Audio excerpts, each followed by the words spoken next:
It was the week before Christmas, and all through the house, a creature was stirring. And boy, what a rat.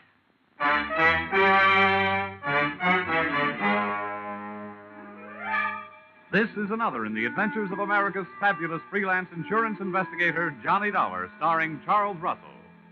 At insurance investigation, Johnny Dollar is only an expert. At making out his expense account, he's an absolute genius.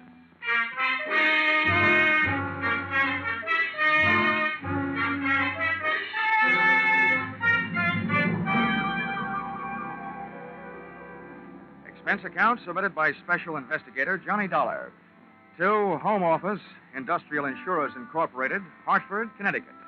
Attention, Mr. Eben Stevens, General Manager. The following is an accounting of my expenditures during investigation of small-time swindles of big-time department stores.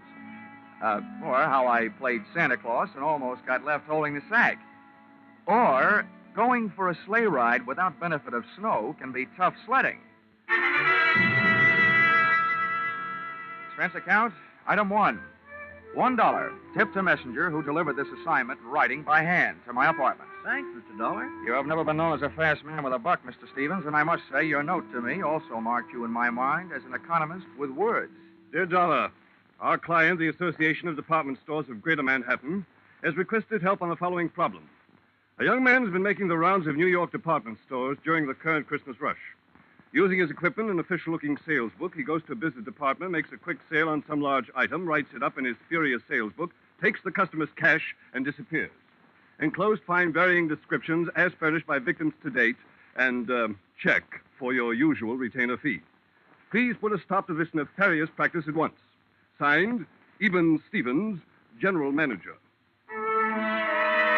Expense account, item 2. $6.21. Train fare, Hartford to New York. Next morning at 7:03 on the Banker's Special.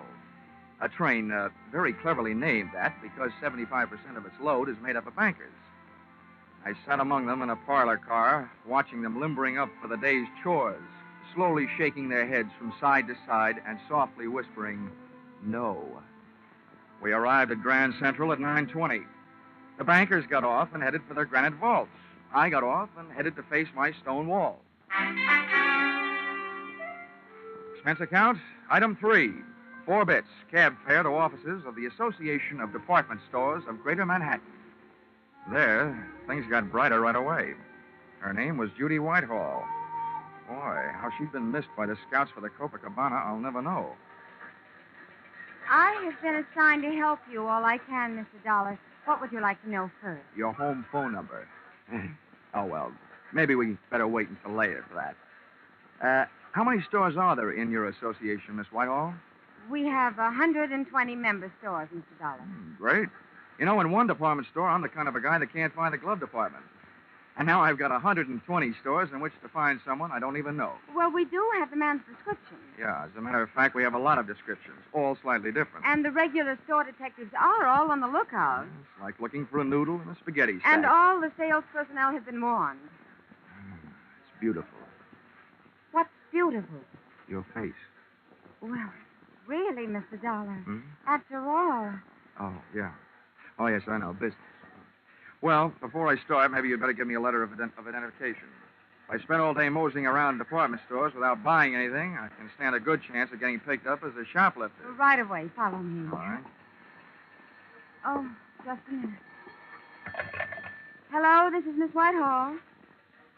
Oh, yes, Mr. Sandler. Oh, my, that's terrible.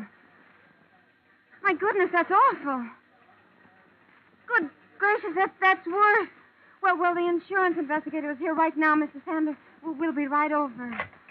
What's so terrible? Well, that man, the one we're looking for, he was in the Miller's store making a phony sale in the camera department. Oh, you also said it was awful. It was. A little girl picked up a camera and snapped his picture, and the man tried to take it away from her, and the girl yelled, and then her mother screamed. And what made it worse? Well, a store detective came running, and the man shot him. Then he grabbed the little girl, camera and all, and ran off.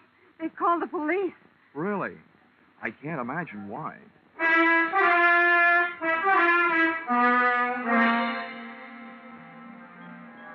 The mob scene in the Miller store would have made the Notre Dame bankfield holler uncle. Christmas neckties were selling like hotcakes. Only compared to most of the ties, a hotcake would look better on you. The camera department was on the mezzanine, and the store manager, Mr. Sander, was on a rampage. Why doesn't somebody do something? Why can't they find him? I've got men posted on every door. He's in this store somewhere, and... Oh, Miss Whitehall, it's about time. Who's this? Oh, this is Mr. Dollar, Mr. Sandler, from the insurance company. Well, I don't know what you can do, Dollar. I've already got 20 policemen running all over the store. It's absolutely ridiculous, preposterous, and fantastic. That's what it is. Also amazing.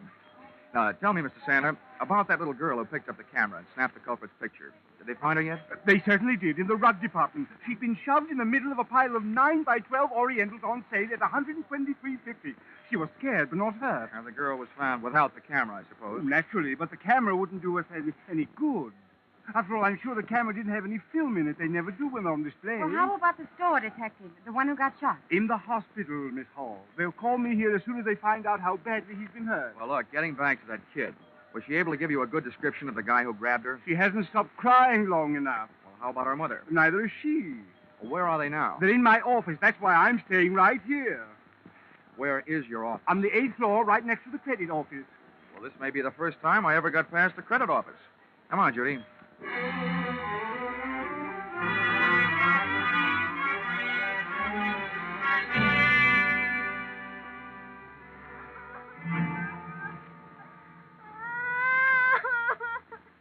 Oh, Bobby, come on. Blow your nose.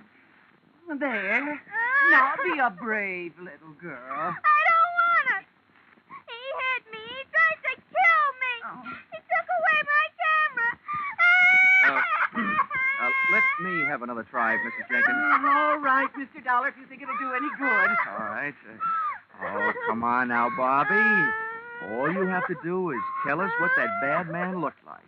We'll get him, and then we'll fix him. Come on now, huh? I don't want to. He'll kill me. I'm beginning to think he's got a point. Okay, Bobby. Okay. Just a minute now. Oh, Judy. Here. Yes, Johnny? Looks like as a child psychologist, I'm nothing. At this point, I feel like telling little Bobby to go out and play with some old razor blades. Got any suggestions? Well, it is almost Christmas. Yeah. And one thing little girls don't want to do at Christmas is get in wrong with Santa Claus. Ah, gotcha. Good gal. Where do we find Santa Claus? In the toy department on the 5th floor. Well, give me about 5 minutes to explain things to Santa, and then bring Bobby down. All right. Oh, Bobby. What? Do you know what happens to little girls who make Santa Claus mad at them? Yes. What happens? They don't get to look at television before they go to bed. I mean, at Christmas, what happens? They don't get any toys. All they get is old sweaters and underwear. Well, listen, Bobby. This guy Santa happens to be a good friend of mine. What do you think of that? Tell him I want an air rifle. You would. Okay. I'll even fix it so you can tell him yourself. How's that? Just fine. Ah, good girl. Hey, where'd you get that blood on your coat? You got a cut? No, sir. That's from that bad man. I bit him on the hand. Okay, Judy. Here I go. Oh, and on the way down, maybe you better stop by the dog supply department and buy little Bobby a muzzle. If the kid doesn't like his looks, old St. Nick may get nicked.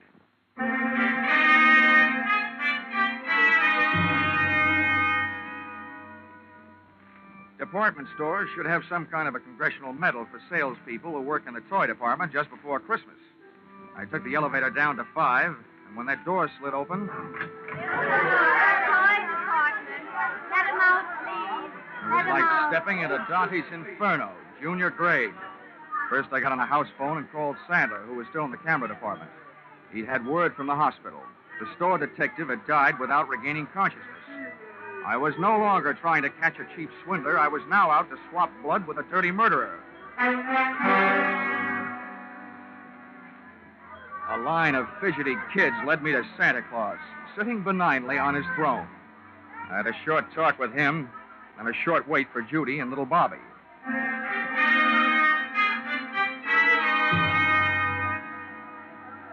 Okay, Santa. Now, we've got to make her talk. That is, you've got to. All right, Dollar. All right now, kiddies, you'll have to wait for a moment. We have a special little visitor coming to see me. Hello, Johnny. All set? Yeah, all set. Okay, Bobby, my girl. Now just let me give you a hoist up into Santa's lap. He wants to ask you a few questions. I want an air rifle. Now, you be a good little girl and answer all Santa's nice questions, and you'll get it. But not where I'd like to give it to you. Now, up you go. Yes. Well, there we are, honey. Now, tell me, what do you want for Christmas? I want an air rifle. Well, we'll see what we can do about that. Tell me, have you been a good little girl? Yes, sir. Well, first we'll just have to look up your name in my little black book and make sure. Pretty good. All but one little thing. What'd I do? I didn't do nothing. Well, that's just it. You see, Bobby, I have a note here that today some people asked you what a certain man looked like and you wouldn't tell them. Is that right? I'm afraid. I don't want to tell. They can't make me. Well, Bobby, maybe you and I had better talk this over. If you won't do something for us, now, how do you expect to...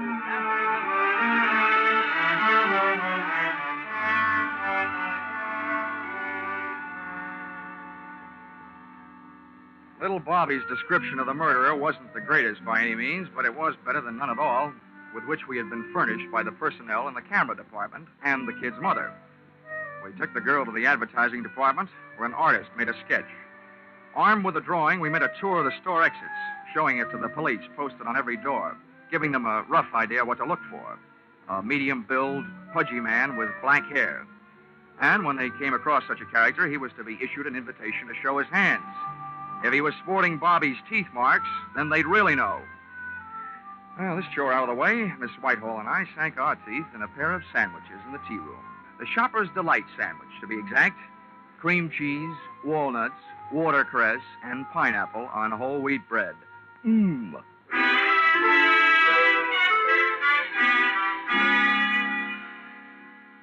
We found the store manager, Sandler, back in his office. He, too, was eating, but he was on a diet of straight fingernails. Oh, terrible, terrible, terrible. That's what it is. Now, don't worry, Mr. Sandler. He'll be caught.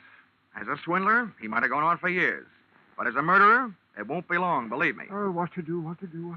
Well, I've got several ideas. And the first is to get out of your office and start at the top of the store and work my way down. They're already doing that, and not a sign of him. Well, I once found a mouse in a hayloft, so be not disencouraged. And a pretty little mouse she was. Oh, dear, oh, dear. Oh, please, try to relax, Mr. Sandler. Everybody's doing their best. Yes, I'm sure they are. It's just that I... Oh. Hello? Yes, this is Mr. Sandler. Oh, no. Where? How long has he been there? Oh, I'll be right down. What's the matter now? About an hour and a half ago, our store Santa Claus stepped out into the employees' restroom for a smoke. He was slugged from behind. When he came to, he was all tied up in a broom closet, and somebody has stolen his Santa Claus suit.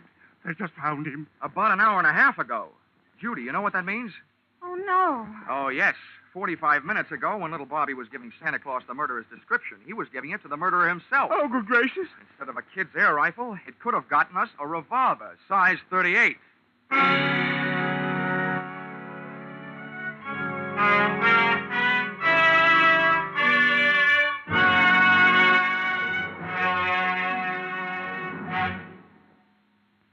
In just a moment, we will return to the second act of Johnny Dollar. But first, CBS is going to bring you one of the biggest presents you ever received from show business tomorrow afternoon, Christmas Day. For a full hour on the entire CBS network, you're going to get all the comedy, all the laughs, and one of the greatest Broadway and Hollywood hits of recent years, The Man Who Came to Dinner. And The Man Who Came will be played by none other than Jack Benny, plus Charles Boyer, Gene Kelly, Dorothy McGuire, Gregory Peck, and Rosalind Russell, plus Henry Fonda and John Garfield as narrators. You'll hear them all on CBS's special holiday hour tomorrow afternoon. Jack Benny, playing the man who came to dinner and breaking a leg, had to stay on and on and on. Now, with our star, Charles Russell, we return to the second act of yours truly, Johnny Dollar.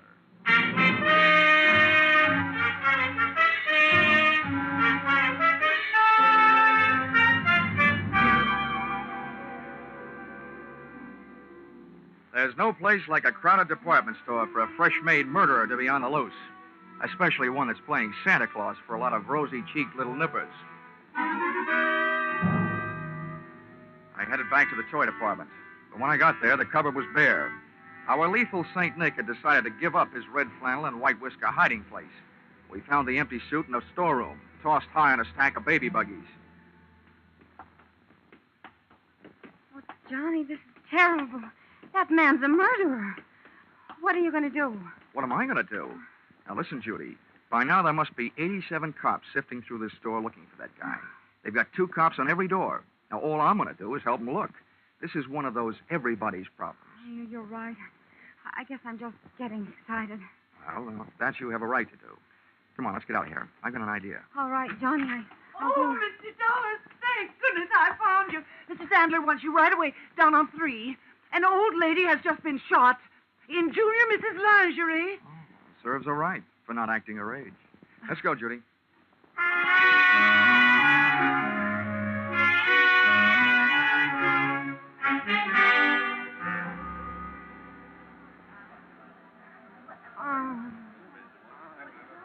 Right over here, Dollar. All right. Let him through, please. Let him... Lady, please stand back now. Well, Dollar, Yeah? congratulations. Before, this store was only going to sue that company of yours for $1 million. Considering what this shooting will do to our reputation, I'm going to make that $5 million. Mr. Sandler, keep your powder dry. First of all, it's not my company. And second, you can't sue them for something they didn't do. And third, you'd better get this poor old gal to a hospital. How badly is she hurt? And how did it happen? The doctor's on his way, and we've sent for an ambulance. This woman was lost out on the back stairway looking for the ladies' room. That maniac saw her coming toward him and ran down the stairs, firing over his shoulder. The bullet just seems to have grazed her left side. Pretty lucky. Where are the police? They're searching all over the store. Dollar, what are we going to do? This is terrible for business. Well, I suspect that any minute now, the cops will be telling you to do something that's going to be even worse for business. Close the store. Well, but close the store? Why, we're staying open late tonight. It's the last-minute rush. I'm just telling you what I think. I think the cops will double the lookouts on all the doors and make you close the store. Then they can go to work. We lose thousands of dollars. They can't make me close the store. If you stay open, you might lose a few more customers. The hard way. Where's that doctor? He'll be here any minute. Oh, Mr. Sandler. Well, yes, what is it? Well, they called up from the sporting goods in the basement. That man has been down there and held them up. And he took 4 guns and 6 boxes of ammunition. 6 boxes of... Oh, my. Oh, what's this going to do to our store? If you're not careful, it's going to turn your store into the world's largest shooting gallery with live targets. You know what I suggest, Mr. Sandler? What? What? Tell me what? Don't wait for the police to tell you. Close the store.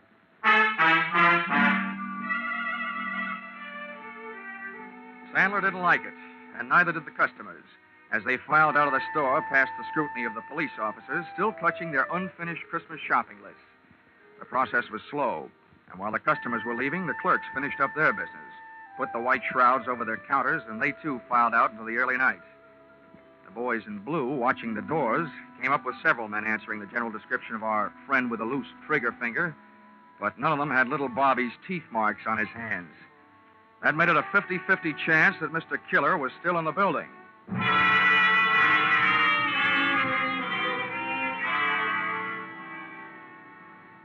There's nothing more eerie than a department store after closing. In its white sheets, the whole joint seemed to be playing ghost. I sent Judy over to a steakhouse, Pietre's, on 3rd Avenue, told her to wait. Then I had Sandler get me a gun from the sporting goods department. For that lonely, scared feeling, there's no medicine that quite takes the place of a piece of cool steel in your little hot hand.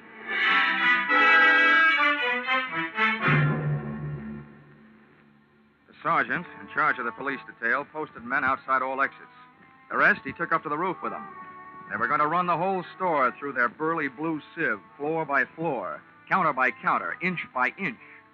Sandler stayed with me down the first floor. Just for fun, I thought I would start working my way up. Dollar, don't you think we should get out of here and leave this to the police? Well, I have several goosebumps that agree with you, Mr. Sandler, but I have a very dangerous habit of trying to earn my money. Oh, this is terrible. Now, look, every counter and post in this store is just the kind of hiding place a sniper would pray for. I get paid for this kind of work. You don't. Now, why don't you go out for a nice, safe walk? It's my duty to stay here. I'm sticking with you. Okay. But remember, 2 of us give him twice as much to shoot at. No, you did. I had to go and open my big mouth. Get down.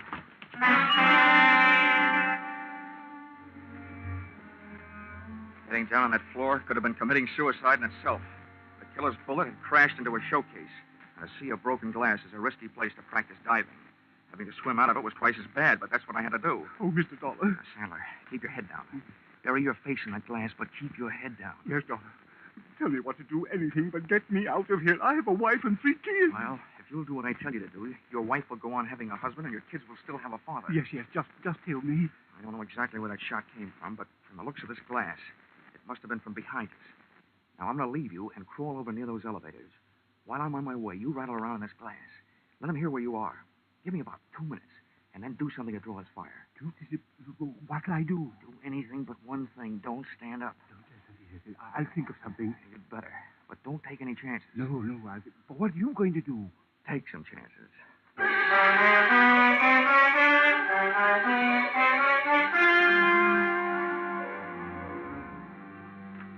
Once I was on my way, Sandler went to work with a vengeance.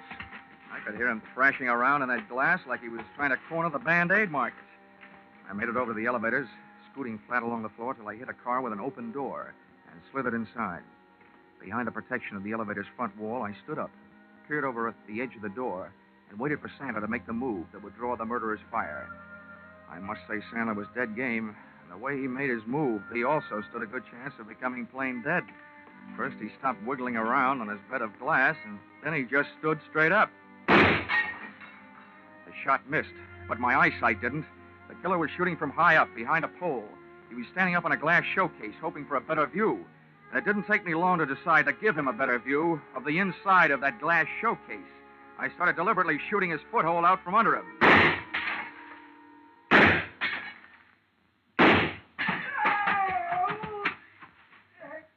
He was bleeding beautifully when I started to run, straight for the back of the store, firing as he ran. As one last souvenir, he threw his empty gun over his shoulder at me. People who live in glass houses shouldn't throw guns. I decided to join the track team and went on the chase.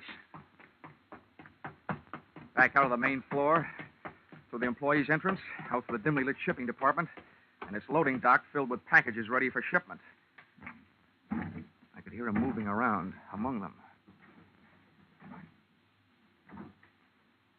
Okay, get your hands up and come out. I'm giving you a chance, but it's not going to last long. Get moving. I don't need your chance. I've got something better. Okay, so you want to play.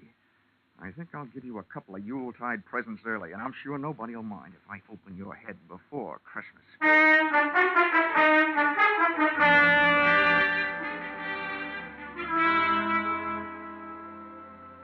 My hot-headed friend was hiding behind a high pile of wooden boxes ready for shipping. I grabbed a heavy, empty dolly, gave it a flying start, sent it crashing into the bottom box of the pile. It was beautiful. The biggest crash since 29.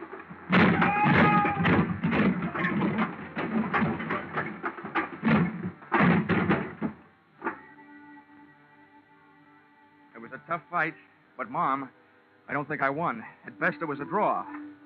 About the 15th time I belted him, he belted me right back. Oh. Then he got his hands on a hammer, laid it across the side of my head. Oh. I got the hammer, did the same for him, and made a hole in one. He fell squarely into a man-sized packing case lying at the foot of the packing bench. I was getting weak, dizzy. I had to hold him. One thing to do. Top a case lying right there. All ready. Nails part way in. Put it on right over him. Nail it on. Good, tight. Good, tight. Good, tight. Everything is going black.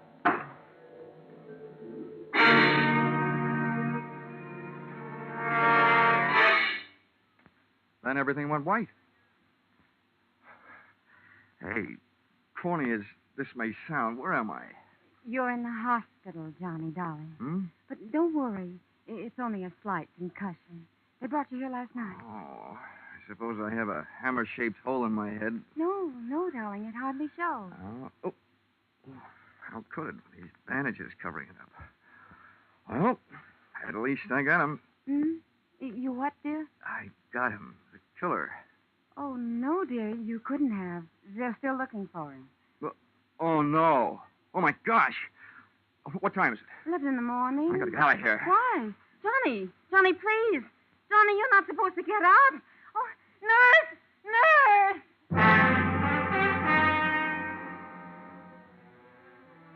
If they let him get away after all my trouble, somebody was going to need a doctor. Judy and I hit the department store in 12 minutes flat. 1 minute later, I was in the shipping department talking to the head man. Now, Mr. Dollar, just calm down. Everything's going to be all right. Now, exactly what is it you want to know? That big packing case, the one that was lying right here in front of the bench last night. Where is it? Oh, the great big one? Yes, the great big one. The one about 8 feet long and 3 feet wide? Yes, the one about 8 feet long and 3 feet wide. Well, there was something very peculiar about that case. You're telling me. Where is it? Well, this morning we came to work. The boys saw it all packed up, so they put it on the truck for upper New York State. Oh, no. Oh, indeed they did. But what was peculiar about it, even though they found it all ready to go, later on they found all the merchandise that was supposed to go in it lying around loose. It had never really been packed. Well, then quick. The least you can do is tell me where it went. Well, now that I can do. That box was the boss's big annual charity shipment of goods. That particular box is on its way to some of the unfortunates who'll be spending this Christmas away from home. All right, so where is it? By now, it should be at the New York State Prison, up in Arsening.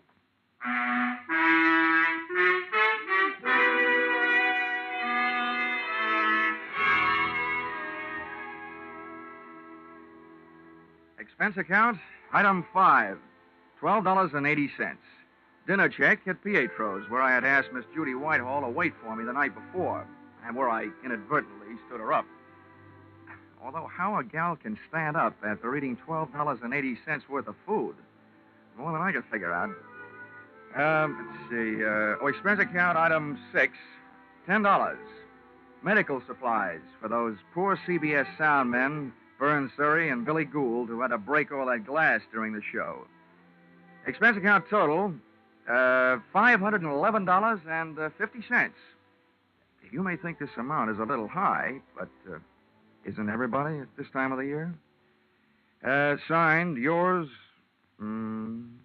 truly, Johnny Dollar.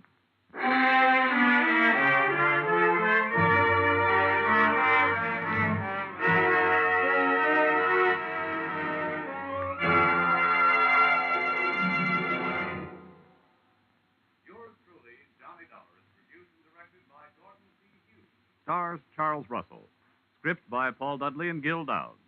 Featured in the cast were Jay Novello, Georgia Ellis, Marlene Ames, Parley Bear, Paul Duboff, and Connie Crowder. The special music is written and conducted by Leith Stevens. Your announcer is Bob Stevenson.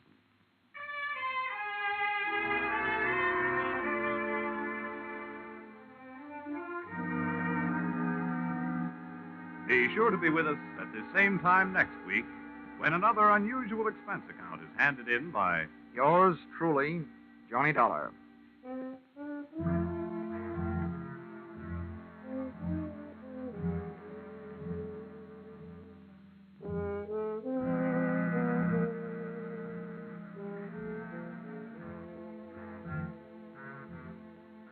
those two pleasant gentlemen of music, Vaughn Monroe and Gene Autry, will be around with special Christmas music tonight on CBS.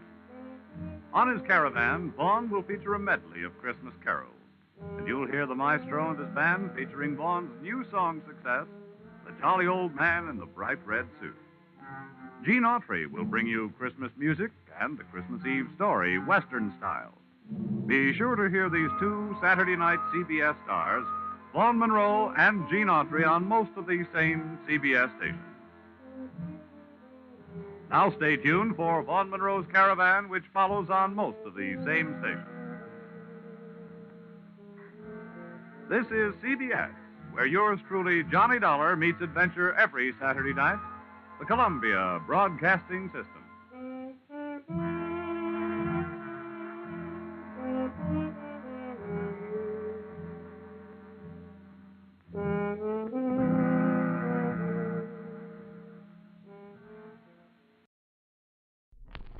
I knew when I went to the desert that anyone who plays around with cactus is liable to get stuck.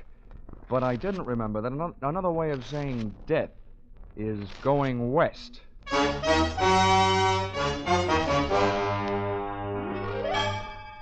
This is another in the adventures of America's fabulous freelance insurance investigator, Johnny Dollar.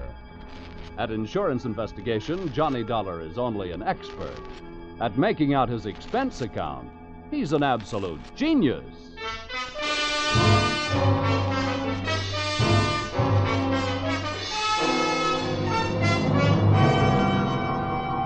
Expense account submitted by Special Investigator Johnny Dollar to Old Caledonia Insurance Company, Hartford, Connecticut. Attention, Oscar M. Wheaton, Chief Investment Counsel. The following is an accounting of my expenditures during my investigation of suspected skullduggery in the Skull Canyon mine. Or, Mr. Bones, who was that lady I seen you with last night? Or, messing with a mule train is one good way to kick off. Expense account, item 1. 25 cents. Tip to busboy who brought telephone to my table at the Blue Danube restaurant, Robertson Boulevard, Los Angeles, where I happened to be working on a case. Your call came right after the liver dumpling soup, taking me out of the soup plate and putting me in the soup. This is the story, Dollar. You make notes and don't interrupt. 2 years ago, this company made an investment in a bona fide working gold mine, the Skull Canyon Mine. That's just outside Twin Buttes, Arizona. I see. I said don't interrupt. That's just over the border from Nogales, Mexico. Now, up until 3 months ago, everything was fine. The profits shown by the mine were good, and then suddenly, our returns dropped 50%. However, operating expenses, man-hours, and so on remain the same, indicating there's been no fall-off in the removal of high SAR. Now, there's something wrong. We want you to go down there and find out what it is. Expense account, item 2. $12.80. I decided that since you'd invited yourself to the table, dinner at the Blue Danube was on you. Oh, in case you're interested in what you didn't have, it was that liver dumpling soup, veal paprikash, cherry strudel, and a small coffee. Enjoyed with that case I was working on. An eccentric millionairess who wanted to marry me for her money. She had yes, yes in her eyes, but when I told her I had to say goodnight immediately, she said, "Oh, no." Expense account, item 3. $120. Burns Lee Flying Service. Charter plane to Twin Buttes, where I checked into the Waterfield Hotel, called the mine, and told the girl who answered that I wanted transportation out there. She said she'd come after me. Having seen too many Western movies, I figured she'd arrive in a buckboard, but instead she picked me up in a Jeep. Hey, slow down, will you? Before my teeth start falling out. Oh, sorry. I forgot you were tenderfoot. That's not where I'm tender. By the way, Miss Moreland, how far is it out to the mine? 23 miles? Oh, no. Is the road like this all the way? Oh, no. About another half mile out of town, there isn't any road at all. Oh, if I ever live through this. From now on, I'm taking my bumps in a burlesque theater. Much better than walking, mister. Say, you said you're out here representing the owners. What's your job? Well, I'm an efficiency expert. Oh. Speaking of efficiency, what's your first name? Jackie? Oh, well, in that case, mine should be Gwendolyn. But it's not. It's Johnny. Well, let's not bother shaking hands on it, pal. Here comes the end of the road.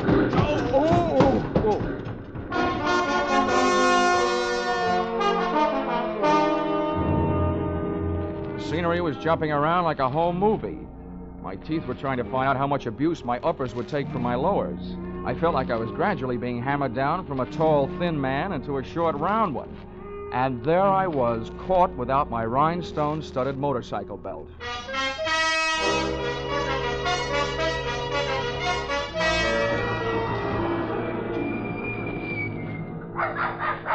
Well, here you are.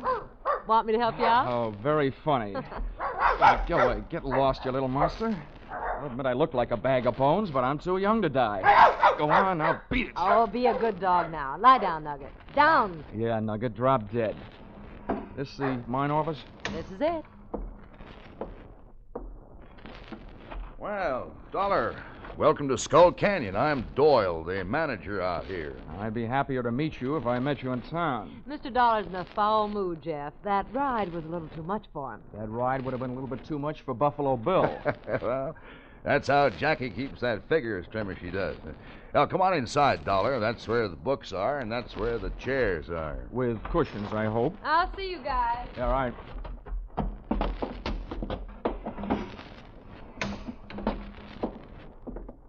Sit down. Thanks. Oh.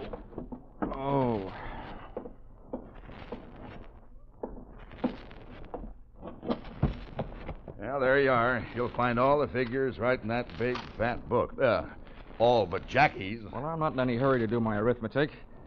Tell me, what do you think of the results around here? You know more about it than I do. How are things going? Well, Dollar, I'll tell you, it was going better than it is right now. But just a few months back, we worked out a pay vein. I'm hoping we'll pick it up again any day now. That sounds reasonable. Any trouble? Help, equipment, working conditions? Well, working conditions could be a lot better, but that's a geographical problem. You see, the mine is located here, and the big water supply is 8 miles west. We haul the ore across the desert by mule train to the smelter. It's cheaper than trucks. We'd have to build a road for them. Not here, hay is cheaper than gasoline. You'd like to take a look at the mine? Frankly, Mr. Doyle, I'd just as soon climb up a chimney. I hate dark, confined spaces. But since it's part of my job, I might as well get it over with. The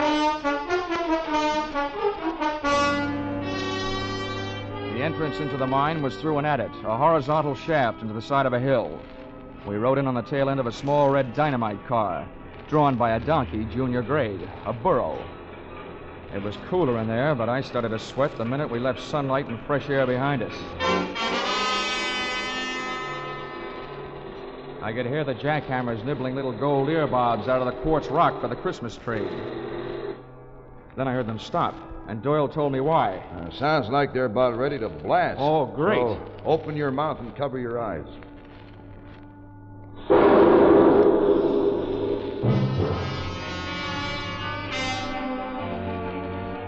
150 yards deeper into the earth, I was beginning to think that mankind is mighty hard to satisfy. The Lord gave us the world's whole surface. Then we had to go and invent gold mines and airplanes. And right then, I'd have settled for an airplane. Oh, what's the matter, Dollar? You look a little green. Oh, feel a little green. Well, look, take some deep breaths and hold them as long as you can. Okay. Yeah, there, that'll perk you up. Well, this is it. Right here is the only face we're working. It doesn't help. So this is it, huh? Well, let's see the rest of it. What? I told you, this is it. This is the only face we're working. Okay, you guys. Keep it moving.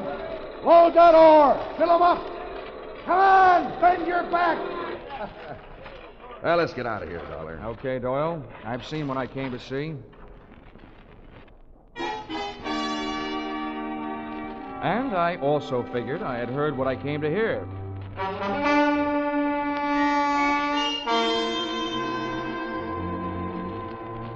Dinner that night I had with Doyle and Jackie, and the steak they served gave me a rough idea of what they did with their old burros. Doyle's attitude gave me a rough idea that maybe he'd seen my eyes light up when I heard those jackhammers snorting away in some other part of the mine, just after he had told me that where we were standing was the only place being worked. After dinner, Doyle went back to the mine, leaving me alone with Jackie, which was better than dessert. By the way, Jackie, just what's your job out here? Oh, I'm just sort of a secretary and bookkeeper and sheep driver. Uh-huh. How'd you happen to land here in Skull Canyon?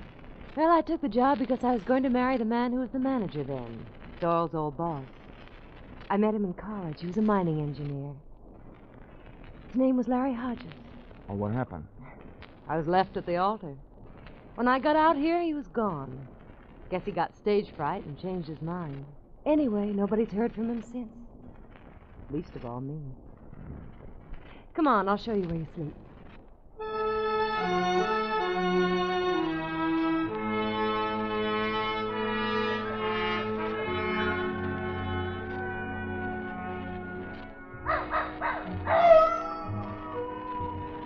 It was a real romantic night.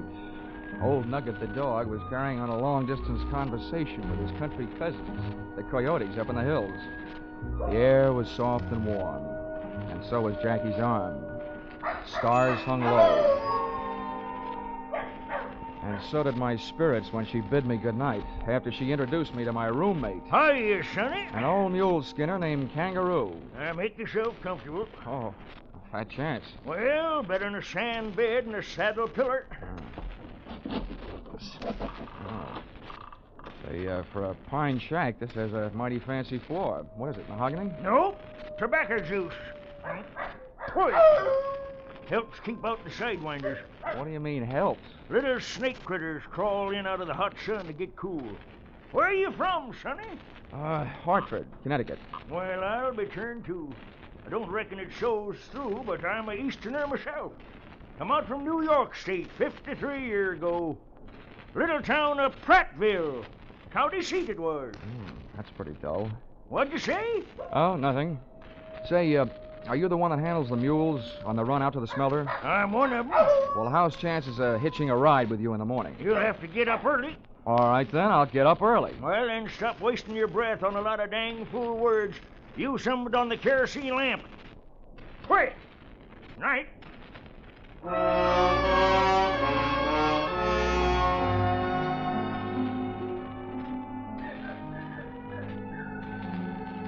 I lay awake, thinking about that jackhammer I'd heard working the supposedly inactive end of the Skull Canyon mine earlier that day. This didn't take too much pounding into my skull before I decided that Doyle was working on a vein for his own personal profit. I also knew that for him to convert the ore into gold, he had to get it to a smelter. So I figured that the mule skinner, Kangaroo, was the best place to start asking questions.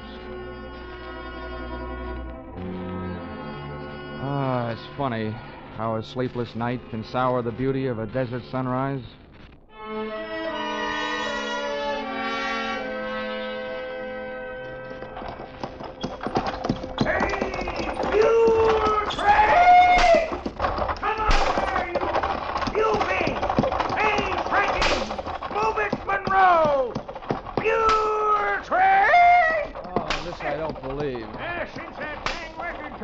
I had to rename all my mules. Big Gipper! Hiya! Yoo-hoo! Dang fool song anyway. Now I'll get you feeling self-conscious just doing my everyday job. Say, see that big rock up ahead? Near the mouth of that little itty-bitty side canyon? Yeah, I see it. That's Halfway Rock. Means we're halfway to where we're going. I'm sorry it isn't all the way, Rock. I wish we'd get there. The sun's getting awful hot. Why, it ain't nothing, Sonny.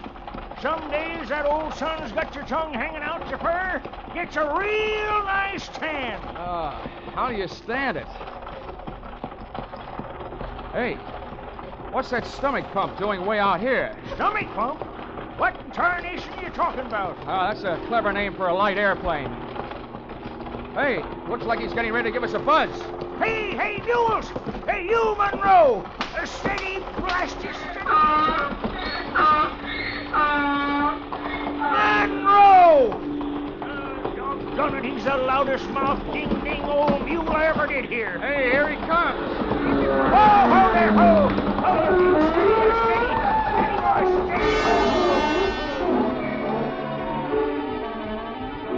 First thing I learned was if you ever want to panic a team of mules, just buzz them with an airplane. The second thing I learned was that little canyon we were approaching was loaded with armed horsemen who came galloping out like they were trying to make history at Tan Foran.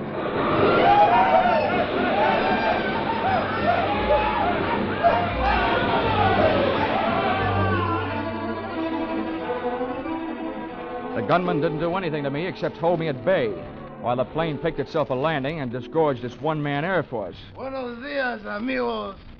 You don't look happy to see me. Maybe my friends scared you with their guns, eh? Hey, old man, who is this new boy who ride with you today? His name's Dollar. Right now, I wish it was Hopalong Chastity. Well, let me introduce myself. They call me El Puerco. That's because I look like a pig. But Maybe it is because I'm so greedy, too.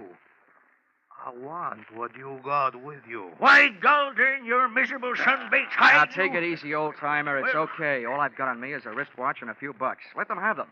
And besides, what's he going to do with a wagon load of unrefined gold ore? You talk like a little boy.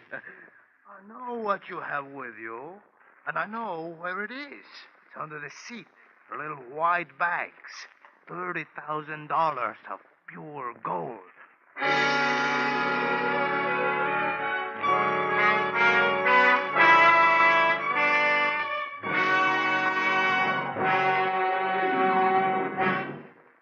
In just a moment, we will return to the second act of Johnny Dollar. But first, hardly a clue to start on, and the witnesses' stories at hopeless variance.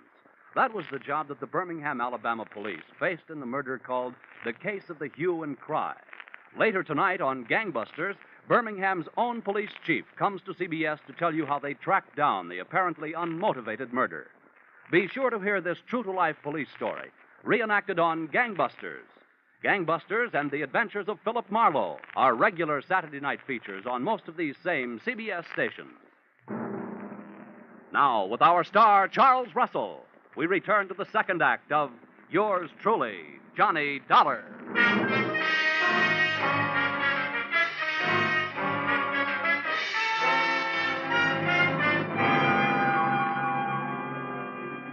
So there I was, Johnny Dollar, efficiency expert. I'd efficiently gotten myself in trouble. I was efficiently letting El Puerco walk off with a large part of your gold, and stood a good chance of efficiently getting myself shot in the belly. There we are, amigos. I feel better now the gold is in my little aeroplane. I hope you're not mad with me. You know, I need the money to pay my taxes. Okay, you got what you wanted. Why don't you take off and get out of here? That ding-dang rascal. He's probably figured on shooting us. Oh, no, old man. I'm a very scientific bandido. You think I want to shoot you and get killed myself for murder? Oh, no.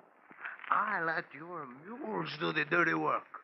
Hey, Manuel, Pedro, Juanito, here, adelante. Take these men and tie them up. Tie them to the stake back to back. And the rest of you tie up the mules in a circle around them, in nice and close. Then I will get in my little aeroplane and dive on the mules. And the mules will kick their heads off.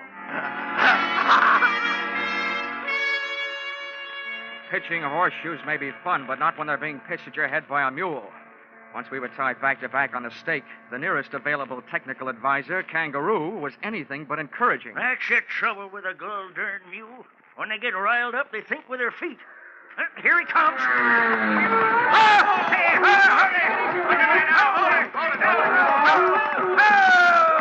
oh, there, ho, you mule, ho. Ah, there. I guess we showed him. Yeah. I ain't scunned mules 40 years for nothing. I can handle them. Oh, nice going, Kangaroo. Now, listen, Sonny, I got me idea. Yeah, what is it? Well, go something like this. Hey! Oh!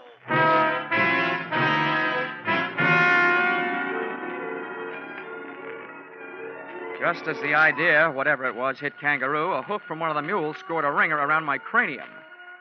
Ah, the stars looked beautiful. They came out in the shape of a horseshoe. And as I slipped into that familiar Betty Bye for private eyes, the world of hit-on-the-head darkness, I could hear Kangaroo's advice, too little and too late. There, you see? You can never trust a mule. Never trust a mule. Never trust a mule.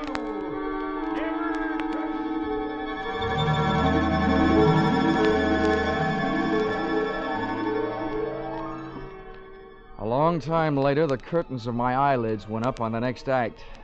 But something was wrong. The stage was still dark. The stars were still there, but not in a horseshoe pattern.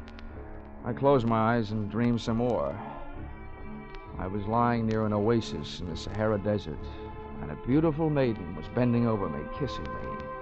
She was breathing hard, and she could have used some sense then. Huh? What?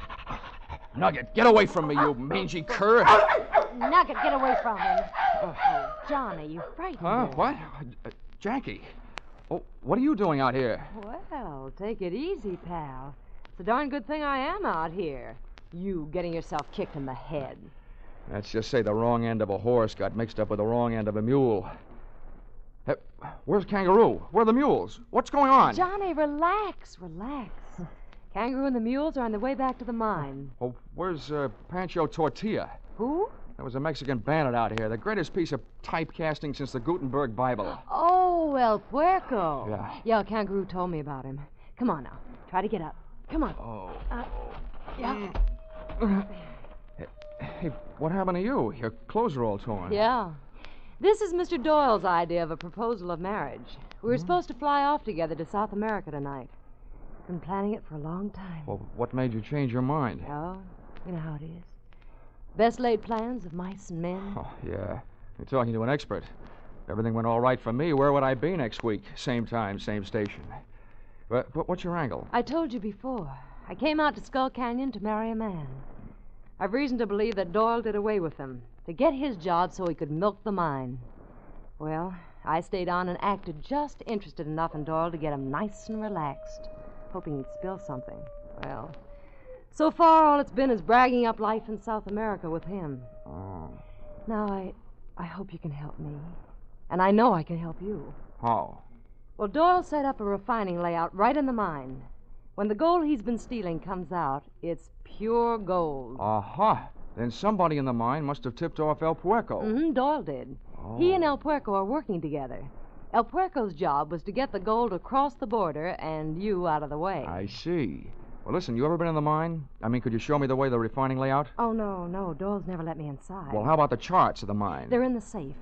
I've got the combination. If we can just get in without Doyle seeing me, I can get him. Now, leave that to me. Come on, let's get going. Wait a minute. How do we get back? Well, I came out in the Jeep. Oh, my aching head.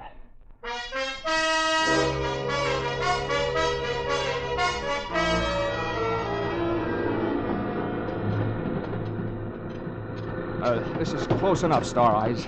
We better pull up right here. All right.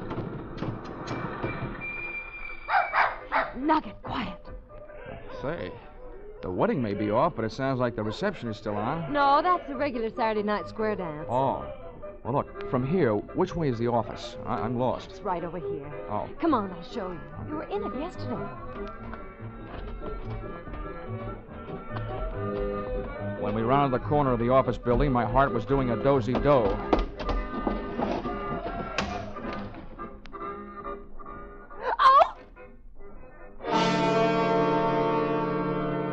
The door of the safe was open, and so was the mouth of the fellow in front of us. But he wasn't saying anything.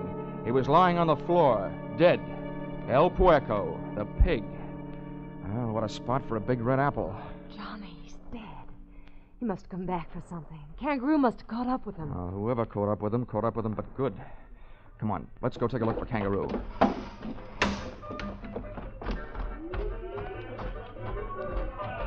Wait.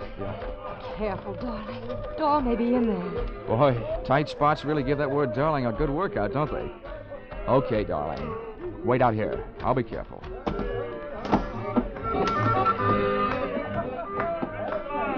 Say, partner, you seen Kangaroo around here? Kangaroo? Yeah. Well, sure. Kangaroo came in here looking for Doyle. Well, did you find him? Well, don't know. Doyle went over to the mine. Is that where Kangaroo went?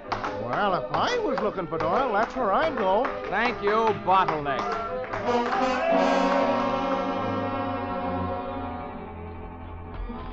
I don't know why I was in such a hurry heading straight into trouble. But the trouble started popping before we got to it. Oh, poor Kangaroo. Jackie was only guessing, but I could only hope she wasn't guessing right. Johnny. Johnny, I thought I saw something flashing just inside. Probably somebody's last spark of life. Now, take it easy. You stay right here. I'll move in from the side of the entrance. No, I don't... All right. Be careful.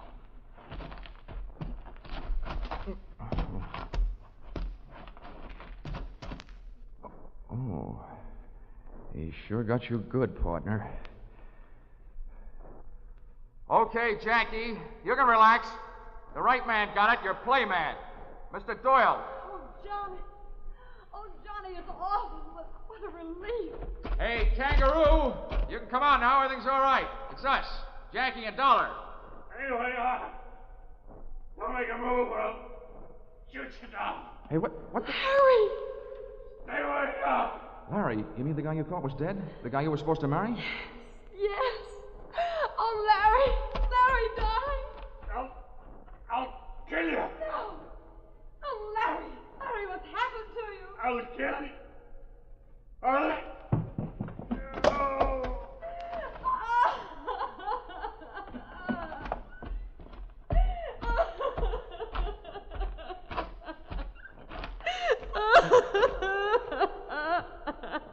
Come on, kid. It wasn't worth waiting for anyway.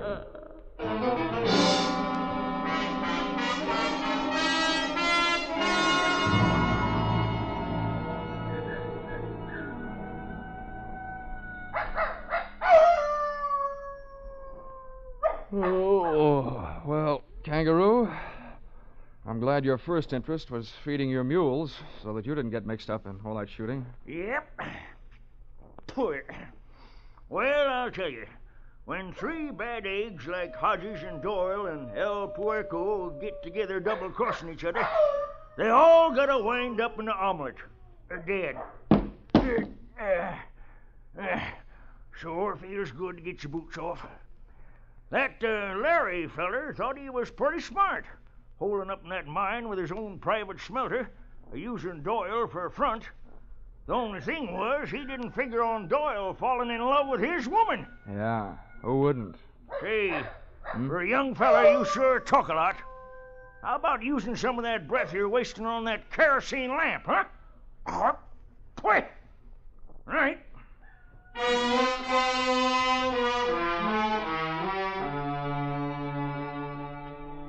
Expense account, item 4, $6.10. 1 quart snake bite medicine, 32 ounces of prevention in case a snake should bite me.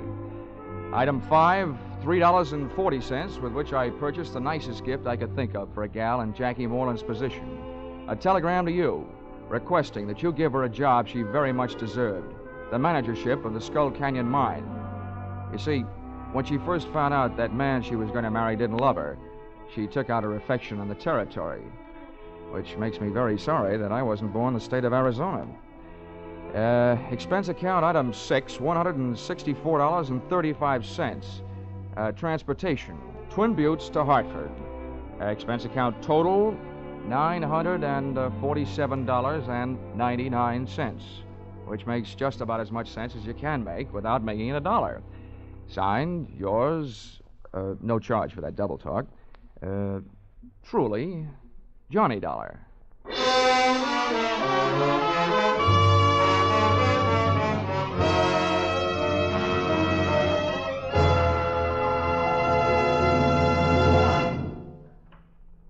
Yours truly, Johnny Dollar, is produced and directed by Gordon T. Hughes and stars Charles Russell. Script by Paul Dudley and Gil Dowd. Featured in the cast were Doris Singleton, John Daner, Willard Waterman, Fred Howard, and Don Diamond. The special music is written and conducted by Leith Stevens. Your announcer is Paul Masterson.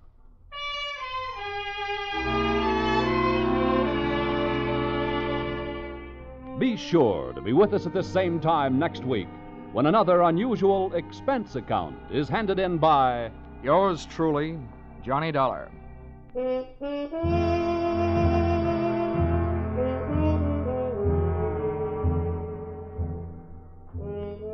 Music Popular and Music Western are on the bill for CBS listeners again tonight. Vaughn Monroe and his band will present the 5 top tunes of the week, plus Army and Navy marching songs, Anchors Away, On Brave Old Army Team, and many others. Gene Autry follows right on the heels of Vaughn's Caravan with favorites straight from the land of sagebrush and 6 guns. For an hour of wonderful music, hear Vaughn Monroe's Caravan and the Gene Autry Show tonight and every Saturday on most of these same CBS stations. Stay tuned now for Vaughn Monroe's Caravan, which follows immediately on most of these stations.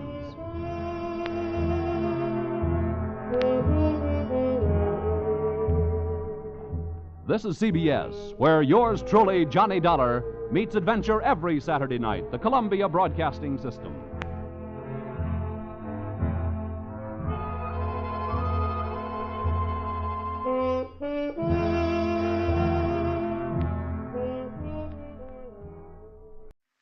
this case, most of the principals were out on bail.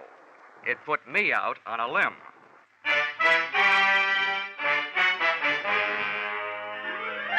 This is another in the adventures of America's fabulous freelance insurance investigator, Johnny Dollar, starring Charles Russell. At Insurance Investigation, Johnny Dollar is just an expert. At making out his expense account, he's an absolute genius.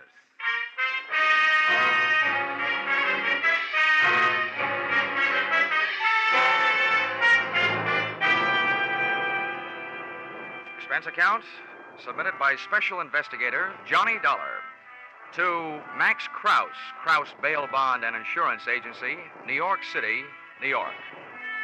The following is an accounting of my expenditures during my investigation of two of your clients, or witness, who's got the witness? Or, he said, give me liberty or give me death, and got both. Expense account, item one. $1, one cigar, to replace the asphyxiating stogie you were smoking when you arrived, unannounced, at my Hartford apartment door. My name is Max Krause. Here's my card. Krause Bail Bond Insurance Agency, State, Federal, and Immigration. All forms of surety bonds and insurance. Got it? Yeah, I got it. Well, I got a job for you to the tune of saving me $50,000. Okay, you can come in. But you'll have to tie up that cigar outside. Okay? Here, better yet, give it to me. Hey. Thanks. Come on in.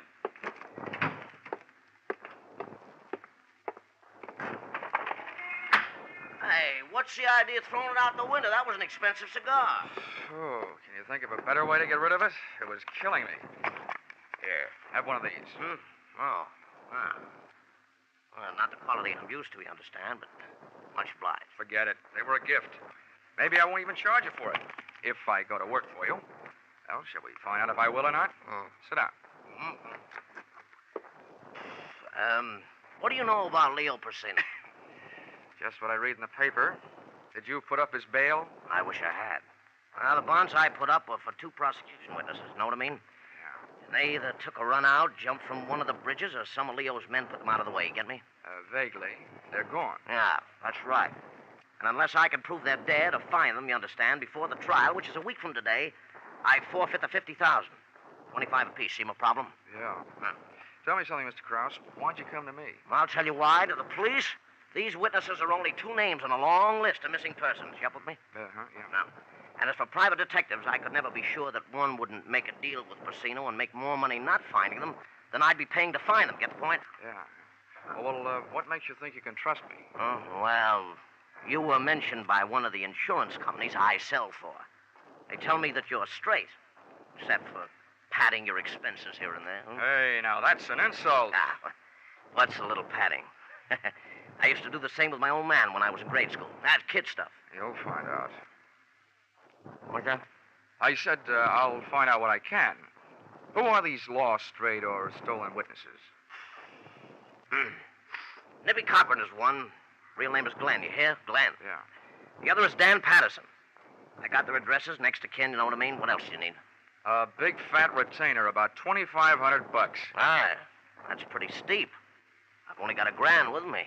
It just so happens that I'm a grand person to do business with, Mr. Krause. I'll take the 1,000.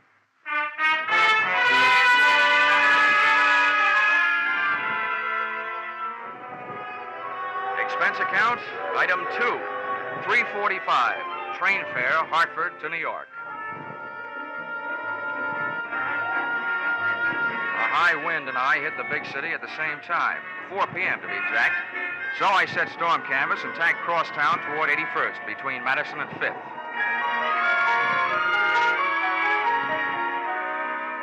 One of the bits of information that had come with that $1,000 bit of paper was the fact that one of the missing witnesses, Nippy Cochran, had a sister, stage name Mona Doyle. She'd been born in Hell's Kitchen, and she'd worked out her own little recipe consisting of brains, beauty, and cheesecake to cook up her own version of heaven on earth, including angels, Broadway type.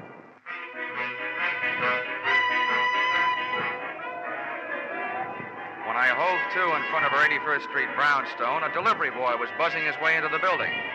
Not wishing to argue with Mona over the intercom system on the buzzer panel, I waited for the boy to come out. Caught the door before it closed. Thanks, Bub. Went in and up to her second-floor apartment.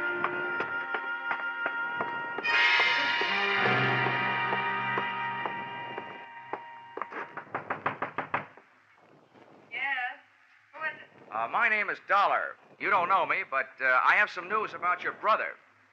Oh? Just a second, I'll let you in. Come in. Thanks. What's this news you have about Nippy? Oh, well, the guy who put up bail for him, Max Krause, has hired an insurance investigator to look for him. Oh? Well, what am I supposed to do about that? Ask me to sit down. I'm the investigator. Well, you're awfully clever, aren't you? No, I hire a couple of radio writers to work these things out for me. Well, please do sit down. Thank you. Why did you do it this way? Didn't you think I'd let you in if I knew what you were? Well, lots of people are allergic to what I am. Well, I'm not. That helps. Do you know where your brother is, Miss Doyle? No. Now, could I fix you a drink? Does that mean that this is the end of our little discussion? Mr. Dollar, I don't know where Nippy is, believe that or not. I haven't seen much of him the last few years. He doesn't approve of me, and I don't approve of him. But that doesn't make any difference. What does is that if I did know where you could find him, I wouldn't tell you. I don't hate him enough to kill him that way. That way? Are you holding out for a choice? Hey. That was a nasty thing to say. Well, that slap you handed me ought to make us even. Sorry. Don't you know what would happen if you found Nippy and brought him back? Well, I've heard that Leo Porcina has some quaint habits with people he doesn't want around. Something about wrapping their feet in a concrete block and lowering them into any handy river. But the law will give him protection until after the trial. What difference would that make? Even if Leo were convicted, don't you think he'd leave orders behind to take care of Nippy? Well, that could probably be worked out, too. Well, look, I wasn't hired to worry about that. I was hired to find your brother so my client won't lose his money. Well... Oh, this is a lousy way for two people to meet, isn't it? I wish it were different. What's that supposed to mean? Well, I'd like to ask you again to have a drink with me. That wind has my nerves jumping. And you haven't helped. Be a good guy, won't you? With what she had to back up that invitation, I defy any guy, good or bad, to come up with anything but an acceptance. Unless he was crowded 70, and had a car double parked outside, and was married to a suspicious wife, who was waiting in the car. So, I stayed, and we learned to know one another. 20 minutes later, we were close friends. I knew it had to end, and it did. The door buzzer sounded, and Mona bounded over to the little button that controlled the lock on the downstairs entrance. Don't be shocked, Johnny. I brush off a lot of my admirers this way. The only thing I admire about you is the act you put on. It's a good one. I'm glad you enjoyed yourself. There was one thing I forgot to tell you about my brother. I can hardly wait. I'm all ears. He gave me everything I have. Without him, I'd have none of all this. What is it, Nippy, who's on his way up here? That isn't what I mean. All Nippy did was introduce me to Leo Porcina. That's who's on his way up. Oh, yeah. Well, blood may be thicker than water, but where you're concerned, it isn't thicker than champagne with ermine on the side. Hi, Leo. Come on in and see what found me. Well, what do you know about this? Who's he? Johnny Dollar, an insurance investigator, hired by Krause to find Nippy. Well, it's interesting. Yes, it is. Oh, boy, what are you going to say for yourself? Matter Harry there said everything there is to say, except that I'm also looking for the other missing witness, Dan Patterson. Yeah, I assume that. It's very apt, Mr. Dollar, that we should meet this way. Two men interested in the same subject. The subject was more interesting before you came in. I'll ignore that. Natural, what I meant was that I, too, am quite anxious to find Nippy and Patterson. Can I mix you a drink, Leo? No, leave us alone, Mona. Go in the bedroom. All right, Leo. And close the door, please. Now, man to man, Dollar, how do you propose to go about finding Nippy and Patterson? What would you suggest, Porcina? Dragging the rivers? Now, see here, Dollar, there's no need to take such a pessimistic view. I realize that an unfriendly press has endowed me with a reputation for violence, but I don't deserve it. I hope you aren't bucking to be canonized. That's a picture, isn't it? Saint Leo Porcina. Saint. Quite a sense of humor, Dollar. But my motives are honorable. I'm not afraid of the testimony of those two men. I want them back because their disappearance makes it look bad for me. It's the kind of thing that sways public opinion. I got nothing against them. I'll believe that when I see the three of you enjoying a nice, friendly game of billiards. Well, have it your own way. I thought we could form a combination, you and me, to find the boys, but a combination's no good if I trust you and you don't trust me. Go ahead, Dollar. Bullet through alone. And good luck to you. Thanks, Leo. I've enjoyed your pack of lies no end.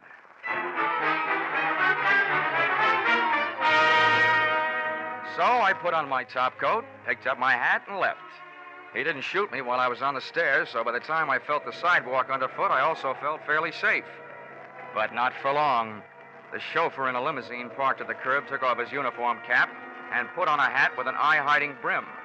I looked up at the lighted window of Mona Doyle's apartment and saw Leo's figure just slipping out of sight. As I started down the street, the chauffeur was no longer a chauffeur. At a signal from Leo, he had turned into a man who was following me. I grabbed a cab on Madison, and by the time our zigzag trip to Patterson's address was over, I felt reasonably sure that I was no longer being followed.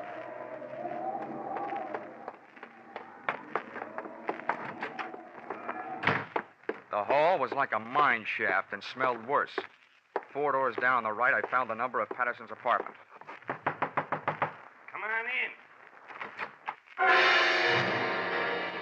The man who bid me enter was still wearing the hat with the eye-hiding brim. But something new had been added to his right hand, .45 caliber. Leo Porcina's chauffeur hadn't followed me to Patterson's address. He beat me there. Close the door. I don't like to ask foolish questions, but what are you doing here? I live here. Or I did. Patterson. Oh, great. I'm looking for you, and the way I do it is to try and get away from you. Look, take the lid off your right hand, will you? I want to talk to you. Sure, but not here. Let's go someplace. For me, that someplace was out. But before I got there, I had time to pass myself a question. What better place for a missing witness to hide than the employ of the guy he was supposed to testify against? Then I found a hiding place of my own. It was nice and dark, but the only person I was hiding from was me, Johnny Dollar, America's fabulous insurance investigator. Fabulous indeed.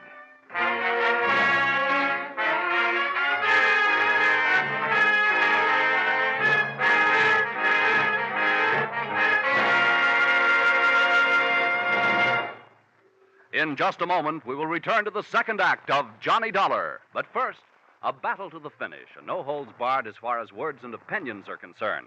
That's only one of the entertaining elements of People's Platform, a Sunday daytime feature on most of these same CBS stations. Attack and defense and attack again. Politicians, labor leaders, statesmen, farm leaders, men and women from all walks of life find themselves going from the frying pan into the fire many times in each Sunday half-hour session. You'll enjoy People's Platform every Sunday on CBS. Now, with our star, Charles Russell, we return to the second act of yours truly, Johnny Dollar.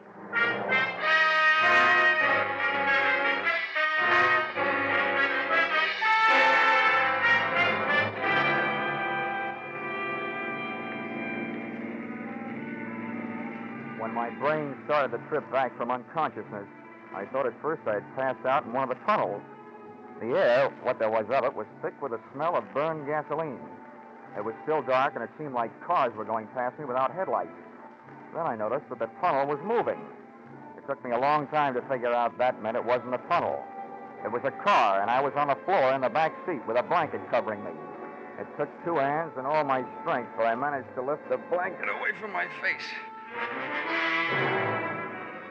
first thing I saw was one of those old-fashioned speaking tubes that sometimes are used between a limousine's rear and driver's seat. It was hanging down, the mouthpiece a few inches from my head. But what was coming out of it was not noise, but that smell of burned gasoline, carbon monoxide. I didn't have to try them to know that all the doors were locked from the outside and that all the glass was unbreakable. From there, it took me only one short mental step to realize that speaking tube was connected to the exhaust pipe, and I was in the process of being executed in laughing Leo Porcina's private gas chamber. There's nothing so exhilarating as being slapped in the face with death. I wrestled a handkerchief out of my breast pocket, twisted it up into a stopper, jammed it into the tube, and clamped my hand over the mouthpiece. It didn't help the air any, but at least it wasn't getting any worse. Then I settled back to wait, trying not to breathe.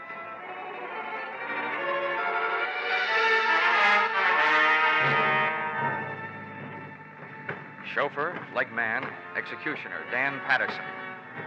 Opened the rear door. When we came to a stop, waited a few seconds for the wind to clear out the fumes, then reached in, grabbed me under the shoulders, and dragged me out. I managed to stay limp until we got a few yards off the road and into the brush. Then I dug my heels in and heaved. It was surprise more than strength that toppled him, but it was no time for niceties. I picked up a handy rock and bashed him one on the head.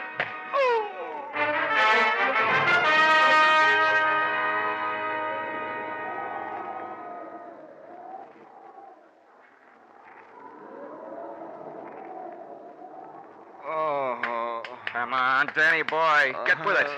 You'll catch your death of cold lying on this damp ground. Oh, dollar. Yeah, $1, which probably makes you feel like 2 cents. Listen, I couldn't help what I did. But Leo, it's either do what he tells you to or get it done to you. Oh, save that pitch for the jury, will you? I want some answers. First, where are we? In New Jersey, about 40 minutes south from the city. Listen, give me a break. I'll help you all I can. I ought to break your head. And save your time and effort. There's nothing in that shoulder holster your hand is moving for. I've got it. Now, do I use it or do you tell me where Nippy Cochran is? I don't know. I swear I don't. You gotta believe that. If I knew, I'd sell the information to Leo for plenty. He wants him bad. Yeah, dream boy. I'll just bet you would. Okay, get up. Wait a minute. What are you gonna do? I was hired to find you and I found you, and now I'm gonna put you away where you'll keep. Come on, get up. Listen, maybe I do know where Nippy is. Why don't you and me? Patterson, I'll have to stop you. I didn't want to fire, but I had to, and fast, in the darkness. Aim was next to impossible, but I shot low. I guess it takes more lead than I threw into him to kill a guy who's so full of mental poison. Patterson was alive when I got to him, and alive and conscious when I left him in the hands of the nearest police doctor. Score, 1 up. 1 witness found and 1 still missing. Expense account, item 4, 50 cents. Toll paid to get Leo Porcina's lethal limousine across the George Washington Bridge and back into New York City. Expense account, item 5, 5 cents. Phone call soon after I got there.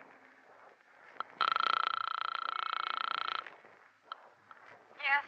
This is Dollar. Let me speak to Leo. Oh, Johnny. Yeah, sorry to disappoint you, but I'm alive and almost well. Johnny, I don't know what you mean, and I don't care what you think of me. You gotta help me. With what? Nailing my casket together? Nippy's in town. He killed Leo. Oh? Well, if it's true, that's a switch. All over the country, defendants are knocking off witnesses, but when I show up, the witness knocks off the defendant. I repeat, if true. It is true. I was with Leo. We went from here to his apartment. Nippy came in with a knife, and you gotta help me. I don't know what to do. Well, it's generally a good idea to call the police. Did you? Are you crazy? Probably. Where is Leo's apartment? Do you have to go over there? Well, why not? All right. Pick me up here. I'll take you over. Goodbye. Whether she was asking me or telling me, she was right. I must be crazy. I gave myself 10 to 1 odds that my journey would end in a trap. But I've been wrong before. Leo Porcina was in his apartment, all right, ungracefully spread out on the floor in front of a not quite clean white leather chair. There he is. What are you going to do? Knife wound, left side of chest. No signs of struggle. Where were you? I was in the other room. You didn't see it happen? No, I hardly heard anything. I didn't even hear Nippy come in. The radio was on. I heard a mumble of voices that didn't mean anything. Then Leo screamed, Nippy. I ran in then, and Leo was just falling, and Nippy was watching him go down. I wish I knew whether you were bawling because you're grief-stricken or because you're scared. I wish I knew a lot of things about you. Now, come on. Let's go back to your place, and maybe I can find out.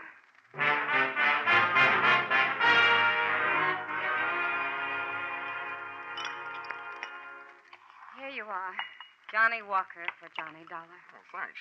Would you also say it's Johnny on the spot? I don't know why I thought I had the right to ask you to help me.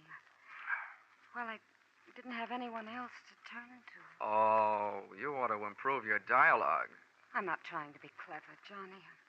I'm petrified. Nippy knows I saw him. I'm the only one that saw him. If you could just stay with me until I could get out of town or until this is cleared out. If I could keep my eyes closed, I'd say you weren't worth it. What you're trying to tell me is that you're afraid Nippy will show up with his dandy little carving set and go to work on you. Is that it? It's an awful thing to say about my own brother, but that's right. I'm afraid he'll kill me. He hates me. He blamed me when Leo kicked him out of the combination. Was he right? Of course not. I couldn't make him believe me. He swore he'd pay us off. He did. He sold the information that got Leo indicted, and now he's killed him. You know, that's an interesting point. That he'd go to all the trouble to turn state's witness against Leo and then kill him. Why would he do that? I don't know. What you started to say was to make it look as though you killed him, wasn't it? Yes. He'd do anything to hurt me. Johnny, if you only knew. Hold it. Never mind the dust in my eyes, gorgeous. To frame you, Nippy would have to supply you with a motive. Unless you already had one kicking around someplace. And your silence says you probably have. Johnny. Leo was nailed on tax evasion because it turned out that he had undeclared income deposited in various banks under various people's names. How much is in your account? You're smart. Not very. Doesn't take a wizard to add 2 and 2 and come up with a motive. With Leo out of the way, there's very little chance that you will be dragged into court as an accomplice. And I'll mention in passing the bank balance you didn't deny having. I know it looks bad, Johnny. Please put your drink down. Well, why not? It's empty. I know it looks bad. I'd be in big trouble if the police found out about the account. But do they have to, Johnny? According to all the rules, yeah. I didn't kill him, Johnny. You've got to believe that. I'd like to. You've got to, darling. Don't you think it'd be worth it? There's the money. And there's me. Darling. Oh, Johnny. Get away from me! Johnny, what's wrong? In this case, everything. I've been slugged and gassed. I had to shoot a man. I missed my dinner. But the worst of all is you. You think because you've got your kind of hair and your kind of eyes and mouth and the rest of it, you can hide all your lies and greedy ideas behind them and put a leash on any man you see. Well, it might work with a human being, but I'm not human. I'm an insurance investigator. What are you going to do? I'm going to turn you in for murder. That's what I'm going to do. Operator, get on this thing before I change my mind.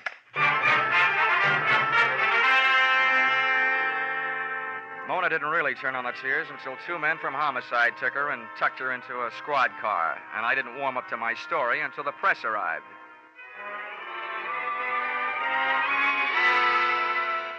In print, in a very early morning edition that hit the stands at 12:01 a.m., it looked even better than it had sounded.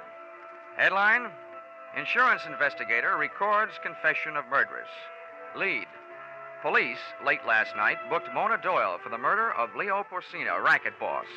In an exclusive statement, Johnny Dollar, Hartford, said he was able to record the voluntary confession of the shapely knife killer by means of a tape recorder and a microphone concealed beneath a sofa, thus lifting the suspicion from her brother, Glenn Nippy Cochran, who has been sought for the slaying. The wind was dying, and so was I by the time I got back to my hotel, after making one stop at an all-night drugstore for expense account item 7, $1.79, adhesive tape, which might be classified as an odd item, since I didn't, as yet, have any broken bones.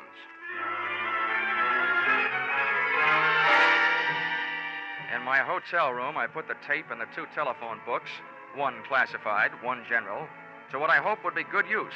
Slipped on a dressing gown and sat down to wait. An hour and 10 minutes later, it turned out that I'd waited long enough. Yeah? Who is it? Telegram. Well, you can't say much for his originality. Wait a second. I'll slip on a robe. Okay, Dollar, get back in the room. This is hardly the way to deliver a telegram, is it? I've got a message for you, all right, but it's not in an envelope. I'm Nippy Cochran. Well, hello, Nippy Cochran. That confession you coaxed out of my sister isn't what the tape is recorded on. It's phony. The police seem to like it. And nuts, I killed Leo Porcino. Oh, that's your story, and it could be phony. Look, I'll tell you why the police like Mona's better. Huh? Leo died from a knife wound in the left part of his chest. There were no signs of a struggle. That means he was probably killed by somebody who just walked up to him and pushed. Someone he trusted, a friend. That doesn't fit you, but it fits your sister. I've got the answer to that. It says in the paper that confession of hers lifted the finger off me. The least I can do is take it off her. And you know how that's done. It's a little late for guesswork, Nippy. By killing the same way with the same knife while she's alibied by the police, that'll clear her. What's it going to do to you? And if you get close to me, you can believe me, there's going to be signs of struggle this time. I don't have to get close. See?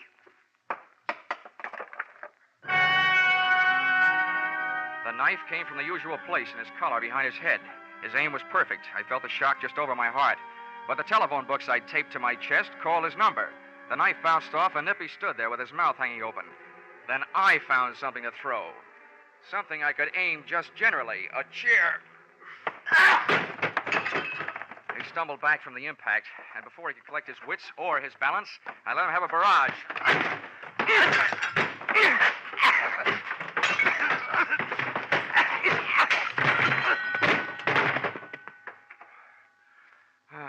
I should have known. A bail bondsman doesn't know the right people.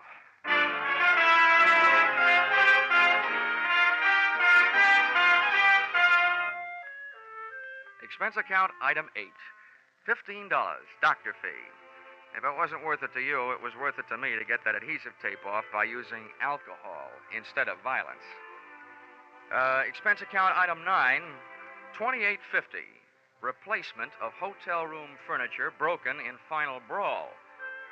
And expense account item 10, if you don't mind. $367.25. See enclosed bar, cafe, and theater receipts. Buying my way back into the favor of the magnificent Mona. Oh, and you may ask me how I was clever enough to know that she was innocent all that time. I didn't. But I could hope, couldn't I? Expense account total, original retainer not returnable, $500.71. Signed, yours, truly, Johnny Walker. Dollar.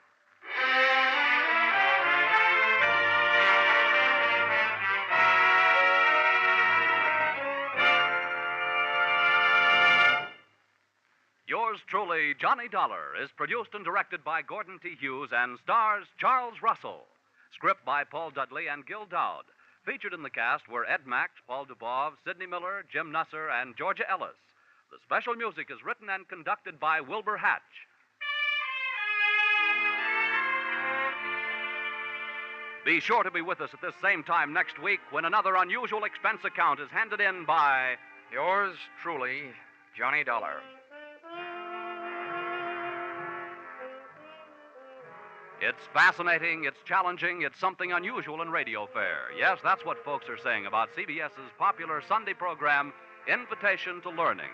You'll renew old acquaintances in literature. You'll make some exciting new ones when you make a Sunday afternoon listening habit of CBS's Invitation to Learning. Remember the time every Sunday afternoon over most of these CBS stations. Stay tuned now for Vaughn Monroe and his Caravan. They follow immediately over most of these CBS stations. Paul Masterson speaking. This is CBS, the Columbia Broadcasting System.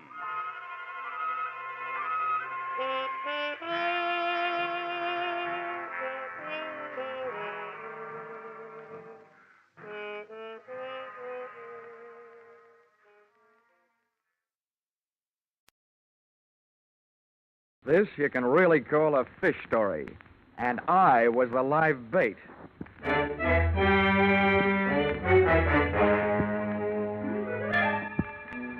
This is another in the adventures of America's fabulous freelance insurance investigator, Johnny Dollar. At Insurance Investigation, Johnny Dollar is only an expert. At making out his expense account, he's an absolute genius.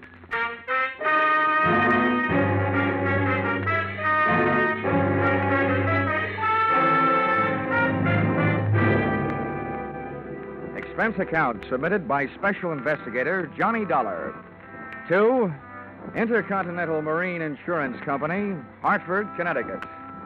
The following is an accounting of my expenditures during assignment in San Pedro, California, investigating the loss of 2 pieces of property insured by you.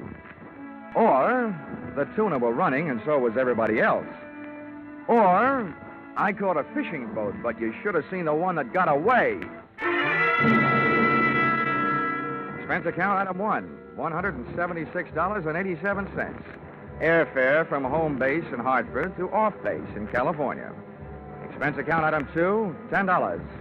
Cab fare, Los Angeles Municipal Airport to the waterfront office of the Pacific Deep Sea Canning Company in San Pedro. There was perfume in the air. Channel number 5. Inside, the name on the door said Walton. That's who I wanted to see, so I walked in. Well, who are you? I'm here to follow up the claim you made to Intercontinental Marine Insurance Company. My name is Johnny Dollar. Oh, would you bring the money? I need boats. The tuna are running. No, Mr. Walton, I didn't bring any money. All I brought is a suspicious nature and an inquisitive mind. What the devil do you mean by that crap? Now, don't get your fish in a stew, Mr. Walton. This is standard procedure. No insurance company is going to shell out $400,000 without first taking a long, lingering look. Well, there's not much to look at. Yeah, so I understand. According to your claim, 2 of your boats, the Frank Walton and the Nancy Walton, left port Monday afternoon and headed out on a southerly course. When you tried to establish radio contact Tuesday morning, you couldn't raise them. Pieces of wreckage and the bodies of 2 men were found Tuesday night, indicating that both boats were lost. That's the story. What made you so sure that both boats went down? Because of those 2 men whose bodies were found, one sailed in the Nancy Walton, the other sailed in the Frank Walton. What more do you people want? Just enough time to check everything thoroughly. You know, this wouldn't be the first time a shipwreck has been faked to collect insurance. I see what you mean.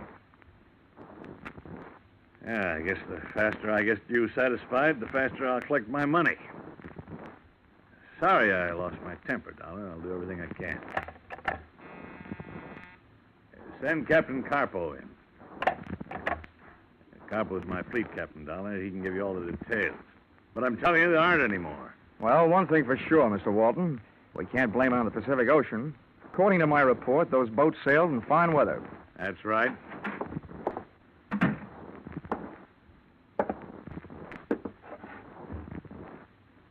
You call me, boss? Yes, George, this is Mr. Dollar from the insurance company. He's here to investigate the sinking. So?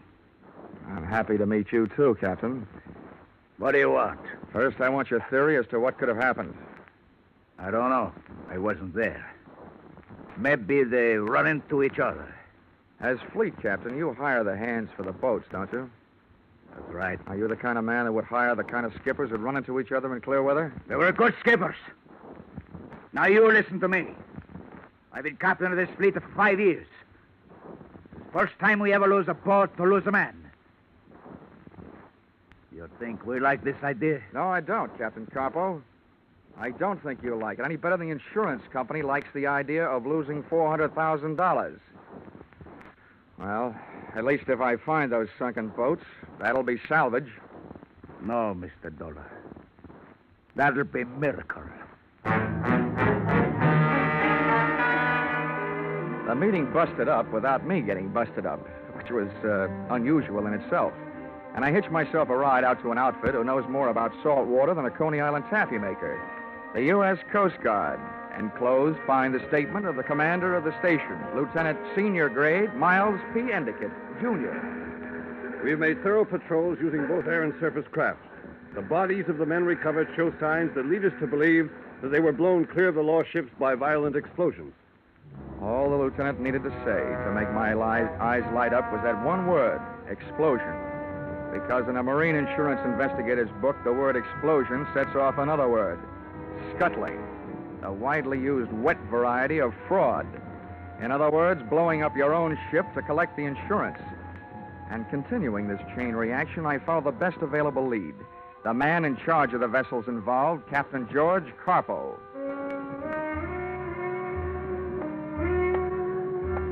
I found him at 11 that night at a combination restaurant and bar named after the oriental fishing bird, the cormorant.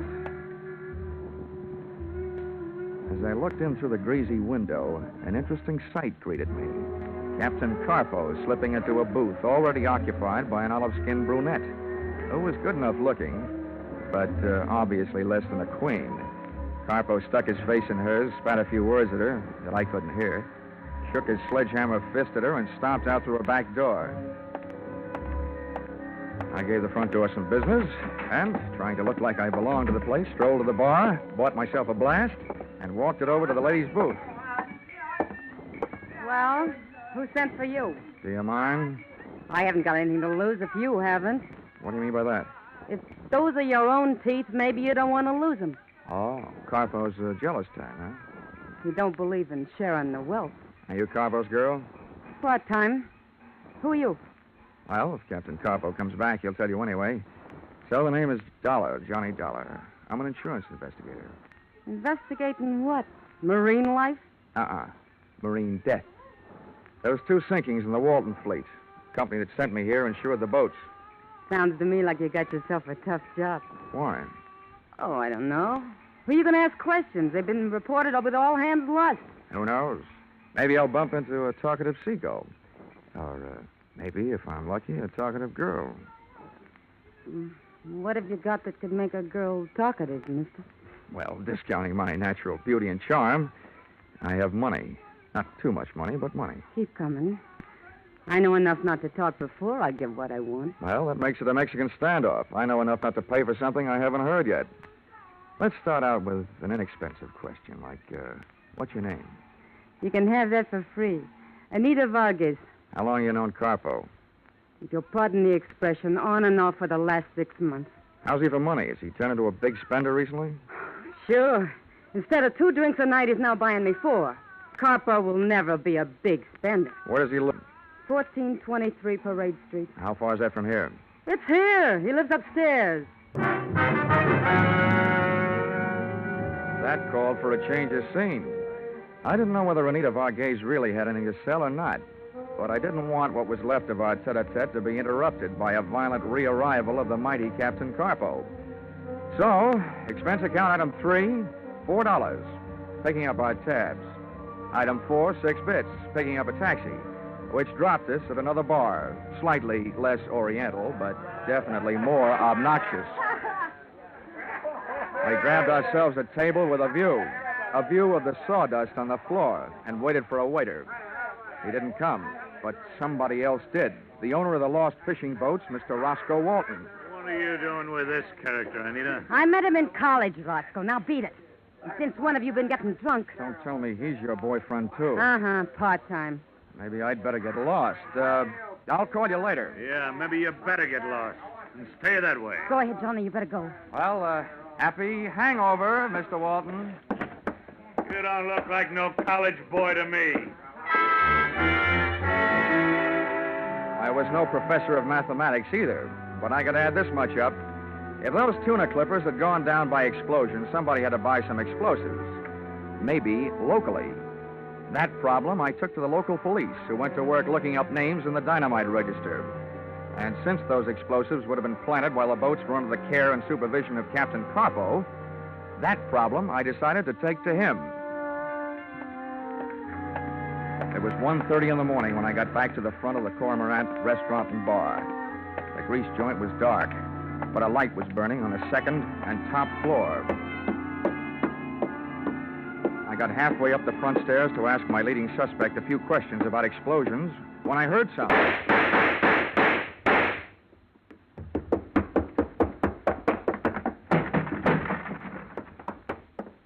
Carpo was still moving when I got up there, but not for long. The back door was as open as the captain's life was closed. I looked down the back flight of stairs. It was either too dark Well, there wasn't anybody there, and I wasn't going down to look. I've been over the body just to make sure. Oh. First they beat him half to death. I wonder why they didn't finish him that way. Huh? Well, sir, perhaps it would be best if you were to remain where you are. At least my pistol seems to recommend it. Well, well, you seem to have done inestimable damage to my good friend Captain Capo. The poor fellow seems to be definitely dead.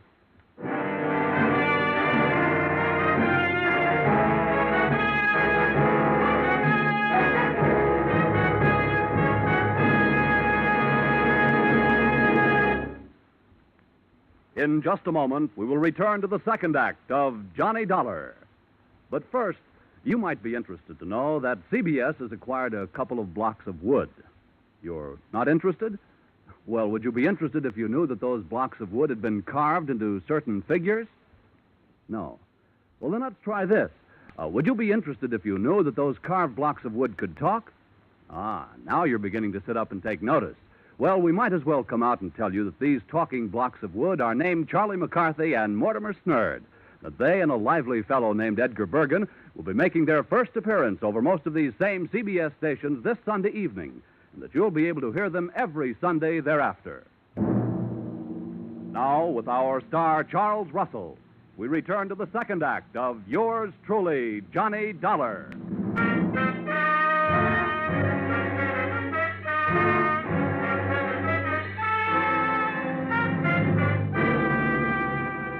There I was again.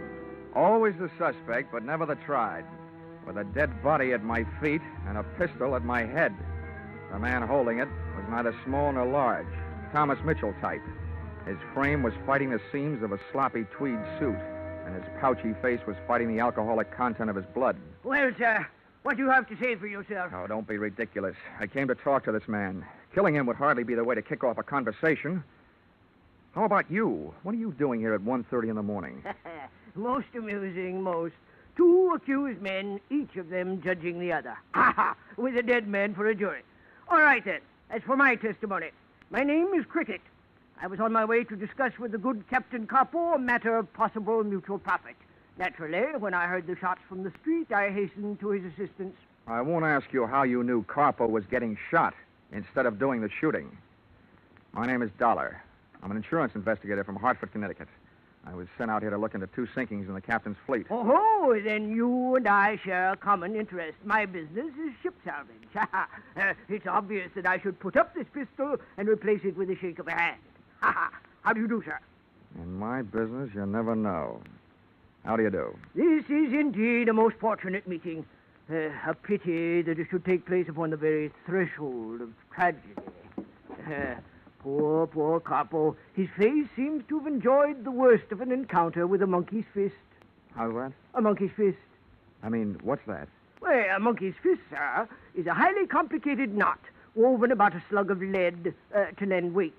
Ordinarily, it is intended for use at the end of a heaving line. However, it is sometimes used by seamen in the forecastle in the administering of torturous beatings. Now, what do you make of that? Well, if we can take the word of the centuries for it, torture suggests the violent seeking of information. That would indeed seem to be the case. Well, from the looks of this room, a monkey's fist or any other kind of knot wouldn't be hard to lay your hands on. What's that one on the wall there? Oh, that is a miniature of a knotted ship's fender. Fender? It's a device for cushioning the shock between a ship and a wharf or another vessel. In modern sailing, this type has largely been replaced by the commercial cork variety. Oh, somebody evidently heard the shots and notified the police. Awkward. Look, Mr. Cricket, Yeah? I feel like talking, but not to the police. Splendid. Perhaps then you would be kind enough to join me in a nightcap at my quarters? Lead me to it.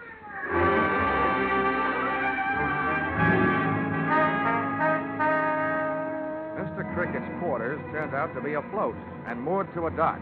It was a PT boat, ex-Navy. Sit down. Make yourself comfortable. Thanks. Now, first, that nightcap. Yo-ho-ho, sir, and a bottle of rum. Now, if you'll do the honors, Delighted. I will invite the London Symphony to play behind our chair. Tchaikovsky, the pathetique. Oh, utterly beautiful.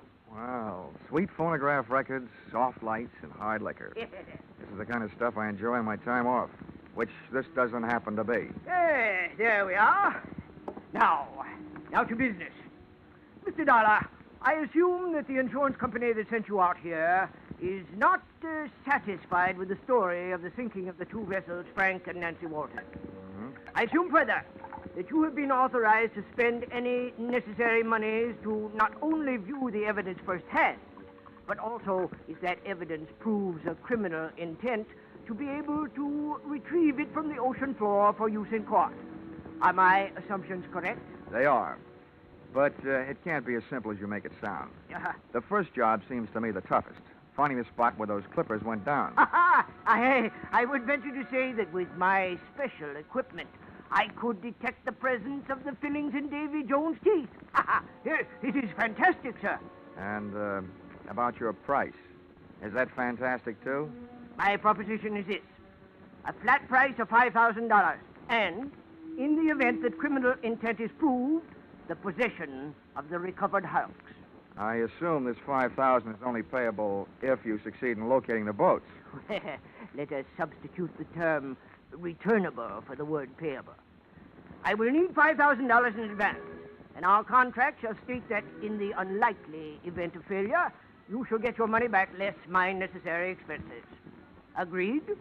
Agreed. Good. I'll have your money for you in the morning. Good. I trust I shall have your boats for you in the afternoon.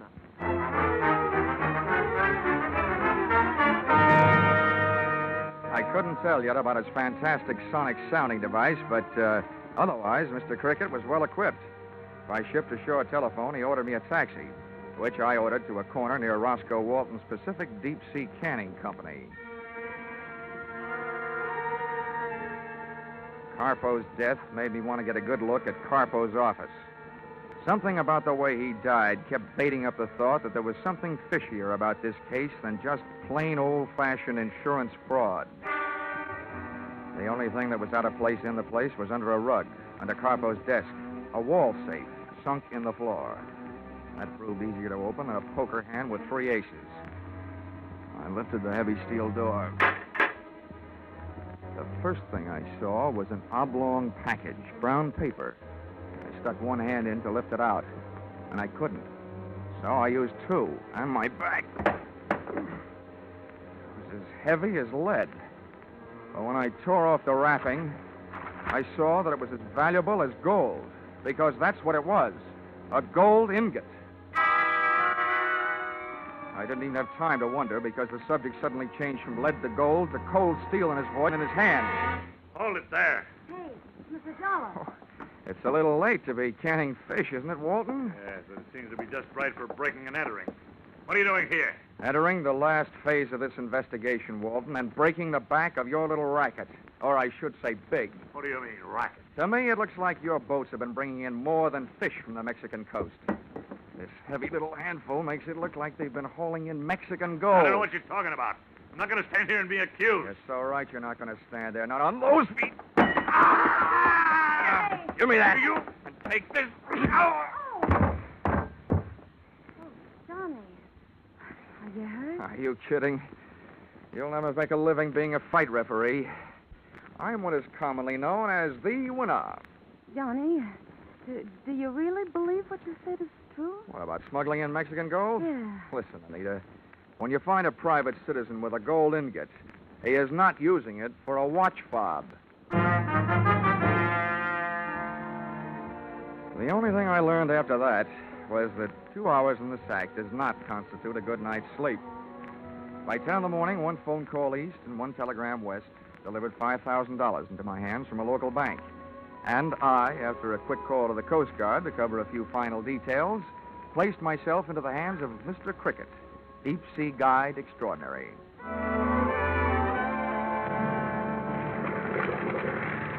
2 jolting hours later, our bucking bronco with a briny had us crashing to the swell somewhere off the island of San Clemente, which is somewhere some 60 miles off the coast of Southern California. Well, Dollar, my boy, enjoying the voyage? Yeah. Oh, come now. This isn't what a sailor would call rough weather, you understand? I understand. I only hope my breakfast does. Oh, this is nothing. Why, I recall one time off the Spanish coast. Mr. Cricket! Yes, my man? According to my reading, we're about there. Good. Reduce your RPM. Now, Dollar. Now, prepare to be amazed. Mr. Cricket had good reason to chirp about one thing. He sure knew his business. An hour later, the hoax had been located. We were riding on a mushroom anchor. A diver had been put over the side and was tug-of-war topside by a cable on a winch. All right, careful now. Okay, clear the rail. Easy does it. Far away. He's aboard and flat. Quickly now, get his helmet off. Now, Dollar, we shall see. For $5,000, I'm going to have to see. Well, Riley, what luck? We hit it right on the nose. They're both down there 30 yards apart. Well, Dollar, are you satisfied? Just about 90%, Mr. Cricket. Oh, and the 10%? Oh, look, it's this way, Mr. Cricket. If this case gets any place, I'll probably have to testify in court. So far, everything I've got is secondhand. That isn't worth much in court. I've got to see those boats. What? Why, good heavens, man. You mean you want to go over the side? I don't particularly want to, but it seems to be part of this job.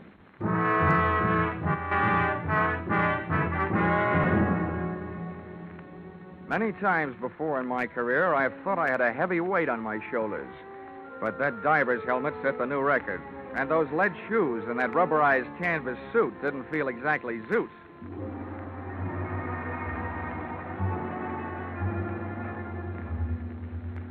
The temperature of the water outside felt much cooler than that forming on my brows. This was a steam bath, airtight.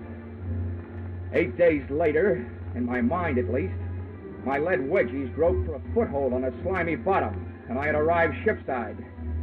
As I had no immediate way of determining the sex of a sunken ship, I couldn't tell from abaft the beam whether I was looking at the Frank or the Nancy Walton. About then, a passing current grabbed me and invited me out to dance along the ocean floor.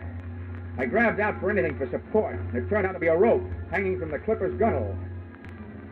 Well, Dollar, When the drift passed on in a huff, all right? I had a chance to take a closer look at what I was hanging on to.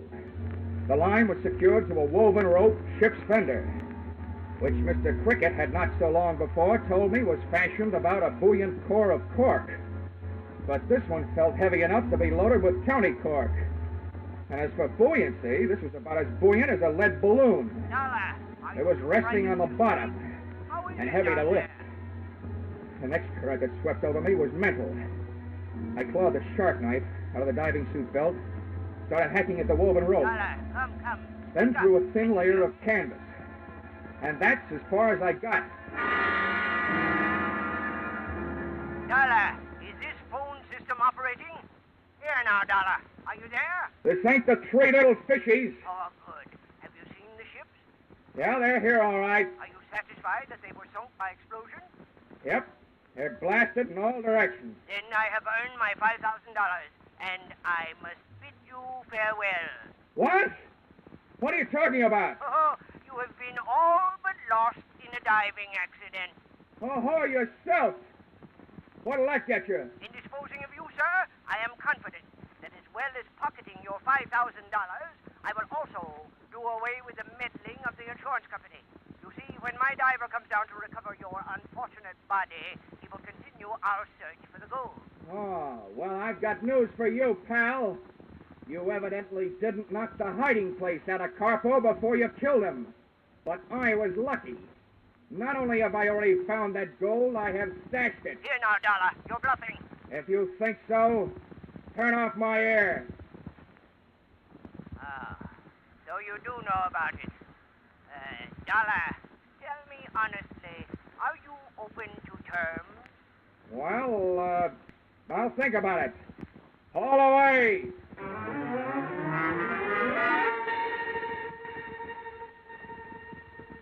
trip up was slower than the trip down, which was luck for me.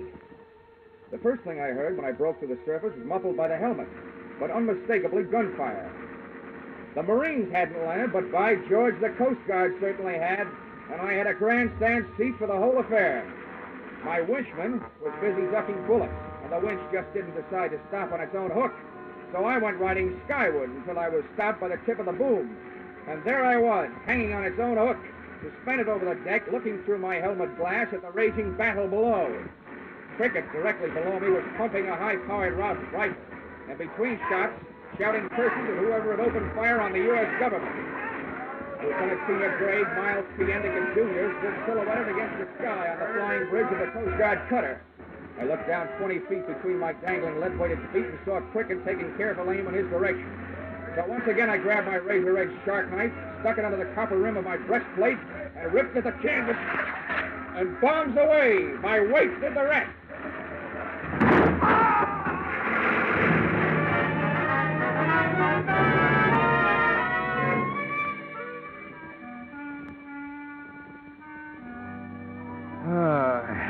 Expense account, item 5. Cab fare to the San Pedro Police Headquarters, where I made my statements and heard Mr. Crickett's. A badly damaged Mr. Cricket. Well, sir, during a short stay in Cleveland, it was brought to my attention that every city in the country was suffering an epidemic of small-time gold robberies. Dentist offices, pawn shops, and so forth. Such a condition piqued my curiosity. Yes. Well, there's my love for money. And I studied the situation more closely. To my amazement, I learned that the gold was being melted down, fashioned into ingots, and sent off somewhere to the Orient for use in the gold and gun smuggling traffic. It occurred to me that if I could intercept the gold immediately after its dispatch, under the guidance of Captain Coppo, to a larger ship, being met at sea by his tuna clippers, then I could realize for myself a tidy profit.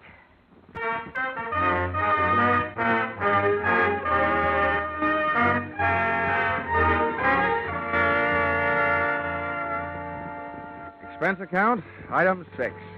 $7.50. A 5-pound box of chocolates for Miss Anita Varghese. Address, San Pedro Municipal Jail.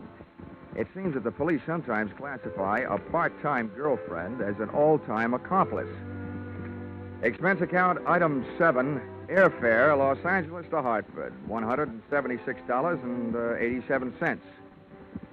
And being Friday, what do you think they serve for dinner on the plane? What else? Tuna fish salad. Expense account total, $1,264.28. Yours, truly, Johnny Dollar.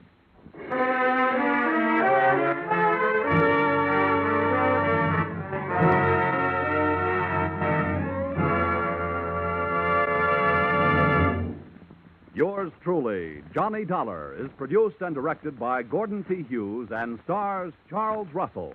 Script by Paul Dudley and Gil Dowd. Featured in the cast were Willard Waterman, Junius Matthews, Edmund McDonald, Georgia Ellis, Larry Dobkin, and Paul Dubois. The special music is written and conducted by Wilbur Hatch.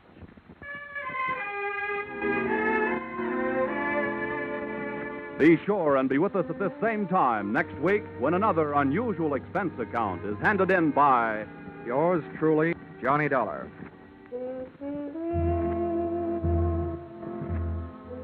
Every fall, the ladies like to go out and get some new fall clothes. Well, CBS has gone out and gotten some new fall shows. One of the gayest of these new programs is The Red Skelton Show, which makes its bow over most of these same CBS stations this Sunday night. There's no one quite like Red Skelton, as you'll find out when you tune in tomorrow. The Red Skelton Show is a part of the CBS Great Sunday Night Laugh lineup. Don't miss it. Now stay tuned for Vaughn Monroe, who follows immediately over most of these same CBS stations. Paul Masterson speaking. This is CBS, the Columbia Broadcasting System.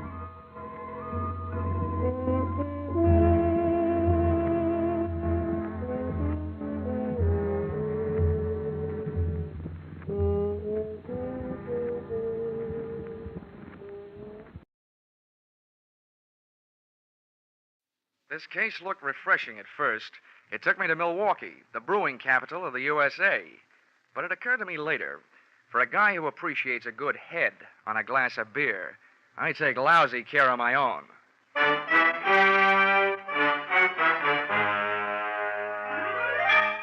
This is another in the adventures of America's fabulous freelance insurance investigator, Johnny Dollar, starring Charles Russell. At Insurance Investigation, Johnny Dollar is only an expert.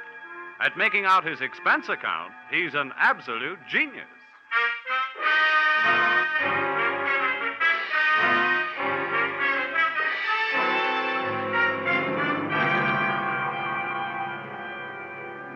Expense account submitted by Special Investigator Johnny Dollar. To Home Office, Ambassador Life and Casualty Insurance Company, Hartford, Connecticut. Attention, Franklin Haley, General Manager. The following is an accounting of my expenditures during my assignment as bodyguard to your policyholder, Ann Connolly. Or it may have been love at first sight, but the last sight was down the barrel of a .45 automatic. Expense account, item 1, $2.95. One copy of The Case of the Playful Siamese, a novel of detection and suspense. It was a story about a private eye named Dexter Payne. But before I could learn whether poor Dexter was dead or alive at the end of chapter 1, the phone rang, and there you were, Mr. Haley, telling me I had to leave for Milwaukee on the next plane. So I returned the book to the lending library, bought a copy of my own, and came to your office to find out what my assignment was all about. Oh, come in, Dollar. Come in. Thank you. How are you, Mr. Haley? Fine, my boy, fine. Glad to see you again. Now, sit down. Thank you. Ah, adding to your store of knowledge, I see. What are you reading? Oh, The Case of the Playful Siamese. Bah, crime fiction, trash.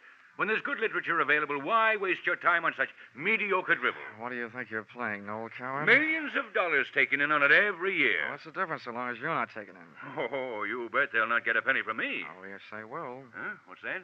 Oh, I said Will. Will Shakespeare. You know, Hamlet, Macbeth, Othello, crime fiction. No comparison. That's different. Anybody knows that. Well, I guess we'd better get down to business. Your plane leaves in an hour and a half, 6:30. This girl who needs a bodyguard, who is she, and what's she afraid of? It's a sad, tragic case. The result of a misdirected, surely not faultless life, but nevertheless a situation that demands outside help. Oh, there now. Don't go to pieces. All I asked was what's her name and what's she afraid of. Her name is Ann Connolly. 6 years ago, she had the misfortune to fall in love with a man named Neil Grafter, a man of violent passions, jealousy, and so on. He misrepresented himself to her. He plied her with luxuries. And then, practically on the eve of the wedding, he was arrested for grand theft. Uh-huh. Yeah, I think I can ad-lib the rest. While he was in prison, she didn't get tired of the luxuries he'd given her, but she did get tired of waiting for him. Well, he had lied to her, and 5 years is a long time. True. The point is, Grafter's coming out on parole today, and Miss Connolly is terrified at the prospects of her first meeting with him. His violence, you know. Mm-hmm. He once threatened to kill her if she so much as looked at another man. We want you with her when Grafter arrives. Well, why me? Aren't there bodyguards for hire in Milwaukee? Well, we hold a large paid-up policy on her life, and we want her protected. Besides, she's practically penniless. She couldn't even afford to hire a private detective. You know, it's a tragic case. And then, on the other hand, possibly all her fears are imaginary. Perhaps nothing will happen at all. Look, Mr. Haley, you can count on one thing. If I'm mixed up in it, something will happen. Expense account, item 2, $55.10. Airfare, Hartford to Milwaukee. I switched on my reading light, settled back in my reclining seat, and once more buried my nose in The Case of the Playful Siamese. I should have buried the book. It turned out that Dexter Payne had lived through chapter 1, and he really started to live in chapters 2 and 3. A beautiful blonde in a slinky negligee had just made herself comfortable on Dexter's lap, and guess what happened? A fuse on the plane blew, my reading light went out, and I spent the rest of the flight in a dark cabin in a black mood.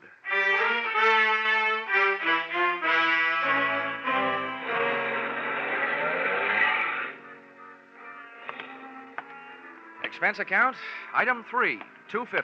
Cab fare, airport to the address of Ann Connolly. which, for a girl who couldn't afford a detective, was quite a hunk of a dress.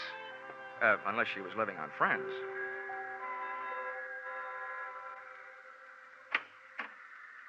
Good evening. Good evening. In case you are looking for Miss Connolly, she is not here. In fact, she has went out for the entire evening. Oh? Well, I think she's expecting me. At least she sent for me. She sent for you? Yeah, I'm Johnny Dollar from the insurance company. Oh, how dense of me. She did mention in passing that a detective would show up. Step inside, please. Thanks. Just hang up your coat and things. All right. She wishes you to remain until she comes home, which could be any time after the joints close up. Yeah, sure. And, in the meantime, I have been instructed to see that you are comfortable. So, what would you care for, a straight slug or a highball? Well, a highball would be fine. Step this way, please. Yeah. Oh, the floor's waxed, so watch that throw rug if you don't wish to land on your ear. Okay, thanks. Hey, it's a nice place. Do you own it? Most decidedly not. To me, it is a sweatshop. I am Cora. I am Miss Connolly's personal maid. Personal maid? I agree that I do not look the type. I only accepted the position because I was on my uppers. My regular racket is specialty dancing. Please be seated. Thanks. Cora, if I may call you Cora? Oh, please do. Cora, as I understand it, Miss Connolly needed a bodyguard, but she couldn't afford to hire one. So she asked the insurance company that holds a policy on her life to supply one. Well, that's me. And now I find out she lives in a house on the right side of the tracks and has a personal maid. I'm confused. Listen, Mr. Dollar. It is my opinion that preventive measures should start at home, if you know what I mean. No, I don't. In other words, she needs a bodyguard like I need a foster mother. What do you mean by that?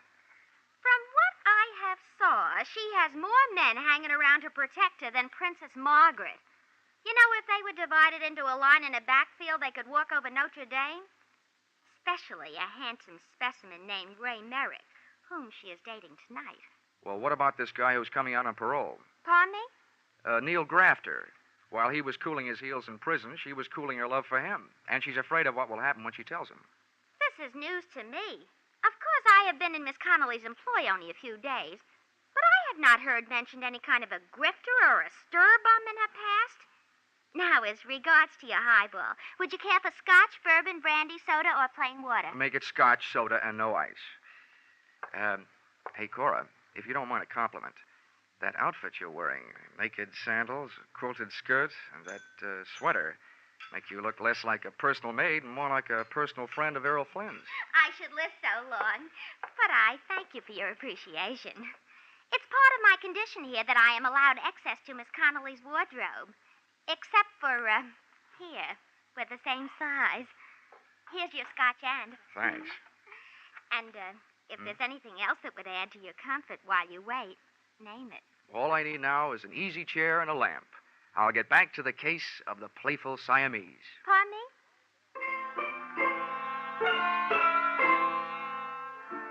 So there I was, Johnny Dollar, with Johnny Walker in one hand, Dexter Payne in the other, and a few questions simmering in my mind. They really boiled down to one. Namely, what was I doing there? Oh, well. In Chapter 5, Dexter finally found a clue. Yeah, I wish things would work out as easily for me sometime. I was just turning to Chapter 6 when guess what happened? Ann Connolly came home. Come on in, darling. Have a nightcap before you go home. I'm in. The first thing I noticed about Miss Connolly, after the size of her escort, was that there was more similarity between her and Cora than just body measurements. Their hair was the same shade of brown, and at first glance, at least, even their features were the same. Then she saw me. Oh, you startled me. But you must be Mr. Dollar from the insurance company. Check. This is Mr. Merrick, my lawyer, and my friend, Mr. Dollar. How are you? How do you do? I hope you've been comfortable. Thanks, I have. Too comfortable. Usually when I'm sent to guard a body, the body is there to guard, not out on the town until 2:30 in the morning. Well, of all the... Oh, wait a minute, honey. We thought it was a smart move, Dollar, to get Ann out of the house and keep her out of it until you got here. All right, Mr. Merrick, while you're in the mood to answer questions, maybe you'll tell me why with a layout like this and a personal maid, did Miss Connolly turn herself into a charity case? Why didn't she hire a local muscle man? That is none of your business, and if you don't like your work, Anne, go back to Hartford now. Go back tonight. Go. Anne, darling, hold your My temper. Now, you'll have to inconsequential forgive Miss tin Connolly. star. Dollar, her nerves are on edge. You can understand that. Dollar, the fact is that she couldn't afford to hire protection. A, because her funds are low at the moment. B, because there's no telling how long she'll need protection. There's no way of knowing when Grafter will show up. Does that answer your question? I had planned a winter in Bermuda. I hope Grafter makes up his mind before the thaw sets in. I only hope you're as sure of yourself as you sound, Mr. Dollar. I try to be. Well, I think I'll skip that drink, Anne, now that you're in safe hands. I think I'll go home, get some sleep. Of course, Ray, if you think it's all right. I'll see you tomorrow. Yes, I'll call you in the morning. Dollar. Yeah? If there's trouble tonight, Anne has my phone number. Oh, thanks very much. But I'd rather have a baseball bat.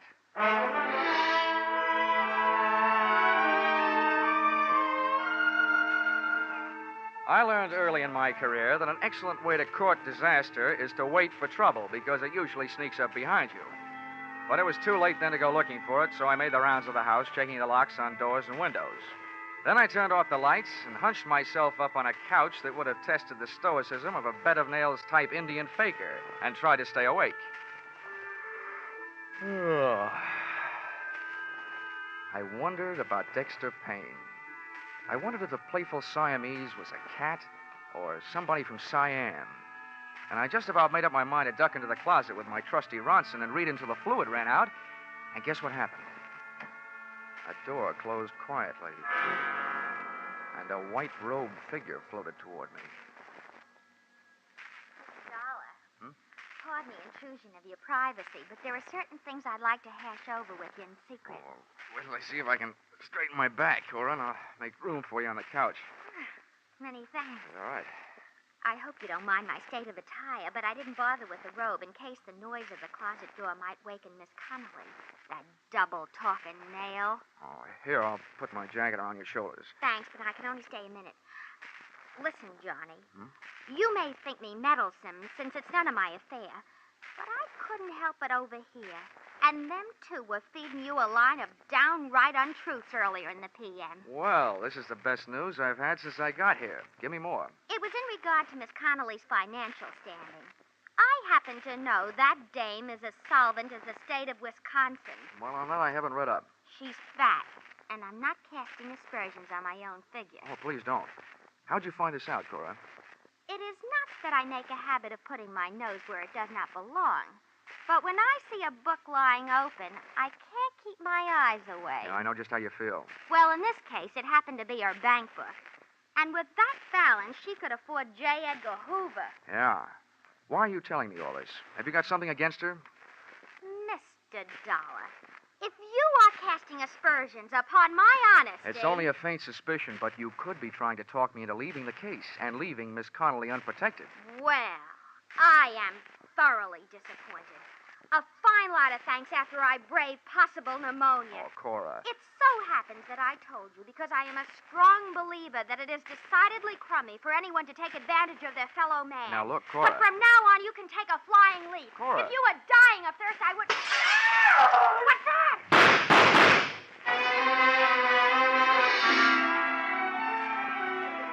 As I stumbled across the room and into the pitch-black hallway leading to the bedrooms in the rear of the house, I wondered what Dexter Payne would do in a similar situation.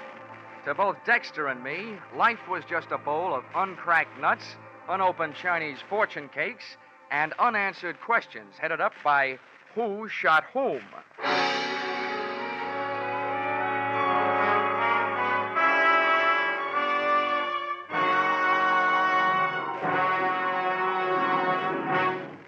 In just a moment, we will return to the second act of Johnny Dollar. But first, The Case of the Paper Stars, a thrilling true story from the police file, starts a 3-week serialization on CBS's Gangbusters tonight.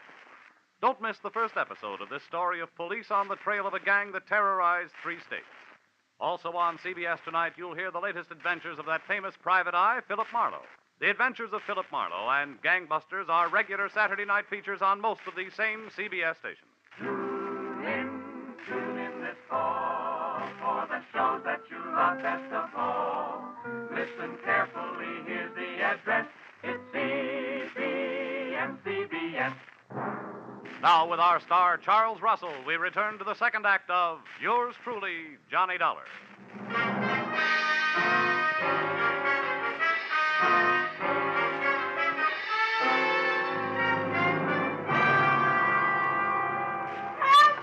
Somebody help me! Anne Connolly's hysterical screams told me the way to her room, but before I got there, a stream of cold night air blowing into the hall through an open door to another bedroom stopped me. The draft was coming from a smashed-out window, and the smell of cordite that came with it meant that this room had been the shooting gallery. The corner of my eye picked up the corner of a white garage just as a king-size shadow of a man crossed it, and I went out after him. I made the garage in a dozen heartbeats. Believe me, the way my heart was going, that was record time. And as I skidded around the corner, an arm about the size of a fire hose came out of the darkness, crooked around my neck, and pulled a face that loomed up above, and in front of mine was ugly, bearded, and wild-eyed. So, you're working against me, too. Let go. What's the matter with you? Yeah, sure. I'll let go. Oh, you must be Neil Grafter. I didn't kill her, did I? Because she wasn't in her bed. Oh, where was she? With you? No, she wasn't with me. What's the matter with you, anyway? So she went sour on you. Happens every day. They even write songs like Don't Cry Joe about it. Look, you spent enough time in prison to learn not to like it. Why set yourself up to go back for the rest of your life? You were smart enough to get out on parole. Why don't you get smart enough to pull yourself together? Prison? I don't remember any prison. I forget things sometimes. Oh, but I could ask the doctor. No, not anymore. Who are you? Another one of her men? Look, Neil, why don't we go someplace where it's more comfortable than this, huh? What? Someplace nice and warm, and we'll talk. Oh, no. No. Everybody tries to play tricks on me. Nice and warm, with bars on the windows, and people making noise all over the place. Well, you're not going to stop me. Nobody is. Why don't you let me help you then? Come on. That's what the doctor kept saying. You're a doctor. Well, I don't need any help. I can do it myself. Now, calm down, Grafter. With my own hand.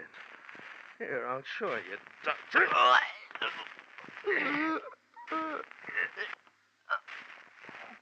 No. Oh, why should I kill you? So don't help me. Just stay away from me.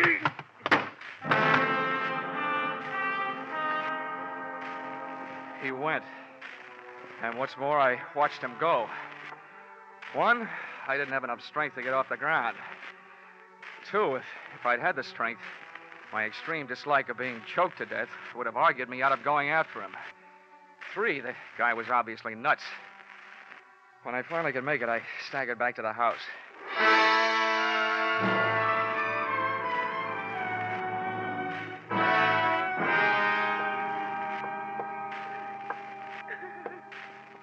You can turn on the lights, Miss Connolly. He's gone. No, wait a minute. On second thought, maybe we'd better make sure all the shades are down. He might come back.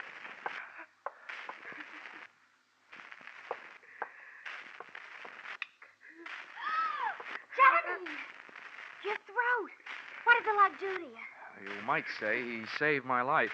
At least when he got halfway through the job, he changed his mind about killing me. You talked to Neil? I tried to, but he didn't understand anything I said. And Miss Connolly, he didn't talk about wardens and paroles, as in prisons. He talked about doctors and barred windows and noisy people, as in mental hospitals. Do I translate that to mean that he's off his rocker? Cora, please, go over there and sit down, will you? I'll get to you later. Well, palm me. Just pretend I'm elsewhere someplace. After all, it was only my bed that he blasted. Did you hear that, Miss Connolly? Yes. Yes, I know it was a horrible thing to do, having Cora sleep in my room. I was half crazy with fear. Why doesn't Ray get here? He promised to hurry. Maybe we can air some of the linen before he arrives. Instead of being in prison, which was a story I got, Grafter was in a hospital for the criminally insane, nursing a big yen to ventilate your head. Is that right? Please, Yes, that's the truth. He escaped a month ago. A month ago? Yes. The doctors notified the police here that I was in danger, and they supplied a 24-hour guard for the house. But after a month, they decided Neil had gone someplace else, so they withdrew the guard. Oh, great. So the only people left who cared more about your fate than they did about mine was your insurance company. Well, we had to do something, but I didn't have any insurance. What? So Ray bought a policy for me, and then we contacted the company. Aha. Legal blackmail, huh? Which brings to mind a meaty little question. Did you lie to the general manager, Franklin Haley, about where and what grafter really was? Or did that misplaced con man hoodwink me into this mess? We told him the truth. I swear we did. Okay. I hope he lives through my expense account, because that little trick is going to cost him.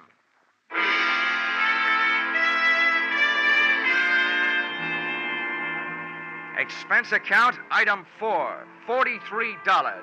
Breakfast the next morning. Over which I managed to steal a few moments alone with Dexter and his dilemma. In Chapter 7, Dexter finally came upon the corpus delicti.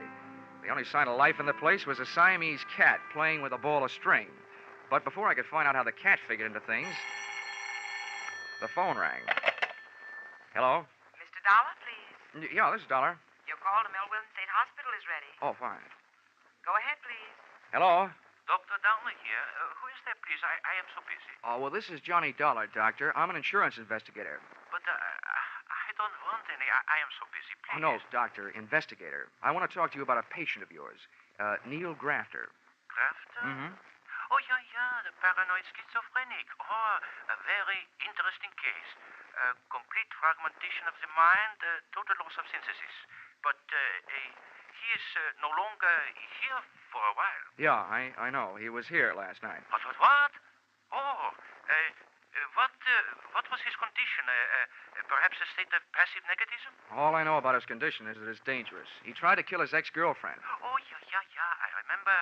Extremely strong obsession. An extremely strong man. Look, I've been hired to protect this woman. Now, what I want to know is, will he try again? There is no doubt. Well, when? Tonight? I would say tonight. The degree of hallucinatory enmity towards this woman and everybody about her, the depths of his obsession... Whoa, wait a minute, Doctor, wait a minute. You're way over my head. But you do think he'll be back tonight? I am positive. Thank you, Dr. Kildare. And all Dexter has to worry about is a playful Siamese.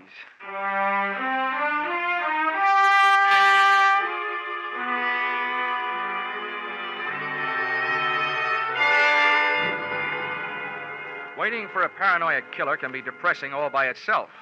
But to make it more so, in Milwaukee, the sun went into hiding behind a layer of dark gray clouds about 4 p.m., and it started to snow. It had the mood of Wuthering Heights, with icicles. At 5:30, daylight shut down, the night shift took over. And at 8, after a dinner that nobody dined on, I didn't brush my teeth, I lied in them. And what kind of protective measures do you propose to make tonight, Dollar? Oh, none. As far as I'm concerned, this is a night off. Dr. Downer out at the hospital, who knows Grafter better than anyone else, says he won't be back tonight. Oh, I wish we could be sure of that. Yeah, so do I. How can he make such a positive statement? Probably because he's spent his life with people like Grafter. No, I tell you, there's nothing to worry about. Miss Connolly, I want you and Ray to go out, just like you did last night. Cora and I will stay here. All right, if you think it's the thing to do. But I'm worried about Cora after what happened to her bed last night. How can we protect her? It's a little late to worry about that after you set her up. But forget it. Just to make it safe, she won't be in that room. I will.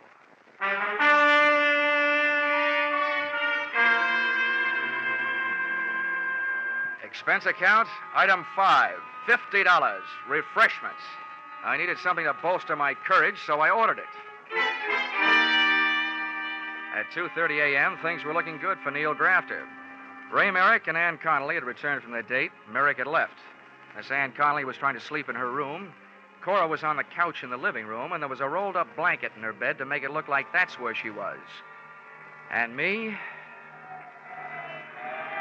I was out in the snow, huddled near the incinerator, with an iron poker freezing to my hand, with a good view of the house and a poor outlook on life.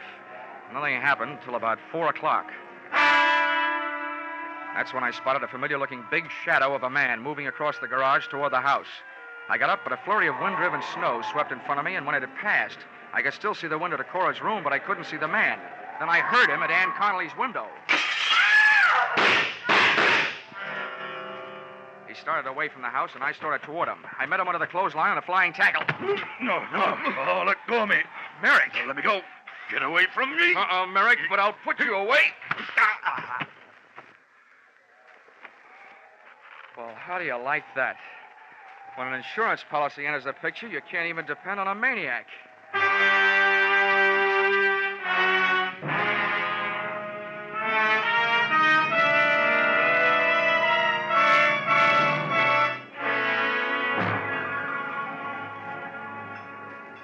Well, just one more then, to pacify my nerves. They're jumping. Now, take it easy, Cora. This is a fine time to start falling to pieces. Oh, why doesn't the doctor get here? Now, don't worry, he's coming. I've called for an ambulance. If Miss Connolly kicks off, I will hold him personally responsible. Now, look, Cora, I appreciate your feeling toward your fellow man, but Miss Connolly made a pigeon out of you.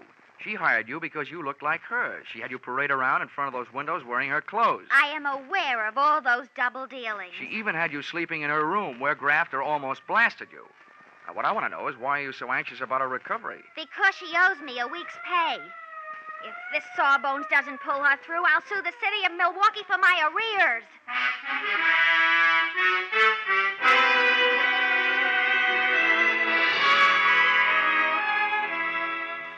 Expense account, item 6, $150 for services rendered while I was on the giving end of a blood transfusion, which Ann Connolly needed before she could be moved. One item, at least, that you shouldn't balk at since she is your policyholder. The doctors give her a 50-50 chance to live, but even if the scales tip the other way, I think your money is safe. Because her beneficiary, Ray Merrick, is guilty, among other things, of attempted fraud, since he planned on having Neil Grafter blamed for the shooting he did. Expense account, item 7, 5 cents, newspaper, which reported that the police had returned Grafter to the hospital from which he had escaped. He did come back, as Dr. Kildare said he would, but he was a little late and missed the party. Item 8, $55.10, airfare, Milwaukee to Hartford. Expense account total, oh yeah, Dexter Payne. You know, I never did finish that book. After those cats I'd been jiving with, I couldn't care less about a playful Siamese. Expense account total, $845.30. Signed, yours, truly, Johnny Dollar.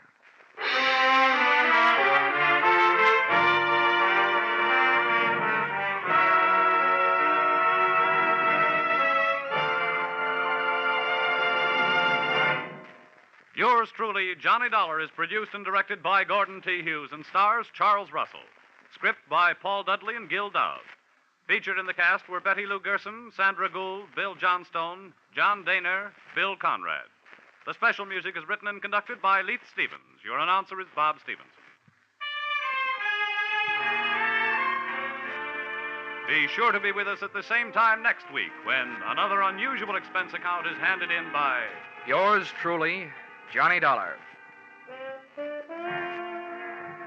A whale of a Christmas present for a few moments brain-scratching.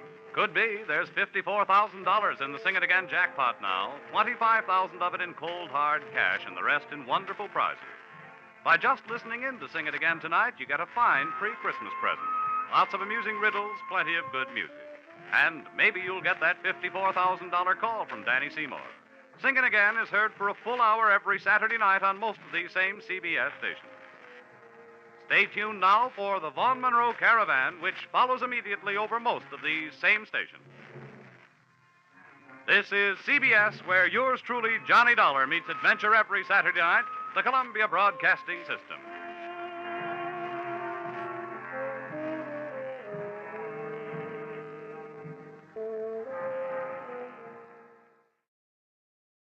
If you're looking for murder, I know a guy who can get it for you wholesale.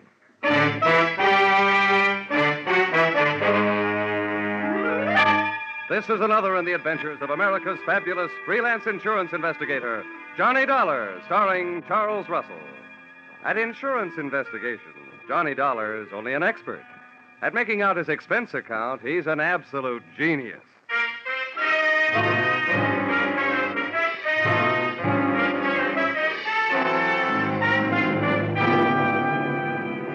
Expense account submitted by Special Investigator Johnny Dollar to West Coast Underwriters, San Francisco Branch. Attention, Bradford L. Coates, General Manager. The following is an accounting of my expenditures during my investigation of the little man who wasn't all there, or in most cases, there at all, or the unpaid premium payoff. Expense account, item 1.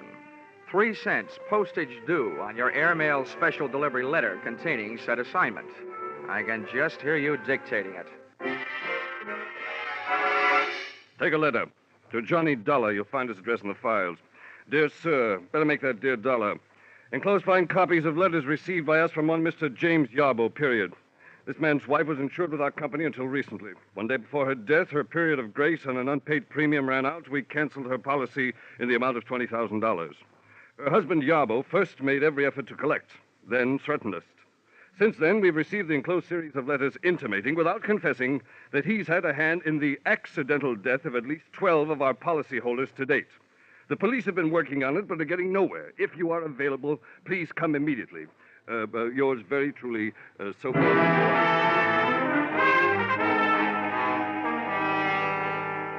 Expense account, item 2, $176.87. Airfare, Hartford to San Francisco. Item 3, $5.40. Cab fare, airport to your office.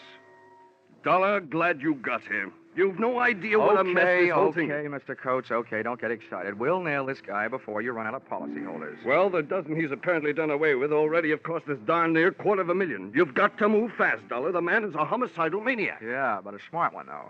He's put just enough in those letters he sent you to let you know that he's working out a grand-scale revenge against your company. But he leaves out just enough so the law can't lock him up. He's had perfect alibis in every case. Look, Mr. Coates, tell me, have all these deaths been local, right around here? No, they've been all over California. Mm-hmm. Well, one other thing, the method. From this list you gave me, Mr. Yarbo seems to have a preference for killing people through the noisy and gory method of fake automobile accidents. Yes, very true. But what about this last one? Airplane crash. That was a $30,000 loss to us. Just think. Our poor innocent policyholder flying around and then his engine quit. Thanks to a man he's never even seen. Tell me, Mr. Coates, just how difficult would it be to get a list of your California policyholders? Names and addresses, you know. Why, that would take days. But goodness gracious, man, you can't hope to keep an eye on them all. Besides, the minute you went off the job, he'd strike again. That's a preposterous idea. Cut. Time. Look, I don't want the list. I was just wondering how Yarbo got it. Oh. Now, so far, you've given me nothing to go on. I'd like you to add 2 things to that. Yarbo's home address and a $50,000 life insurance policy made out to me. What on earth's that for? Well, look, in the first place, if we're going fishing for Mr. Yarbo, I might as well be the worm. In the second place, if I should get gobbled up in the line of duty, that $50,000 life insurance would make several attractive young ladies of my acquaintance very happy. Not, mind you, as happy as I can make them by remaining alive.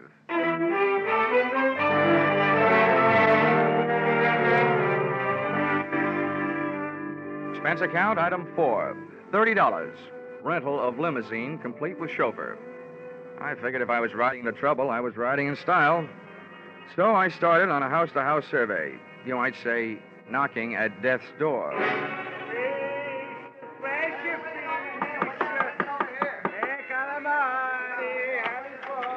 Yes. What is it, please? I'm sorry to bother you, Mrs. Gianelli, but I'm from the insurance company. Oh, yes. It'll only take a moment. One question about your son. Oh, poor Angelo. What do you want to know about my poor son? He drive away in his automobile, that's all. I'll never see him alive again. Yes, I know. Tell me, Mrs. Gianelli, did you ever hear your son mention a man named Yarbo? Yarbo? Yeah. Yarbo. I don't know about no such Yarbo. Now, please. Please leave me. There was so much sadness in my house.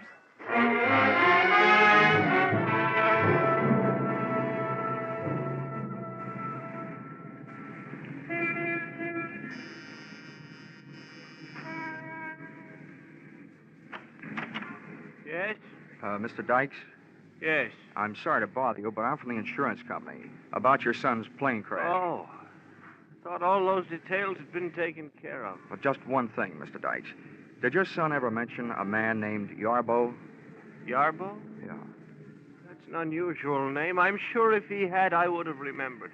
Okay, sir. I'm sorry to have bothered you. And thanks.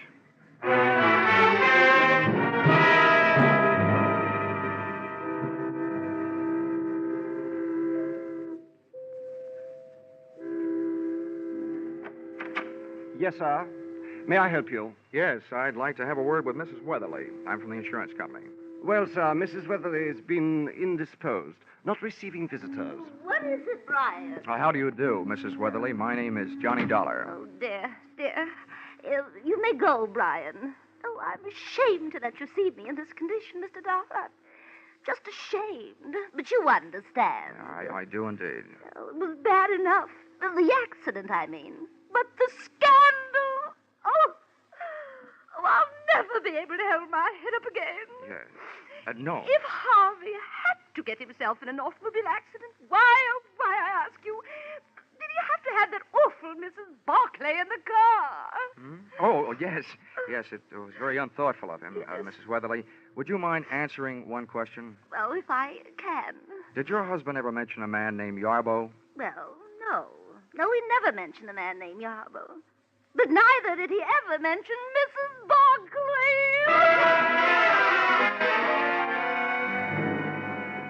I tried a half a dozen of the other beneficiaries left behind by Mr. Yarbo's list of victims.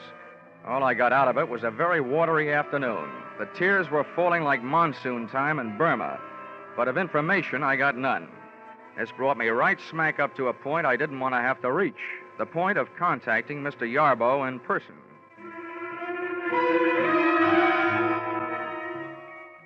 At 8:30 that night, I took a plant on Yarbo's house on Lombard Street. At 11:30, I saw the lights go out, as did Yarbo. He was a little guy, stooped over like he was looking for cigarette butts on the sidewalk, needing a haircut, and, true to type, wearing a long black overcoat. But worst of all was the little satchel he was carrying. Items like this always set off a chain reaction in my imagination, and I could just see him on his way to atomizing the Oakland Bay Bridge, thus causing the biggest automobile accident in history. I very cleverly forced my way into the house by breaking a first-floor window, reaching in and opening same. The cyclops eye of my flashlight started picking up information on the subject of Mr. Yarbo immediately. The room I had entered looked like the Hobby Lobby of an English bobby, a crime museum if I ever saw one. On one wall, a gun case. On another, a crime library. And scattered around the room, a grisly collection, ranging from blood-stained hatchets to shrunken heads. But the most surprising criminal curio of all stood right behind me. Mr. Yarbo, complete with little black bag. Well, I must say the current second-story man dresses well, but I must also say you, my man, must have the old masters of the art turning in their graves. For you, young man, are a heavy-fingered bungler. There, let's have a better look at you. Now, that flashlight, I'll feel better after you've dropped it. Hey, what am I doing? You're not even pointing a gun at me. Don't feel too comfortable. You are well covered from many points. A step from you in any direction may detonate any number of explosive devices. Why'd I have to pick this joint to burgle? I feel like a city councilman playing a call in the White House. You seem more the kind of a guy I should be working for instead of on. What's your racket? Racket? Yeah. You were in a racket, my little friend. My pastime is a science. Yes, I take it you are impressed with my collection. Who wouldn't be? Well, if you're interested, come here. About those booby traps. Oh, yes. Note well the design of the rug. The large roses. Avoid stepping on them for the time being. Oh, great. And I was in here stumbling around in the dark. May your good luck continue. But look here in this case, the small vial on the right. That was purloined for me to order from the famous Black Museum in Scotland Yard. That little vial once rested in the case of the fabulous murderer, Dr. Crippen. And there, beside it, that lock of hair, that is from the head of the second victim of the noted mass murderer, Neil Cream. And up there, look up there, the hangman's noose over the mantel. From that one swung the body of the notorious Western bad woman, Fanny Turner. Oh, how's chances for running this place for Halloween? Well, all right then, since you no longer seem interested in playing the part of a bungling burglar, then I assume that I am also free to discontinue my pose as a victim of your disguise, Mr. Johnny Dollar. Oh? Looks like the chips are down and I'm the fish. Yes, and there are a lot of other fish in your sea, Mr. Dollar. Poison eels, that's what you are, the lot of you. Parasites, gambling on death, and then not paying when you lose. Listen, Mr. Yarbo, you're placing a big hunk of blame where it doesn't belong. You're confused about things. Confused? Yes. When your wife's insurance premium was overdue, you were allowed a 30-day period of grace. And when that went by, the policy was canceled. Now, that's not the insurance company's fault. It was your fault. But it wasn't. I gave her the money. She spent it on herself. I'd have made it up. I told them so after she died. I told them, but they wouldn't listen. I'll show you. I'll show you. Yarbo looked like he was headed to show me the chopping end of an axe laying on top of a small table. I hit him just as he hit the table. As he hit the floor, I noticed what I was standing on. One of those big red roses in the carpet. It hadn't exploded yet, but that was one flower I wasn't standing around waiting to see bloom.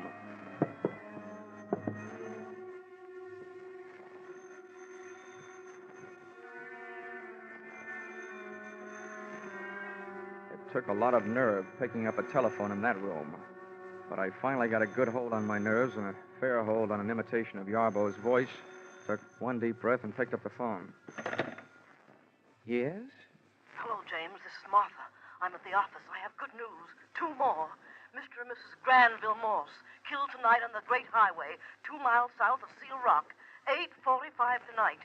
Ran into a post, both killed. Insured for a total of $80,000. I gotta go now. Goodbye, James. Well, congratulations, Brother Yarbo. 2 more at 8:45 tonight. And who's your new alibi? Me.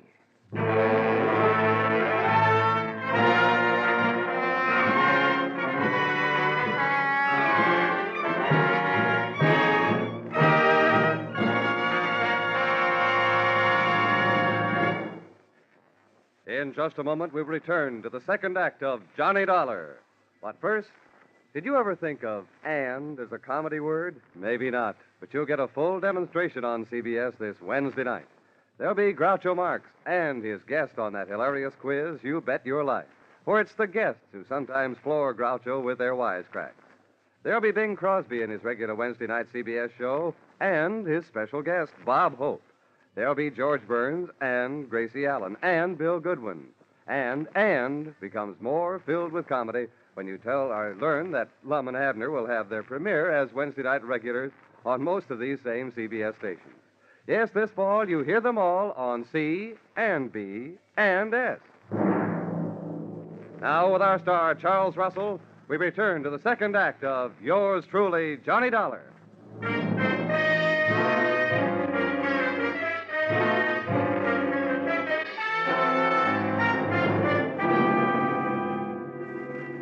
Yarbo might have been lying unconscious on the floor, but in that setting, I was still afraid of him. I'd have looked the place over with a fine tooth comb. Only having none, I used my hands. I put the pat test to Yarbo's pockets for a gun. He was unloaded. Then turned my attention to the little black bag he'd been carrying when I saw him leave the house, and which he still had with him when he returned. I hoped it wasn't booby-trapped. Opened it and discovered that it was a trap, the type my kind of booby stepped into. Inside the bag was a small radio receiver tuned to something I looked for and found in the room. A small radio transmitter of the type formerly used in army tanks. Through this, Yarbo had heard me enter his little museum of murder and had returned to catch me in the act of prowling the premises. About then, I caught him in the act of coming to. Well, welcome home, Yarbo. Time to get up. I just had a long chat on the phone with Martha. She thought I was you. You think you're very clever, don't you? Martha knows my voice. If she talked to you at all, she didn't tell you anything. Of that I am sure, so save your breath. There is no use your telling me she gave you any information. Oh, no, you got me wrong, pal. I only told you Martha called to let you know I know there is a Martha. I figured it might make you nervous, and nervous men are easy to beat. Other nervous men may be easy to beat, Dollar, but not James Yarbo. The police have tried, and they couldn't prove a thing against me. Now, may I have your permission to get up? Yeah. Maybe the police haven't been able to get anything on you, but I have something. Attempted murder. The hatchet you went for. The pitiful mistake of a pitifully suspicious mind, Dollar. I wasn't reaching for that hatchet on the table. I was trying to show you something in the table drawer. There it is, spilled out on the floor. My wife's insurance policy. The one your unscrupulous thieving superiors refused to pay. The vampires? Here, look at it. All in order. Much of it in fine print. Fine, just fine. Okay, Yarbo, that did it. Come on, ahead of me. Where are we going? Find some place to lock you up. I was hired to stop you, and until I do, I'm at least going to try and slow you down. Now move.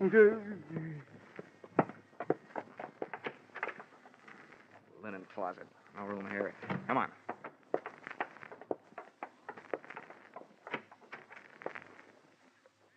Bathroom. No window. Yeah, this'll do. Go on, get in there. No, not in here. Anywhere but in here. It's a good place. You may get thirsty. No. This is where my wife died. Not in here. No.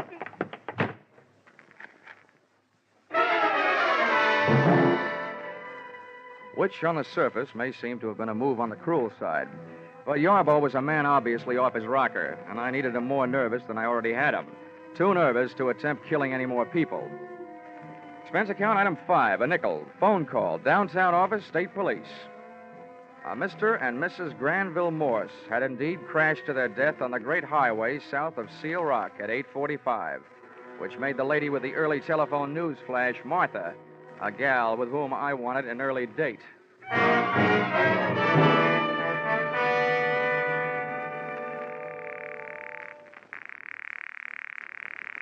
Come on, answer the phone. Hello? Hello? What is it? Hello, Mr. Coates. This is Dollar. Huh? Oh, yes, Dollar. What do you want? Well, first I want to tell you that you just lost 2 more policyholders. List price, $80,000. Oh, good Lord. This is terrible. Who? How? What? Never mind that. I've also got something else. On the good side. I need your help tonight. Of course. Anything. What can I do? Meet me at your office. You and I are going to go looking for a dame named Martha. Martha? Martha who? I don't know, but I hope she works for you. I'll be there in a half hour. Make that 20 minutes, and you'll be 10 minutes closer to happy days. The office personnel records of the West Coast underwriters turned up not 1, but 3 employees named Martha, which gave me 3 choices as to who had been supplying Yarbo with a list of West Coast insurance policy holders. Finding the exact Martha was even easier. On the phone, she had told me that she was calling from the office, and the night elevator operator's in and out book showed the signature of one Martha Kinsey, and I just couldn't wait to hear her report. Who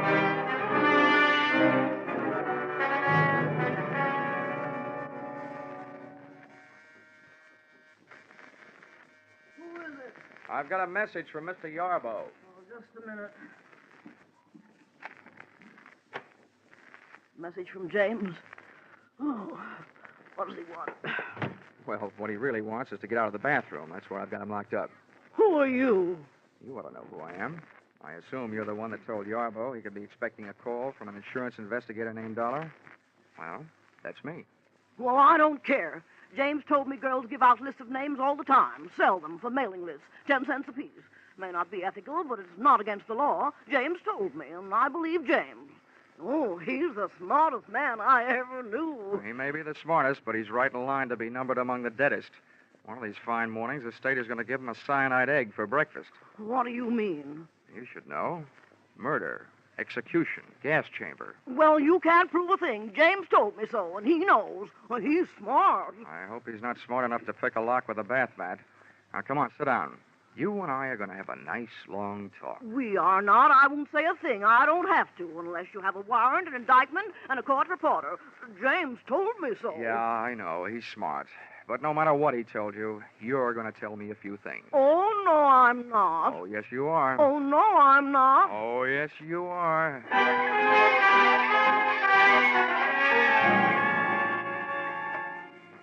So, I was wrong. Martha didn't tell me anything. But her stubborn attitude did. She was in love with Mr. Yarbo, a stupid, middle-aged woman having her last fling at romance, doing her best to keep her last chance alive in the person of the man who had made her his partner in crime. As crazy as it was, this grotesque pair of lovebirds created the only real emotion in the case to date and switched my thoughts from the widely scattered deaths which had brought me into the case and over to the single death of Yarbo's wife. Enclosed, find a transcript of statement made to me at 2 o'clock in the morning by the doctor who signed Mrs. Yarbo's death certificate. Cause of death, cerebral hemorrhage. Result of severe fracture of skull. Region, medulla oblongata. Contributing factors, woman bathing in bathtub at home. Slipped and fell, striking head on shower spigot. Coroner's finding death due to misadventure. Accidental. It took the doctor 2 minutes to get around to making that statement. I figured it would take Martha at least 30 minutes to get her hair out of her curlers and make herself presentable enough to risk being seen on the street. That left me 28 minutes to get back to Yarbo's house before she did, and I didn't need half that long. In a cab on my way over, I took inventory. 1, to date, Yarbo's alibis covering him on all the so-called revenge murders had been perfect. Too perfect. 2nd, when I first faced Yarbo, he screamed about his wife's death, not in the light of having lost his lady love, but in the light of having lost her insurance money. Just as my third and most important conclusion came upon me, the taxi came upon our destination, and I had to go to work.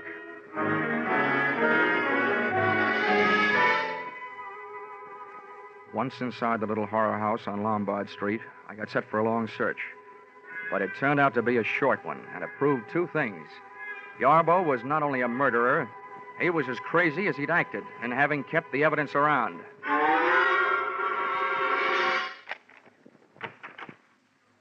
Okay, Yarbo, come on out. Well, I hope you have enjoyed your waste of time, Mr. Dollar, as I've enjoyed my chance for meditation.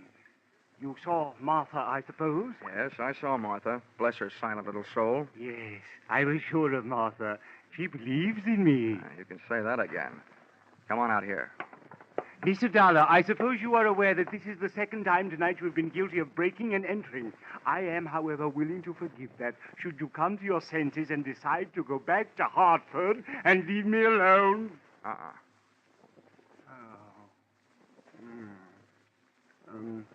Mind treading on the roses in the rug, Mr. Dollar? Sorry, Yarbo. I fell for that gag earlier tonight. People who smile at that joke give me the last laugh. Now, look, Yarbo, I know exactly what you've been up to, and I know why you've done it. But your little war of nerves has got to stop. It will never stop. No one can prove anything against me. I can. I can prove that you haven't done a thing to bring about those accidental deaths you've been taking credit for. Martha has sat down that insurance office and notified you every time there's been an accidental death of a policyholder in this part of the country. Then you've written the company your little letters and gotten your little kicks out of it, right? That's a lie, lie. This is a switch, a guy yelling that loud that he's guilty. You'll have to prove it. You will have to prove it. Don't worry, chum. I'm not going to waste a breath proving murders that you didn't commit. But, brother, I'm really going to go to town on the one that you did. Your wife, Mr. Yarbo. That is the most ridiculous statement you have yet made, young man. Look around you. Take note. I have profited by all the mistakes made by the original owners of these bloody souvenirs from Dr. Crippen on down. You see in me the living composite of them all. And I intend to stay that way, alive. I'm afraid you will, but it's going to be inside an upholstered room. And this is what will put you there. Yeah, Mr. Yarbo, you carried your little hobby of crime souvenirs too far when you saved this hunk of pipe and the faucet with which you clubbed your wife to death. She slipped and fell. She was in the tub. I'm sure the police microscopes can give you a strong argument on that one. Now, come on. And let's make it easy on each other, shall we? No, I didn't do it. I didn't do it. Let go. Whoa. Let go of me. You have to prove it. What's he doing? Help me, Martha. Help me. Hit him with something. I'd have bet on myself against the two of them if I didn't have to fight while playing hopscotch over those roses in the carpet, about which I still wasn't quite sure. It was touch and go. Martha would try to touch the back of my head with something, and I'd go. Do something, Martha! Do something! I'll fix him. I'll fix him. The something Martha tried to do was pick up a heavy-based urn and aim it at me. She missed. It started to roll across the rosy carpet. When Yarbo saw where it was headed, he wrenched himself loose and dove to stop it. I dove the other way. He got there just too late.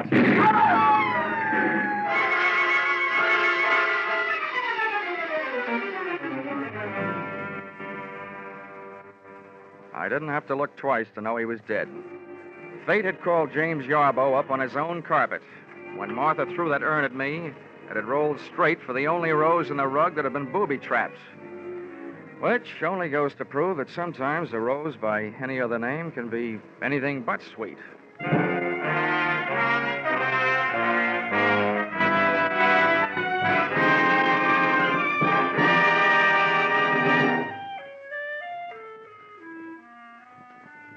Expense account, item 6, $1.40. 3-month subscription, Love Life magazine. Sent to accessory to murder, Martha Kinsey, Tehachapi State Prison. I figured 3 months was about all she had, the judges and juries in California being rather efficient that way. Expense account, item 7, $6. Dinner and diving for pearls in a barrel of Blue Points at Fisherman's Wharf. Diving for Pearl's earring, which she lost while bending over the barrel trying to see what oysters look like. Item 8, $176.87. Airfare, San Francisco to Hartford. Expense account total, $942.08. Not including defense lawyer fees if you decide to sue me for not being able to add correctly. Signed, yours, truly, Johnny Dollar.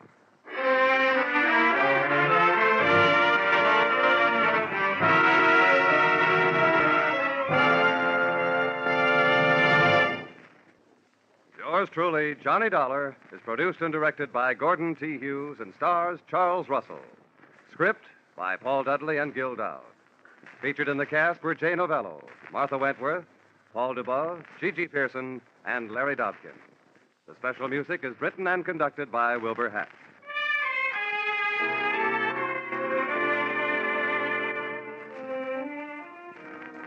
Be sure to be with us at this same time next week when another unusual expense account is handed in by Yours truly, Johnny Dollar.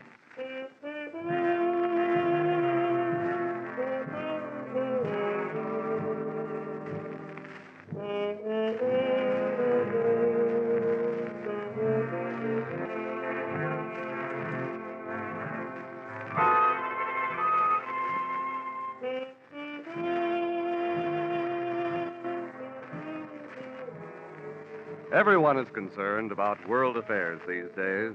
If we want world peace, we'll have to have national peace first. In order to keep America's strength and prestige, in order to preserve her freedom, we must do away with group prejudice.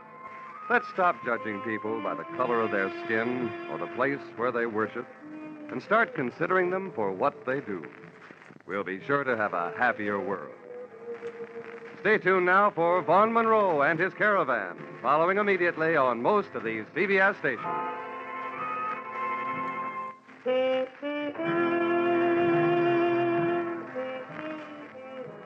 This is CBS, the Columbia Broadcasting System.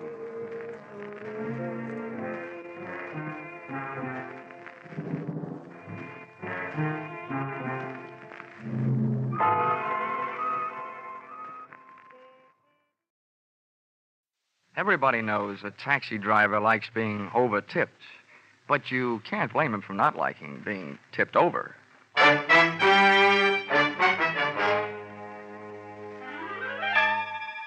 This is another in the adventures of America's fabulous freelance insurance investigator, Johnny Dollar. At Insurance Investigation, he's only an expert. At making out his expense account, he's an absolute genius.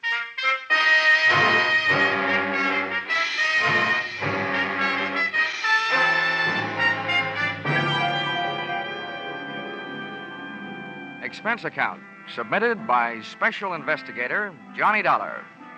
2, Home Office, the Nutmeg State Liability Underwriters, Hartford, Connecticut. The following is an accounting of my expenditures during my investigation of the disappearance of 12 Apex cabs. Or, who took the taxis for a ride? Expense account, item 1, $3.10, train fare, Hartford to New York. Item 2, $1.10, dinner en route. Item 3, $18, club car. Expense account, item 4, $1.30, cab fare from station to garage and offices of Apex Taxi Company. I naturally waited for an Apex cab, but could have saved my time. The driver told me nothing, except that the man who came rushing out of the Apex office when we pulled up was the big boss, Mr. Gordon McKissick. Thanks, driver. He's just the man I'm looking for. Here. Thank you, sir. Hey, McKissick! I can't stop now. I'm in a hurry. See me tomorrow. Wait a minute, will you? I'm Johnny Dollar from the insurance company. Oh, good. That's different. Just in time. Come along. Where are we going? Come on, tell you in the car. Just had a call from the police. Another one of my cabs has been stolen. Huh? They found the driver slugged and unconscious, and I got to get out there. I tell you, Dollar, I'm going crazy. This has got to stop. It's not only driving me out of business, it's driving me out of my mind. The police have done their best, and Lord knows I have too, but I'm about ready to give up. This makes 12 of my taxi cabs disappeared off the face of the earth. It's fantastic. I can't believe it. Hold it, McKissick. Do us both a favor, will you? Huh? What? Play cucumber for a few seconds. Oh. Remember, the insurance company I represent has plenty to scream about, too. What I need is some facts. I haven't got any facts. And if this keeps up, I won't have any taxis. They're gone, that's all. 12 of them, that's all there is to it. Any idea of a motive? Some new kind of car theft? That's what the cops say. Okay, what's your idea? Robbing the drivers? You don't have to steal a cab to rob a driver. It's ridiculous. All right, then. What else could it be? Competition? Sabotage? That's my guess. Competition. So far, it's only a guess. I'd give anything to know. So would the insurance company. Anything. They'd even give up my happy young life.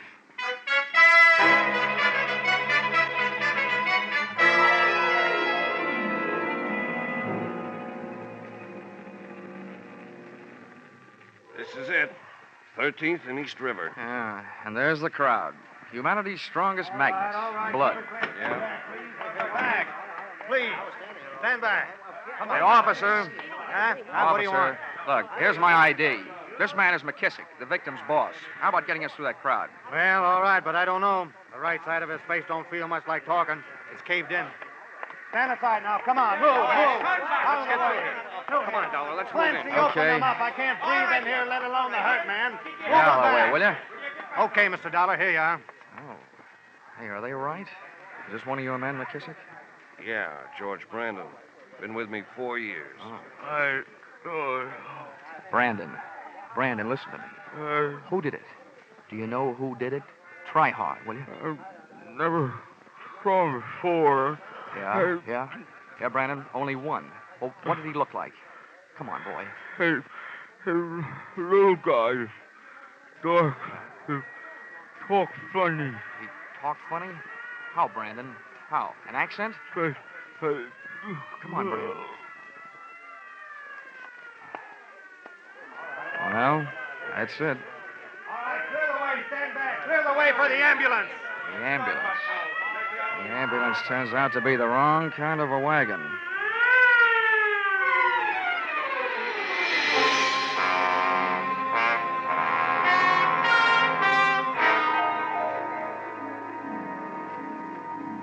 Expense account, item 5, $28. Transportation the following day, visiting hospitals and the homes of the other 11 Apex drivers who had lost their cabs. During the course of this, I contracted a severe case of what GIs used to refer to as Jeep seat. Out of 11 interviews, I got 3 clues. One, that up until last night's killing, the cab nappers had worked as a team. The little dark guy with an accent, as described by the dead driver Brandon, and a 300-pound accomplice wearing a seersucker suit, a Panama hat, and a complexion akin to a perspiring blob of leaf lard.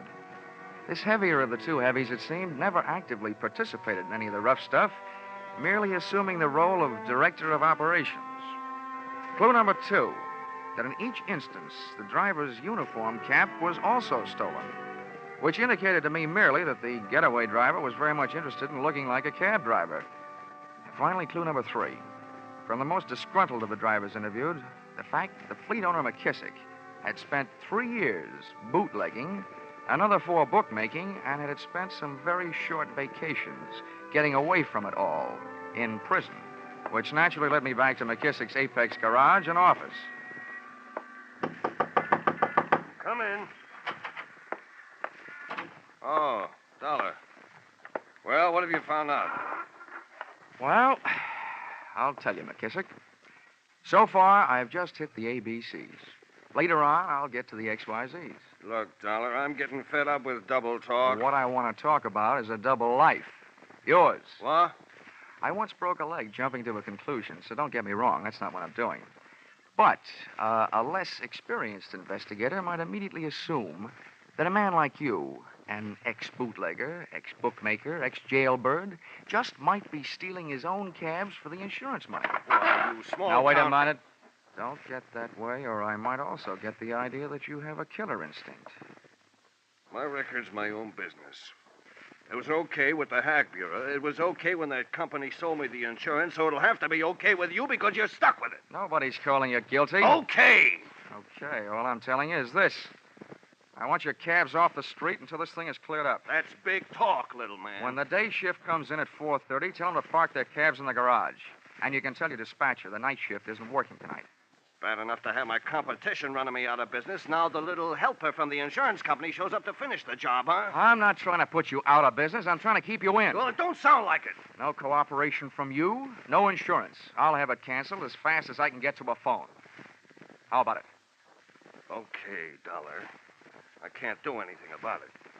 But if I were you, I wouldn't be caught hanging around here by any one of those drivers you're putting out of work. Some of them play rough.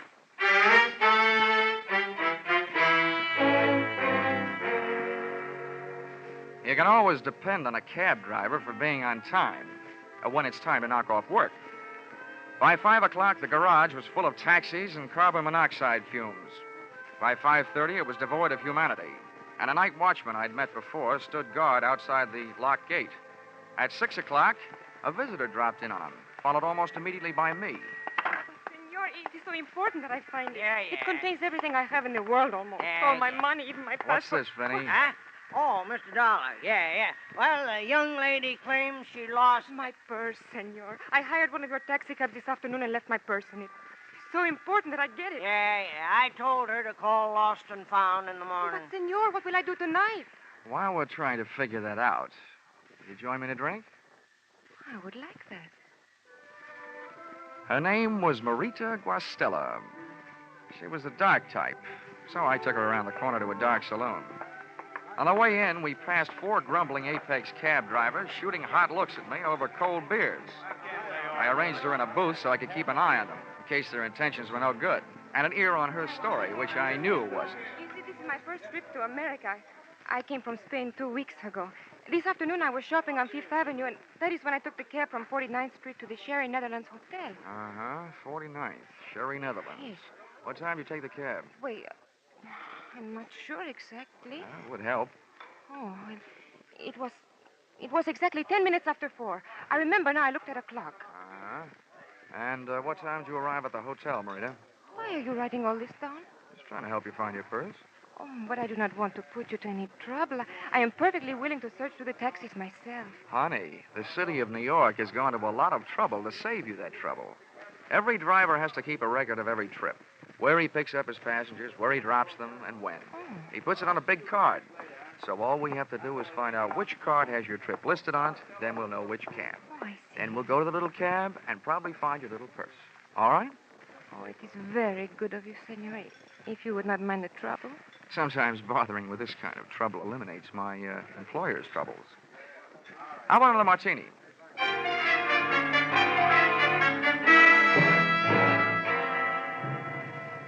Expense account, item 6.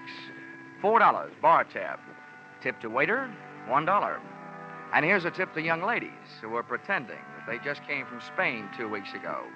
Don't order bird bath martinis and put them away in one gulp. The drinking taste of Spanish ladies is more the sherry type. And martinis are hard enough to get used to in 2 years, let alone 2 weeks. Or who knows, maybe she was just in a hurry to get to the Spanish olives. One thing was fairly apparent, though. She seemed to be in a hurry to get something out of one of those cabs, and not by way of the lost and found department. The least I could do, both as a gentleman and an insurance investigator, was to accept her phony-sounding story and take her back to the garage. I arm-in-armed the sometime senorita around the block, passing the time in a conversation not exactly based on our mother's favorite recipe for a rosa con pollo. As we passed the office portion of the Apex cab building, I gave up looking into her eyes and saw something that was open even wider, the garage gate. Johnny, what is it? The watchman, he's gone. Perhaps he just stepped inside. Look at the stains on the sidewalk. Blood. Bridewell. He's been... Bridewell? Who's Bridewell? I do not know. Who's Bridewell? Please let me go. Let me go, please, Johnny. You're hurting my arm. Marita had twisted away and was hightailing it up the street. I went stamping up the ramp in the direction of the source of the scream. On the way up, I hit the light switch. In this racket, even big boys should be afraid of the dark. At the first portal, I slowed my run into a pussyfoot pace and edged around the corner, sliding my back along the dispatcher's counter. When I got halfway down, the corner of my right eye picked off a pair of high black shoes, night watchman type. Heels on the floor, toes pointed up, sticking out from behind the end of the counter. I didn't have time to get a look at the rest of them. Something so round, so firm, and so fully loaded gave me a cold steel kiss under the left ear. Pray do yourself the favor, sir, of remaining absolutely still.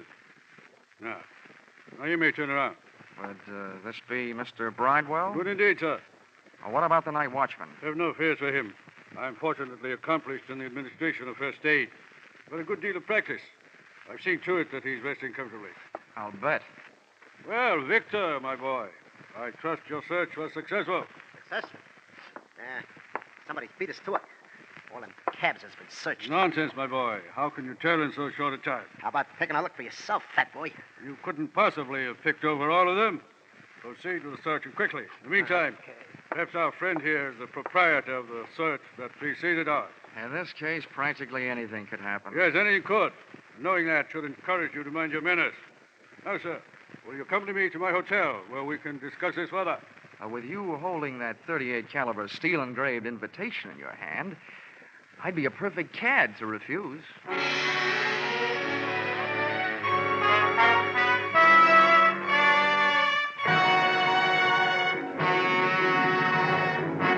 In just a moment, we'll return to the second act of Yours Truly, Johnny Dollar.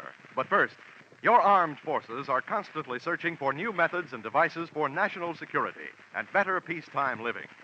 Today's serviceman is a skilled professional who works with advanced techniques and equipment. If you're interested in science and technical subjects, your armed forces offers you a great opportunity now. Find out how you can join the world's greatest scientific enterprise, the Armed Forces of the United States. Now, with our star, Charles Russell, we return to the second act of Yours Truly, Johnny Dollar. And tonight's story, Who Took the Taxis for a Ride?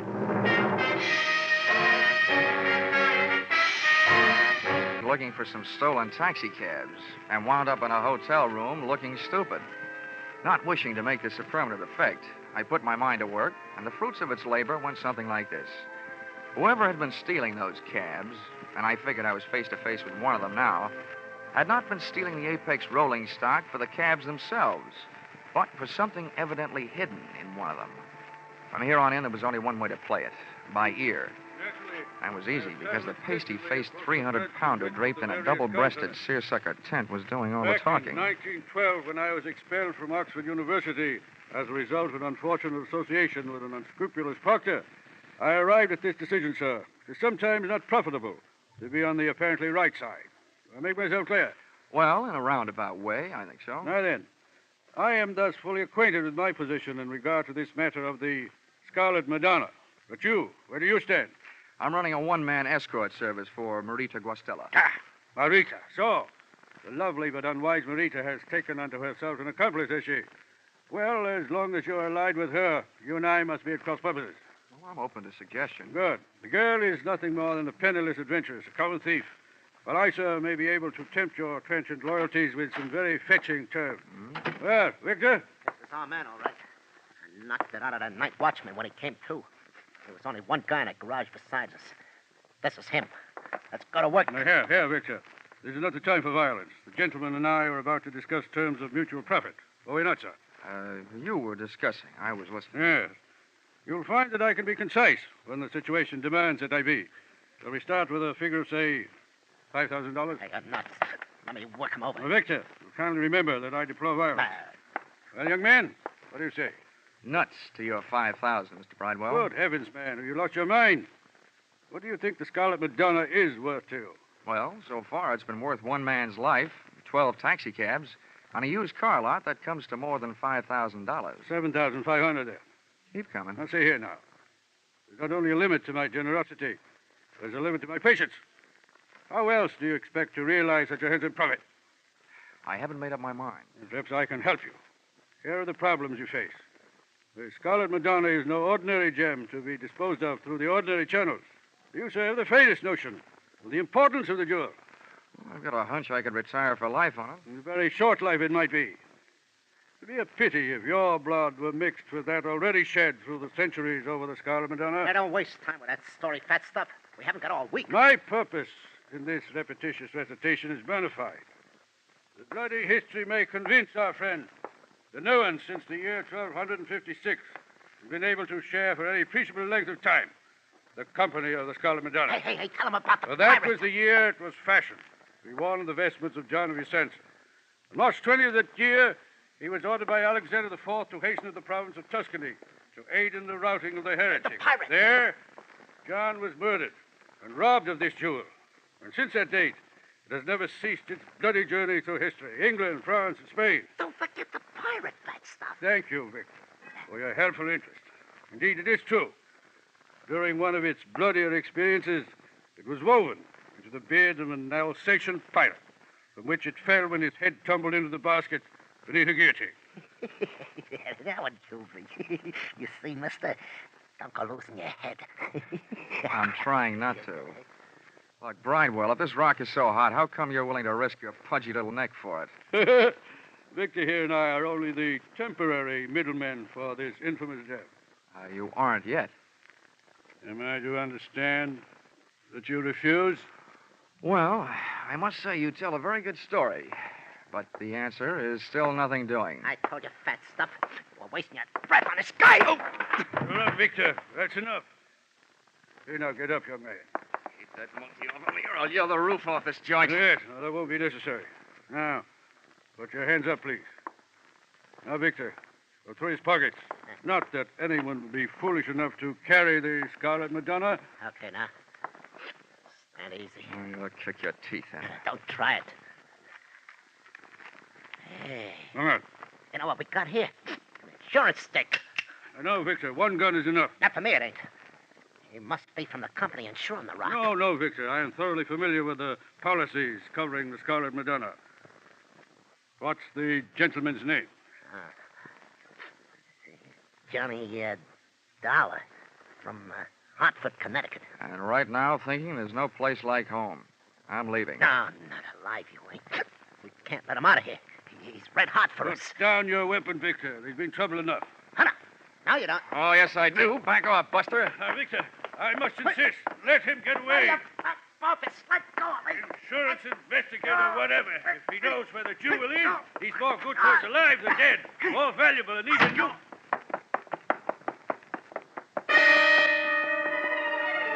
The elevators weren't fast enough. I hit every fourth step down 8 flights of stairs to the lobby and out into the street. Mr. Dollar. Hmm? Johnny, I must see you. Oh, Marita.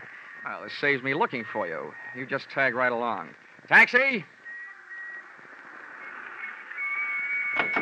you are, sir. After you, Lady of Spain. Thank you, Johnny. You're welcome.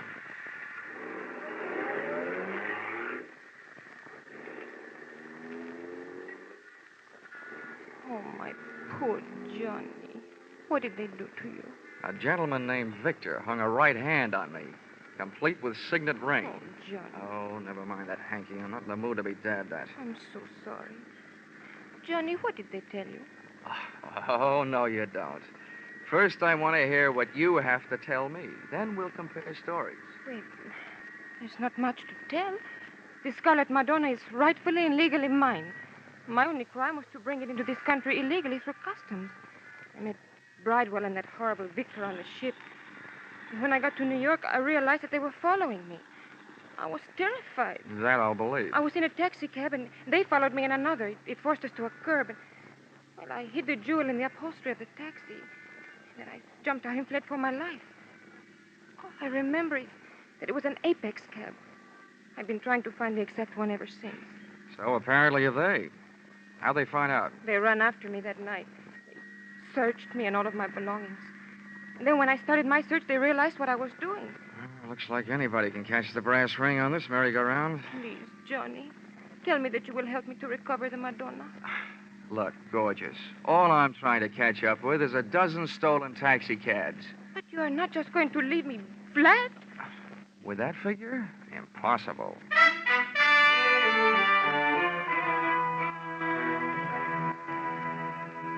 I took Marita to a small hotel, got her a room, and while she was taking a bath, I stole her clothes and left her, locked in that strongest of midtown prisons, nudity. The first joker I went looking for back at the Apex garage was the unfortunate night watchman. I found him sitting up and taking nourishment out of a bottle and nursing an egg on his head that would have hatched an ostrich. Oh, it's you, Mr. Dollar. Yeah. I tell you, I've been worried about you. Yeah. Thank heavens you're all right. No thanks to you. No, what do you mean, sir? I mean, why'd you tell that sawed-off ape who slugged you around that I searched these cabs in here last night? Why, I didn't mention you, sir. I told him it was the boss, McKissick. Huh? Yeah. McKissick? Where is he now, do you know? He just came by. I believe he's next door in his office. Thanks. Yeah. Oh, McKissick. This case is developing more suspects than a garlic breath in a crowded elevator. Now, listen to me, McKissick. Got to double cross the scum. I tried to level with you. 10 pounds and it's my top offer. Turn it over. Let's see your money. You don't trust me, I don't trust you. All right, you had your chance. From now on, there ain't no money. There ain't no money in it. No, Victor, no. Hey, what's it? Here's what I owe you. Come on, get up. More.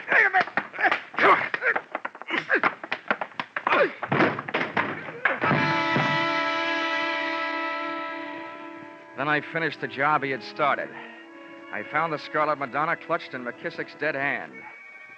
For a Scarlet Madonna, it was mighty green.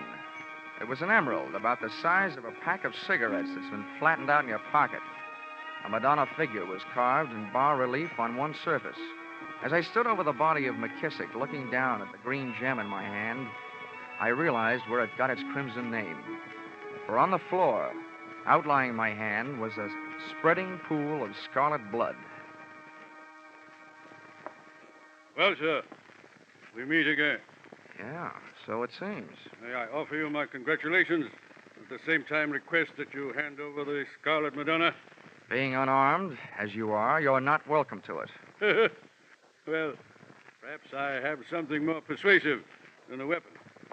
Here are my credentials. I'll look at them if you'll back up against the wall. Very well. You'll also find there a letter authorizing me to the legal possession of this infamous, this hateful, this accursed instrument of greed. I'll explain that it's been my odious duty to retrieve it for its rightful owner, the Stillwell Museum in London, from which it was stolen by Victor and his erstwhile lady-in-waiting, the exotic Marita. Insurance investigator. You? Where do you come from? What's your outfit? Yes, I thought I'd set you back on your heels. I'm from London. Pity we didn't have each other's interests classified earlier. We might very well have, shall we say, collaborated in this matter. Yeah. I'm sure there's an unvoiced question lurking on the tip of your tongue. My association with the bestial Victor. Well, at this point, I didn't want to insult you. Think nothing of it, my boy. Due to a fortunate similarity in voice and physique to your accomplice actor, Mr. Sidney Greenstreet, I find myself automatically listed as undoubtedly the villain of the piece. In this case, and in many others during my fantastically successful career as an insurance investigator, I was able to align myself with the basic source of the villainy involved. Further, I pray that you not accuse me of being associated with any of the physical violences which have punctuated this case.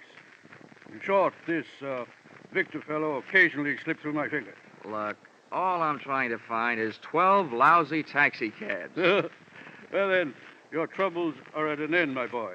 I shall write out an address. Fine. And then... there you shall find them unharmed in the warehouse hard by the East River. Okay. You'll forgive me, I'm sure, if I tell you that in this case, it is but another small milestone in the glorious pathway strewn with superior accomplishments in solving those minor mysteries evolved by the niggardly minds of the sniveling criminals who would offend the sanctity of that guardian of the peace of the public mind, the insurance company. Amen.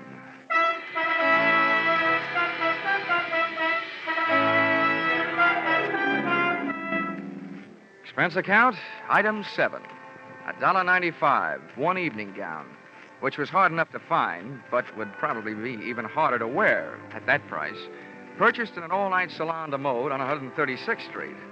This dress I gave to Mr. Bridewell to take with him when he went calling on Senorita Marita Guastella, prior to turning her over to the police. Expense account, item 8, $6.10. One bottle of you-know-what with which to gargle the half-good, half-bad taste left by this case out of my mouth. Expense account, item 9, transportation. No, come to think of it, you can forget this item for a while. I think I'd better stay here in Manhattan and rest up a bit. Expense account, item 9, $400. Advance. Entertainment and things while resting on my laurels. Or possibly Mr. Bridewell's laurels. But anyway, resting. Expense account total, $1,100. You fill in the cents. Yours truly, Johnny Dollar.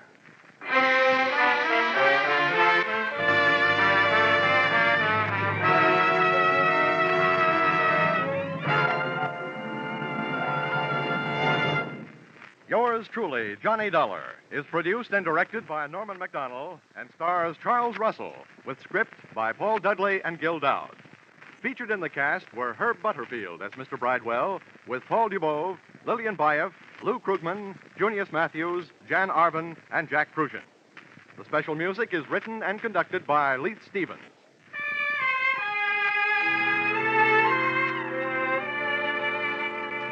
Be sure to be with us again at the same time next week when another most unusual expense account is handed in by Yours truly, Johnny Dollar.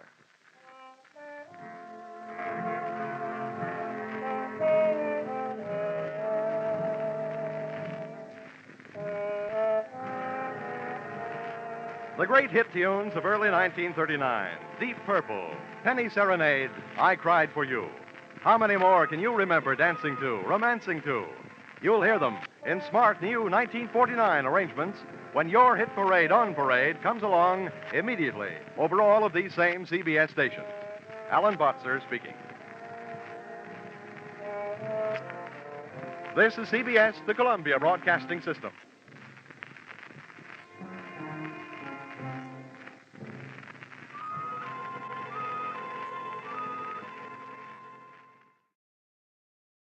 The only reason I took this case on a savage island off the coast of New Guinea was that I'd been having a bout with a bottle of old fairy godmother, and I was hoping to run into a native who would shrink my head.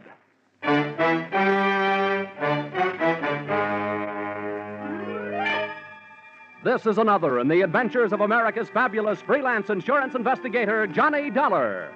At Insurance Investigation, Johnny Dollar is only an expert. At making out his expense account, he's an absolute genius.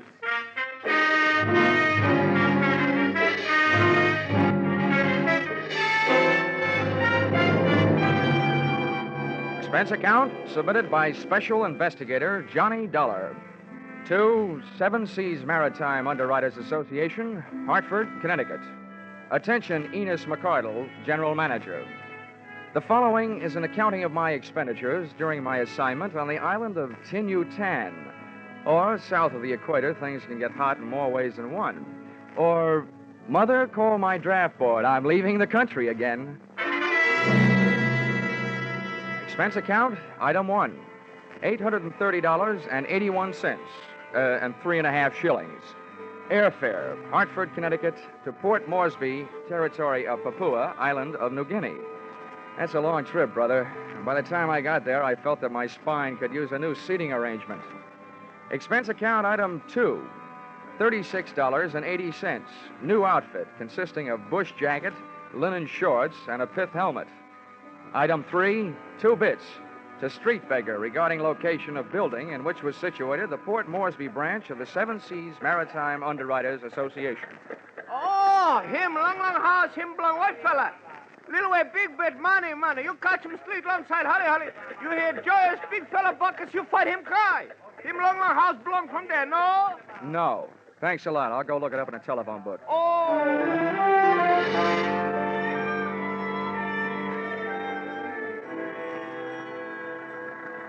Yes, sir, I'm Mr. Narky, and it's lovely having you here, Mr. Dollar. I wish I could say the same about being here. Oh, now you'll get used to it. I don't expect to be here that long. Cool. You're a feisty one, aren't you? You have a very large job to do. Mm-hmm. Well, let's just say I'm usually very lucky. Look, first, let me tell you what I've been told so far, and then if I've left out anything, you fill me in, okay? That'll be ticky-boo, Mr. Dollar. Your company issued a group insurance policy to the Grand East Development Corporation in the United States. Now, that company used $50,000 life insurance policies as part of the inducement to get executives and divers for their pearling fleets. That's right. Well, about a month ago, they got word that the bodies of 2 of their 6-man crew on the island of Tinyutan had been found hacked to pieces. The other 4 men were missing, which adds up to a possible insurance payoff of $350,000. That's what I'm doing here, and that's all I know. Well, that's all there is to know. Oh, dandy. Has anybody done anything? What about the police? They got their own troubles right here in the port. And as for the government officials, they'll look into it the next time around. Should be in about 90 days. Oh, fine. That leaves you. What have you been doing to earn your money? Waiting for me? Well, you could put it that way, Mr. Dollar. Why haven't you gone over to Tinyutan? Well, now you might say that I'm just not a man of great courage, eh? Hey, but say, I can help you to get there. Oh, thanks. Heaps.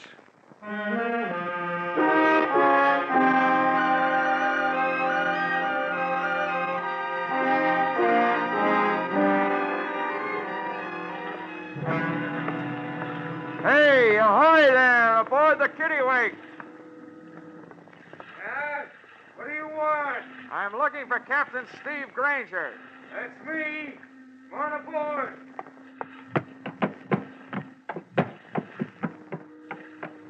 Captain Granger, I'm Johnny Dollar. Pleased to meet you. Mr. Narky of the Seven Seas Maritime Underwriters tells me you might be available for a charter job. Where to? Tinyutan. Well, I guess so. Now, this is a big boat. It'll cost you big money. Narky says your prices are fair. When do we leave? Tide will be ready by 5. I can't be 2. Good. I'll go get my toothbrush. Good. And since you're going to Tinyutan, you might also bring one other thing. A 45. The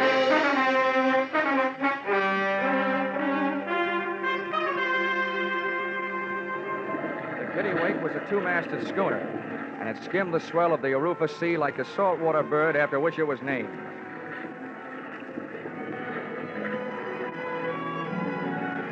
I guess I'm like most guys. When I'm standing on my sea legs, I suddenly feel like a giant, standing alone against the world. Romance is no longer a sleazy blonde in a tinny bar. All of a sudden, it's all stars and sky, horizon. And when the wind and the water start to sing their song to me, any bad in me decides to reform. I was standing on top of the deck house like Captain Horatio Hornblower, with my legs spread and my outstretched hands gripping a pair of backstays, or at least that's what I think they were. And just about the time I'd reached the decision to trade my Hartford apartment for a berth on a Macassar pearling lugger, I heard a footstep from out of the night behind me. Fair passage, eh? Huh? Oh, yeah, Captain. Guess you caught me dreaming. A waste of time. This is the only place where dreaming can't possibly be as good as living. It's none of my business, but this sudden jump in Tinyutan tourist trade, what's it all about? What do you mean, sudden? Well, this is the first time I've ever taken one passenger there, let alone two. Two? Yeah, another guy came to me after you did. He's below decks. Oh. Well, that ought to make you happy. It'll cut your fare in half. About that, I'll just let the guy who pays my expenses be happy. As for me, I like privacy. Who is this guy? Look, Dollar, I didn't ask you any questions, did I? Well, I didn't ask him any.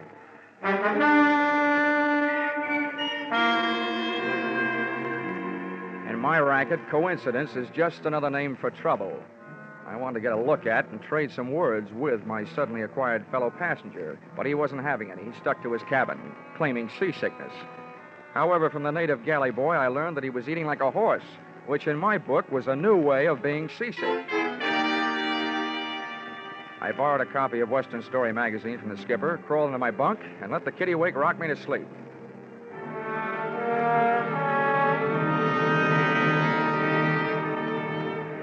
The next morning and afternoon were as uneventful as they were beautiful. At sunset, we raised the island of Tin-Utan. All right, boys. Here's where you go to work. House all sails. We'll go in under power. Hey, Beaky.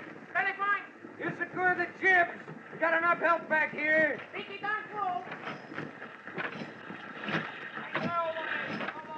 Hey, flake that line. Don't leave it just lying in a big heap. All right, start the engine.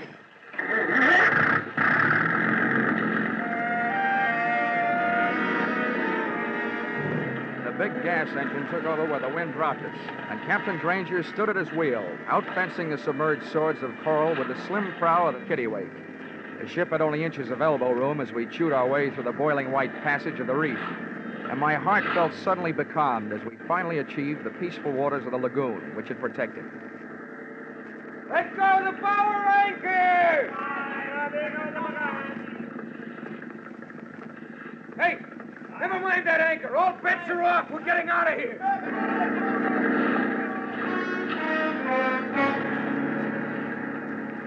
Captain Steve Granger looked like a hard man to scare, but what I saw up ahead on the beach would scare a hard man.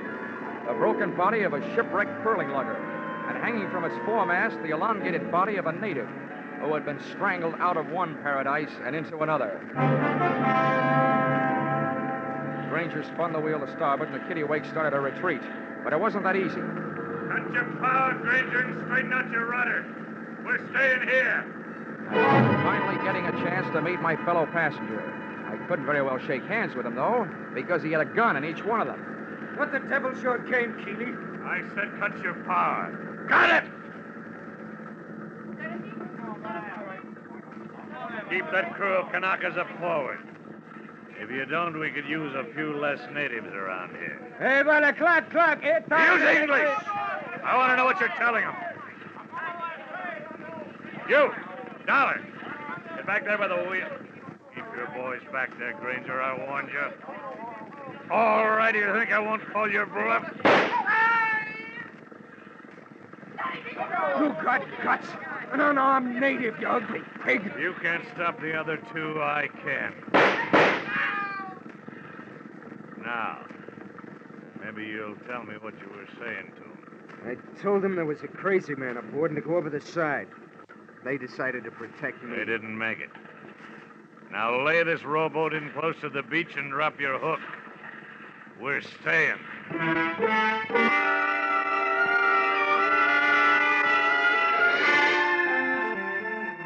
One Matt Keeley, 2 guns, and what was left of 12 bullets had me outnumbered. I decided the best thing I could do was stay quiet and stay alive. And apparently the skipper felt the same way. After we dropped anchor, Keeley herded us into the small boat, and we rowed him ashore. His gun shoved us up a path, through a grove of nipa palms, and into a clearing. First natives I saw there were even deader than the ones we had just left on the kittiwake. About a dozen of them in a semicircle.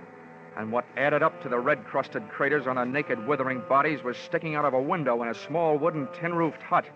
The water-cooled barrel of a .30 caliber machine gun.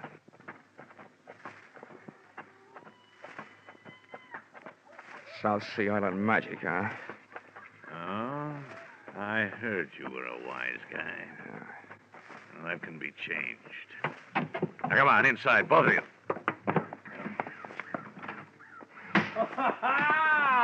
Keely, my friend. Why, you're shooting over the water. What's the matter? Big trouble you have getting here? Huh? Yeah, no, Portrayed, little one. This big blonde guy's the skipper. We got his boat, and it's a good one. Ah. This other one, he's an insurance investigator. Oh, see. Yeah, Portez, I'm your new nursemaid. The insurance company sent me out here to look you up and take care of you. I hope I get around to it. My way. Hey, Keely, what's that you say? You got my boat. Yeah, don't worry, big boy. We're going to pay you for it. We might even go as high as $500. Well, that's great. It's only worth $50,000. Oh, having 500 alive is better than 50,000 dead, my friend. All right, what's your pitch? It's simple. We want off this island. We got a long way to go. Cortez, me, and a native girl. She's in the next room. We may have to stay at sea for a couple of months. Not on my ship. Use your head, you won't get hurt. Now. Hey, you woman. Get back in there. No, I stay. Louie, put her away. Keep her out of here. Ugly old cop. Yeah, for such an ugly broad, she sure has got a pretty name. Papalaya. Well, Dollar, you've seen yourself a South Sea Island princess. She's your date, Keely, not mine. Boy, Dollar. They do look like they were meant for each other. Save your wind for your sails, Granger. Now, what about your boat? Do we get it with a bill of sale or without one? Either way, it's all right with me. If you'll take what goes. With Cortez out of the room with Nature Girl, Granger's move looked like a good one. I was halfway across the room to make it 2 against 1 for the right side when the odds snapped back to even money again. Cortez came rushing back to join the fray, and he started fighting when he was 5 yards away. Just about then, Nature Girl came charging out of her quarters, swinging a chair over her head. I'd just gotten in position to shoot a right hand at Keely's chin when another shot from Cortez's gun put me strictly on my own.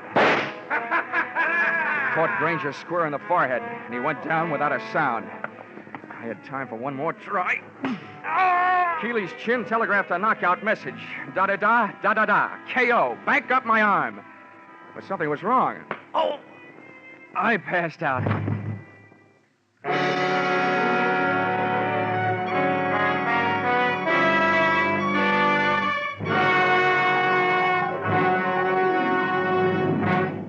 In just a moment, we'll return to the second act of Johnny Dollar.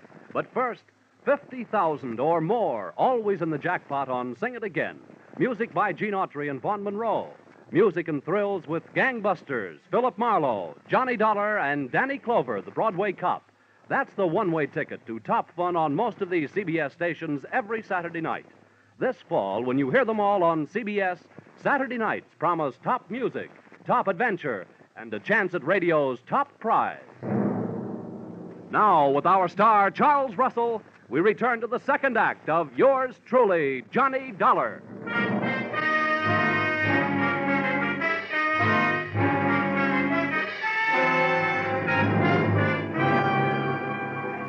It was a beautiful dream while it lasted.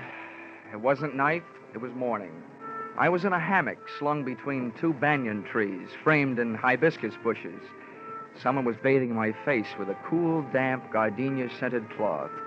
A tame parrot was feeding me toasted pumpkin seeds.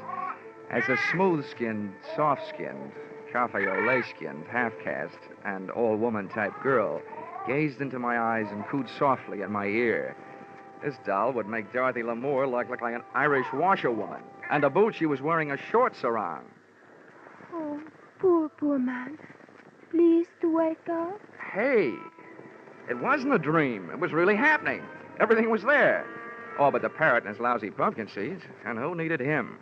Oh, poor man. Please to wake up. Oh, where am I? Studio 1? Huh? Who are you? I thought you were talking in my sleep. I am Punta. Oh, this is awful. Awful? Yeah, this all reminds me. My copy of Tales of the South Pacific is 17 days overdue at the Hartford Public Library. How? Forget it. Where am I? What am I doing here? And who are you? I am Punta. You were brought here by the Princess Papalaya from the village of Great Death. Oh, well, that place isn't hard to remember. Wish I could forget it. The princess. The one with the droopy ears, the long feet, the flat nose, the pot belly, the bad complexion, and dirty hair? Yes, she is it. She's a doll. Last time I saw her, she was swinging a chair at my head. Oh, no. She hit other fella on head after he hit you. She saved you. She like you. She tell me save you for her. Oh, what a way to die. Why didn't she hit me over the head with a chair? Say, you speak pretty fair English. Where'd you pick it up? My father was Chinese merchant on island of New Guinea. Same time as the war. You like GI? I certainly do. Sorry I didn't bring a Hershey bar. But tell me, why did the Princess Papaya, whatever her name is, why did she save me? I tell you. She like you. Oh, stop saying that. All I want to know is, what was she doing with Keeley and Portez? You know Keeley and Portez, don't you? Yes, I know them. They bad. I work in village until they make the Great Death. They kill all their friends and many natives. They bad. Oh, now we're getting somewhere. What was that all about? They die for pearl here for a long time. The native boy, they do not like these men. They do not dive anymore. So these bad men steal all pearl first. Then they steal princess to make boy dive some more. Oh, kidnap, ransom, more pearls? What is this? Ransom? Oh, that means they'll hold the princess and won't give her back until they get what they want. Oh. But, Dream Girl, for me, a scheme like that wouldn't work with a gal like you. No, just holding you would be getting what I want.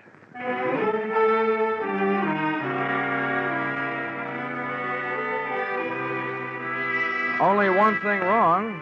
My knees were getting a little knobby, thanks to a combination of insects and my new white linen shorts. However, Punta was good nerve medicine. The rest of the story came out later, and in her soft voice, it was a bloody kind of lullaby.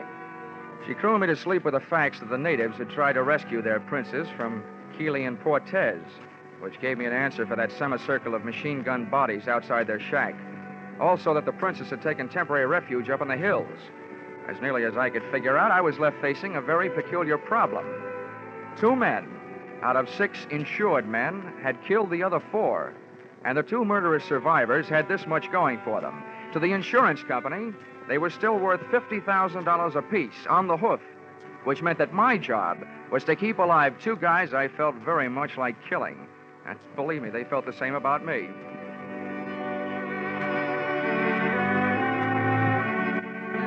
And with these beautiful, happy, restful thoughts, I left the call for darkness and went back to sleep. And who do you think I wound up with in my dreams? That hokey old parrot and his lousy pumpkin seeds. Johnny, time to get up. What? Oh. Hurry from your sleep, Johnny. There is more trouble. Hey, somebody's getting strafed. What's going on? They are killing again with their machine gun. My people trying to fight them off the island, but they are being killed. Now you must go and lead my people. Help them kill those bad men. This you won't understand, gorgeous, but my job is to stop your people and save Keeley and Portez. Johnny, you say that now? You are one of them. No, I'm not one of them. I told you wouldn't understand. There's something I don't understand. Why don't they leave? They've got what they want. Why don't they pick up their pearls and the schooner and the rotten hides and get out of here? Johnny, they do not have the pearl. Here, see? This one is for you. Black. Wow. You say for me? Where'd it come from? The princess, she come back some time ago. She tell me she took all their pearl. She tell me to tell you that this black pearl, not company pearl, this her own for you. She like you. Well, I like her, too. Just the way she is, up in the hills. Right now, I wish you looked like her. Oh, Johnny, you don't like the way I look like I am? I love the way you look like you are. Why you say that? Because if you did look like her, I think I'd have an idea that would stop those men. Yeah.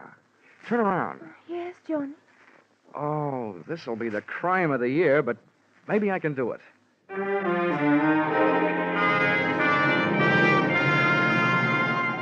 And I did. I gave Punta a thorough loss of beauty treatment. With the help of padding, dye, mud, and other jungle cosmetics, I had, at the end of an hour, a reasonable facsimile of Papalaya, the unprettiest princess in the history of royalty. I briefed the suddenly uglified Punta on what she was to do and had her lead me most of the way back to the fortress shack in the clearing. She put a few words on the jungle grapevine, and by the time they reached the end, the native side of the battle, the home team, ceased activities. Hey, Keeley! Cortez! Time! Cut! Hold it! There's nobody here to shoot at but me, and I want to talk. Stay where you are, Dolly. Don't move. We'll shoot at anything we hear moving. Brother, we're getting so we can play this thing by ear. Yeah? Close enough? See what we mean? Now, what do you want? The princess has the pearls, and I've got the princess. I want to make a trade. What kind of trade? You get the princess and the pearls. We get rid of you. All this killing stops, and you're alive. We're supposed to believe you got the princess? You don't have to, but here's something you can believe. You'll never get it this way. Sooner or later, you're going to run out of ammunition or food or water or everything at once. We still don't know you got the princess. And we ain't buying that pig in any po. We want to see her. You'll see her when you're out of that shack and on the boat. We ain't moving out of here in the dark. Nobody's asking you to. Take me until dawn to get the princess down out of the hills. Okay, supposing we decide to do business. How do we know we don't get swamped by those natives between here and the boat? I'll take care of that. You can depend on it.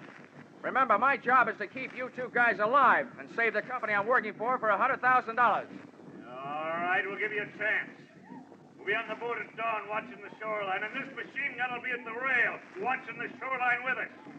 You send out the princess. Hello? You got a deal. And that ain't all you're going to get. I hope. I hit the beach 2 hours before dawn, with Punta ready to paddle me out to the kittiwake in a native canoe.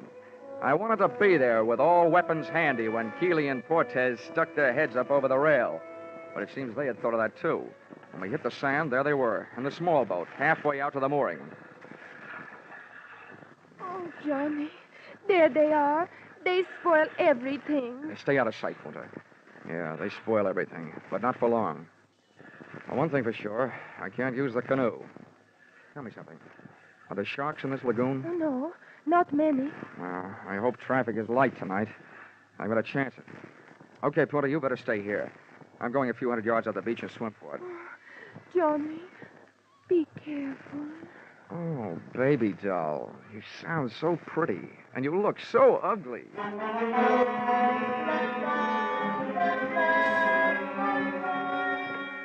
The water was warmer, and the pool at the Hartford Y, certainly not as much fun.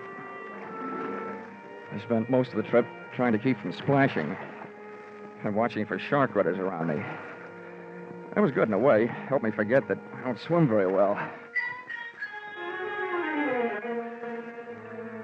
45 minutes later, I was still half alive, looking for a handhold on the slimy waterline of the kittiwake on the seaward side.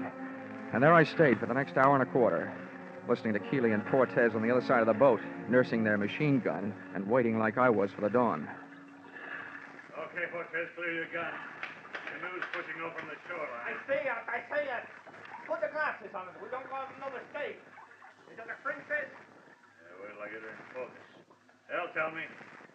These glasses will bring in every line in her fat, ugly face. Those glasses brought something else, if they were that good. A hop in my heart, a lump in my throat. I had to move faster than I figured to. I had to get into action while their attention was all on the approaching canoe, and before they discovered that its passenger was not the princess, but her stand-in, Punta. I grabbed the gunwale, then the rail, cursing every drift that splashed back into the water off my body. I went slipping and sliding and rushing across the deck. Keeley was leaning forward, looking through the glasses, his thighs against the rail, so I hit him first, sent him flying over the side. With or without a machine gun, Louis was a tough guy. This one for the road, chum.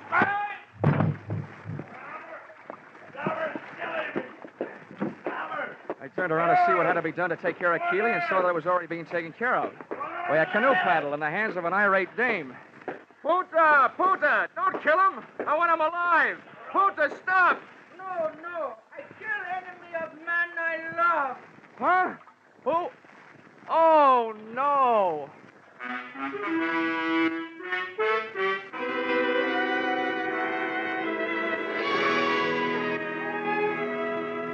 Princess Papalaya had pulled a rank on Punta and demanded that she be the one to come out to the ship in the canoe. Because, as she kept telling me on the voyage back to New Guinea, she liked me. Oh, well, she may have been awful ugly, but she was also an awful good sailor. And knowing the way to a sailor's heart, I bought her a present. Expense account, item 4, $10. Tattooing job on the Princess Papalaya's fat right shoulder. A picture of a ship under full sail. So now when she laughs, it goes bounding over the waves. Expense account, item 5, $40. Long-winded cable to 7 Seas Maritime underwriters, that's you, gentlemen, recommending immediate cancellation of policies covering the lives of Keeley and Portez, who were in the hands of the New Guinea officials and looking forward to a short life and an unmerry one. Item 6, $831.81, 3.5 shillings. Airfare, Port Moresby to Hartford. Item 7, 48 cents. Past due charges at 2 cents per day. Hartford Public Library on my copy of Tales of the South Pacific, which incidentally I never did get around to reading. After all, it'd be an utter waste of time for a man who has known a gal like Punta. Expense account total $3,286.44. Signed, yours, truly, Johnny Dollar.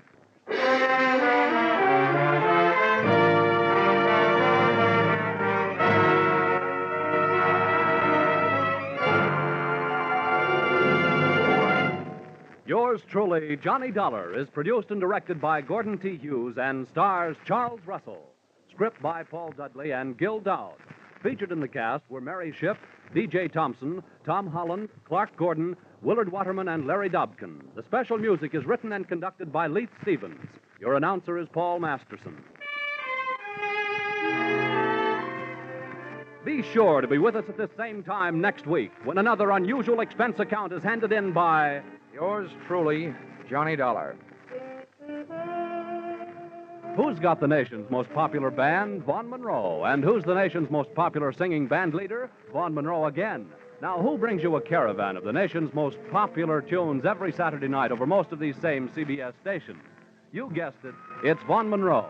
That's why everyone listens on Saturday nights to the Vaughn Monroe Show on CBS, where this fall you hear them all. Stay tuned now for Vaughn Monroe and his caravan, who follow immediately on most of these stations. This is CBS, the Columbia Broadcasting System.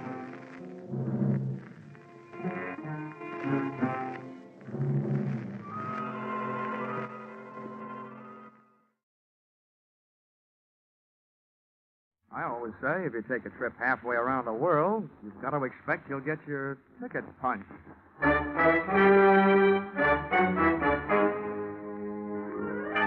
This is another in the adventures of America's fabulous freelance insurance investigator, Johnny Dollar. At Insurance Investigation, Johnny Dollar is only an expert. At making out his expense account, he is an absolute genius.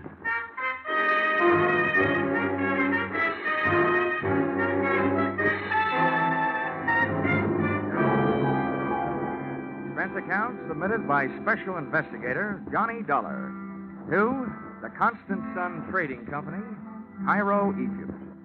And may I say, this is an unexpected pleasure. The one thing I didn't expect to bump into during this case was somebody to pay the bill.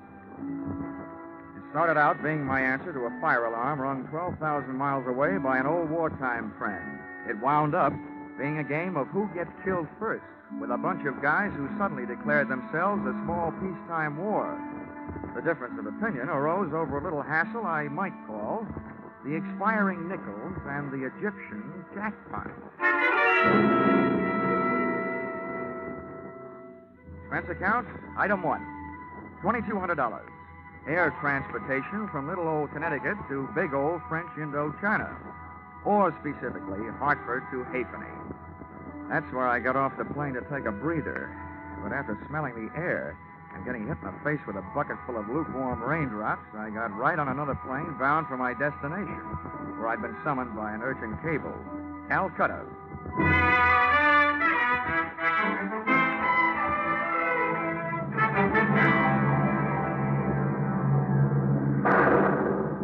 We took off on instruments in the downpour of a drenching monsoon. It was like climbing up a waterfall, blindfolded. We got chased up to 20,000 feet, clear up into the penthouse, by a batch of black-hearted thunderheads laced with lightning. And there we stayed, sucking oxygen for 9 dreary hours, and waiting for the moment we'd get off our island in the sky.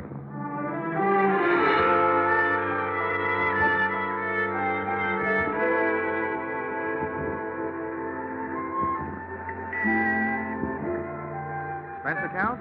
Item 2, 3 rupees. Transportation from airport to the address of old friend who had summoned me. A place you'd never expect to find trouble. In church. And what a church.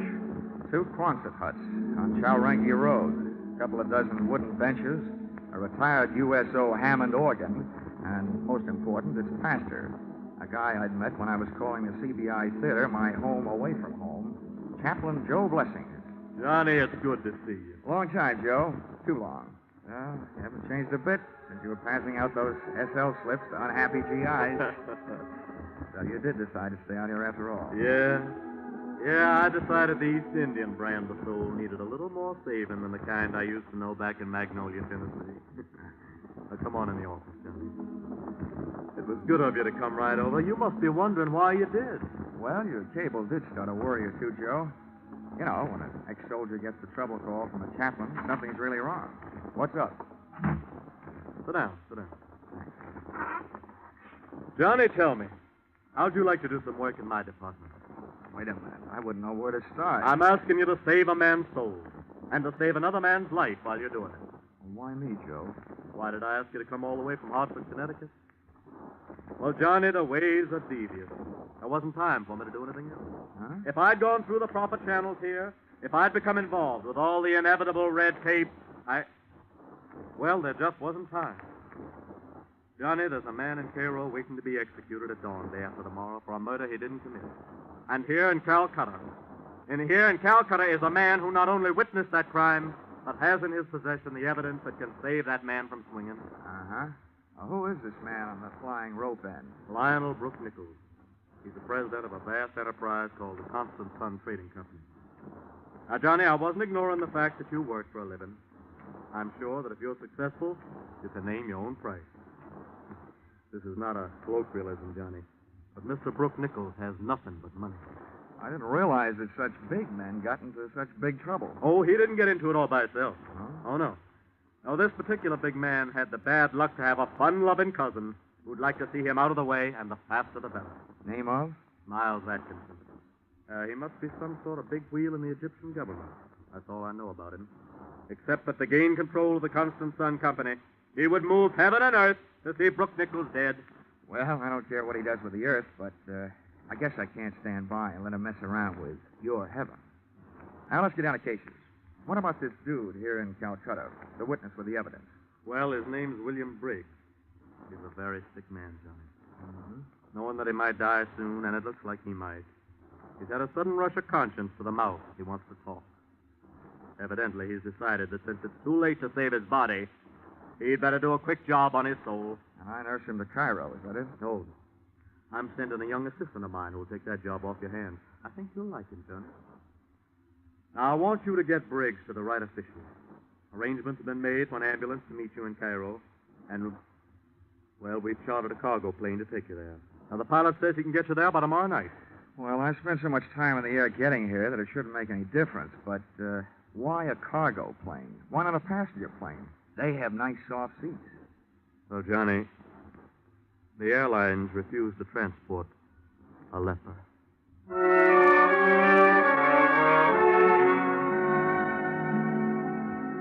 Heaven sure has some good salesmen on the road, and Chaplain Joe Blessings is one of the best.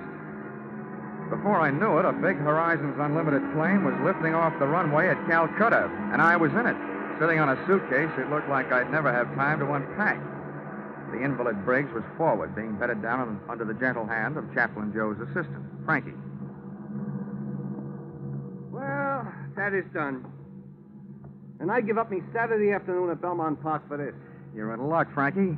Think of all the losers you missed betting on. Mr. Dollar, you have the philosophy of a man who has never enjoyed the exquisite thrill of losing his last $2 upon a horse who is retarding the improvement of the breed. Young man, you've never heard of the bluegrass branch of the Dollar family?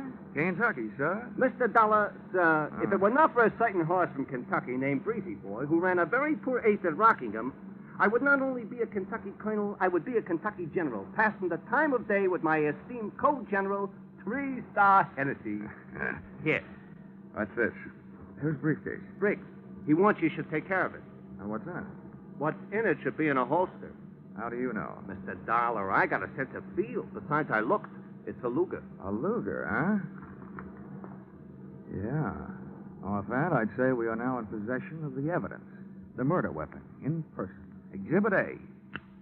Oops. Still loaded.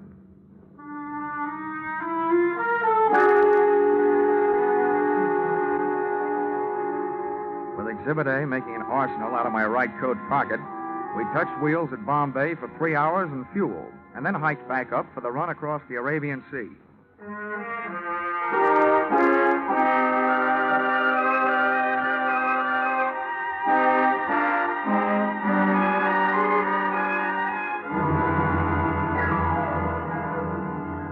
We made landfall high on the coast of Saudi Arabia, and the freight of the Cuff shoreline led us on to the Queen of Sheba's old hometown, Aden, where we sat down again for service, airplane and personal.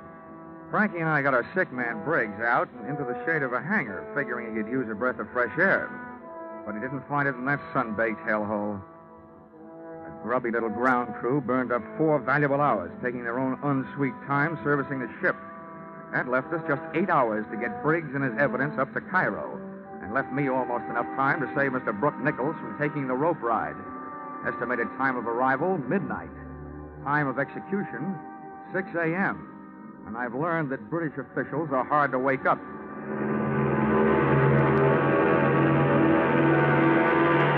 The pilot stood the ship straight on its tail and made a fighter takeoff, getting out of there.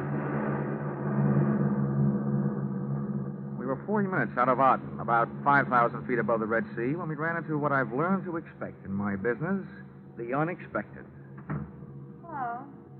Could either of you gentlemen tell me where I pay my fare? Well, where did you come from?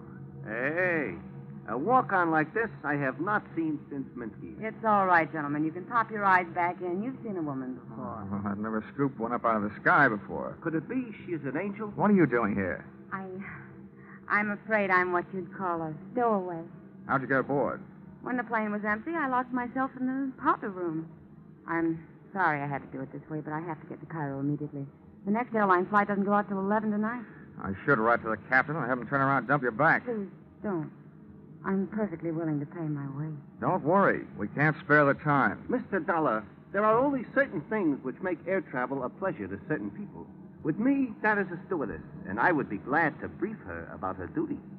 You go check the patient, Frankie. I'll check Miss Stowaway. That's what comes from always being only an assistant. I noticed that poor man in the stretcher when you took him out. Who is he? Never mind. What's your name? Fate Fabian. What's so important you've got to get to Cairo this way? Sorry, Mr. Dollar, that's a secret. It's also a secret how you get into that tight little dress you're wearing. I'm glad you liked it. A dress, yes. Secrets, no. When I find myself in an airplane with a stowaway, I smell trouble. That trouble you smell costs $85 an ounce. Now, listen, save your sharp talk for a cocktail lounge. Don't waste it here. You must think I'm kidding. This is serious. You're flying across international boundaries. Now, who are you? I told you. Fate Fabian. Here is my passport, and here is money. How much? Okay. We'll call it a sort of bond to ensure your good behavior. $500. All that for good behavior? That's awfully high. So is this airplane. If you don't like it, jump.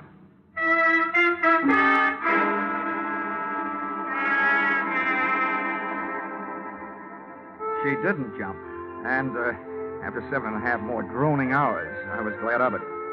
Kate Fabian was all woman, all beautiful.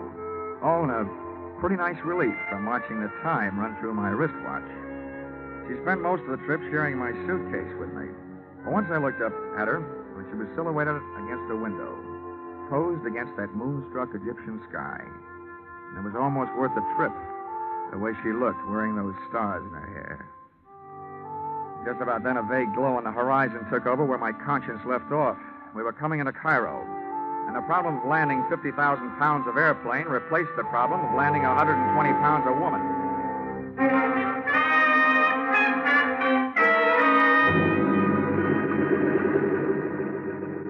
I've never learned how to hold back a sigh of relief when I hear those big tires take a hole in the runway. And I sighed another one when I saw an ambulance standing by at the parking ramp. By the time the loading platform was pushed into place and the door opened, the ambulance was backed up, ready to receive Briggs. Oh, are you the chap bringing a Mr. Briggs in from Calcutta? Yeah, that's right. Never mind the stretcher. He's on one. Oh, right, sir. We'll fetch him off then. Come along, Roscoe. Come in. You all ready to go, Frankie? Mr. Dollar, watch your language. That is not the thing to say about Mr. Briggs. But he will look at home in that ambulance. Now then. Oh, congratulations upon the trip, Governor. Thanks. Take the other end, Roscoe. We'll hoist the poor chap out of it. All right, here we go now. Hey, I'd better check with the pilot, Frankie. Give these guys a hand, will you? They may need it getting down that ramp. Anything that moves me toward the end of this is a pleasure. Easy now. You want me to help lifting him in? Hey, Mr. Dollar, these guys ain't just plain ambulance drivers.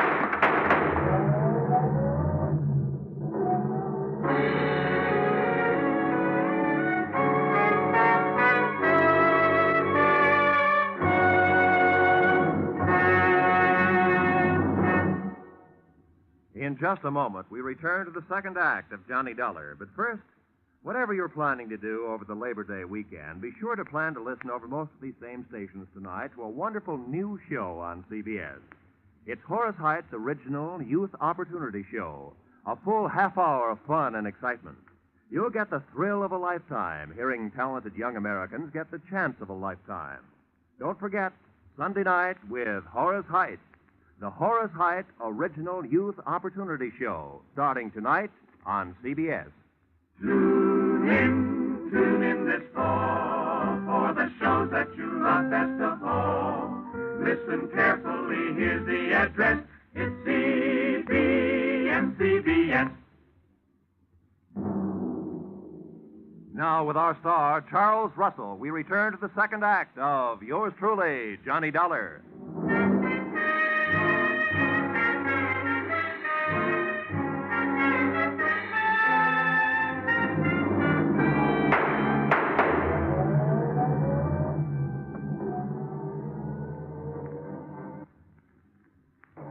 I had made 4 steps toward the cockpit when I heard Frankie yell, and a half a step back toward the door when I heard the shots.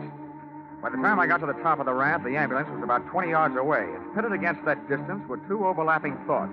One, the way to stop, or at least slow it down, was to puncture the rear tires. 2, the tool at hand was that loaded Exhibit A Luger that should have been in my pocket. It wasn't there. I looked around, didn't see it. But I thought I knew where to find it.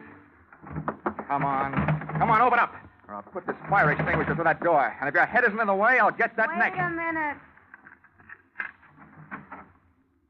Moral, don't use the same hiding place twice. It could be that I wasn't hiding. And it could be that purse is now holding a Luger. Give me it. Yeah. Now all I need is to hear you say you don't know how it got there. I don't know how it got there. That does it. Come on, you're coming with me. Come on, get going. Ouch! You don't have to do that. What I did have to do was dig up some transportation. It turned out to be a taxi whose driver had slept through the excitement, and therefore was the only one at the hack stand. I think he was still asleep when I gave my unwilling companion an ungentlemanly shove into the rear seat, and we left.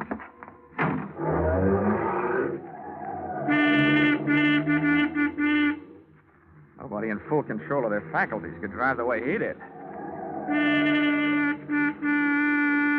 He knew he had a horn, but somebody had forgotten to tell him about brakes. All I had to go on was the direction in which that ambulance had taken off, straight toward Cairo. So that's where we went, straight toward Cairo.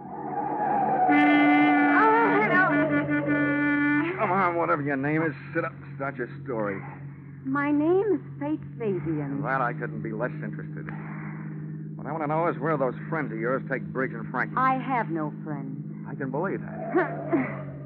Whatever those thugs are, where are they? I don't know what you're talking about. Now, don't be coy. You and those mugs in that ambulance add up, that's all.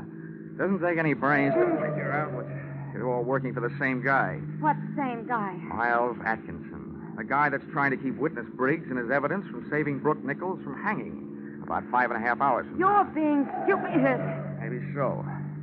All I know is somebody got away with a witness, and I find the evidence sharing your purse with your eyebrow I found pencil. it on the plane. Somebody must have dropped Oh, it. don't give me that. You can probably recite the serial number.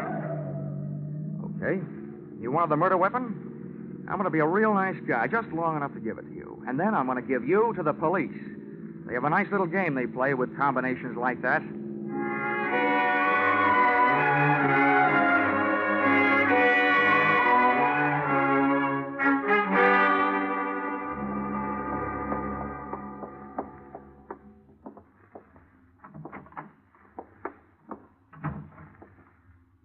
Hello. Are you the chief inspector? I am. Now, this girl keeps telling me her name is Faith Fabian. How do you do, Inspector? I've looked forward to this. I'll bet. Well, my name is Johnny Dollar. I'm looking for somebody who knows the Brooke Nichols case. Well, you certainly came to the right place. I know about the Brooke Nichols case. Well, that's what I'm here about. You can bust that case wide open, Inspector. Brooke Nichols is innocent. Now, here. This Luger is all the evidence we'll need.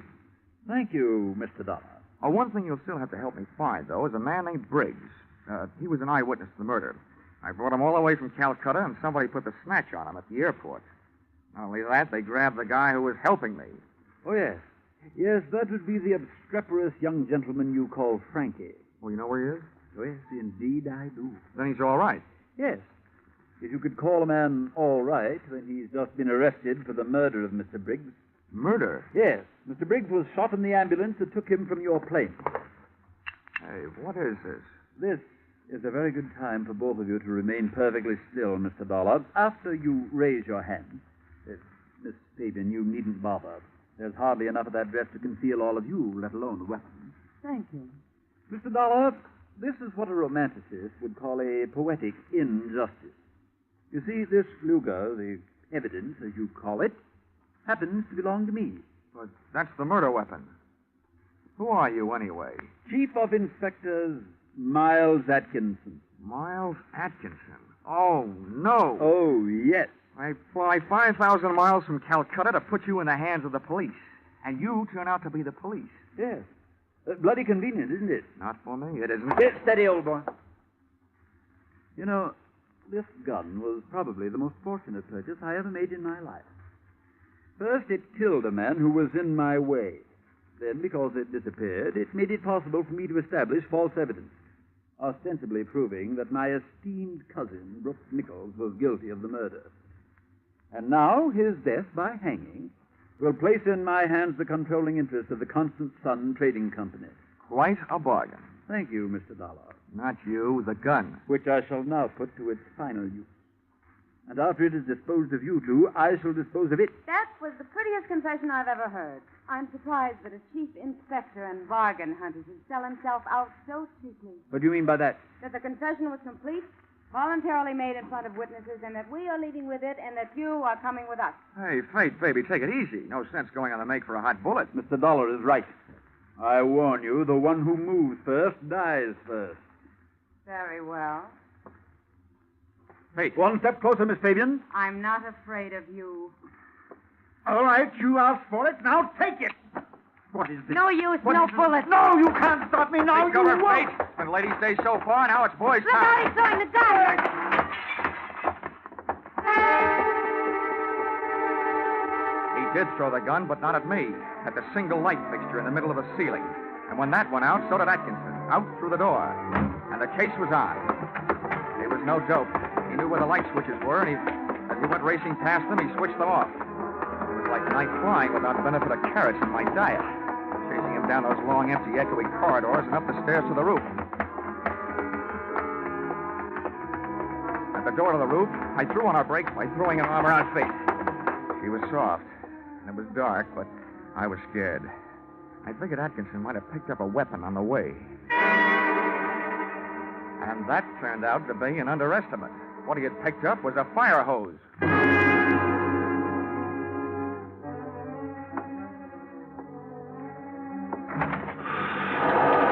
When we stepped through that door, we got hit by a big fat bolt of liquid lightning.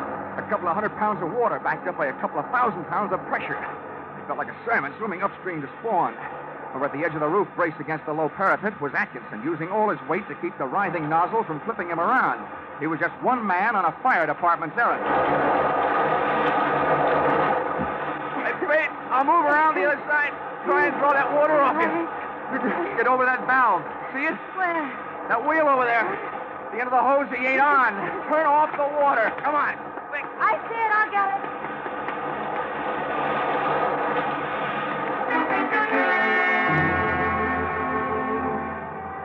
Instead of dropping away to a dribble, the hose suddenly snapped its muscle up to its hardest as a driving surge of water went through it. And before Atkinson could get himself untangled from the canvas and rubber snake, it snapped him over the parapet, off the roof, and high into the night. Hey, Fate! Turn off that water!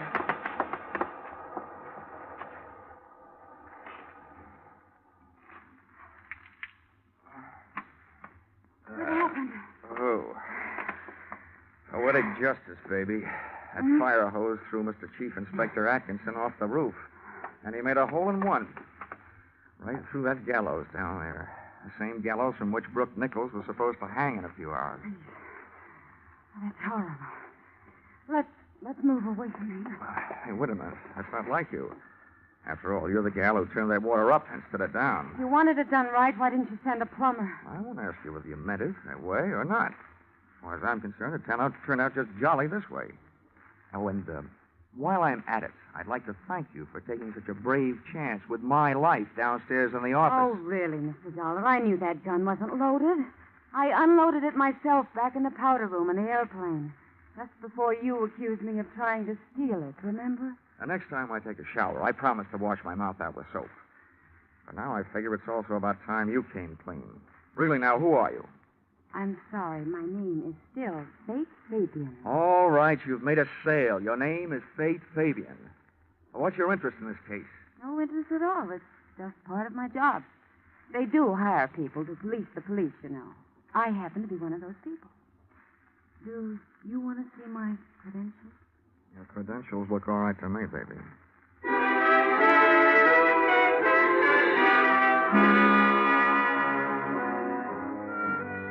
We got off the subject, off the roof, and into the problem of getting Brooke Nichols off the end of a rope. After going through those motions, and that gal made all the motions, including retrieving young Frankie from the pokey, I kissed Fate Fabian goodbye, just for luck. And receiving no interest on that investment, we headed back to the airfield.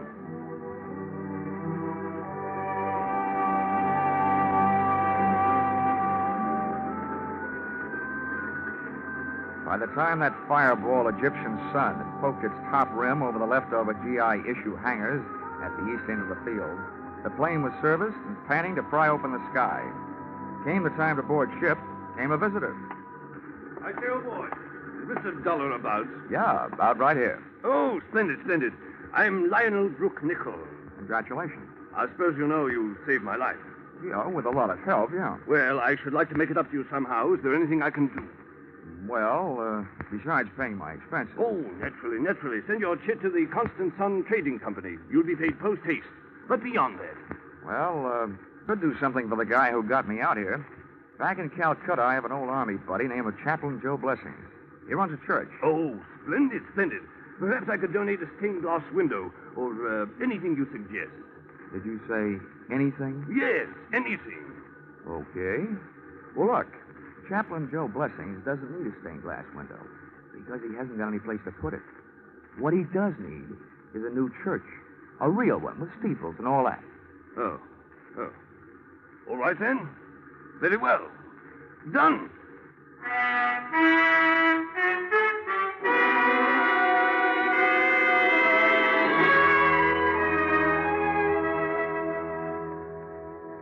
Expense account, item 3. Same as original entry. Transportation from the land of the Sphinx to the land of the free, by way of Calcutta, where I delivered a happier, though wiser, Frankie. Received the blessings of Chaplain Joe Blessing, and ordered a custom-made lightweight pearl-handled blackjack in blue suede, and inscribed, "To Fate Fabian," with a hope that you will never fail to supply the black to go with this blue. Love, J.D. Well, I guess that's all. Oh, expense account total. Oh, wait, there's one more. Expense account item 4, $10. Paid to Cassidy's Pawn Shop, Hartford, Connecticut, for purchase of one Hawk Air Medal. After all that flying, I thought I deserved one. Now, expense account total, $5,350.40. If you don't think the founder of your company is worth that, kindly suggest someone who might. Yours, truly, Johnny Dollar.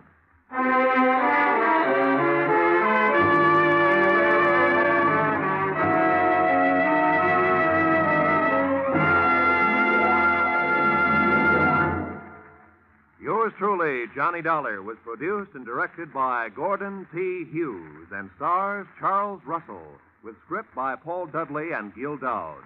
Featured in the cast were Georgia Ellis, Jack Edwards, Parley Bear, and Paul Dubov. The special music is written and conducted by Leith Stevens.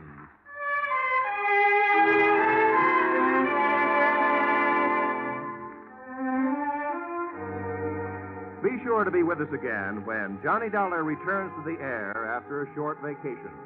Listen on Saturday, October 1st, when another most unusual expense account is handed in by yours truly, Johnny Dollar.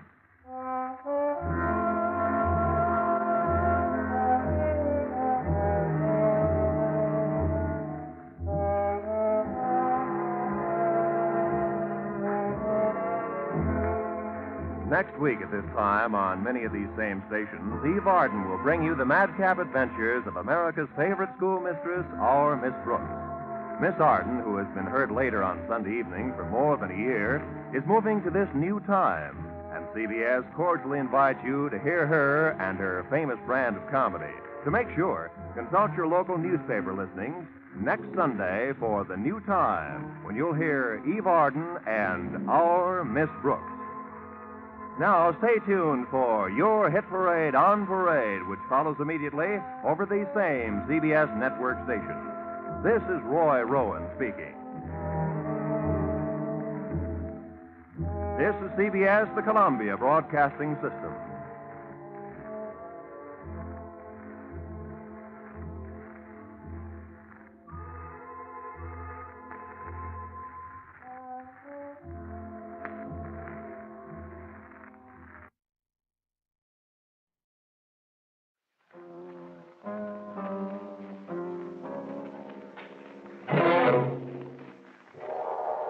The Columbia Broadcasting System presents yours truly, Johnny Dollar.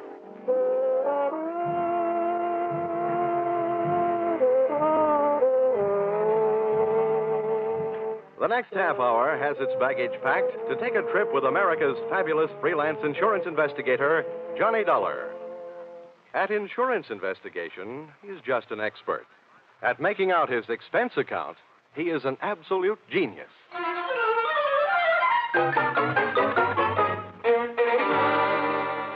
Expense account submitted by Special Investigator Johnny Dollar to Home Office, Honesty Life Insurance Underwriters, Terminal Building, Hartford, Connecticut. Attention, Austin Farnsworth, General Manager. The following is an accounting of my expenditures in the investigation of policyholder Milfred Brooks III for your company. Expense account item 1, 75 cents. Cab fare to your office in answer to your original hurry call. Tip to driver, $1. Expense account item 2, 25 cents. Shoe shine. You remember I got my shoes scuffed when I unsuspectingly walked through the private door to your office. Dollar, grab him. He's trying to jump out that window. Let me go. it. I'll show you. Oh, no, you don't. Hey, let go, you fool. Get away. Had a nice try, sonny boy. Now pay attention to teacher. No! Class dismissed. Well, Mr. Farnsworth, why didn't you tell me what you had waiting for me? I'd have worn my boxing gloves. Dollar, this was all a complete surprise to me. Well, just in case your little chum on the floor there wakes up in a hurry, I think I'll close the window. Now. My goodness, Dollar, what are you doing? I'm sitting on his head. I don't care if this guy tries killing himself again. I just don't want him to try and kill me. After all, we haven't even been introduced. Dollar, that happens to be one of our largest policyholders. His life is insured with this company in the amount of $2 million. Oh, now I can see why you're so anxious to keep him from putting a dent in the sidewalk. Precisely. He'd also put quite a dent in your company's bank account. By the way, Dollar, aren't you in danger of smothering the boy sitting on his head that way? Maybe. Now, tell me, what's this guy's name and what's his story? That, sir, is Milford Brooks III. As I said, we have him insured for $2 million. His mother and father left him with a paid-up policy for the sole purpose of enabling his heirs to pay the inheritance taxes on his estate when he dies. Unfortunately, due to the kind of life he's been leading, Brooks not only hasn't any heirs, he hasn't any money. He blew all his cash? That's right. Now he's trying to get some out of us by threatening to kill himself. And that policy pays off on suicide. In a mortuary, he'd be a millionaire, huh? Please, Dollar. Sorry, go on. Well, 1/2 hour ago, Milford walked into this office and changed the beneficiary in his policy. When that was done, he proceeded to demand, not request, mind you, $500,000 in cash. Oh, well, say, that's quite a touch. When I explained to him that there was no loan provision in his insurance policy, he threatened suicide. He said I could either give him the $500,000 cash or pay off the $2 million on his policy. So all you have to do is to keep him alive. And he's managed to make that no small problem. The man he named as his new beneficiary, just before he made his demand for the cash, is, well, it's downright frightening. Why? Who is it? One of the most notorious gamblers in the East. His name is Hatcher. Harold Hatcher. Oh. You know him? Yeah. Say, that kid's been a post office pinup boy for a lot of years. Well, there's the situation, Dollar. I'm engaging you to protect Milford Brooks' future. Yeah, what there is of it. The way this lad operates, you think he had but 2 lives to give for his country. He's not only set himself up to get knocked off by somebody else, he's just dying to do the job himself. Well, it just means that you'll have to work twice as hard. Oh, it also means something else. What's that? That you'll have to pay me twice as much money. Oh, you'll get your money. The situation demands sacrifice, I'm afraid. But protect the boy, Dollar. Give him something to live for, an interest in life. An interest in life, huh? Let's see. I know. Here, this should help. What's that you've got there? It's what's commonly referred to in the more successful bachelor circles as my little black book. Now, let's see. Ruby? No, her favorite expression is drop dead. Bernadine? No, she'd be the new beneficiary by midnight. Oh, here's one. Here. Butter. Butter? Hey, Farnsworth, would you mind passing me that phone, the one with the long cord? No, not at all. My little friend here is showing signs of life. Here you are. Maybe you should let him breathe a bit more. Don't worry. He'll be all right. Hello? Hello, I want to call New York. Person to person. Miss Theodora Butts. Yeah, that's right. And you'll get her at Hudson 24292. Dollar, you're not thinking of taking this boy to New York, are you? Well, I'm going there myself, and you want me to keep an eye on him, don't you?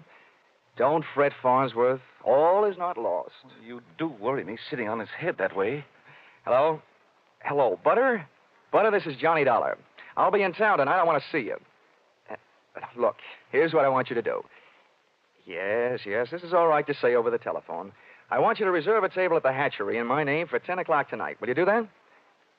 Okay, I'll see you in a few hours. Huh? But I can't make it any earlier. I'm sitting up on a sick friend. Okay, goodbye. I'm not sure that I agree with your methods. Oh! What's the matter, Dollar? Did he hit you? Hit me? No, he bit me.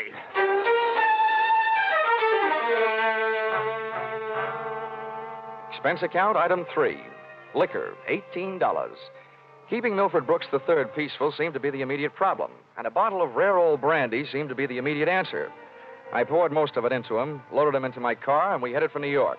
As we passed through New Haven, he opened one eye, looked up, saw the ale bowl, and gave 3 cheers for old Eli. Yeah, right. Old Yale would sure be proud of you. Why, Why anybody would want to insure you for $2 million is more than I can figure. Yeah, well, my daddy loved me very much, and my mother loved me very much. Not only that, but I love somebody very much.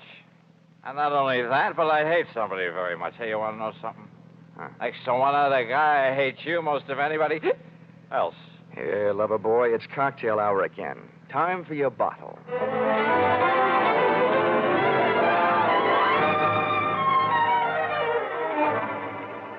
Rolling along the Merritt Parkway, I felt very much alone with my own thoughts. And believe me, they weren't very pleasant company. The way it stacked up for me, Brooks had built up a fat gambling debt to Harold Hatcher and had been forced to make him his beneficiary. The suicide threat that he was holding over Honesty Insurance Company was a little tougher to figure, unless he was trying to finance a trip for himself to get away from the man with a custom-tailored murder motive, Hatcher. My hungry little mind nibbled away on those unsavory morsels of food for thought all the way to Butter's apartment.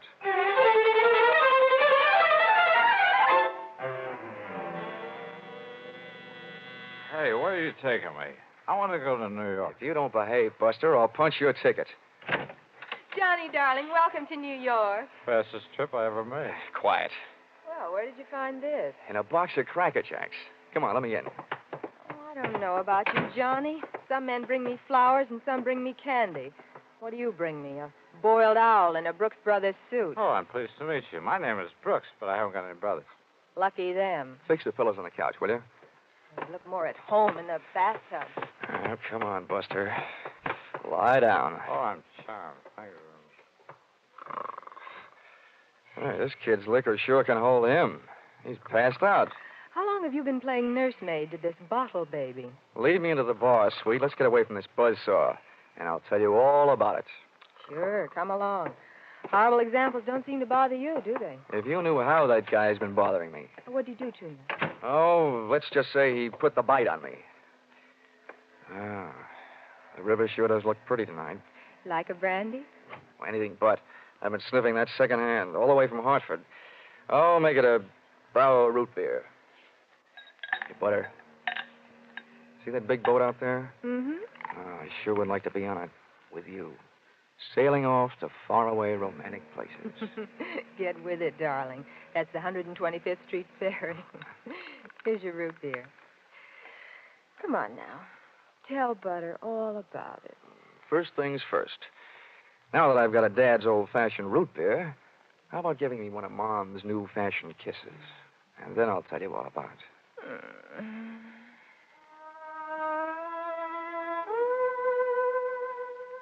A few seconds later, I proceeded to tell her all about it, and it wasn't easy.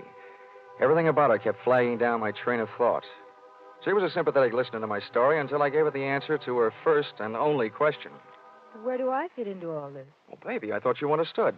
My job is to give the poor, misguided boy something to live for. That's you. Well, he should live so long. Now, Butter, wait a minute. Well, don't butter me. Now, don't get excited now. You misunderstand. I really mean it. I thought if he just got a look at you, realized that things like you exist, you'd make any man glad to be alive. If you can't stand it, I'll take him away. But I sure need you, Butter. Come on, baby. Melt a little. I wouldn't let you get hurt. You know that. Did I hurt you? No, I'm getting used to it. People have been taking pokes at me all day. I'm sorry. Ah, that's better. Want some more root beer? I want some more of you. How about another kiss? Well, help yourself. Darn. I'll get it, Johnny. Okay, and if a man answers, hang up, will you? Oh, don't worry. Hello. Yes, this is Hudson 24292. Well, that depends. Who's calling? Oh, just a moment. It's for you, Johnny. Mr. Farnsworth. Huh? Oh, okay, I'll take it. Thanks. Say, while I'm talking, be a good girl, will you? And take a look at Milford in the other room. And while you're at it, get me in the root beer, huh? Oh, sure. The service is good around here. Hello, Farnsworth? Yes, Dollar, I'm glad I got you. How'd you get this number? It's the one you called from my office. I remembered it. I have a photographic mind. I hope you haven't got a picture of what I'm thinking. What do you want? I want to know how Milford is. I mean, is he still alive? Of course he's alive. Good, good. Do you suppose I could talk to him? I mean, do you think he'll talk to me? Well, the last time I saw him, he was sound asleep. I'll take a look. Hold the phone. Oh, Butter. Oh, Butter. Hey, Butter. Hello, Farnsworth? Yes, yes. Do you have any aspirin there at your house? Why, of course, Dollar. Why? Well, you better take a handful. Milford Brooks III just took a powder. I'll call you back. You let anything happen to him, and you'll need the aspirin. I've already got a headache. When Milford left, he took my girl with him.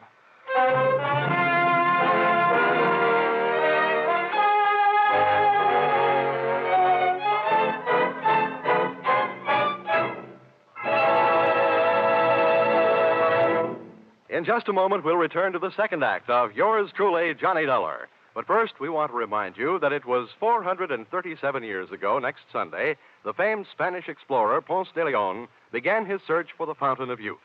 By sheer coincidence, the man who's still looking for it, Jack Benny, will be heard on CBS next Sunday at 7 o'clock Eastern Time.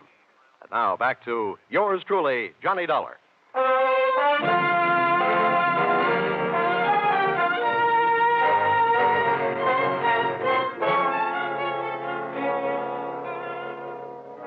Well, nobody could say I wasn't working fast. I'd only been in town for an hour, and I had already succeeded in not only losing your $2 million baby, Milford Brooks III, Mr. Farnsworth, but in losing my $1 million baby, Theodora Butts. I tried to put myself in Milford Brooks' $40 shoes, but they wouldn't fit. You can't outthink a maniac. The best I could do was figure either that he was on his way to commit suicide, or that Harold Hatcher, the man who now stood to collect $2 million in the event of Milford's death, had snatched him out of Butter's apartment. With birds of that type flocking together, Butter stood a good chance of being a dead duck. I spent an hour unsuccessfully shaking down the neighborhood for them. I questioned cab drivers, harness bulls, bartenders. Then I decided to ask for help from higher up. And I don't mean that I said a prayer. Expense account, item 4, 5 cents, phone call. Police headquarters. Give me missing persons. Any particular one? Don't be a wise guy. Lieutenant Fisher. Oh, yes, sir. Hello, Dollar. What did you lose? Practically everybody. Let's start with a girl, Theodora Butts. You mean you lost your girl? Why didn't you call Dorothy Dix? Don't waste time being clever. Just check your reports, will you? Hold on. Buddington, Bumpus, Byers. Nope, nothing on her, Dollar. Okay, well, try this one. Brooks, Milford III. Bullseye. Brooks, Milford III. He hasn't been reported missing, and we haven't found him yet. But, we think we know where he is. Oh, this kind of a question I always hate to ask. Where? The Hudson River. At 11:15 tonight, his top coat, complete with identification, was found taking a ride on the 125th Street ferry. Anything else? Nothing much. Package of matches was found under the coat, monogram. You don't happen to know anybody whose initials are H.H., do you? H.H.? Well, there's always Horace Height. Thanks, Fisher. I'll check back with you later. I'll be here.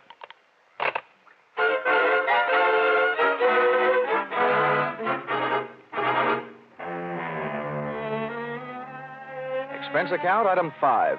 Nightclubs, $28. Harold Hatcher's hatchery was in a cellar under a hotel, but the prices were high enough to rate a penthouse. The club was draped in too much satin, its lady customers in too little. The decor was French provincial, music Brazilian, and the food was nowhere.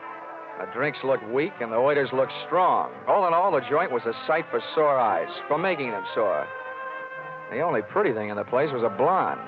She came strolling up to my table, her hips unconsciously sending subtle little messages back to the rumba band.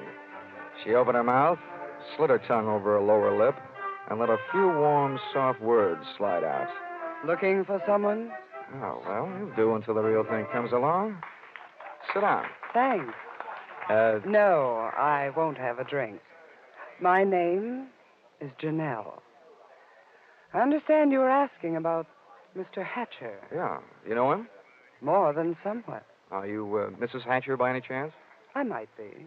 Does that mean you might admit it or that you might talk him into it someday? I'll ignore that.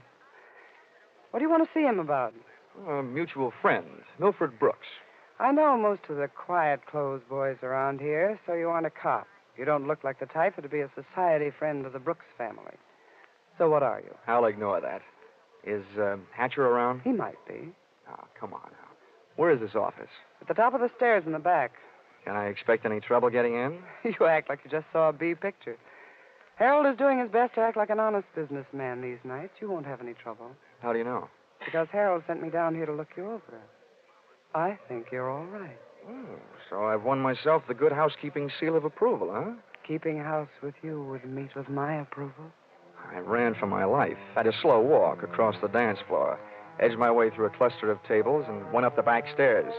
When I located the door to Hatcher's office, I knocked once and went in. Come on in. Thanks.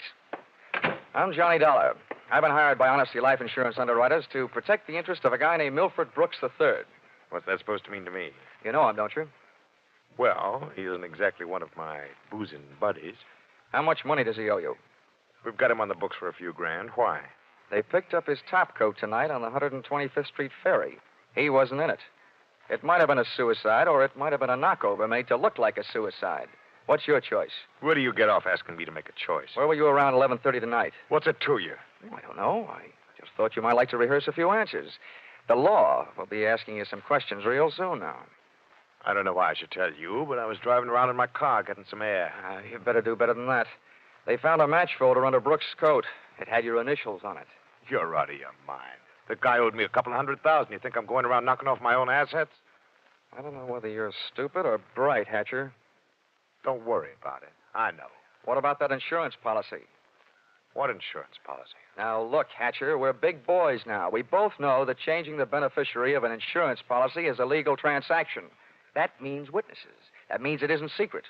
You mind telling me what you're trying to say? That you and the Honesty Insurance Company and I all know that Brooks made you the beneficiary in his policy and that you stand to come into $2 million when they fish out his body. I don't know anything about it. Motives don't come much bigger. I'm telling you, this is all news to me. You or nobody else is going to move me off that story. I feel the same about mine. It doesn't take a genius to know that Brooks didn't love you $2 million worth. There's only one logical reason for his making you the beneficiary that I can see. You forced him into it. Who'd believe anything else? Who cares? They'd have to prove it. And, brother, that can't be done. Now, how would you like... Wait a minute. Yeah? Yeah. Oh, okay, Rocky. Thanks for the news. Dollar, did you turn me in? Oh, they're here, huh? Yeah. No, I didn't turn you in. What's the matter? You got a good story, Hatcher? You're not worried, are you? Here, have a cigarette. Thanks. Oh, I got a light. Oh, worked the first time. Yeah. Nope, I'm not worried. I'll be out in 48 hours. You'll be lucky if you're out in 48 years. Okay, boys, come on in. The homicide boys invited Hatcher down to headquarters. He accepted and invited them down to the bar for a no-hard-feelings drink. They accepted.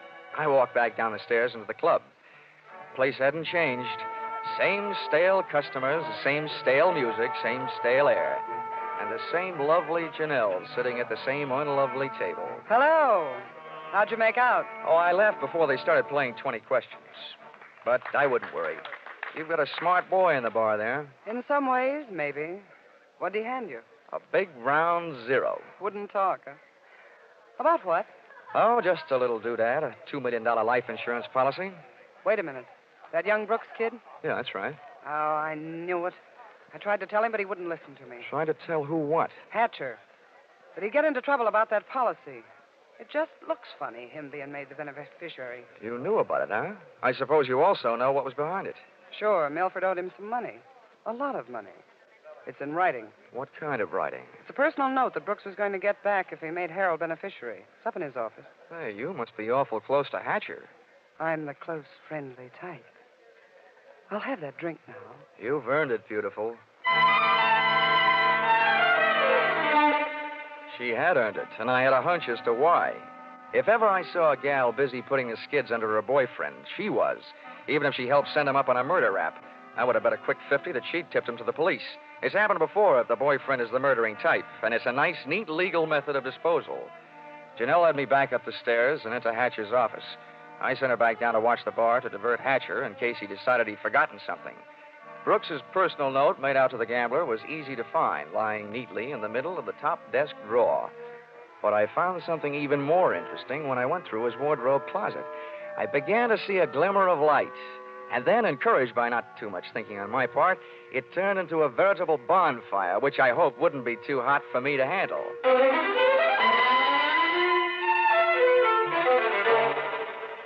Find everything? Honey, if I were a judge, I'd be ready to sentence the guilty party. Good. Oh, waiter, the check. Where are you going? To the police? Bright girl. I'll see you later.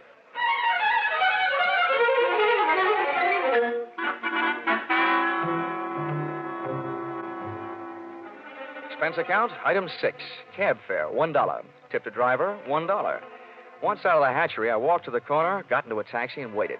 In just a few minutes, my favorite suspect came out of the club, jumped into a taxi, and the chase was on. We nuzzled our way through the traffic over to 2nd Avenue and headed downtown. Then he took a right turn on 45th Street over to Lexington and headed uptown. But they didn't lose us. At 72nd, the cab ahead turned right and pulled to a stop.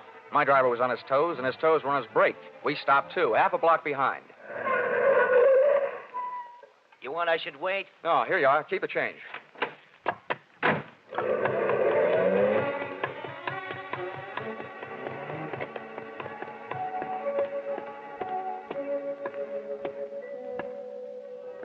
It was a garage that belonged to a residence on the parallel street a block away.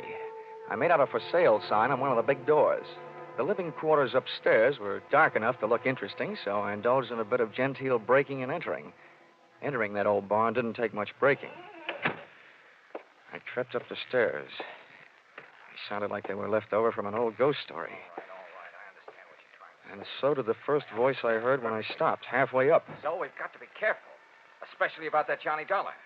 Are you sure he didn't follow you? That voice sounded awful dry to be coming from a guy who supposedly had spent most of the night snoozing on the bottom of the Hudson River. It was Milford Brooks III.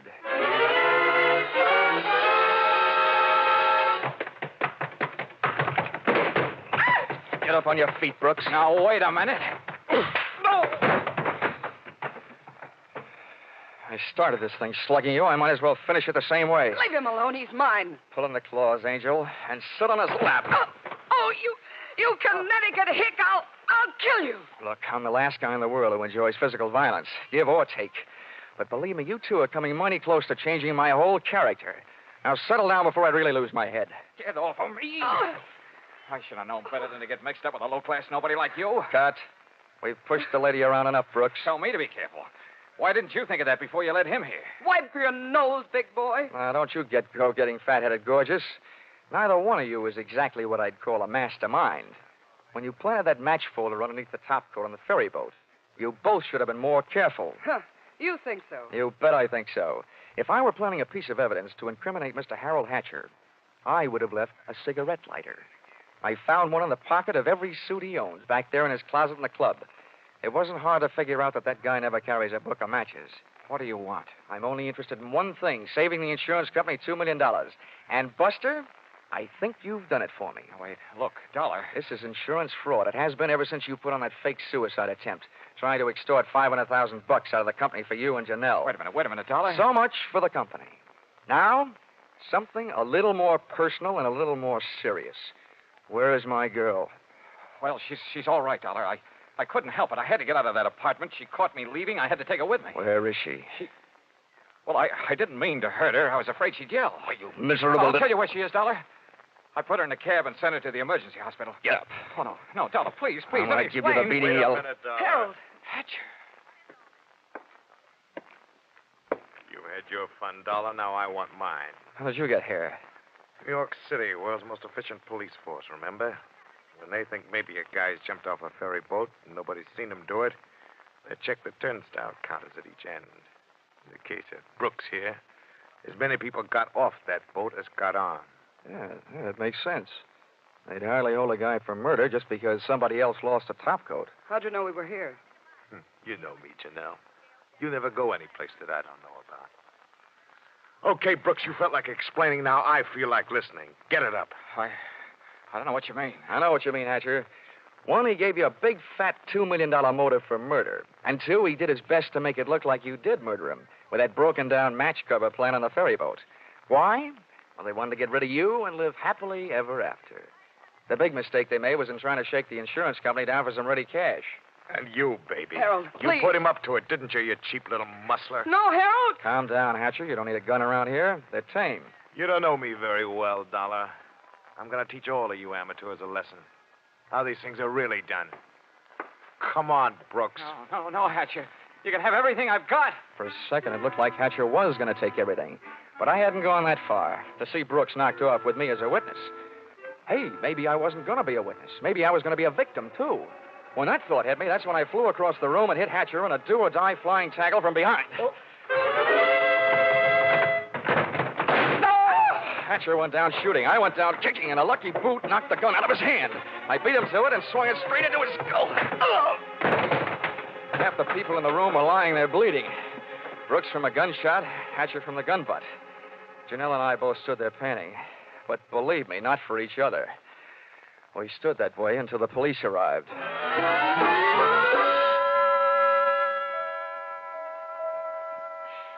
Johnny, I hate being in the hospital, but I look awful. Butter, honey, you look lovely in white. This patch on my head? Johnny, they had to cut a big hunk of my hair off to put in the stitches. Oh, that awful man. Well, if it'll make you feel any better, baby, that awful man got taken care of. He's upstairs in the same hospital. Well, Johnny, you didn't shoot No, him. Butter, I didn't have to. Harold Hatcher saved me the trouble. They don't know yet whether Mr. Brooks is going to live or die, but it doesn't make much difference to me or to the insurance company. He signed a statement admitting attempted fraud. Serves him right hitting a lady on the head. Johnny, what am I going to do? My hair will look awful.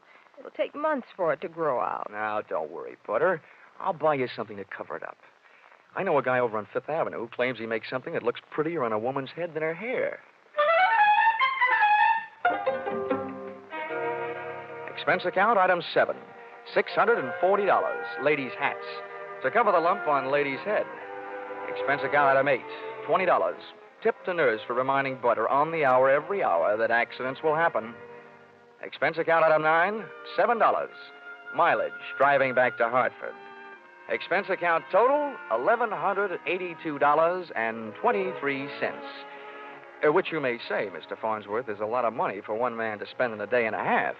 But you must bear in mind that the amount at stake was $2 million. And you know the price of steak these days.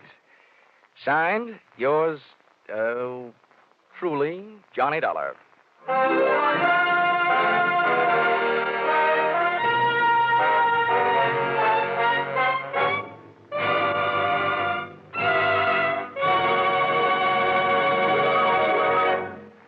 Listen in again next week when CBS brings you yours truly, Johnny Dollar, with Charles Russell as Johnny. Yours truly, Johnny Dollar, is written by Paul Dudley and Gil Dowd, with music by Mark Warno, and is produced and directed by Richard Sandville for CBS, the Columbia Broadcasting System.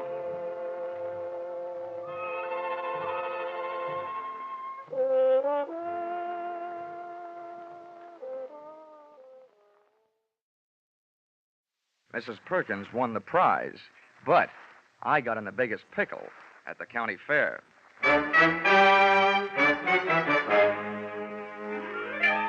This is another in the adventures of America's fabulous freelance insurance investigator, Johnny Dollar.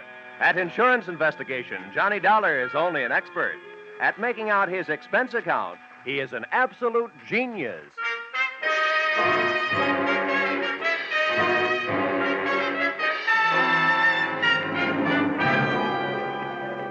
Expense account submitted by Special Investigator Johnny Dollar. To Home Office, Corinthian Liability and Bonding Company, Terminal Building, Hartford, Connecticut. The following is an accounting of my expenditures during my assignment as bodyguard to Grand Blue Ribbon Champion, Spotted Poland China Hog, Rosie Barron of Iowa. Or How You Cast My Pearls of Wisdom Before Swine. Or Out of the Fire into the Frying Pan. Expense account, item 1. $76.80. Train and bus fare, Hartford, to the town of Carver, county seat of Carver County, Iowa. Expense account, item 2. $2.50. 1 Coke, 3 handkerchiefs, a bottle of salt tablets, and sunglasses, with which to combat the Corn Belt heat. Item 3, 6 bits, jitney ride to the Carver County Fairgrounds. Undoubtedly named that because the band I found in the midst of playing its afternoon concert was only fair. Hey, friend. How's that? I'm looking for a pig named Rosie Barron of Iowa. Can you tell me where I'll find his cage? Cage? They don't keep Rollo in no cage. Rollo? Who's he? Well, that's short for Rosie Barron of Iowa. Oh, yeah. Any fool would know that. Uh-huh. Can you tell me where he is? See that building over there, the livestock building? Yeah. You'll find Rollo in the swine wing. Swine wing? Well, that conjures up a dainty picture. A flying pig. Afraid Rollo won't ever do much flying. Weighs 980. Oh, well, thanks a lot. Neighbor, Yeah? why don't you try slipping out of that there coat? You won't find it near as sweaty. Oh, yeah. Thanks, Hiram. Oh, he didn't even wait to be my best friend. Hey! Wait, I'll come with you, neighbor.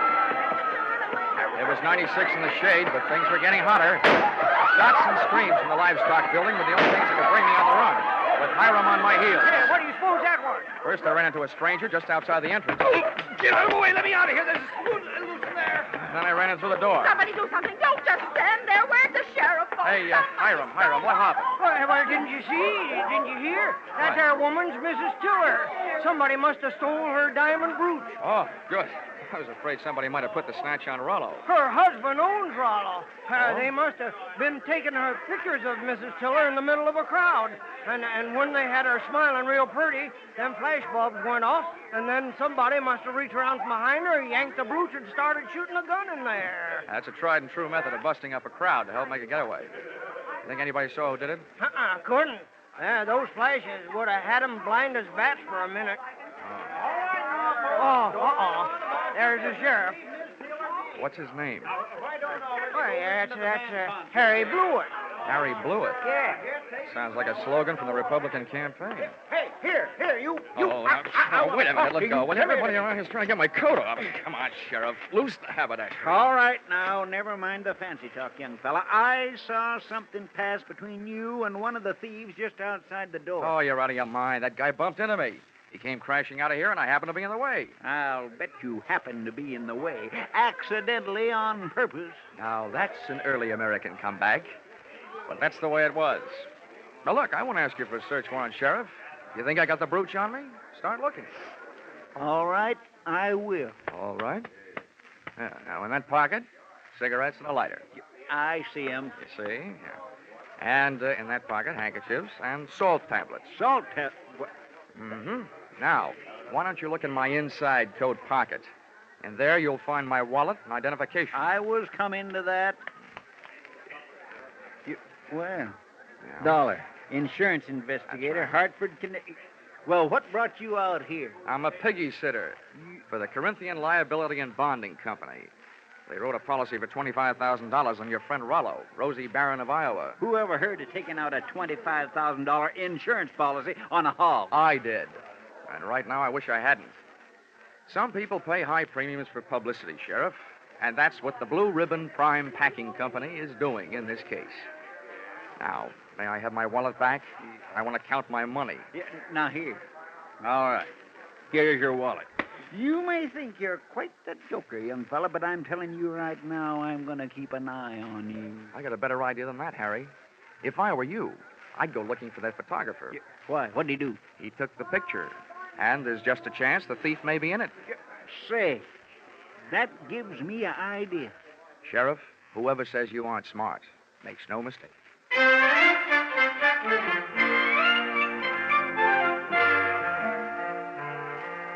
Rollo, the prize porker, wasn't hard to find. First, I followed a few signs. Then it was a matter of closing in on a contented series of juicy, slurping grunts that came blurping up out of a succulent mound of Louisiana yams. Rollo was all fat and a yard wide. His table manners weren't much. He didn't look very smart, but he sure looked healthy. 980 pounds on the hoof. A fine figure of a pig. Pardon me, miss. Could you tell me who's in charge around here? Well, just for the moment, I am. Well, I'm trying to find a Mr. Worthington Tiller, who I take it owns this monster. Monster? What? What's the matter? Have I said something wrong? You certainly have. And you've also said it to the wrong person.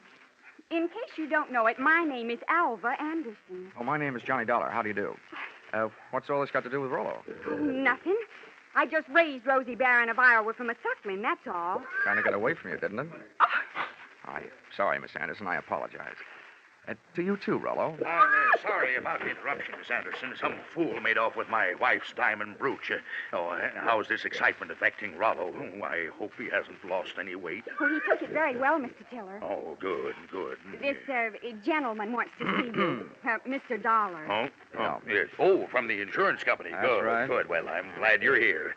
We'll have your picture taken right away with my wife and Rollo. Oh, it'll make grand publicity for Blue Ribbon Prime Packers. Oh, I don't mind having my picture taken. Just so long as your wife doesn't mind having people pinch her diamond brooches. Oh, well, now, don't worry about that. It was fully insured.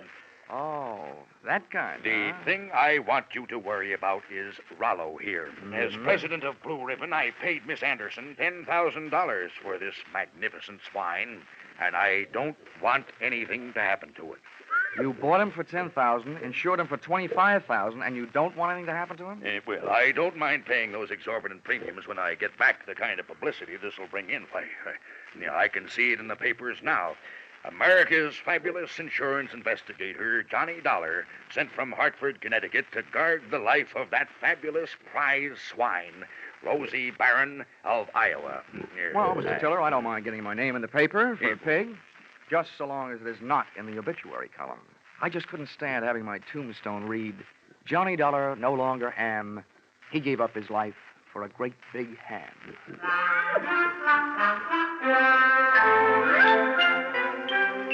My tombstone tagline was over the head of Mr. Tiller, but it went over right nicely with Alva Anderson, who paid off with a smile. I parlayed that into a conversation, helped me pass the time while guarding Rollo, the poor man's blue boy. By the time it was over, Alva knew a lot about me, and I knew a lot about pigs.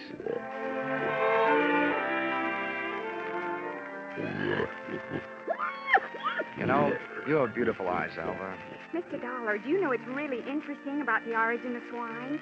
Why, it's estimated that the Chinese people domesticated swine about 2900 B.C. And not only that, but I'm sure you'd like Hartford. And, Mr. Dollar, you probably don't know this, but a pig is one of the most important food animals. It's an economical converter of grain and other feeds into body tissue, as the products of which furnish meat and fat for human consumption. Alva, darling, I'll only be in town for a little while. And not only that, but people who say that pigs are dirty don't know what they're talking about. Why, sanitation is essential to good health, rapid growth and development, and profitable production. Oh, Rollo, what have you got that I haven't got?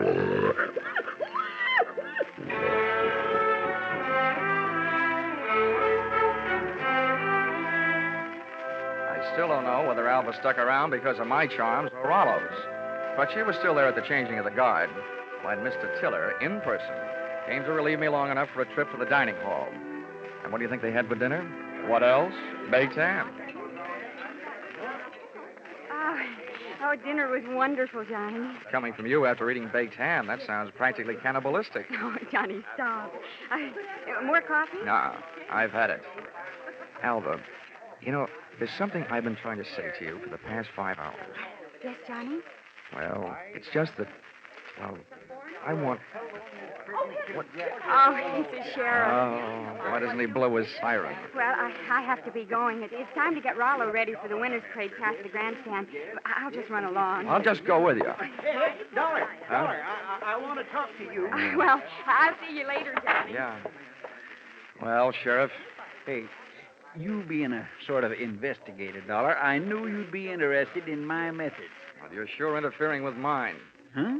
Yeah. Oh. Well, do you know what I did? What? I found that photographer, had that picture developed, and rushed it up to the state capitol. And they just called me. Dollar, there's a known criminal in that photo. He's got that brooch, and he's on the loose. Do you know what that means? Yeah. It means that you shouldn't be sitting here talking to me. Who is this villain? They say he's the... Ooch over here. Yeah. What? They say he's known as Little Rocky. Originally hailed from Arkansas. You'd know him if you saw him. He's the fella that bumped into you. Oh. I want you to help me look for him. I take only one job at a time, Sheriff. Right now, I got a pig to mind. And there goes the Grand March. Boy, in case I'm interested later, how much do you pay your special deputies a day? $7. and expensive. Sheriff blew it. I'm afraid that blows it.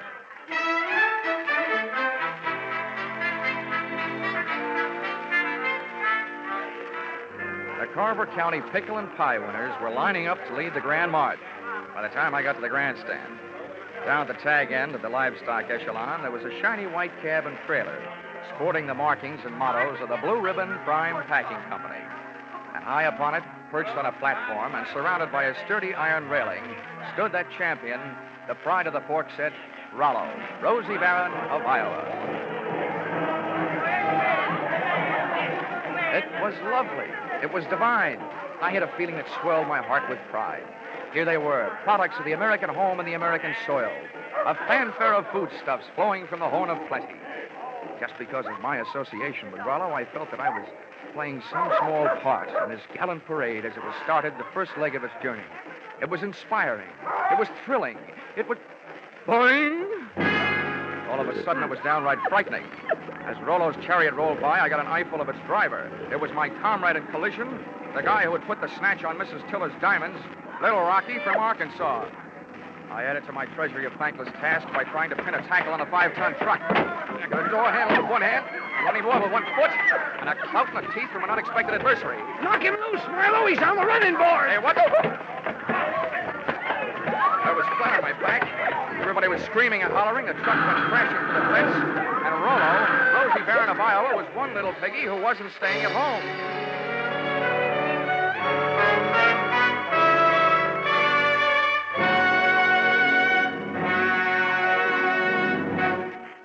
In just a moment, the second act of Johnny Dollar. But first, taking in the action from Johnny Dollar, are you? All right, that's good, because staying with CBS is the way you'll head straight for the big return from vacation 8 days from now, Monday the 29th, of Lux Radio Theater and all the other big Monday night CBS favorites. And by staying with CBS, you'll find more action later tonight with Bill Grant of Call the Police and with Sam Spade, who'll be heard from on most of these same CBS stations. Now, with our star, Charles Russell, we return to the second act of yours truly, Johnny Dollar.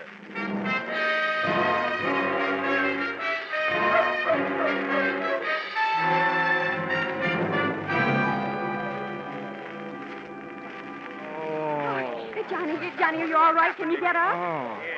Well, the spirit's willing. I'm not sure about my spine. Here, let me help. I'm the guy who goes around telling kiddies never to hitch rides on trucks. Well, nobody can say I didn't make a dent in Iowa. It was wonderful the way you tried. But what are you going to do now? Right now, I don't know. The only place I can think of at the moment where I might find a hot pig is a barbecue stand. Oh, this is no time to be funny. Well, look, up until now, all the laughs are on me, kid, so let me be the judge, huh? Well, what are you going to do? Well, first I'm going to practice my arithmetic and see what adds up. You can't unload a stolen pig in a pawn shop. So, question number one is, where do you unload it? Where would you go? Well, where would I... Well, I'd never thought of it. Well, here's what I figured. The Rollo on the hoof is too well known to peddle for anything like the dough he's really worth. I mean, he's not like a big diamond that you can cut up and Or is he? What is the going price on pork? The market this morning was at $23.50. Well, that kind of money hardly sounds like Little Rocky's kind of project. But maybe things are tough. By the way, Alva, have you ever been in Arkansas by any chance? Why, no. Why do you ask? Just wondered. Hey, Dollar, just a minute. I want to talk to you. Barnyard bloodhound himself. Yeah, Sheriff? Would you mind, Alvis? I was just leaving. How could she be that cold on such a hot night? Huh? What's bothering you, Sheriff? I saw your little performance, Dollar, when you leapt at that truck. Just how hard was you really trying? How hard was I... I ought to punch you in the nose, badge or no badge. Now, don't you go getting huffy. I just want you to know that I don't fool easy. When I'm on a case, I'm suspicious of everybody. Yeah, that must be rough on your wife. How often do you have her in handcuffs? Huh? Well, Now, look, Sheriff, all I need from you is the use of a car so I can go looking for old Lardhead. No, you don't. There's enough missing around here as it is. Rollo, Miss Tiller's jewelry, and I ain't about to add a county vehicle to the mess. And besides, I want to keep an eye on you. Good. You might learn something. Come on. Here, wait a minute. Where are you going? Over to the Ferris wheel. That truck hasn't been off the fairgrounds more than a couple of minutes. I want to get a look at the countryside. Ferris wheel. Say, That gives me an idea. I hoped it would. Come on. Say, Sheriff, I don't know very much about this farm-side ferreting racket. Well, there's more to it than meets the eyes, I can tell you that. Oh, yeah, I bet there is. Tell me, didn't I see a feed trough on Rollo's truck with a lot of mash in it?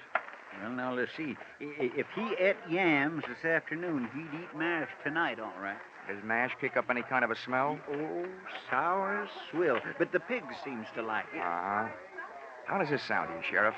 Suppose right after you take your ride to the top of the Ferris wheel to case the countryside, we were to get ourselves a nice hungry pig. Say, that gives me an idea. We could take that pig and he could smell that mash in the air and sniff out the trail of that truck. Sheriff, if you aren't a genius, I wouldn't be surprised. Oh, Shaw. It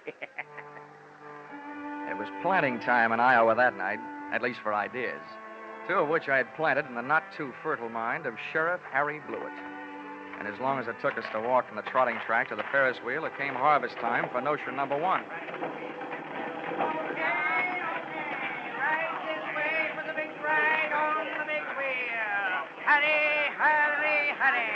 Okay, mister, okay. I'm the sheriff.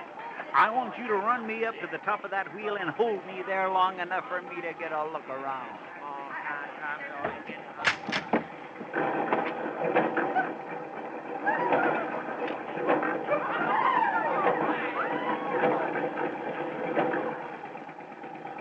When the wheel came to a stop with Harry Blewett sitting in his little cage at the top, I pulled a low trick on a high sheriff. I bought a pink lemonade from the juice stand next to the Ferris wheel, walked over to the motor that rolled the big heap, unscrewed the cap on the gas tank, and gave it a big, long drink.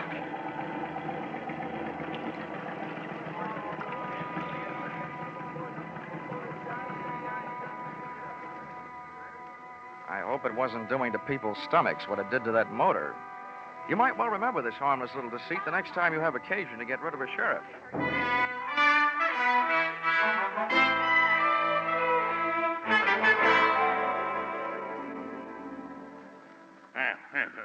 This kind of publicity is a little too expensive, Dollar. I demand that you do something. Now, don't worry, Mr. Tiller. I am going to do something. Yes, and I'll thank you to remember that the only ones who stand to get hurt right at this point are the insurance companies that wrote the policies on your pig and your wife's diamond brooch. Why, Worthington, I hadn't thought of that. Huh? Why should we worry? My brooch is insured for way over the value, dear. We hadn't... Hortense, you keep flapping that loud tongue of yours, and the first thing you know, they'll be accusing us. Why, they wouldn't dare. Oh, yes, we would, Mrs. Tiller. But we're just not the type A $15,000 profit on a pig and whatever else you could make on your jewelry might make anybody the type, Mrs. Tiller. Now, see here, Dollar. I've had just about enough of your slanderous implications. I have a few thoughts you might profit by. Go ahead, Worthington. I'm always interested in profit, Tiller. My father had the same thing happen to him back in 1902. That's right. Remember, dear? Yes. In Nebraska. He bought a prize pig at a fancy price. And then the scoundrel that sold it to him turned around and stole it back. Here, see? What do you think of that? Would this be a suggestion that we throw the young lady who sold your pig to you in the pokey on the strength of something that happened 37 years ago? Well, That's for you to decide, Dollar. Right. Just don't say I didn't warn you. I see. Yeah. If you don't have an orchid to pin on a young lady, try suspicion.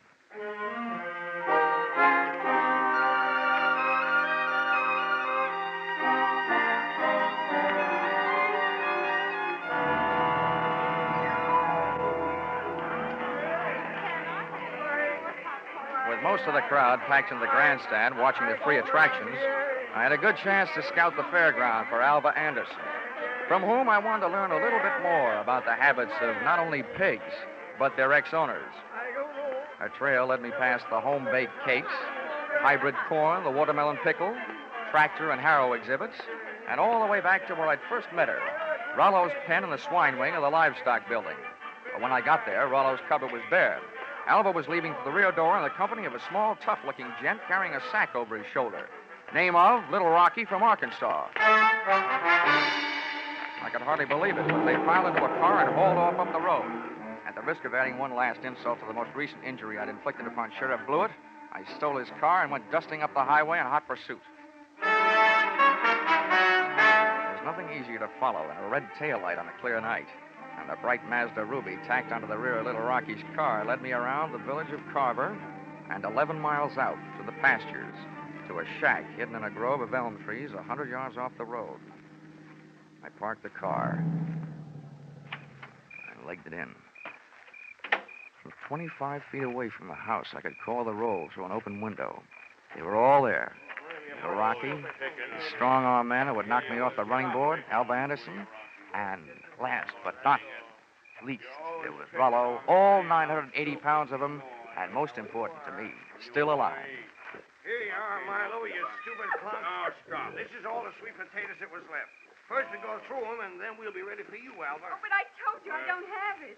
We'll see about that later. Hey, Milo, don't get the porker excited. I didn't do Here, put the sack on the table. Then when we look at him, we throw him out the window and away from him. Now, hurry up. All right. Well, it ain't in this one. Ain't in this one either. Nope. Ain't in this one. Shut up, just look. Well, I just... And from now on, from you, no thinking. Anybody dumb enough to stash a $30,000 hunk of jewelry and pig food ought to go see a head doctor. Oh. Through the open window, I was being bombarded by sweet potatoes and facts. While making a getaway after ripping the brooch from Mrs. Tiller's throat, little Rocky's accomplice had suffered a sudden attack of panic and had hidden the brooch in one of Rollo's lunchtime yams. Whether that yam was inside the piggy or out, they and I were apparently just on the verge of learning. That does it, I guess. Ain't here. Then that means... That means your little friend here had a $30,000 snack today, which right now is giving me a great big bellyache. You know all about pigs. What do we do about it? Well, Rocky was yellow. He wouldn't rub him out. Look who's talking. Here, take my 38 if you're so tough. Yeah, I thought so. Now, shut up. Well, I ain't killing no piggy with him just standing there looking at me. If he'd only make a break for it, I'd mow him down. You. Now, look, baby, we'll kill him if we got it. We want that chunk of ice, and we want it fast. Milo, tease him into the corner with a sweet potato. We're throwing them all out the window. Oh, please, Mr. Rocky, You don't. shut up, too, and sit down. Close your eyes if you want to. Oh, please, Mr. Rocky. In the manner of Sheriff Blewett, I had an idea.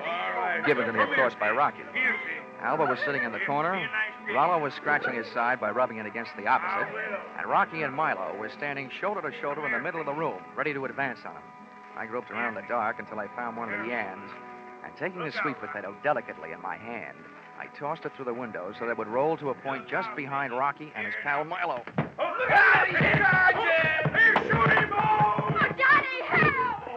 Rollo took my bait and, getting to it, knocked his two would-be executioners in a heap on the floor. I took over from there, jumping to the window and applying a kitchen chair dutifully to the prescribed areas, reducing enemies to a state of unconscious surrender. They gave out, Alva gave up, and Rollo gave me a dirty look.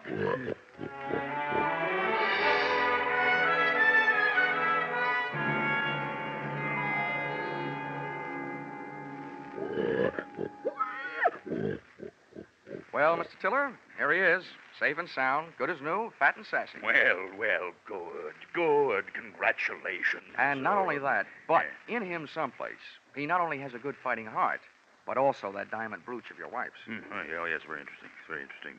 Well, I'd better go charter a plane. Rollo is due in Kansas City at noon tomorrow. Oh, but it might upset him, Mr. Tiller. Rosie Barron of Iowa's never flown before. He might lose weight. Yeah, what's the big hurry to get him to Kansas City? Is he booked for a personal appearance? Oh, no. No, hardly that. He's due to be slaughtered at a special ceremony. All the plans are made. Oh, I wouldn't want to disappoint my boys. They've been looking forward to this. Oh. How do you like that? Why, it's almost murder. Poor Rollo. Oh, Johnny. Come on, let's get out of here, Alva. Gosh, who'd have ever thought I, Johnny Dollar, would ever gotten so attached to a pig?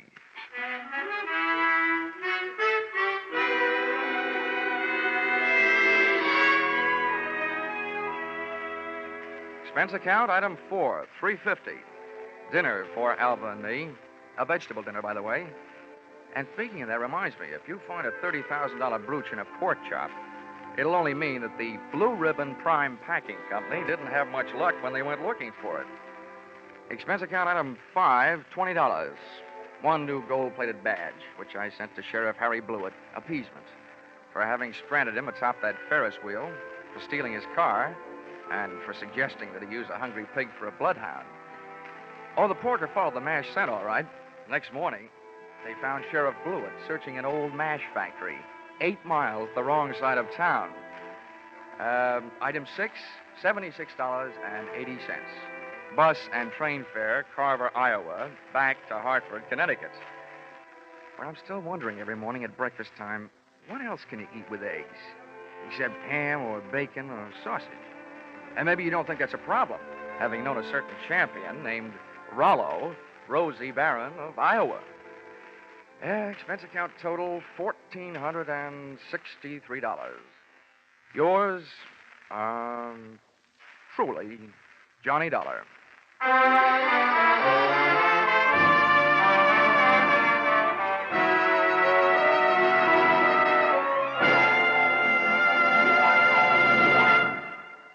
Yours truly, Johnny Dollar, is produced and directed by Norman MacDonald and stars Charles Russell with script by Paul Dudley and Gil Dowd. Featured in the cast were Parley Bear, Sammy Hill, and John Daner, with Junius Matthews, Ann Morrison, Jack Crucian, and Paul Dubov. Pinto Colvig was Rollo. The special music is written and conducted by Leith Stevens.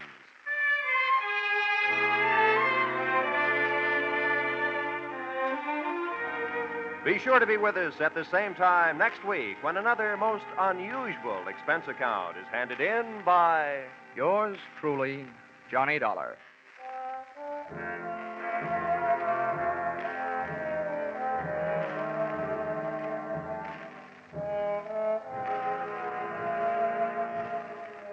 Your hit parade on parade will be back tonight in the familiar CBS Jack Benny time with the great tunes of August 12 years ago. Sweet Leilani and Where or When. Many another still green in your memory will be among the hits you will hear. Speaking of hits, put down August 29th this year in your little book. That's when Arthur Godfrey and his talent scouts, the stars of Lux Radio Theater, My Friend Irma, and Bob Hawke return to join Inner Sanctum. So make your Monday nights a regular date with CBS. This is Roy Rowan speaking. Stay tuned now for your hit parade on parade. This is CBS, the Columbia Broadcasting System.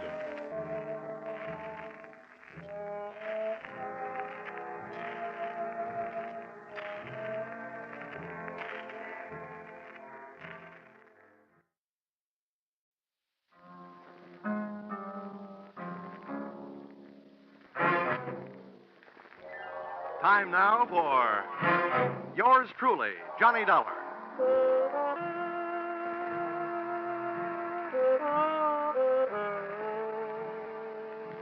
The next half hour has its baggage packed to take a trip with America's fabulous freelance insurance investigator, Johnny Dollar. At insurance investigation, he's just an expert. At making out his expense account, he's an absolute genius.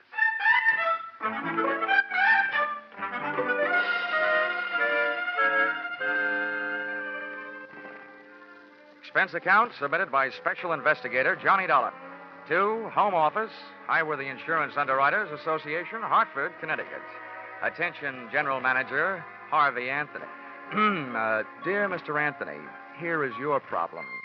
The following is an accounting of my expenditures in the case of the $100,000 legs, or who put your company out on the limbs. Expense account, item 1, $60. $20 across the board on a losing horse I was rushed into betting on when you had me paged on the public address system at the racetrack. This is Harvey Anthony, Dollar. Thanks for calling back so soon. Now, when they paged me, they said it was an emergency. It better be. Why? What's the matter, Dollar? This is my day off. And if I know you, this call is going to make it an off day. If I know you, my friend, you won't mind this assignment. I want you to go out to Hollywood. Act as a bodyguard for a big movie star, Marilyn Major. Oh, not a bad body to guard. What's the deal? We've issued one of those publicity policies. Insured her legs for $100,000. Policy will only be in effect for 48 hours. We want you to stick with her. Just see that she doesn't get mixed up in any hockey games. I get it. She's been notified, so she expects you. When do the 48 hours start? Tomorrow noon. Can you make it? Yeah, with the help of American Airlines. Got enough cash with you to buy your tickets? About that, I'll know right after the next race. I'll call you from Hollywood.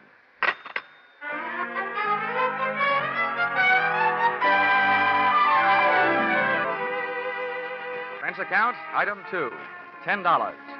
Borrowed from a friend. Taxi fare from the racetrack to town, where I cash check to pay, item 3, $186.13. Plane fare, Hartford to Hollywood. Item 4, $3.50. Cab fare, Los Angeles Municipal Airport to the home of the insured, Miss Marilyn Major, at the Horizon View Apartments on the Sunset Strip. Tip to driver, $1. Miss Major's apartment had the best view of the horizon, it being the penthouse. But her outlook was anything but rosy. I found the apartment door open. First I looked in, then I went in.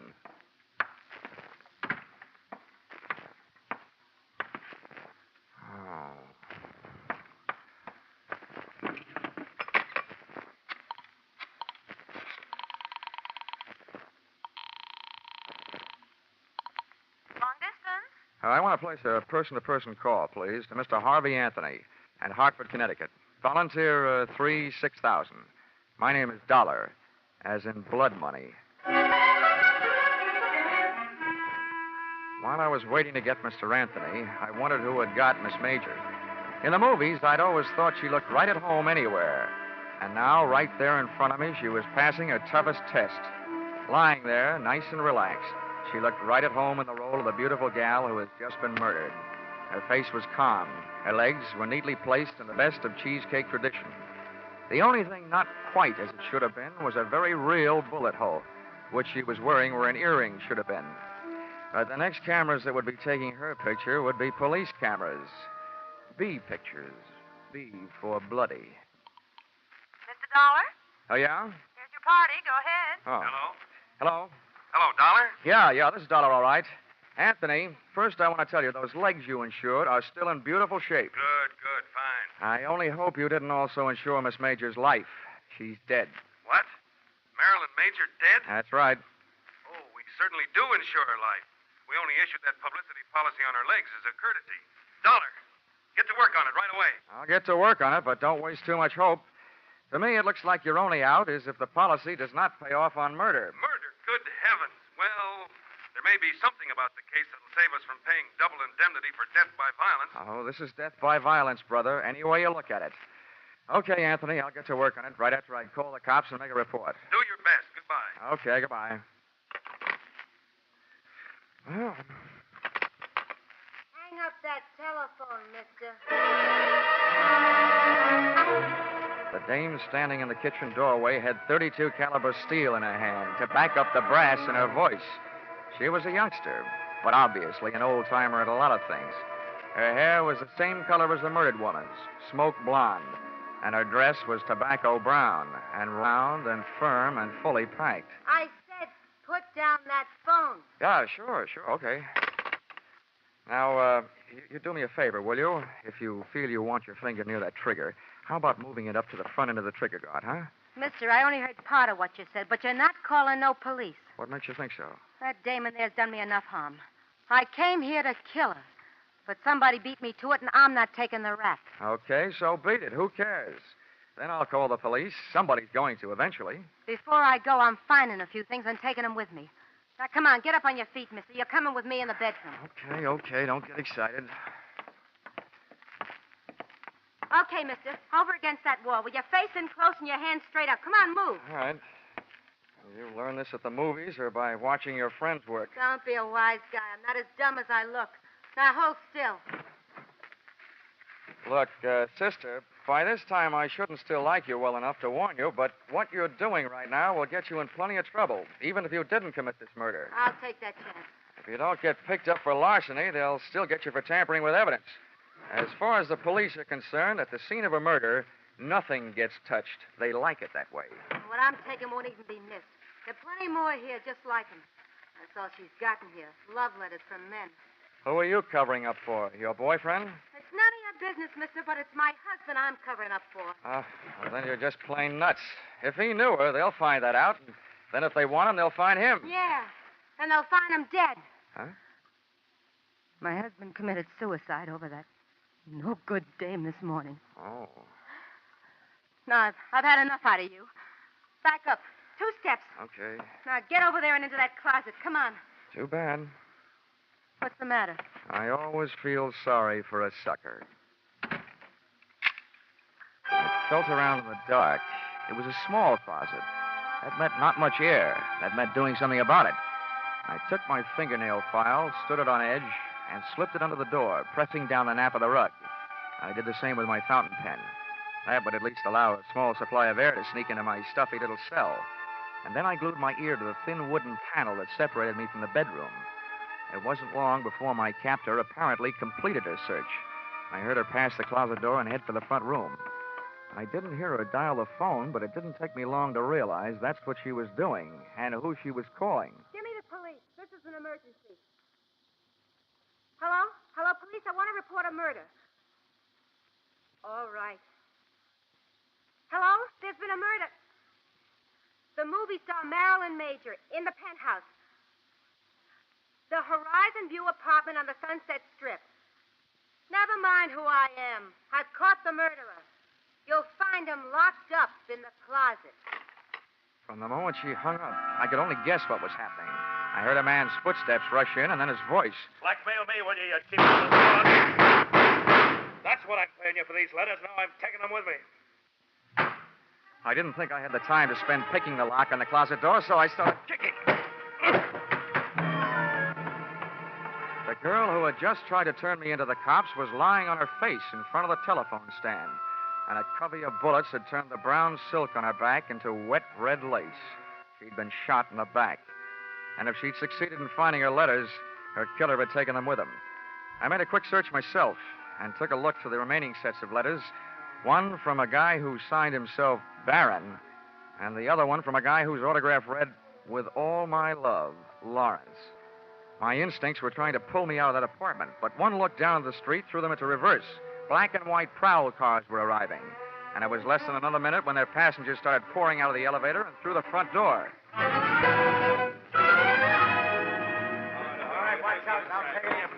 All right, come around. It's in the bedroom closet, boys. Make sure you don't stand in front of that door. Okay, Lieutenant. Never mind the closet, Lieutenant. It's empty. I kicked my way out. All right, let's see your hands.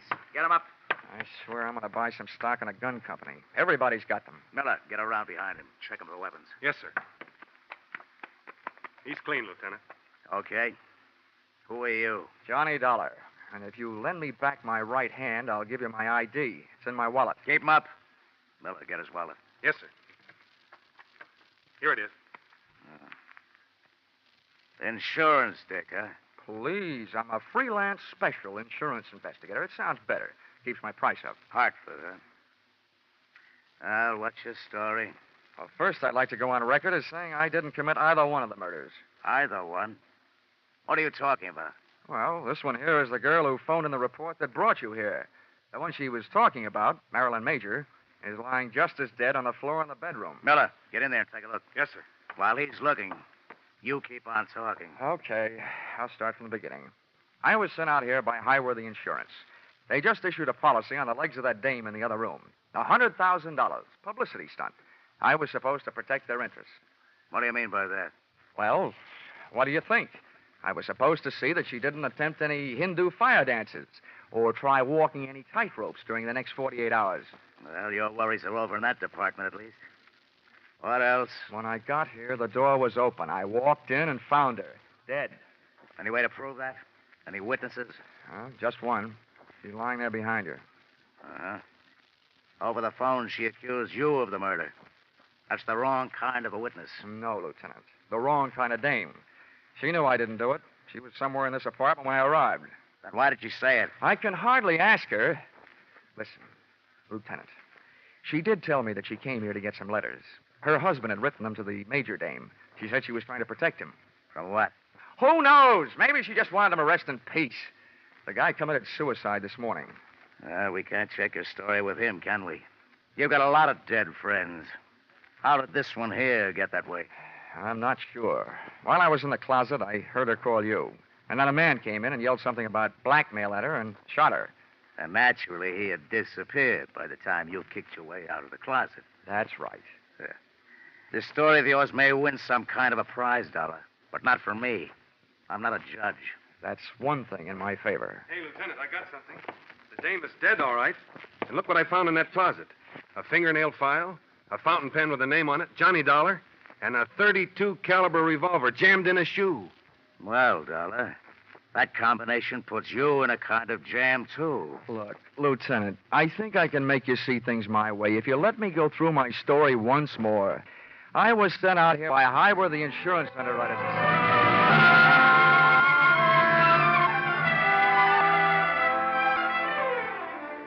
Expense account, item 4, $3. Candy, gum, cigarettes, and magazines to make cell number 36, Los Angeles City Jail, less like a no place and more like a home.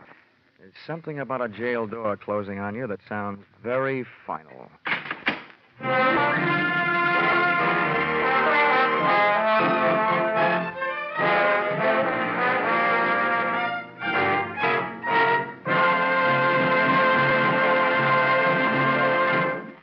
In just a moment, we'll return to the second act of Yours Truly, Johnny Dollar. But first, we want you to know that the biggest jackpot in the history of radio, $50,000, goes in the works tomorrow night when CBS Great Saturday Night Quiz Show Sing It Again comes to you again over most of these same stations.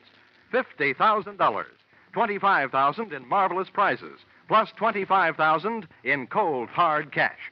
And that's only the beginning. Because the longer the phantom voice questions elude the listeners, the higher the rewards go. Be sure you're around tomorrow night when Sing It Again sets telephones ringing across the nation and $50,000 goes riding on each call. And now, back to yours truly, Johnny Dollar.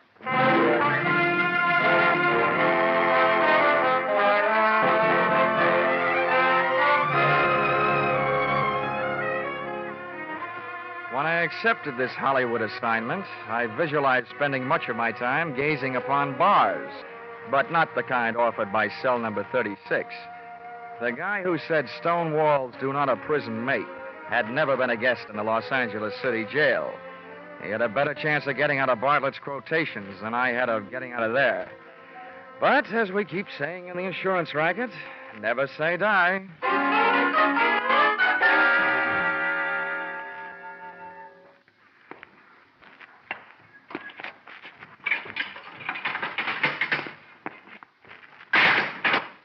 Well, Lieutenant Roach, what are you in for? I've heard tell the boys around headquarters have a very funny joke about roaches in jails. But that's not why I'm here. Sit down. Make yourself uncomfortable. Thanks. I can't offer you a mint julep. The closest I can come is a spearmint lifesaver. Oh, thanks. This kind of zero is a pleasure after facing the kind we're up against. Huh? So for $1, all we've got to go on is you or a mess of evidence we haven't as yet been able to trace down to its rightful owners. Oh, incidentally, about that gun we thought might be yours. Oh, don't tell me you're going to give it to me as a birthday present. It was the weapon used to kill Marilyn Major, all right. The paraffin test we took on your hands let you out. You haven't been firing any guns lately. Does that mean you've come here to escort me to the front door? No, not so fast.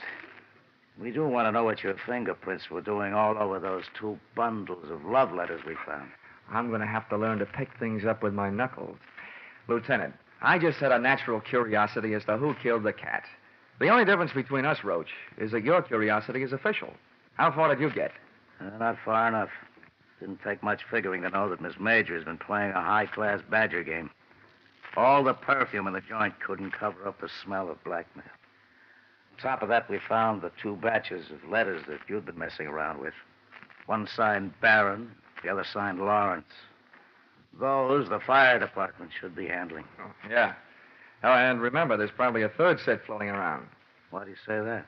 Well, I'm not an eyewitness to this, only an ear witness. But from what I could hear inside that closet, the dame who came there looking for her husband's letters found them, and she called you to turn me in. Mm-hmm. On her way out of the apartment, some guy came in, mistook her for Marilyn Major, and shot her in the back. When I kicked my way out of the closet, those letters of hers were gone. So, Figures the murderer grabbed the letters out of her hand, thinking there was some he'd written. Uh-huh.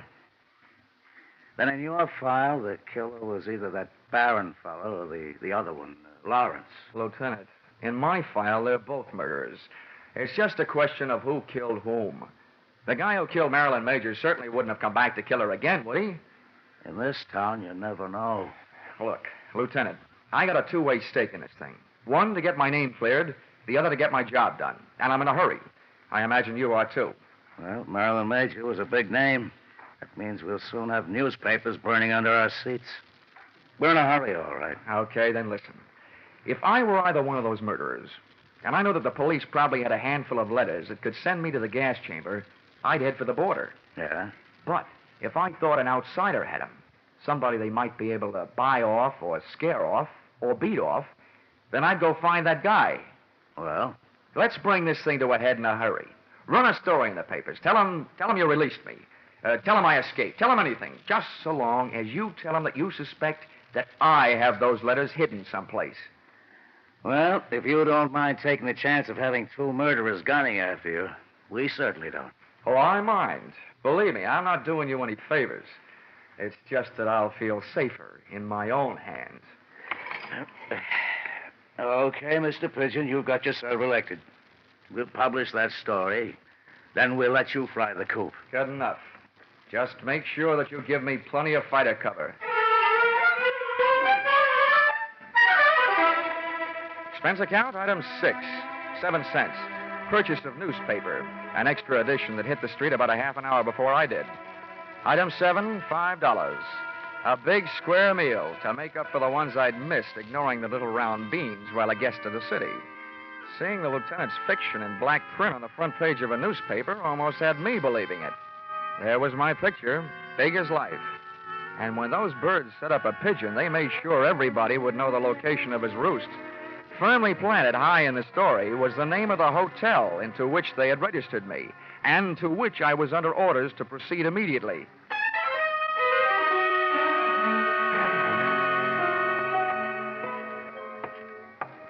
As I walked down the hotel corridor to my room, I felt an icy chill and a flight of gooseflesh headed south down my spine.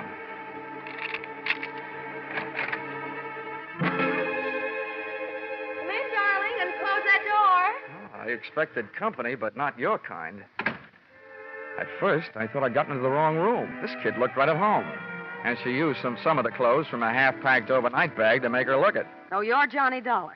Yeah. Thanks for saving me a calling card. Who are you? Alice Hill, That doesn't mean anything. otherwise known as Mrs. Lawrence Hill.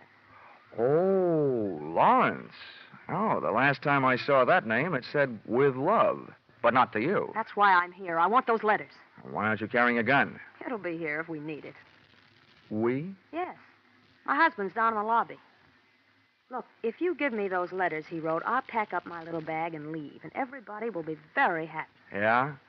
I think I know the next line, but go ahead. I hope you keep on being that smart. My husband was watching for you when you came in, so he knows you're up here. Naturally, he knows I'm here, and he's on his way up. We want those letters. This isn't just a Badger game. This is the World Series. If I don't give you the letters, your husband busts in here, shoots me, and I get written off under the unwritten law. Neat, neat, neat. It's a handy law. You're right.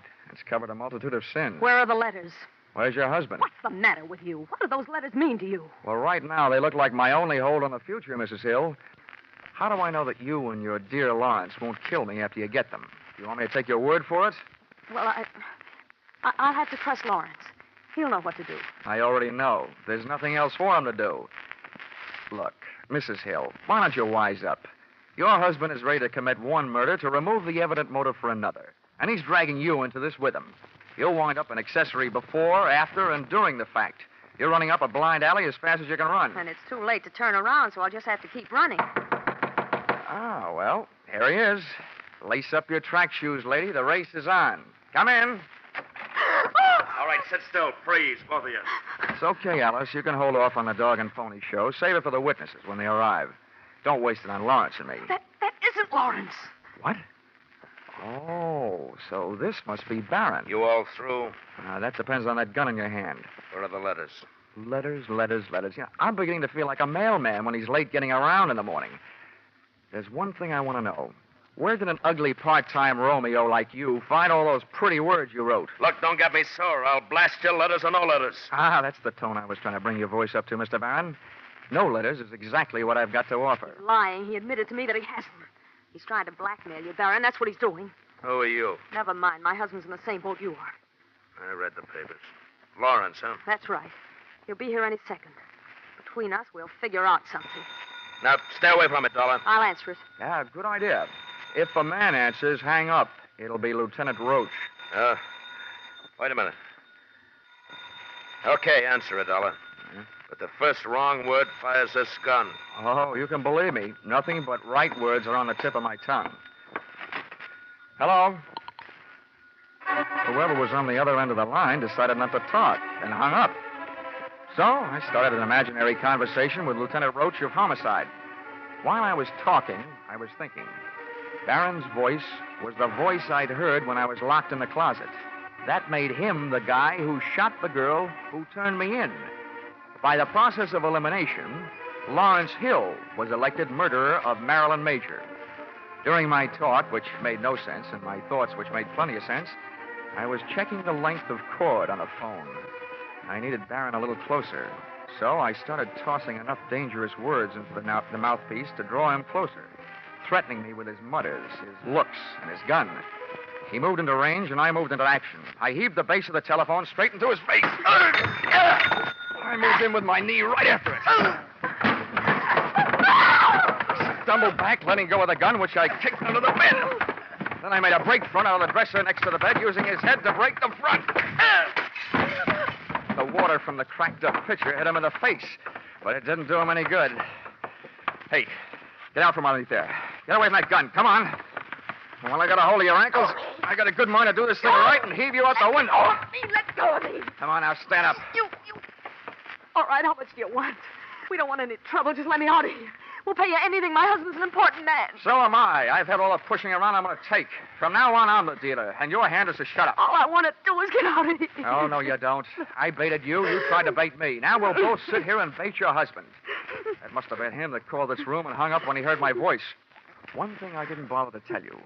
Your husband couldn't have known I was up here until then, because I came in the hotel the back way and came up here the back way. Elevator and all. What do you mean? You baited me? Why do you think the police put my name, my address, and my picture in the newspapers? To draw autograph on us? Oh. Oh is right. Now get over there in the corner while I retrieve Mr. Barron's gun from under the bed before some mouse crawls out of the woodwork and tries taking a shot at me. Go on, get going. Turn around. Okay. Now, if you don't want me shooting runs in your stocking, don't make a move while I'm under the bed. I feel like something that old maids hope for. Lawrence! Where is he? On the floor. He's got a gun. Shoot him. Kill him under the bed. No, Lawrence, not him. Don't worry. He's under the bed. Under the bed and taking no chances.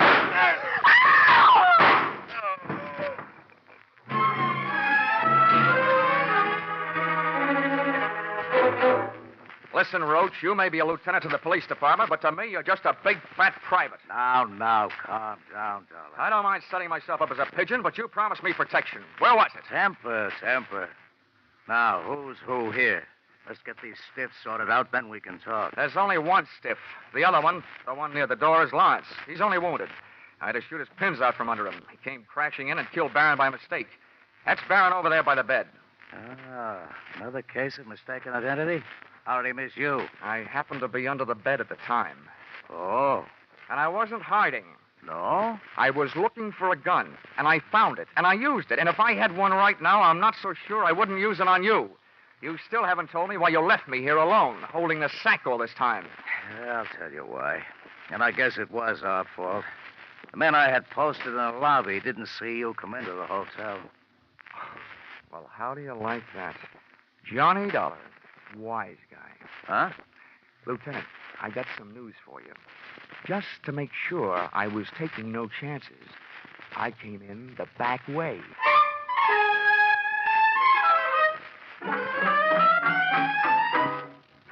Expense account, item 8, $62. Hollywood entertainment. Seeing what there is to see at Ciro's.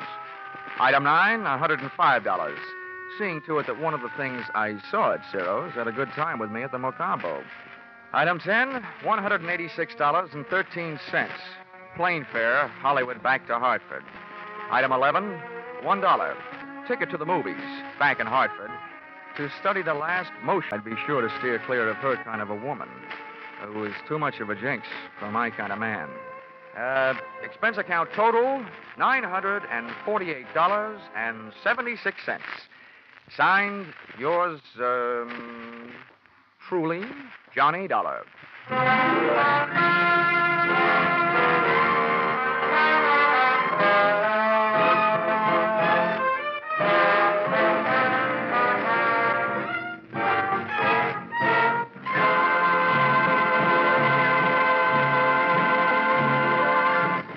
In keeping with the Easter season, you'll hear a different kind of story on CBS Gangbusters tomorrow night.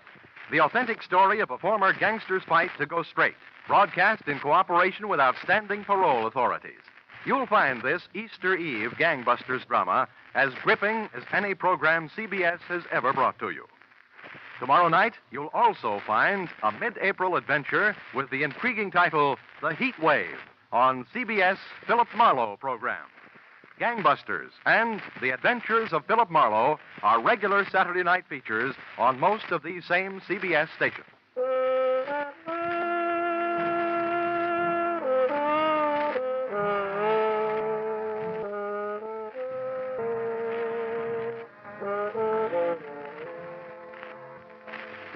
Listen in again next week when CBS brings you yours truly, Johnny Dollar, with Charles Russell as Johnny. Written by Paul Dudley and Gil Dowd with music by Mark Warno, yours truly, Johnny Dollar, is produced and directed by Richard Sandville for CBS, the Columbia Broadcasting System. The most popular sport on Boston's Charles River is rowing in one-man sculls. Or rather, it was the most popular sport, that is, until they took to beating on one man's skull. Mine.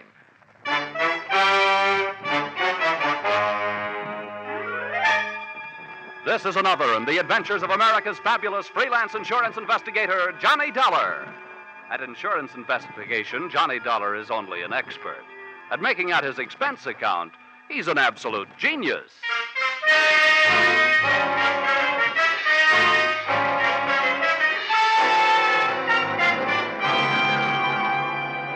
Expense account submitted by Special Investigator Johnny Dollar to Miss Melanie Carter, Pinckney Street, Beacon Hill, Boston. The following is an accounting of my expenditures during assignment as your representative, investigating list of your relatives who might be interested in murdering you for your insurance, or who'd like to rock the old doll to sleep, or the unnice niece and the charming young rat who put the few in the word nephew. Expense account item 1, $5.98, airfare, Hartford to Boston. Item 2, $3 1/4, cab fare, Logan Airport to your residence on Beacon Hill.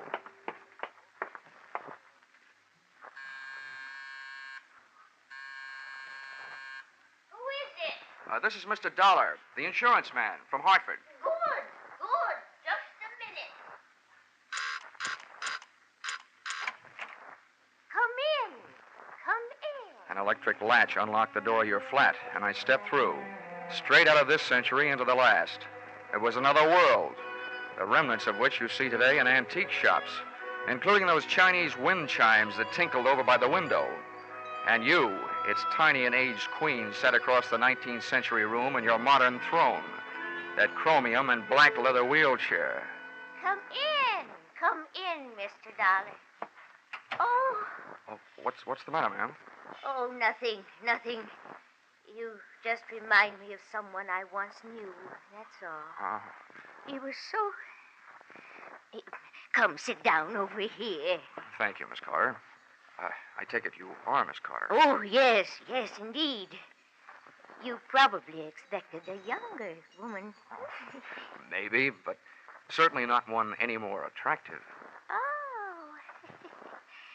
You hold on to that gallantry of yours, young man. It's very difficult to find these days. And a very precious treasure to women. Miss Carter, since you seem to know my name, I guess there's not much use in my telling you that I'm the investigator recommended by your insurance company, Royal Life. Oh, yes, they sent me a telegram saying you would be here. No telephone? No telephone. You see, Mr. Dollar, I was once a very happy young lady. Yesterday was very good to me. Today and tomorrow, who knows? And why take chances? What little life I have left, I want to enjoy. That is why I've sent for you. You mean somebody told you I was an early American insurance investigator? No, my dear. It's just that experience is such a good teacher.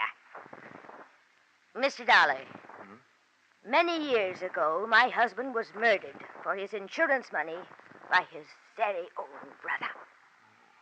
Would you hand me my smelling salts, please? Yes, certainly. Here you are. Well, fate was very quick in passing judgment on the case, because the brother was killed by a runaway horse as he was leaving the scene of his terrible crime. I not only received my half of the insurance money, but also the half that would someday have gone to him. Oh, and now you feel that your life may be in danger for the same reason. Oh, well, whether my life is actually in danger is not the most important thing. It is my mind that is in danger. The beneficiaries to all of my insurance, and as the company may have told you, it is a lot of insurance, are my niece and my nephew, the children of that murderer. You see, I adopted them after their father's death. Oh, bad blood is bad blood, Mr. Dollar. And I want you to make sure that I am not engulfed by it. So, with the two names and addresses you gave me, written in your precise copperplate handwriting, I set out to give the once-over lightly to the two people you were afraid might someday give you a once-over not so lightly. Move number one, a quick trip up the financial pathways worn bare by credit bureaus, income tax investigators, and other types of snoops. I learned that thanks to your generosity, both your niece and your nephew had just enough to live graciously on, and thanks to your frugality, no more. Move number two, a quick trip to Cambridge, the address of your nephew, Chalmers Carter, a stylish fire trap near Harvard Square. A maid let me in and summoned her mistress. Her entrance was announced by the jangling of a stack of bracelets and bangles running up her arm. So sorry to keep you waiting, darling. What was it you wanted? How do you do? Mrs. Carter? Oh, yes.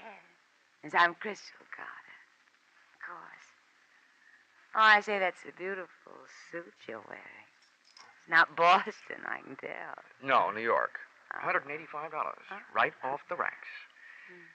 Mrs. Carter, the maid tells me your husband isn't at home. Oh, I know. He isn't? Well, when do you expect him back? He always calls me before he comes. Why? I want to talk to him. That's why.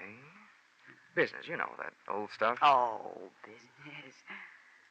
Who can have any fun business? Hmm? Who are you, anyway? Sit down. I'm a guy who suddenly knows what the old-fashioned Iceman must have felt like. Huh? Oh. Who are you, I ask? Mrs. Carter, I am what is known in the investment business as a finder. My job is to find money for people who have bona fide projects, but who are short on cash with which to develop them. Oh, that sounds like a lovely job. It is, when you find the money. You work on a percentage. Now, right now out in California, there's a little man who some time ago bought a lot of oil rights covering a big piece of property. It's right near Newhall, where there's been a lot of gushers coming in. He's got the property. I'm looking for the money with which to develop it. I hoped your husband would be interested. Oil? There's a lot of money in oil. Well, of course he's interested. I'll call him right away. Before you do, maybe I'd better tell you. What I'm looking for is a lot of money. So unless your husband has a lot available, it'll be no use. Well, he can get it. I'm sure he can get it. He's often told me all he needed was one big chance. Maybe this is it. I know where to reach him on the phone. Where can he reach you? The chance to make a lot of quick money melted the love light right out of Crystal Carter's eyes. And if anything, the money look that replaced it was even wilder. She moved fast. By the time I got back to my hotel, there was a message there telling me where I could find her husband, Chalmers. And her directions took me back into a taxi, back across the Charles River, and move number 3 to the Bayshore Trotting Club, a fancy little track where millionaires who like the smell of stables see how fast they can make horses trot. Chalmers Carter was up there among the rest, in spirit if not in prosperity, sitting in the low flat grandstand watching the afternoon workouts, knowingly holding a stopwatch in his hand and keeping one eye on a blaze-faced filly who was kicking up the dust in the racing oval, and one ear on me. And as you may or may not know, Mr. Carter, the best thing about an oil investment, the first 27% of your income from it is tax-free. What? Say that again. That's right. The first 27%, tax-free. Dollar, just how much money do you need? About 120,000 should do it. 120,000, huh? All right, I'll see what I can do about it. What did you say about 120,000, Carter? George... When you get your hands on 120,000, Chalmers, don't forget the 500 you owe me. Move number 4. A quick trip back across the one more river I seem to have to cross, the Charles, to a pompous little apartment on Bay State Road, where I found your niece, Sophia. Very pretty, but very stuffy. Your proposition interests me. However, I would naturally first have to check everything very closely with my business advisor. Oh, naturally. This first visit is only to find out whether you are interested and whether you do have money immediately available. Immediately? Yes. I see. Very well. I think it can be managed.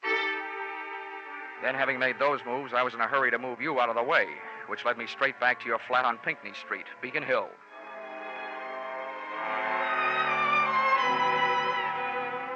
And there, once again, I bumped into what I've learned to expect in my racket, the unexpected. Your apartment door was slightly open. Your wheelchair was empty. And from outside, I saw you across the room, standing there, talking into something that earlier in the day you had very deliberately told me you didn't have. A telephone. Oh, Joseph, I'm so glad I was able to reach you. Now listen, I have another little job for you to do. I want you to come right over. Both of you. You need Rocky, huh? You know where it is? No, this time it's somebody I have to get rid of. I took up a plant in the antique store across the street and waited for your visitors. They were charming. Just the sort of folks you'd expect to see on Beacon Hill, dropping in for a spot of afternoon tea. They were the kind of guys who never wear wristwatches, handcuffs being rough on watch crystals. I gave them a short lead upstairs, then pussyfooted up behind them. Oh, one of these days, my right eye is going to wind up shaped like a keyhole, with my left ear shaped like a cauliflower from pressing against door panels. It's so nice having you young fellows around to depend on. Sit down, sit down. Do you want some nice tea and cake? No, thanks, dear. We just had some pizza and beer. Yeah, Joe and me just had some pizza and beer. What's on your mind, Grandma? Yeah, what's on your mind, Grandma? Well, boys, you know how worried I've been Yeah. about that family of mine. Well, things are even worse now. What's up? Yeah, what's up? Well, I want you to understand that it wasn't that I didn't have complete faith in your ability to protect me. Sure. But I finally turned to my insurance company, hoping to save a few dollars. Yeah. They sent a scoundrel named Dollar from Hartford to protect me, mind you. And do you know what he did? No, what'd he do? No, what did he do? Well, just to make sure this Dollar fellow, I called a private detective and had him followed when he left here. Good. And that detective told me that Dollar went to Sophia and my nephew Chalmers and is trying to entice them to kill me for my insurance money so they can buy some phony oil stock he's trying to sell them. That guy sounds like a big operator. Yeah, that guy sounds like a big operator. Well, whatever he is, I want that young man out of the way. Grandma, dear, you don't really mean out of the way. That's exactly what I mean. Joseph, I see something I don't like very much. What is it? Some shadows moving around under the edge of the front door. Well, what are we waiting for? Yeah. Come here, you! I wasn't a match for one of those guys, let alone two. And Rocky, Big Sir Echo, not only repeated everything Joe said, he repeated everything Joe did. Take this! Oh! Yeah, take This! Oh! That's good. That's very good. Now, that's him. That's Dollar. You hold him. Hold him. Don't let him get away. Mr. Dollar, unless you're in a big hurry to get measured for a cement suit, don't start no funny business. Don't worry. I feel about as funny as a funeral. My own. Well, I hope you've learned your lesson. Although, don't you think for a minute it's all over. This'll teach you honesty is the best policy, and cheaters never prosper. Hey, take it easy, Grandma dear. This boy will not ever bother you again. Come on, Buster. Yeah. Come on, Buster. Yeah. Go on, Buster.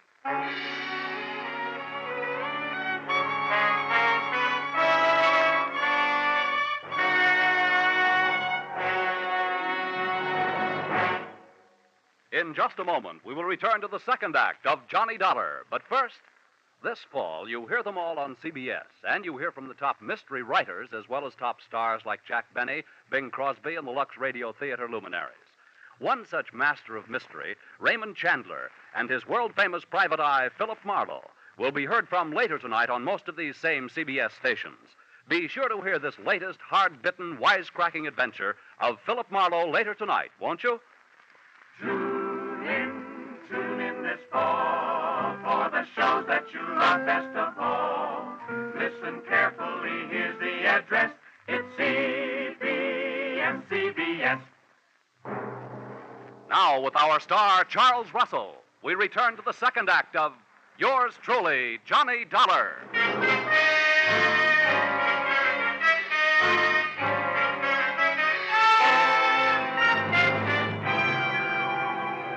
Usually, when people are taken for a ride, at least it's a free one.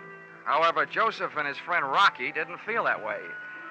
So, expense account, item 3, $1.20, cab fare, up Tremont Street toward Boston's South End. The three of us sat packed in the back of the taxi with me in the middle.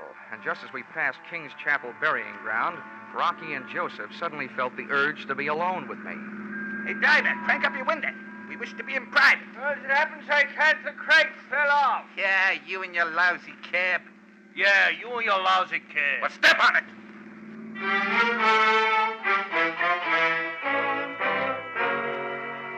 There were also things to step on in Joe's lousy hotel. Up in his room, they gave me the hot seat of honor on the edge of the bed, stood over me, one on each side, and issued me an invitation, but not to dance. We think you are a smart guy, Dollar, and we want a piece of your action. What are you talking about? Yeah, Joe, what are you talking about? That. You just keep your muscles handy. I do the thinking and the talking. Okay, so go do it. Huh? What? Do it. Yeah. Let's see. Where was we? Oh, yeah. Like I was saying, Dollar, you've got a good racket, and we want a piece of your action. Okay, Joe. What do you think my action is? Listen, buddy, I've been around hustlers all my life, so you ain't fooling me. You set up the old lady to get knocked off just like she said. In the meantime, you get all the people who will collect her insurance nice and ready to sell them some no-good oil stock. Your hands are clean, except for a bush league swindle. The most you could get out of that is from 3 to 5 years, and that's the only chance you're taking. Joe, you're a genius. Well, let me ask you one thing, though. Why should I go to all that trouble? Why shouldn't I just sell my hot oil stock to the old lady in the first place and save all that extra trouble? That's where guys like you are smarter than guys like me. You got your reasons. You ain't kidding nobody. Huh? We like the way you operate. And we want in. I guess I've found myself a pair of partners. Good. Shake. Yeah, shake. No, one at a time. Joe? Rocky? Oh, I'm sorry. This is great. Yeah, Rocky and me have been taking Grandma for a few bucks now and then, protecting her from them squares she's afraid of. But I never thought it would turn into anything as big as this. Just out of curiosity, how'd you guys meet Grandma in the first place? We was doing a little social break-in and entering one night, and it turned out to be her house, yeah? She got the drop on us. We seen her there in a wheelchair, pushed her into the bedroom, and went to work. Yeah, went to work. And the next thing we know, she's standing there pointing a old shotgun at us. What? You creep. That was no shotgun. What? What are you? It's a very hysterical musket. Oh. You stupid. She told me. Let's see, where was we? Anyway, that's how we met her. She made us a deal. She wouldn't call the cops if we'd done her a turn. Besides, she paid us for it. We ought to have a bottle set up, yeah? What for? Well, all we got to do is wait till the nephew or the niece knock off their ante. So why not have a drink while we're waiting? Oh, whoa, now hold everything. That's not the way to do it. How come? Yeah, how come? Now, look, if we sit here, we blow a big chance. The chance to get rid of whoever murders the old doll. We see who do it. We turn them in. They're out of the way, and the insurance money goes to the other one. Then I go to work on them. Yeah. You see what I mean, Rocky? That's why guys like him has got more brains than guys like me. Yeah, more brains than guys like me, too. In spades. Okay, Dollar, what do we do?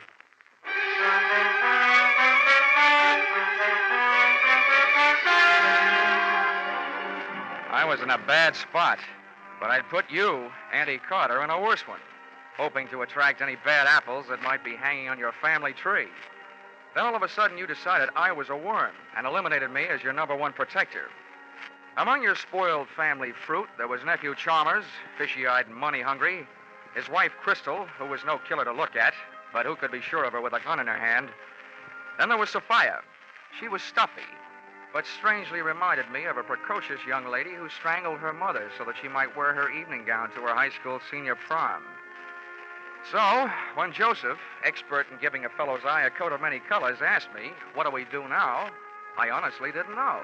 The best answer I could come up with was get back to where we could keep an eye on your address on Pinckney Street. But when we got there, Pinckney Street was blocked off by blue uniforms, and reinforcements were still arriving. Hey, what's going on? Yeah, what's going on? Well, you gotta be sure of one thing. This ain't the policeman's ball. Look, how well are you guys known to the Boston police? Some of their best quiz masters have failed to make us talk. Yeah, they failed to make us talk. Okay, you better let me go ahead. Not too far ahead. Don't worry. Hey, look, Joseph, the cops are coming down out of her house. Oh. What do you mean now? Looks like the job is all done. Yeah, I'd better get up the hill and find out for sure. Don't forget, partner, we're watching. Don't worry. Keep moving, folks, with it. Just keep moving, mister. Hey, officer. What? Officer. Yeah. I'm Dollar of the Boston Globe. What's going on? Am I going to make the front page? Yeah, you might. Well, what's it all about? Some dame, a friend of the commissioner's, called for protection. Oh, I thought it was a murder. It is. By the time we get here, the dame up there is colder than Sunday morning beans. How do you like that? Hey, Dollar, when you're writing this story, my name is Fred Mosher. Huh? Oh, yeah, Fred Mosher. Yeah, I used to play basketball for the Boys Club of Boston. When you're writing this story, put my name in, will you? The wife will get a kick out of it. Well, I got to get back to headquarters. Headquarters? Hey, officer. Fred. Yeah? Come here. Listen, I'll see that you get your name in the paper if you do me a favor. Oh. Act like you're arresting me, will you? A couple of friends of mine are just down the street. I want to pull a gag on them. Sure. With or without handcuffs. Anyway, just grab me by the elbow and throw me in that squad car.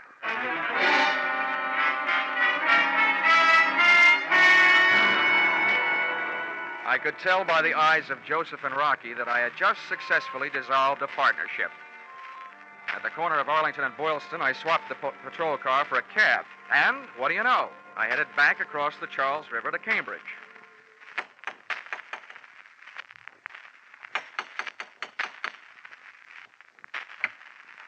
Oh. Hello, darling. I'm sorry the maid wasn't here to answer the door. I'm all alone. Isn't it? Funny. Come on. Right in here. Would you mind, Crystal, walking just a few more steps ahead of me? It'll make you easier to follow. Oh, yeah.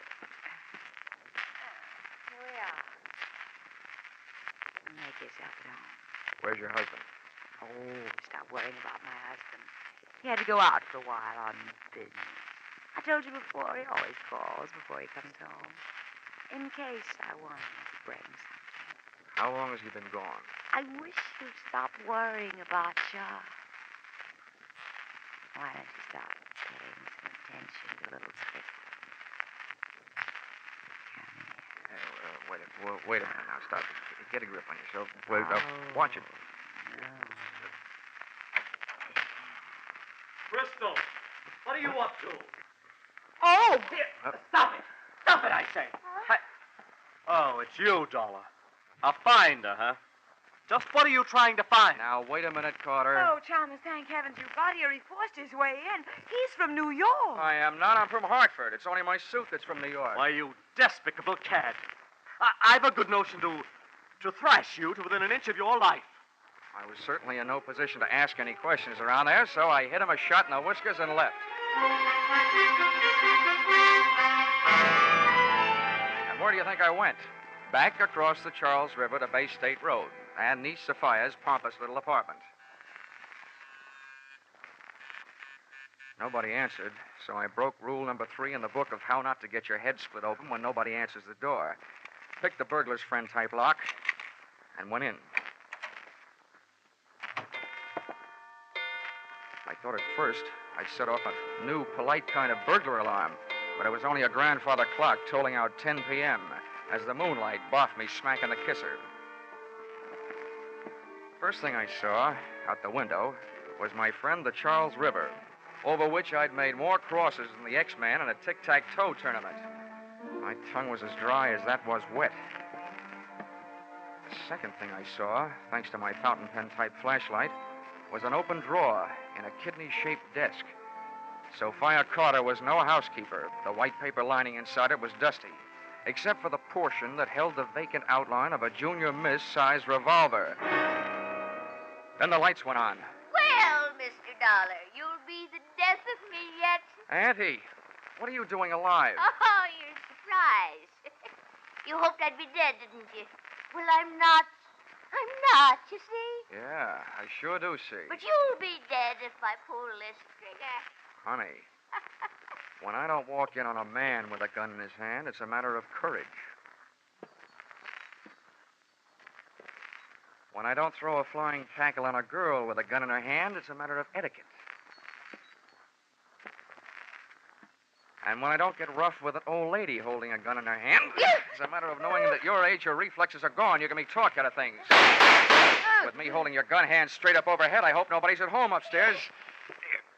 Give me that. Let me go! Let me go! Don't you kill me. Everybody's trying to kill me. Sophia was when she came to my flat this afternoon. Oh, which must mean that Sophia is the body in your flat tonight. The body I thought was yours. I know she was. She's been threatening to kill me for years. Now, what's that you've got in your other hand? No, you can't. Here, give it to me No, now. no, you can't Come read on. it. No. What I ripped out of her hand was a very old note written on very old paper. Give me that. And reading it, what with the clawing, scratching 82-year-old woman tucked under one arm, it read like a voice from out of the past. That is mine. The voice of that 82-year-old woman's long-dead husband, Caleb Carter. To my beloved niece, Sophia, in these last remaining moments of consciousness, I tell you this. My wife, Melanie, has made repeated attempts upon my life. This time, I'm afraid she has succeeded. Also, crushing the life from your father, my brother, beneath the wheels of her carriage as he rushed to my rescue. Well, I guess this means that Sophia had this letter and has been holding it over your head for years. Yes. She's been blackmailing me. Blackmailing me. Melanie, it was your conscience that first called me into this case to protect you from your relatives. It was your conscience that hired that private detective to protect you from me. And it was your conscience that got you mixed up with Joe and Rocky to protect you from the detective and me. Then again, it was that same old conscience that called in the police to protect you from your gangster friends. Now, there's only one more thing, I hope. What's that? That same conscience will prevent you from making an undignified surrender. My arm. Thank you, young man. Your arm.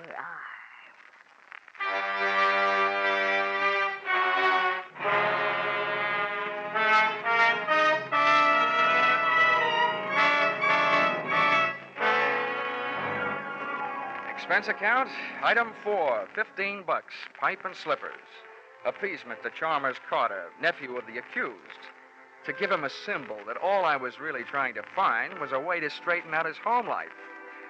Item 5, $50, a personally autographed check in lieu of his name in the paper to Patrolman Fred Mosier, so that the wife would still get a kick out of the publication of his name on the payable to line of said check. Expense account item 6, $15. Gift to Joseph and Rocky. 1 roll of tickets on the River Queen sightseeing boat, which gives daily round-trip tours of the Charles River. Maybe they'll do me a favor and fall in. Item 7, $5.98. Airfare, Boston to Hartford. Expense account total? What's the use? Where you are now, Aunt Melanie Carter, you're never going to be in a position to pay. I won't even bother to sign it. Yours, truly, Johnny Dollar.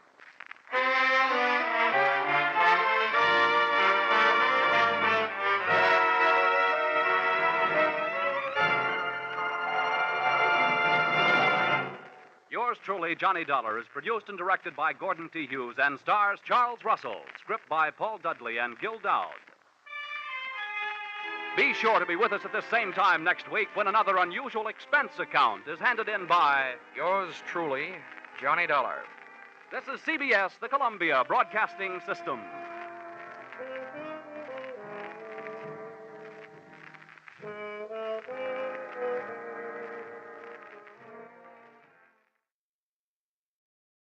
Well, anyway, I learned the answer to the question, what does a doctor do when a doctor needs a doctor?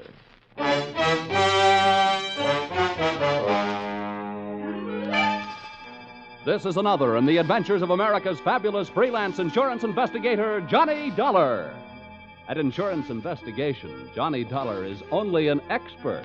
At making out his expense account, he's an absolute genius.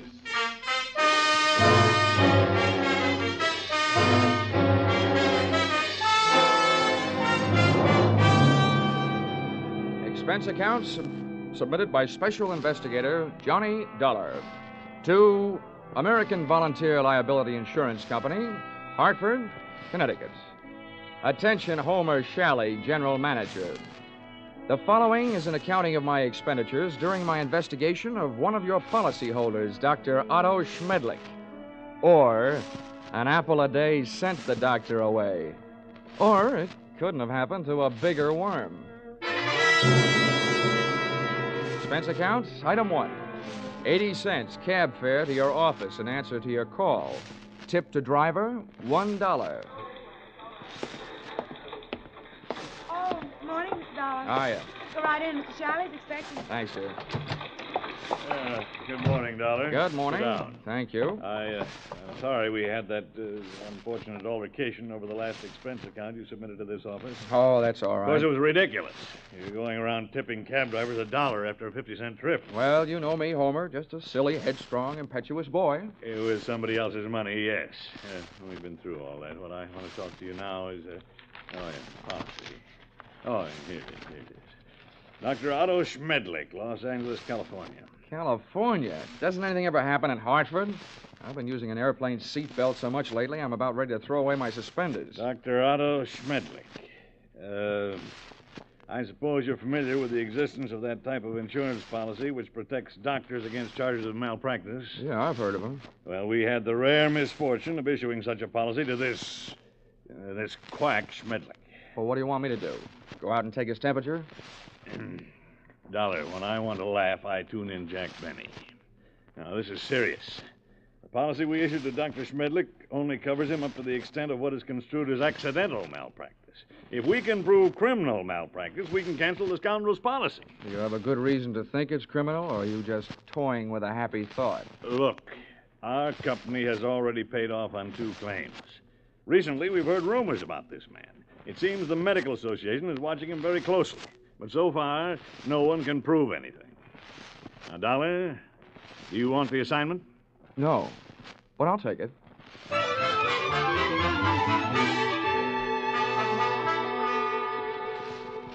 Expense account, item 2, $194.04.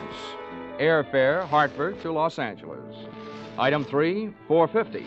Cab fare, Los Angeles Airport to the Sun Tower Medical Specialist Building, which I first spotted looming through the smog on Wilshire Boulevard, high in the high-rent district of the City Beautiful. Item 4, 55 cents, 11 nickels. Spent telephoning the Schmedlick office at 15-minute intervals until I at last found the doctor not in. In California, the doctors really specialize. And the buildings they work in sometimes really make the most of it, as I found out in the elevator going up. Second floor, eye, ear, nose, and throat. Doctors Care, Kreider, Whitetis, and Osterban. Pardon me. Third floor, fractures, strains, sprains, and dislocations. Doctors Fowler, Woodruff, Toigo, and Brown. Oh, pardon me. Fourth floor, obstetrics, orthopedic, pediatrics, and general practice. Dr. Small, Collier, Reynolds, Frank, Stanley, Feinbaum, and Schmedlick. Would all these medical terms you just tossed off by any chance mean that we have now arrived in the land of the mechanized stork? To put it crudely, yes. Thank you, Jack Armstrong.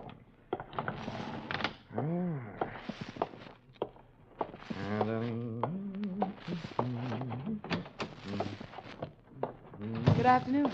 Hello. Dr. Schmedlick in? Well, no, I'm sorry, he isn't. Oh, good. I mean, that's too bad. Just what do you mean? Well, I meant to say that, well, since the doctor isn't in, I mean, I'd rather talk to you anyway. You're prettier. I should be. I'm a girl. Now, is there something I can help you with? Yes, as a matter of fact, you can. I have a sort of empty feeling around my heart. What would you prescribe? Bicarbonate of soda. Is that all? Touche. Now I have an empty feeling around my head. Please, will you state your business? Oh, now, honey, you should know that anybody who walks into a doctor's office wants to live. And after seeing you, I really want to live. What are you doing tonight? Well, I am not in the habit of making dates with strange men. Who's strange? And furthermore, you are perhaps the most insufferable, egotistical Now, if you just person. give me a chance, darling, I'm sure I'll be able to prove you're right. Why, I wouldn't be caught dead, would you?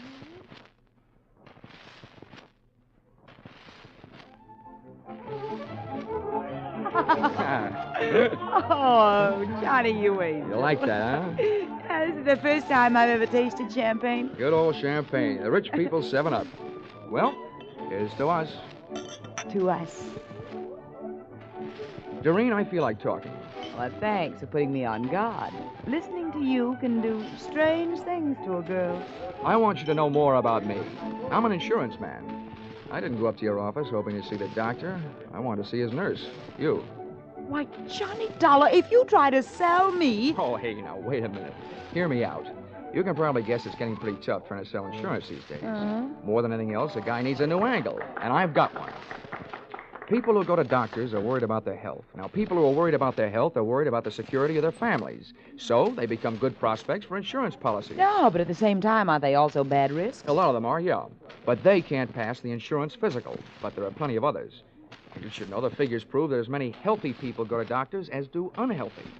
Perhaps the most popular disease in America is hypochondria, and the national headquarters seems to be located right here in Los Angeles.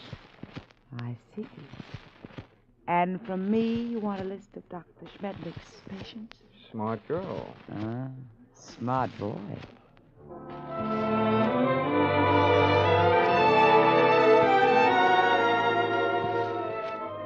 Expense account, item 5, $1.40. Cab fare to Doreen's apartment, where I told the driver to wait. Expense account, same item, part 2, $28. Waiting time, before I took the cab the rest of the way back to my hotel.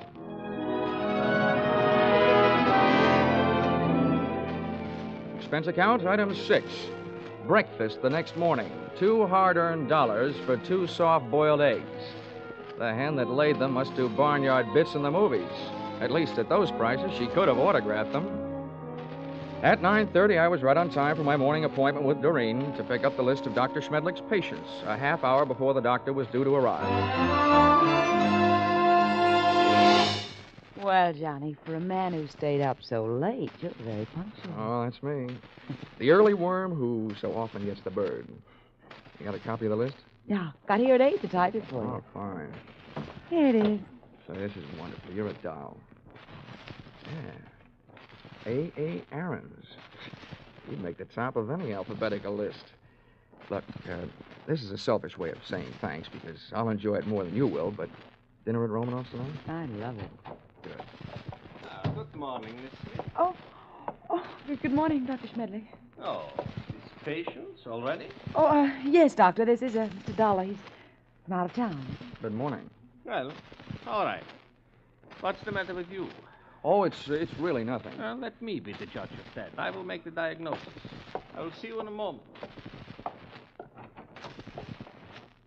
Johnny, I don't know what happened. He's never come in this early before. I don't mind that, but I wish you hadn't made a patient out of Well, it. I just had to say something. He wants to know about everybody who comes in here. Johnny, you'll just have to go through with it. We can't let him know about the list. Okay. But what's this going to cost me? What does the old squarehead get for a checkup? $50 a consultation. Oh. Honey, instead of Romanoff's for dinner tonight, we better make it a drive-in. Sorry, Johnny, I am. You can come in now, Mr. Lawler. Oh, well, with a D, Doctor. The name is Dollar. Oh, yes, I forget. I have so many cases on my mind. Now, if you will be so good to slip off your jacket and your shirt while I talk. All right. Now, what is the nature of your complaint? Well, my back. See, I was in a small automobile crack-up driving out here. No, that's a dangerous, complicated area, the back. Now, if you'll be so good to get up on the table and lie down. Oh, all right. No, on your stomach. Oh. The feet down here, please. That's good. Now, I tap your back. When I reach the painful area, please, to tell me. Yes, Doctor. Mm-hmm. Oh, very well muscled, Mr. Dollar.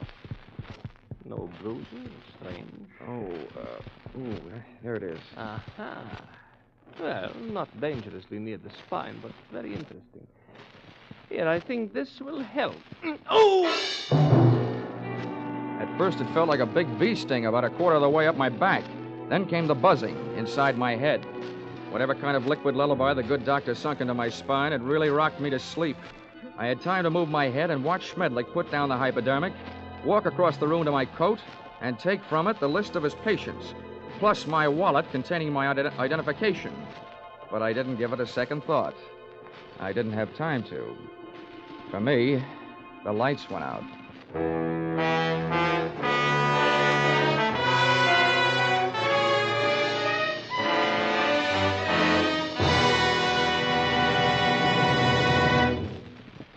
In just a moment, we will return to the second act of Johnny Dollar. But first, assets, one block of wood. Liabilities, more trouble than the legendary paper hanger with the hives. It sounds as though Edgar Bergen had a pretty bad bank balance, doesn't it? But luckily for you, he comes back week after week to the CBS studios with his block of wood named Charlie and lets himself in for more trouble. As for you, you're really in the chips when you take in the Edgar Bergen Charlie McCarthy show, heard over most of these stations every Sunday. Don't miss their brightest, gayest show tomorrow night on CBS, where this fall you hear them all. Tune in this fall for the show that you love best of all. Listen carefully, here's the address. It's CBS. Now, with our star, Charles Russell, we return to the second act of yours truly, Johnny Dollar.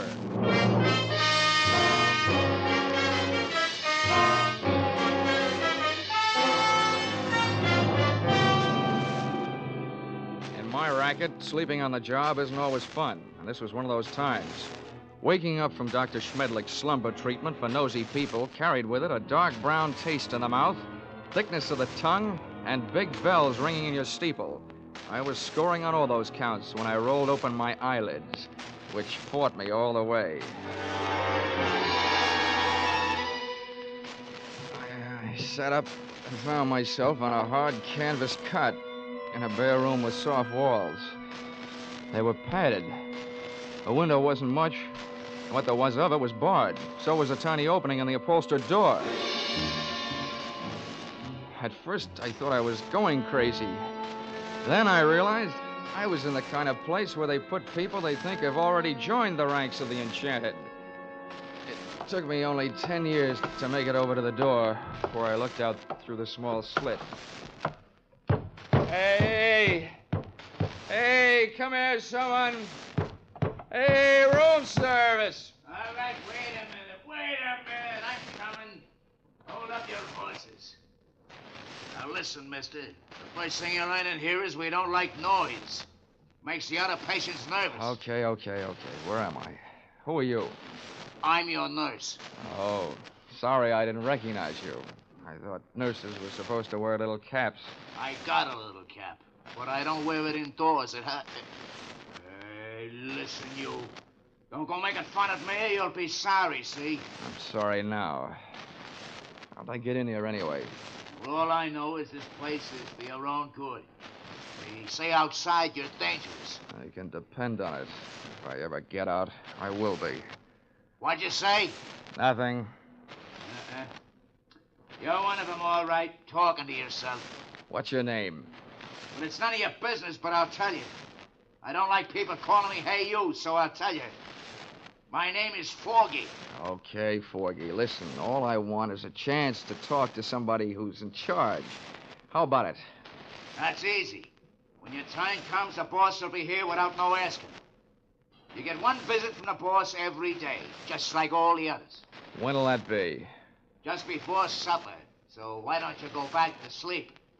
That won't be for 4 more hours. Oh, dandy. Who is this boss? What's his name? The boss is not a he. It is a she. And her name is Dr. Doreen Smith.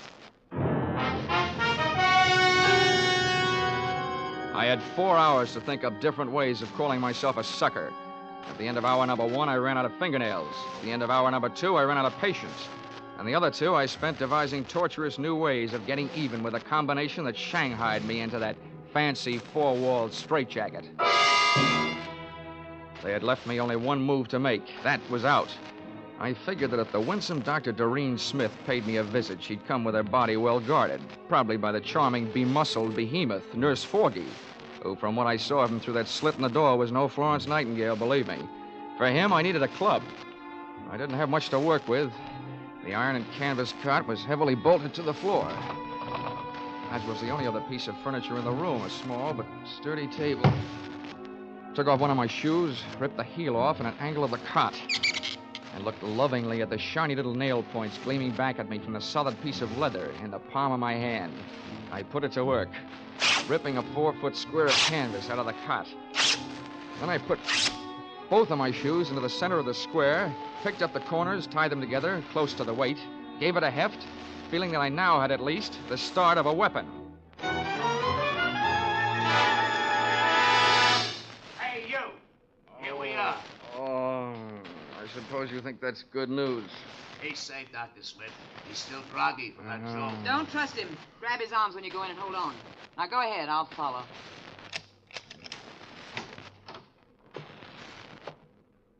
Don't try any tricks and we won't hurt you, see? Thanks, Nursey.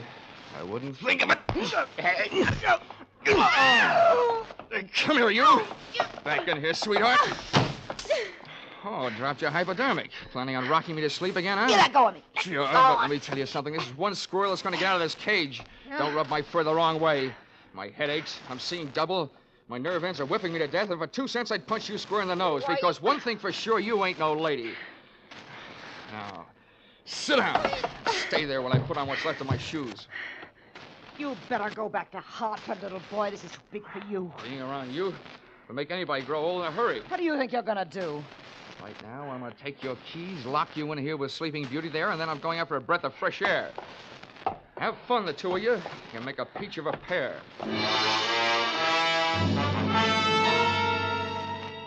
I stumbled through the rest of the building, which turned out to be nothing more than a country house. There were no other rooms like the one I had just vacated. For that matter, there were no other so-called patients. It could have been a place maintained for the purpose of making people talk, or keeping them from talking. There was no telephone. I couldn't call out, but neither could anybody call in to find out that something was going wrong. This little crime crib was apparently located well out in the country. That meant that Dr. Doreen Smith had arrived in the car, which I commandeered and drove to the nearest filling station. No longer having in my possession that list of Schmedlick's patients, I flipped through my memory and came up with a single name I had noted in his office, A.A. Aaron.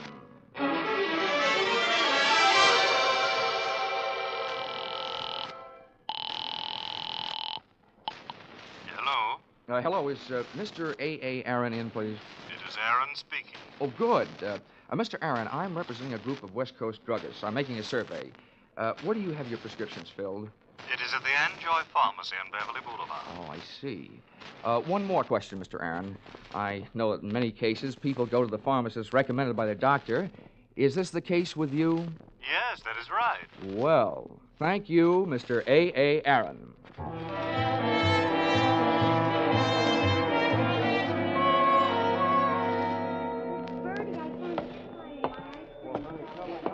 Pardon me, Mr. Anjoy. The clerk up front told me where I could find you. My name is Dollar. I'd like to have a word with you if you have the time. On the basis of ethics, the state of California should have picked up the gentleman's pharmaceutical license and issued him a barber's permit. Mr. Anjoy loved to talk. From the few thousand words he threw at me during the ensuing half hour, I managed to sift the following information. Dr. Schmedlick's prescriptions were usually refillable, dangerous, and habit-forming.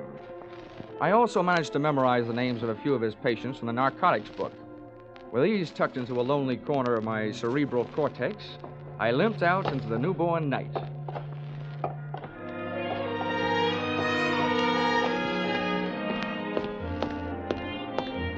Expense account item 7, 50 cents, having the missing heel on my shoe replaced by late working cobbler. Checking the owners of the first 4 names drew me nothing but blanks. The 5th drew me closer. Come on in. Her name was Millicent Royal. She was the kind of girl whose family takes up a full page in the Blue Book, and whose personal habits take up full pages on police blotters. Well, don't just stand there. Come in. Thank you. Sit down. Miss Royal, I'm going to be honest with you. I'm an insurance investigator.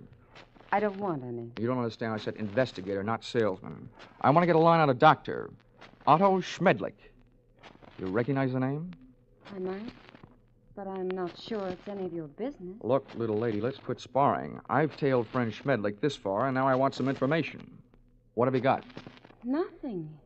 He's a fine doctor, a wonderful doctor. I don't think he's doing you any good at all. You don't know anything about me. I'm afraid I do, more than you think. I know enough about Dr. Schmedlick to know that he's doing a lot of people a lot of trouble. I want to put him out of business, and you can help me. Oh, look, honey, Schmedlick isn't the one that needs protection. You do. You and the other people on the same spot you're on. Why don't you do yourself some good? I think you better leave now. Okay. Perhaps I'd better drop around to the home of Quincy P. Royal, Bel Air. My father? No, don't do that. And give me some answers. You can't make me. Nobody can. Anything that passes between a doctor and his patient is a secret. Nobody can make me say it, not even a judge. Whoa. Wait a minute. All right. If you change your mind, I'm staying at the Park Beverly Hotel. I'll trip them up sooner or later. If I have to, I'm turning it over to the federal men. Narcotics Department. Why did I ever let you in here? Get out. Leave me alone. Go away. Please. You can't make me do anything. Well. Is my estranged wife having a lover's quarrel? Bill, get this man out of here. Make him leave me alone. I don't see why I should rescue you from anybody's clutches. But you, I don't like your look, so get out before I bust you in half. You know, you look like just the guy who might be able to do it. Happy honeymoon.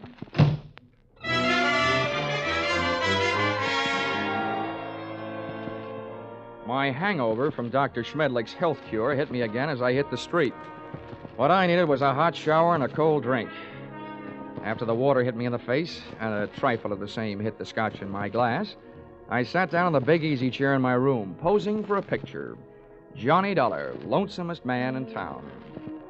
I was mixed up in something mighty big and mighty wrong, but something I couldn't as yet put a finger on. Up until then, I had to go on with ability, experience, and instinct, all unacceptable to the police as evidence. I asked myself why I hadn't called the law and told them about my party with the lady doctor and the man nurse. Then I answered myself that if I did, I'd probably be the one charged with assault, battery, and whatever else they wanted to trump up. Again, it would only be my word against that of an established medical man and his doctor-type nurse. So I decided to leave Doreen and her monster-type nurse where they were until I could turn them over to the cops. 4 drinks later, I was beginning to realize that those kind of troubles don't drown easily. And then the phone rang. Yeah? Mr. Dollar? Yes, this is Dollar. This is Millicent Royal. I want you to come over right away. Right away. Wait a minute. What's the matter? I changed my mind. I'll tell you everything. Anything you want to know. Oh, listen, Millicent, take the advice of an old hand at this sort of thing. If you want to help, tell me now, over the phone. No. You can't trust telephones. Somebody's always listening. Oh, listen to me. It never fails, Miss Royal. You're playing around with the kind of suspense they like to put into movie scripts. The dame calls with some hot information she's afraid to spill over the phone. Then when the investigator gets there, she's dead. Hurry. Goodbye.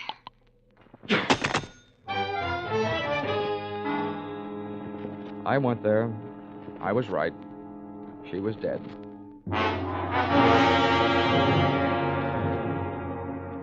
That gave me 2 people to go looking for. I didn't know where her estranged husband, Bill, lived, so I went to work on the doctor. His all-night telephone exchange gave me the information that he had called in just before leaving the hospital on his way to the office and could be reached there in 20 minutes. I was apparently closer than he was, so I walked over to the building and up to the 4th floor. There were lights on in the Schmedlick office, so I walked in. What do you want? I came here to see the doctor, Bill, but I was going to get around to you eventually. I just came from your wife's apartment. So did I. That's what I mean. You've got some talking to do. I know who you are, but don't go getting any ideas. I didn't kill her. I loved her. It didn't sound like love when I met you in the apartment. We made up right after you left. I went out to get her something from the drugstore. When I came back, she was dead. That's what I'm doing here. I'm waiting here to kill the man who did it. How do you know it was Schmedlick? Because after you left her apartment, she called the doctor and told him if he didn't stop shaking her down, she was going to tell you the whole story. And he threatened her, and she called me. What was the grounds for blackmail? Narcotics? That's right. He got her started on it during a long illness she had. After she was well but still needed the drug, he told her he'd see that her family heard about it. She didn't pay him off. Nice guy. He wrecked us, wrecked our marriage, made a victim of her. And she wasn't the only one. There were others. He made drug addicts out of them and then threatened to blackmail them if they didn't pay off. Can you prove all this? I can't prove it. Nobody can. The cops, the medical association, they've tried, but Schmedlick is clever. Too clever. When I blast that monster out of the world, I'll be curing it of a big sickness. Now, hey, take it easy. Look, I know how you feel, but you haven't got the right answer. Why don't you let me take over? Stay out of it, Dollar. I never belonged to any Boy Scout troops. I'm not joining now. You know what they say, an apple a day? Well, I've got one here for the doctor. You see this? It's left over from Guadalcanal. I sure do see it. A pineapple. Army type. Hand grenade. Well, I'm gonna feed it to him. Oh, Bill, now look, I know you're upset, but don't forget, those things were designed to take care of more than one man. Have you thought of that? I've thought about it a lot, and it still all adds up. I haven't got a thing left to live for. Hey. That's him. Bill, you're off your rocker. Don't do it. Give me that thing. Shut up. Stand away. What is this? What are you two doing here? Come and get it, Schmedlick! A bomb! Before the grenade could explode, I did. With one foot, I kicked Bill mightily in the shin bone. Oh! With a pin pulled, I only had about 5 seconds. I took 2 steps, and with the other foot, I kicked the grenade out to the corridor, then I hit the floor.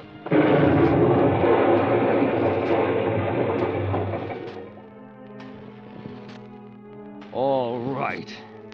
I'll still take you to pieces, Schmedlick. I let Bill go to work on the doctor until he had socked him into a state of unconsciousness. And to save Bill from a murder rap, I did the same for him with a loose portable typewriter. Sorry, but it's time to typewrite the tagline, William. Oh! P.S. Then I called the police.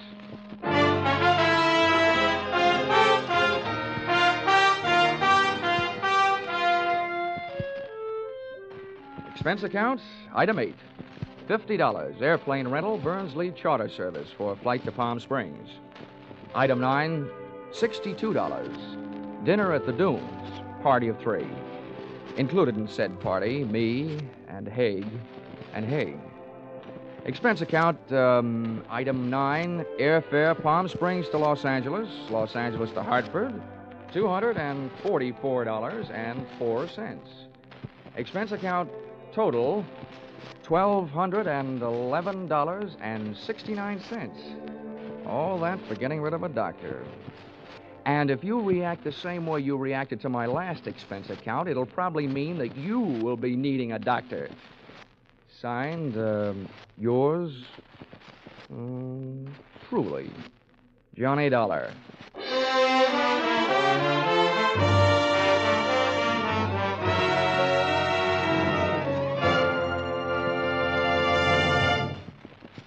Yours truly, Johnny Dollar, is produced and directed by Gordon T. Hughes and stars Charles Russell. Script by Paul Dudley and Gil Dowd. Featured in the cast were Willard Waterman, Betty Lou Gerson, Larry Dobkin, Paul Dubov, Georgia Ellis, and Edmund McDonald. The special music is written and conducted by Wilbur Hatch.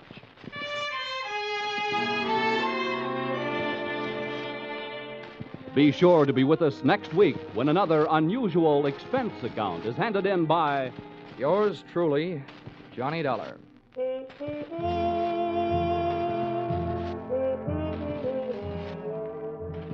Stay tuned for Vaughn Monroe and his Caravan, which follows immediately over most of these same stations. Paul Masterson speaking. This is CBS, the Columbia Broadcasting System.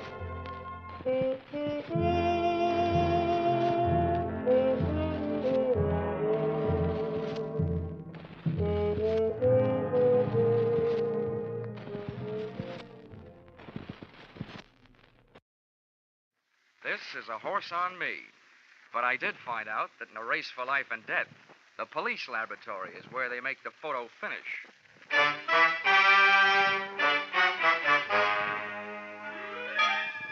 This is another in the adventures of America's fabulous freelance insurance investigator, Johnny Dollar.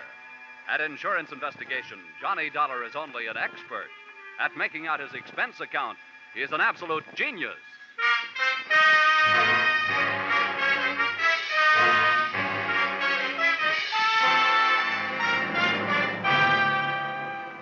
Expense account submitted by Special Investigator Johnny Dollar to Hartford Branch, Lloyd's Underwriters Association. The following is an accounting of my expenditures during investigation of the circumstances threatening the life of the insured, the racehorse pile driver. Or he'd have been way off his feet if I didn't know my oats. Or it's great to get a kick out of life so long as it isn't a kick in the head. Expense account item 1, 18 cents, one package of cigarettes. You may consider this a personal item, but that's where this case really started. At the cigar stand, ground floor, terminal office building, here in Hartford. I'd come down in one of the elevators and noticed a little guy with a cane standing with a starter. After I passed them, I felt myself being pointed out. And not being the type who likes being followed for long periods of time, I gave myself a good reason to stop and look things over. Hello, Mr. Dollar. Hiya, Mac. Give me a pack of Luckies, will you? I just sold you a pack when you came in. I know. But things may really start smoking any minute. Here. Good morning to you, sir. I've been led to believe that you were one Mr. John Dollar. Would that be a fact? Yeah. I'm Dollar. What can I do for you? Well, I am quite a famous fella myself. Perhaps you've heard of the fabulous jockey Earl Sand? Yeah, but... Well, next to him, I was among the best. May I introduce myself? I'm the famous little Nettie Montana, sometimes called the short Johnny Longden. Shake hands. Oh, how do you do? Now, to business. I think I have a way for you to solve my problem and make yourself an honest buck besides. Oh, now, whoa, pony boy. You're wasting your time. I don't bet the horses, and when I do, I don't buy tips from touts. Oh, now, wait a minute, pal. I did not introduce myself for the purpose of being insulted. I will have you know that I, too, do not consort with touts. I will thank you to keep a civil tongue in your head. Oh, I can see this is going to be one of those days. What is your problem, mister? Well, it is a problem best not overheard by people in the lobbies of office buildings. But this much I can tell you. It is about a horse and $50,000 insurance. That is why I came to you. Well, I'd be richer if I'd known more about horses, and poorer if I'd known less about insurance. Maybe in this thing I can break even at least. Come on. I hope you are not too much of a purist to ride in a taxi. Little Nettie looked like he'd stopped growing physically at the age of 14. And every once in a while he talked like his mind had also called it quits at about the same time. The only thing slick about him was his hair. And the only thing sharp, his clothes. Liars always talk too much, and little Nettie wouldn't say a word until we were inside my apartment. So even before he started his pitch, I half believed it.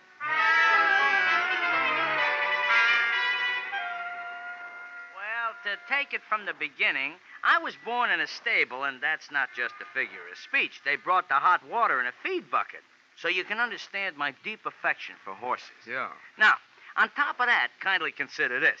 One horse in particular, a very brave steed by the name of Pile Driver, has not only made me very famous, but has also made me a very large pile of hay. I have ridden Pile Driver to a win position since he was a maiden. Pile Driver, huh? Quite a hunk of horse. Ah, you remember? Yeah. Then you might also remember that he was on his way to becoming one of the big money winners of all time. Until I had to go and fall off a livery stable horse while teaching a girl how to ride in Central Park. It busted up my leg, and I might add, my future. To say nothing of Pile Drivers. He hasn't won a race since I got grounded. Yeah, well, what's all this got to do with insurance? Mr. Dollar, they are going to murder him. Oh? Can you guess why? I can try. Pile Driver is heavily insured. He's also no longer winning races. He's also a man who can't have a family. No good for studs. So if Pile Driver should trip and break a leg, the owner would be entitled to shoot him, and he'd still collect the insurance. I know, it's been done. You have hit the horseshoe nail on the head. Mr. Dollar, I have a considerable bundle of money stashed away, and I am willing to devote a considerable lump of it to the purpose of saving Pile Driver. Now, maybe you wouldn't understand such a thing, but I happen to love that horse. I understand it, Nettie. Where is he? Well, he is currently stabled at a track named Hiawatha. Oh, by the shores of Gitche-Gumee? No, by the shores of Lake Michigan. This is located slightly north of a place called Chicago. 5 telephone calls and a few hundred questions later, I learned that Pile Driver was insured by your company. Got the assignment and was on my way. So, expense account item 2, airfare, Hartford to Chicago, $57.72. Little Nettie insisted on coming along, and he kept the hum of the plane from being humdrum as follows. Well, Johnny, the gentleman who owns Pile Driver is an old Kentucky mint-julep sponge named Colonel Faraday Bushnell. Mm-hmm. Now, this character has a very black heart hiding beneath a head of white hair. I see. I trusted him until I heard him say what he was going to do. From then on, I have been seriously tempted to wrap these hands around his neck and squeeze. All I can say is he had better not hurt Pile Driver.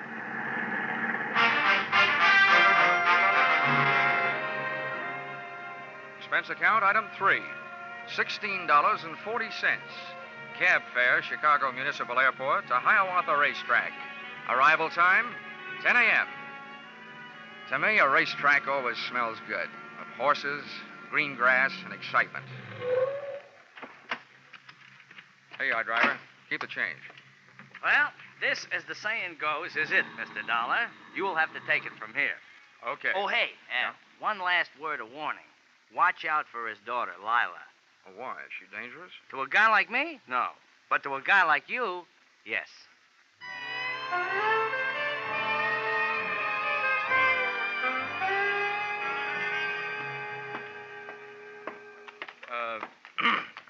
Pardon me, miss. Can you tell me where I'll find the boss around here, Colonel Bushnell? Oh.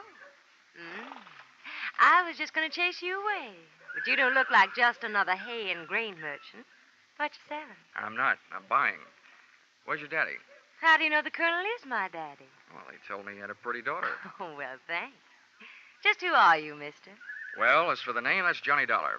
As for my business, that's trying to buy one of your father's horses. Well, the colonel won't be back for a little bit, but I'm bossing while he's away. I'll tell you now, I don't think he's figuring on selling any of his horses. But I'll be glad to show them to you. Good enough. But there's only one I'm really interested in. Pile Driver. Pile Driver? Why, no, Daddy wouldn't sell him. Why not? Oh, he's practically one of the family. He put me through the last 2 years of college. Do you mind if I see him anyway? Why, no, not at all. Right over here. Okay. Here, baby. You have company, darling. Meet Mr. Dollar. Hello. Quite a horse. No, he's just a perfect dear, aren't you, darling? Mr. Dollar, why do you want to buy Pile Driver? Oh, he's a great horse. Got a great record. Have you been following him lately? Yeah. Oh, I know he hasn't been winning. That ought to make his price cheap and the odds long when he gets back running. I just happen to think I can make a winner out of him again. But his spirit's all gone. How do you think you're going to do that? Well, if I told you, his price might go right back up. Johnny, darling, I can't help it, darling. Hey, Kiss wait a me. minute. Let go. Wait a minute. Please, darling, please.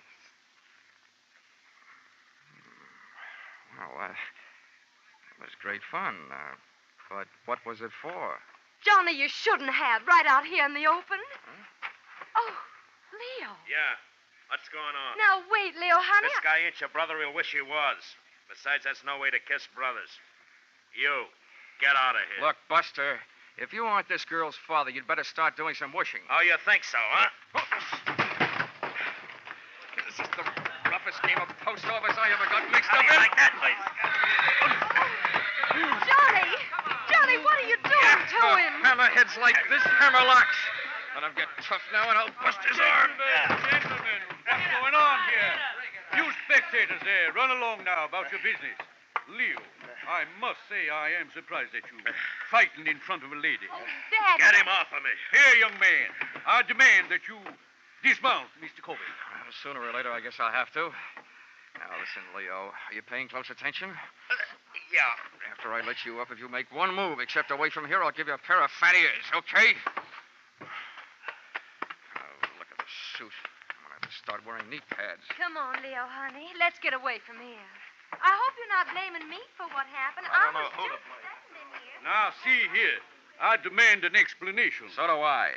I came here to get in the horse business, and I end up in the fight racket. Who is that guy? That gentleman, sir, is Leo Corbett, a brother horse owner. And I might do the favor of warning you that Mr. Corbett is a hard enough man in business dealings. But when it comes to my daughter, he's downright violent. Your daughter was downright impulsive. Maybe so. But Leo is hardly the type to stand by while some other fellow kisses his girl. And I saw that happen with my own eyes. Well, don't let it worry you, Colonel. I didn't come here to collect lipstick samples. Well, there's one thing I can be glad about in my encounter with Mr. Leo Corbett. What is that? That he isn't James J. Come on, Colonel. Let's talk business.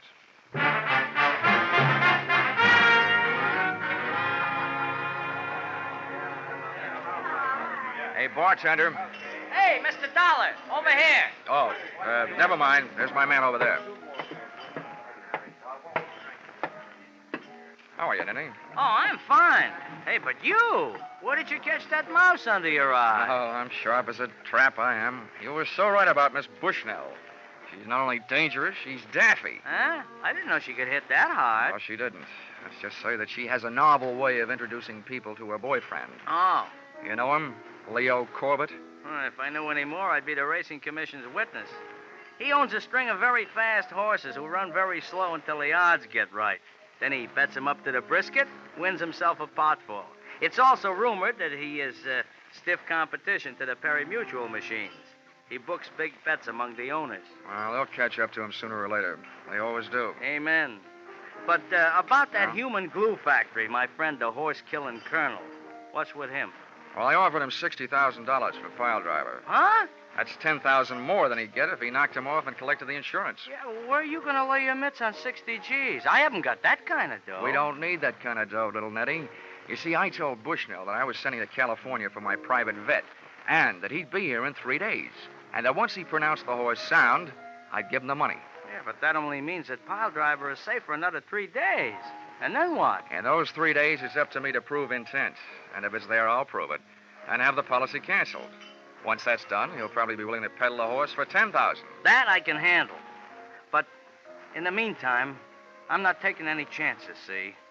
I'm keeping Pile Driver under my own personal eye. I wish you wouldn't, Eddie. We don't want the colonel getting suspicious. I can't help it, Mr. Dollar. I just can't help it. Okay, Nettie, but Don't blow it. Be careful.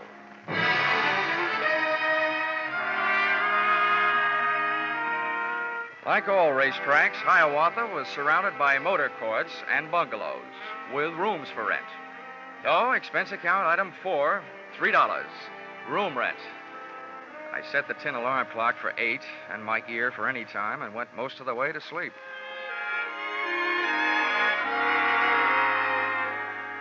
First things being first, I dreamed of girls. Then I dreamed of fire engines. Then suddenly I realized why. I was hearing something. I bounced out of bed and over to the window. There I saw an incendiary sunset hanging over the racetrack stables. I jumped into my pants and into the landlady's car and got over there as fast as a 1929 Ford could take me.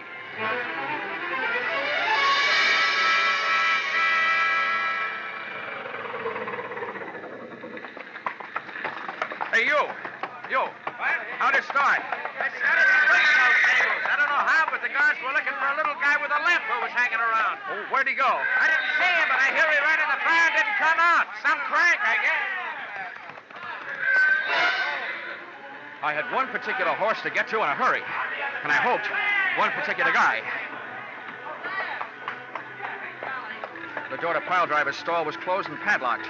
I crowbarred the stable out of the wood with the pick end of a fire axe. Threw the door open, grabbed a lungful of fresh air, closed my eyes, and slammed into the smoke. I could have been smoked to death, burned to death, or stamped to death, but I had to take the chance. Steady, yo. Whoa, pile driver. Now, take it easy. Easy, boy. I whacked him on the rump with the axe handle, then dropped it. I slipped to my knees, started groping across the straw-covered floor.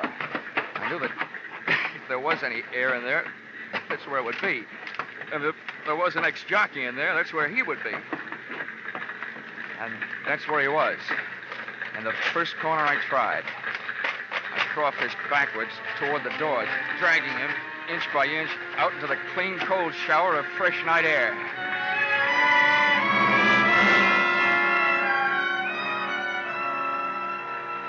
But I could have saved myself the trip. Little Nettie Montana was dead. He'd had a horseshoe hung on his forehead, but not for luck. And all I could think of at the moment was, a jockey's best friend is not always his horse.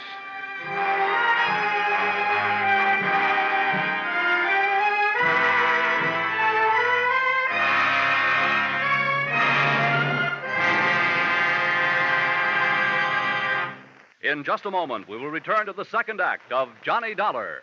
But first, may we take just a moment from tonight's Johnny Dollar story to remind you that 3 more fine adventure shows come your way each Saturday night on most of these same CBS stations.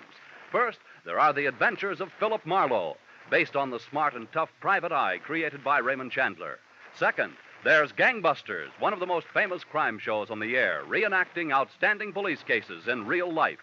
Third, there is Escape, a highly unusual adventure show which fulfills your need for escape.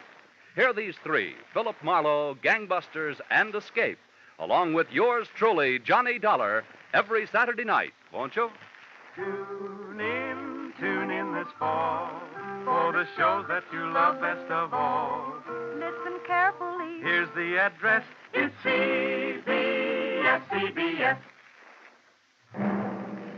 Now, with our star, Charles Russell, we return to the second act of yours truly, Johnny Dollar.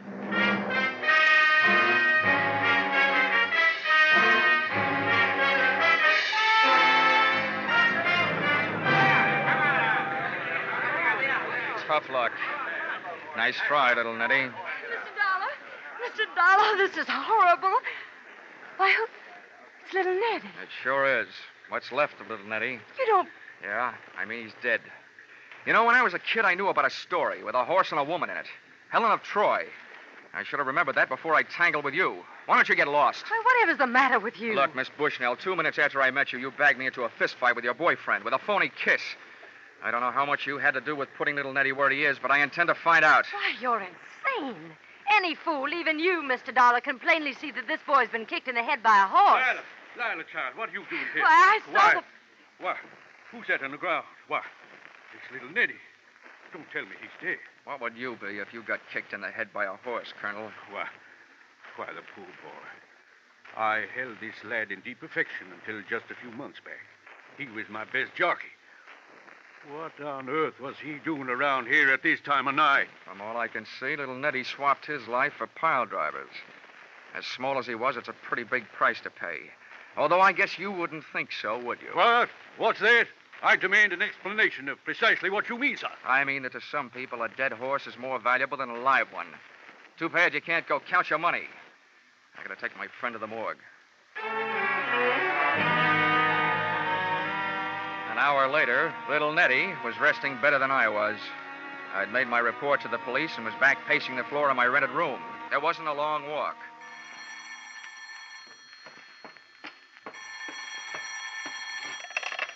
Yeah? This is Lila Bushnell. I gotta see you right away. Why don't you start another fire? That'll draw me. I didn't have anything to do with that fire, but I must talk to you right away. Where can I meet you? Have you got a car? Yes, I'll come any place. Now, pick me up here in 20 minutes. Come alone, and we'll take a little drive to the country. I want it to be just the three of us. You and me and the dewdrops.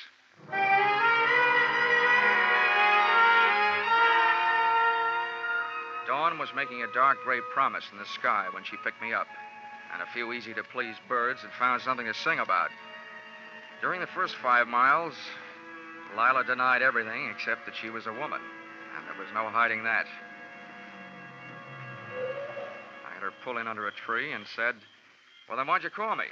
It was something you said to my father about a horse being more valuable dead than alive. You sold me out once. What are you planning on now? Selling out your old man? You women. You know, if the truth is ever told, it'll probably come out that Goldilocks cut her grandmother's throat to swipe the gold out of her teeth. Please don't make fun of me. Fun, she calls it. Well, if you got something to spill, get it off your chest. My father owes Leo Corbett $50,000. He lost it betting on pile driver. Leo's been demanding his money, and Father doesn't have it.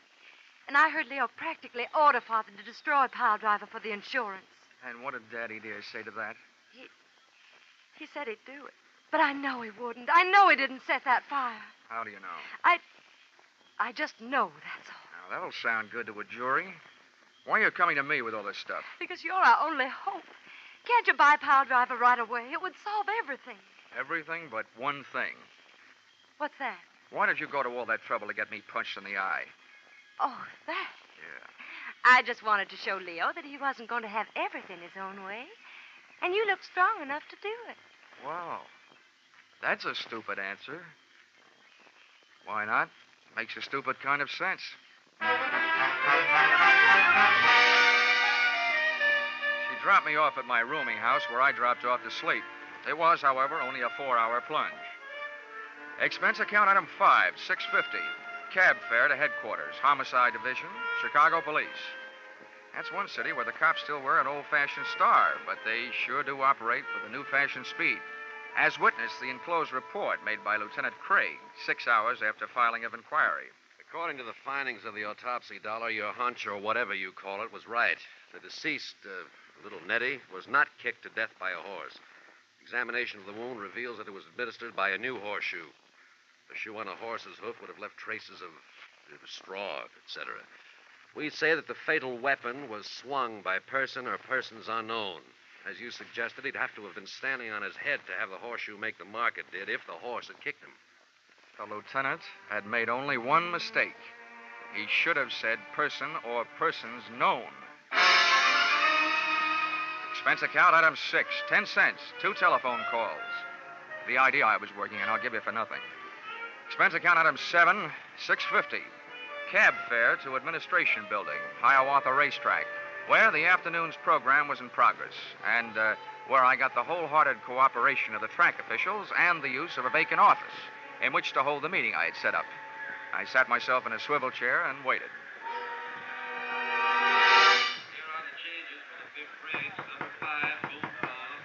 Come in. Mr. Dollar, I can't tell you how happy I am that our little transaction is about to be consummated. If you have the money with you, sir, Pile driver is yours. Now, wait a minute, Colonel. Let's not go consummating too quickly. But, my boy, you indicated over the telephone. I indicated over the phone just this. I said my offer was as good as it ever was. And to tell you the truth, it's not very good. Now, see here. Who's that? Sit down, Colonel. Come in. Why, Leo, what are you doing up here? Anytime anybody shows up to hand over $60,000 to you for pile driver, I'm going to be here. That's exactly what this smart guy called me up to tell me he's about to do. Now, gentlemen, let's take it easy. Before I do anything, I want to make sure I'm not doing business with a murderer. Sir, I demand an explanation. What about you, Leo? Yeah, so do I. Well, here it is. The Chicago police know two things. One, that last night's fire was set. And two, that little Nettie was murdered. And that little Nettie got a couple of lungfuls of smoke before he got hit over the head with a horseshoe. That means that whoever hit him over the head sucked in some smoke, too. Wow, I've never heard such a pack of nonsense in my life. What are you getting at, wise guy? Just what I told you. I don't want to do business with a murderer, especially $60,000 worth. But I've made it easy on you to prove that you aren't. You see, I got a doctor in the next room with portable X-ray equipment. If you've got fire smoke in your lungs, it'll show up.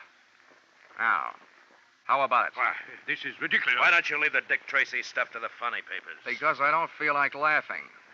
Now, once more, how about it? That's it.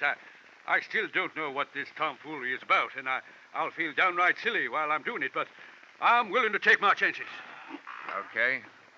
Leo, you're first. Follow me.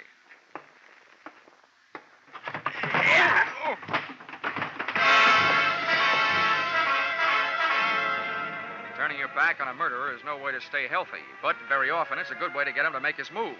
This one did, right out the door, knocking me down en route, and the chase was on. Out of the building and out toward the grandstand and the racing circle. And there they go. On the outside, Dreamy Boy by a neck. It's Brockbuster by a length, and it's Bodyguard by a head. And at the corner, it's Dreamy Boy. It may have been Dreamy Boy at the quarter, and on the track, well, it was my quarry by 50 lengths as he headed up an aisle into the grandstand.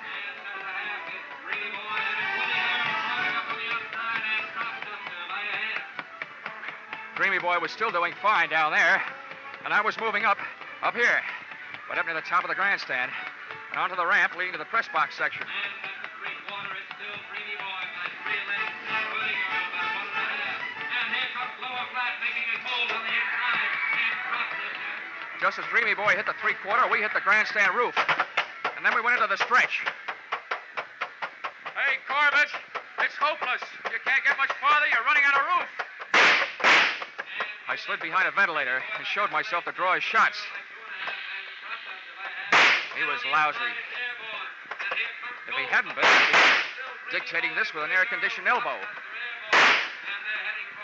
Okay, Corbett, you've had it. I've been counting your shots.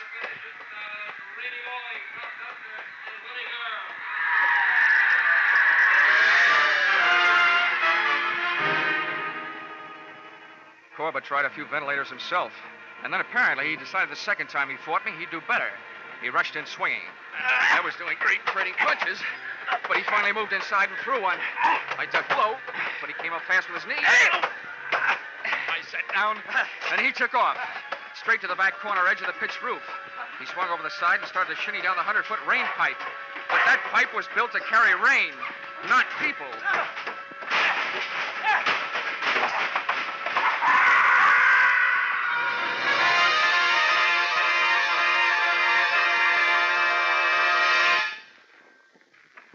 Finish line of one tiny segment of the human race. It was gambler, arsonist, murderer. Leo Corbett, by a head.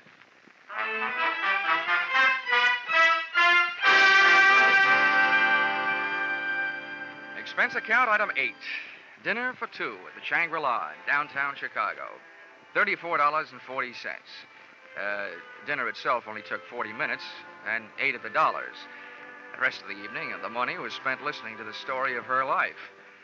A story which would not, by any means, win any Pulitzer Prize, or, for that matter, any husbands. But sometimes when you're interested in a girl like Lila, you have to act like you're interested in what she's saying. Expense account item 9, $57.72. Airfare, Chicago to Hartford. Item 10, $1.50. One book to read on airplane, titled How to Win at the Races. As if I just hadn't found out. Expense account total, $1,449.22. I guess you could call that horse sense. Signed, yours, truly, Johnny Dollar.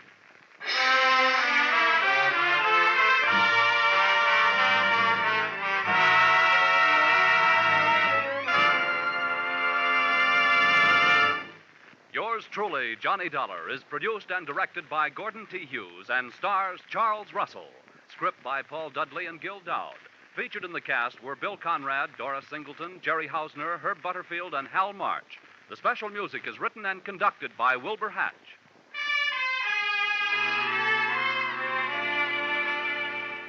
Be sure to be with us at this same time next week when another unusual expense account is handed in by yours truly, Johnny Dollar.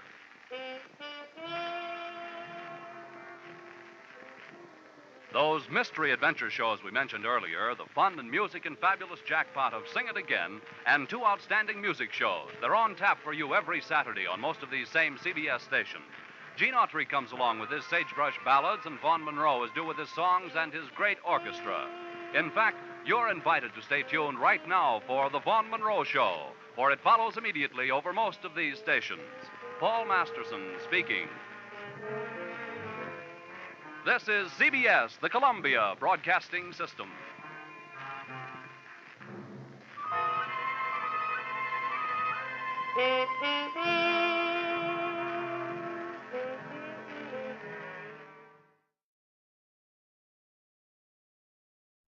Sure, they may have plenty of blue blood in Boston, but from what I just saw, they've got plenty of the other kind, too.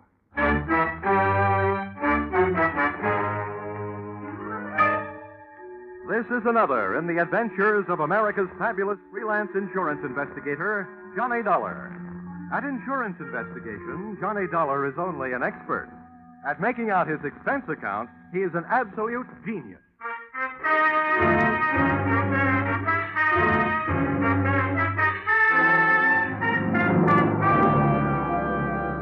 Expense account submitted by Special Investigator Johnny Dollar. To Home Office, Tri-State Life and Casualty Insurance Company, Hartford, Connecticut. The following is an accounting of my expenditures during my search for your missing policyholder, Miss Michelle March. Or, she came in like a lion and went out on the lamb. Or, she should have been banned in Boston. Expense account, item 1, $2.85, railroad transportation, Hartford to Boston. Expense account, item 2, $1.80, cab fare to the corner of Longwood and Huntington Avenues, a half block from the apartment house that was Miss March's last known address. Boston may be called the cradle of liberty, but somebody else got rocked to sleep that morning on Longwood. The shots came from 2 carbines and 2 men in one light tan club coupe parked across the street. I waited long enough to memorize the license number as the pot rotted out of there, and then I headed for the victim. My heart was pounding, but not from exercise. He'd been sprayed coming out of a doorway that, in another 20 seconds, I would have been going in. But the coincidence didn't stop there. Take it easy now, will you? We'll get you some help. Do you know who did it? March. What? I didn't get you. Tell him. Ask. Michelle March. Michelle March? Well, that's who I'm looking for. What's she got to do with it? Can you hear me? What's Michelle March got to do with it? Come on now, try.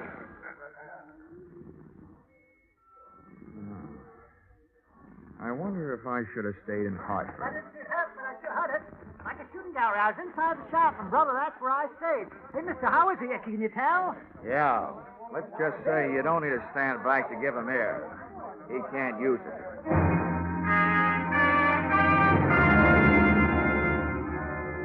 While the 2 limelight-happy characters from the crowd argued about who was going to notify the police, I disappeared from the scene by way of that desk doorway, pausing inside just long enough to learn from the buzzer panel that Michelle March's apartment number was, unluckily, 213.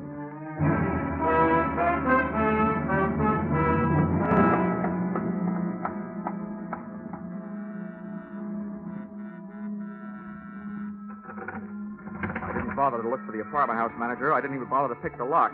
I put my shoulder to work on the door.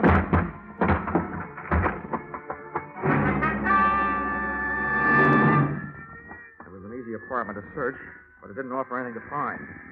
The only thing even faintly resembling a lead I found on the floor behind the bureau. A book of matches that advertised Boston's Best Bar by Far, Flannery's, with an address on Washington Street. About then, I decided that rather than being found at the scene of breaking and entering, I'd look up the police at the scene of murder.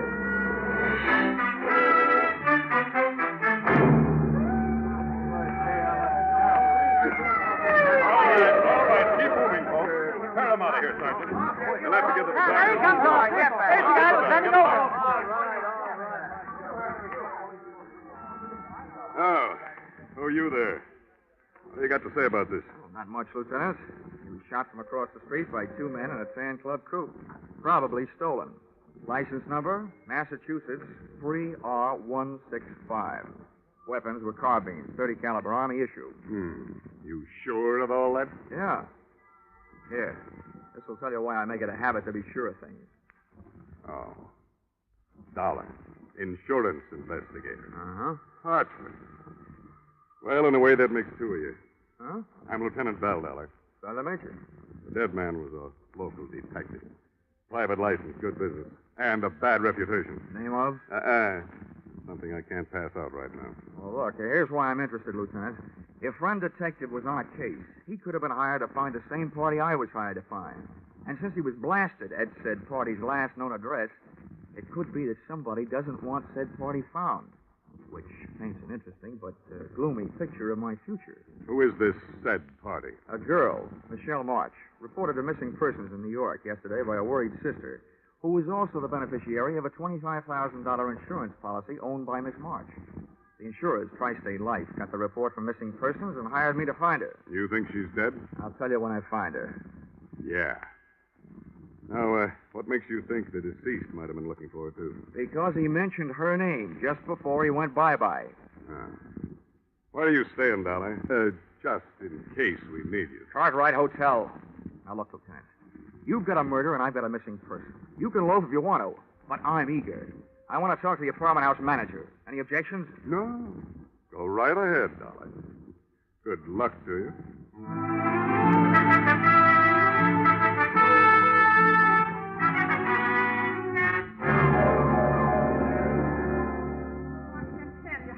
I am over this, Mr. Dollar.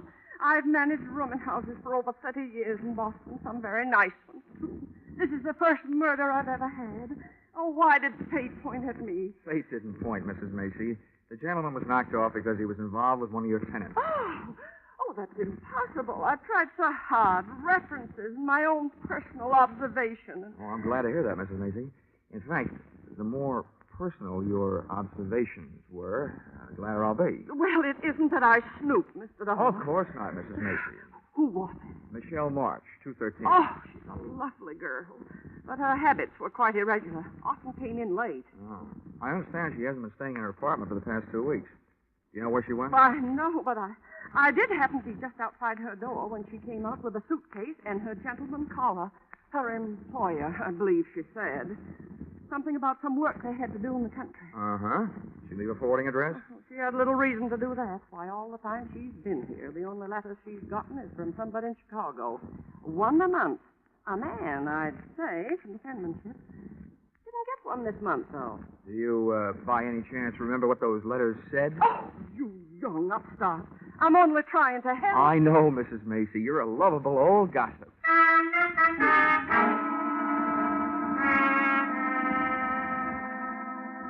After Mrs. Macy chased me out of her apartment, I questioned some of Michelle's second-floor neighbors. What they gave me only augmented the story I already had. She hadn't been seen in the company of anyone for 4 or 5 months, until Dapper, medium build, and swarthy took over. All of them had seen him. None of them knew his name, but they all agreed he was the guy Michelle March had marched away with. Everything I learned added up to a dame getting tired of waiting for somebody in Chicago and ducking out with somebody else. It would have looked that simple if it hadn't been for that detective who had so recently taken up new headquarters in the city morgue.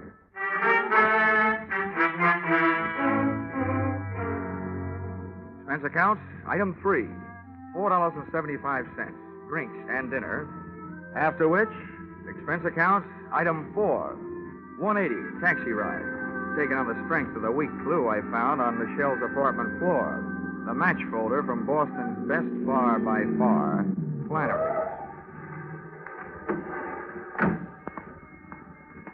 Flannery's look like they wouldn't want to know how old you are, but how many stretches, and in what prisons.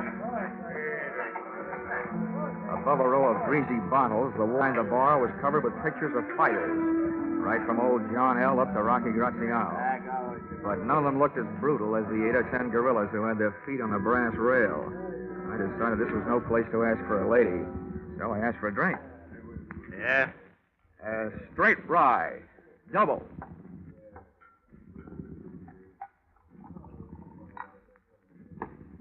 You've never been in before. Where are you from? I'm trying to forget. Has, Blackie been around lately? Who's Blackie? Well, maybe that's not his full name. It's the one I knew him by. He wore a lot of sharp suits, about medium build, dark, swarthy. That could be anybody. Now drink your drink, pay for it, and move along. Now, wait a minute. Now, I haven't got anything against the guy. I'm looking for a dame that's with him, see? What's the freeze for? I need the room, expecting a private crowd. Now beat it. I'm off, Flannery. Oh, Maybe I want to talk to these guys. I'll see that, Flannery. Yeah, I look, told Joe I'd beat him at the... I'll get closed up again if I get any more trouble this week. Take him outside, Roxy, huh? Shut up. What's this Niles name you're looking for? Michelle Marge. You know her? Yeah. Let's go someplace and talk. Thanks for the invitation, but let go of the arm. You get gangrene when the circulation is cut off. Sorry. Come on. What makes you so upset about the lost Michelle? What do you want with Louis Marine? Louis Marine? If he's the guy she's with, all I want him to do is to point her out. You and me might get along at that. It'd be worth plenty to... Look out! Get this Bible! Hey!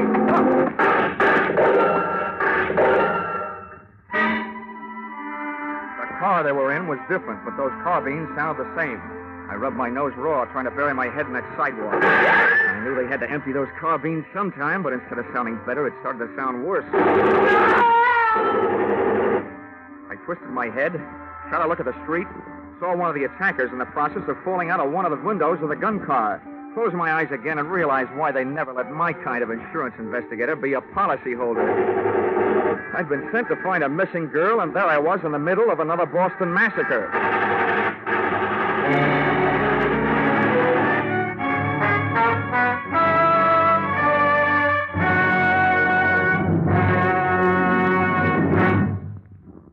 You are listening to Yours Truly, Johnny Dollar, starring Charles Russell.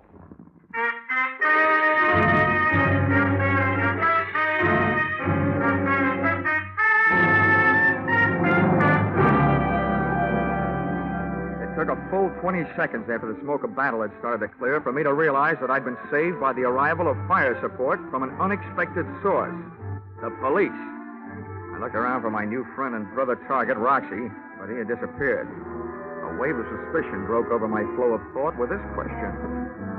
How did it happen that all those cops with all those guns just happened to be in all those hiding places waiting for those gunmen to drive up and open up?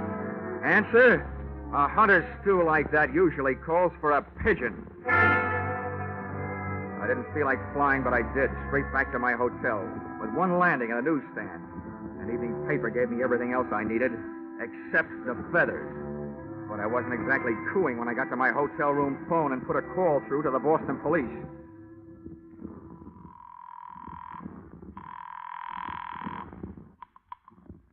South Precinct, Sergeant Miller.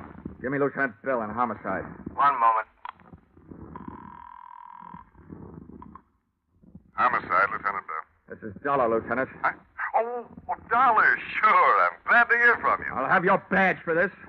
What did you say? The evening paper. Quote, Boston private detective, whose name has been withheld by police, was slain today, presumably to stop his search for a missing girl. It was learned by this paper from reliable sources. Oh, now, Dollar. That another investigator still alive has joined the hunt for the girl. Well, Johnny Dollar, well-known Hartford insurance sleuth, checked into room 705 at the Cartwright Hotel today. Well, you want more? Why, I can't understand it. I told the boys not to say a word. I think the boys didn't. Oh, now, see here. A man would have to stoop pretty low to use methods like that. You probably touch your toes every morning for practice. Well, I hope you got the results for your stakeout in front of Flannery's. You got 2 hot carbines and a hot car. The evidence that could have talked, those gunmen, are so full of police lead that your only chance of learning anything now is to find somebody strong enough to pick them up and write with them. Now, wait a minute, Dollar. You know who hired them? Well, I'll find out. When you get confused, check with me. I think I know. Now, do I get the name of that private detective? The deceased? Well, I don't see any harm. Bernard Knight. Hired by? Well, all right, Dollar. If you'll cooperate, I will. According to his files, he was hired by Roxy Morris to find the girl. Now, who hired the gunmen? I think, but don't know that they were hired by a gent named Louis Marine to stop Roxy Morris from finding Michelle March. Why? We'll have more about that later. But if you'll put a search on that pair of names, I'll look for a good night's sleep.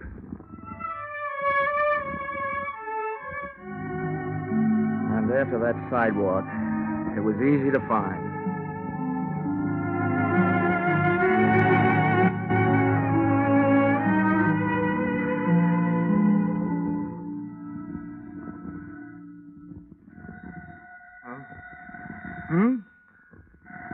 Oh, Boston.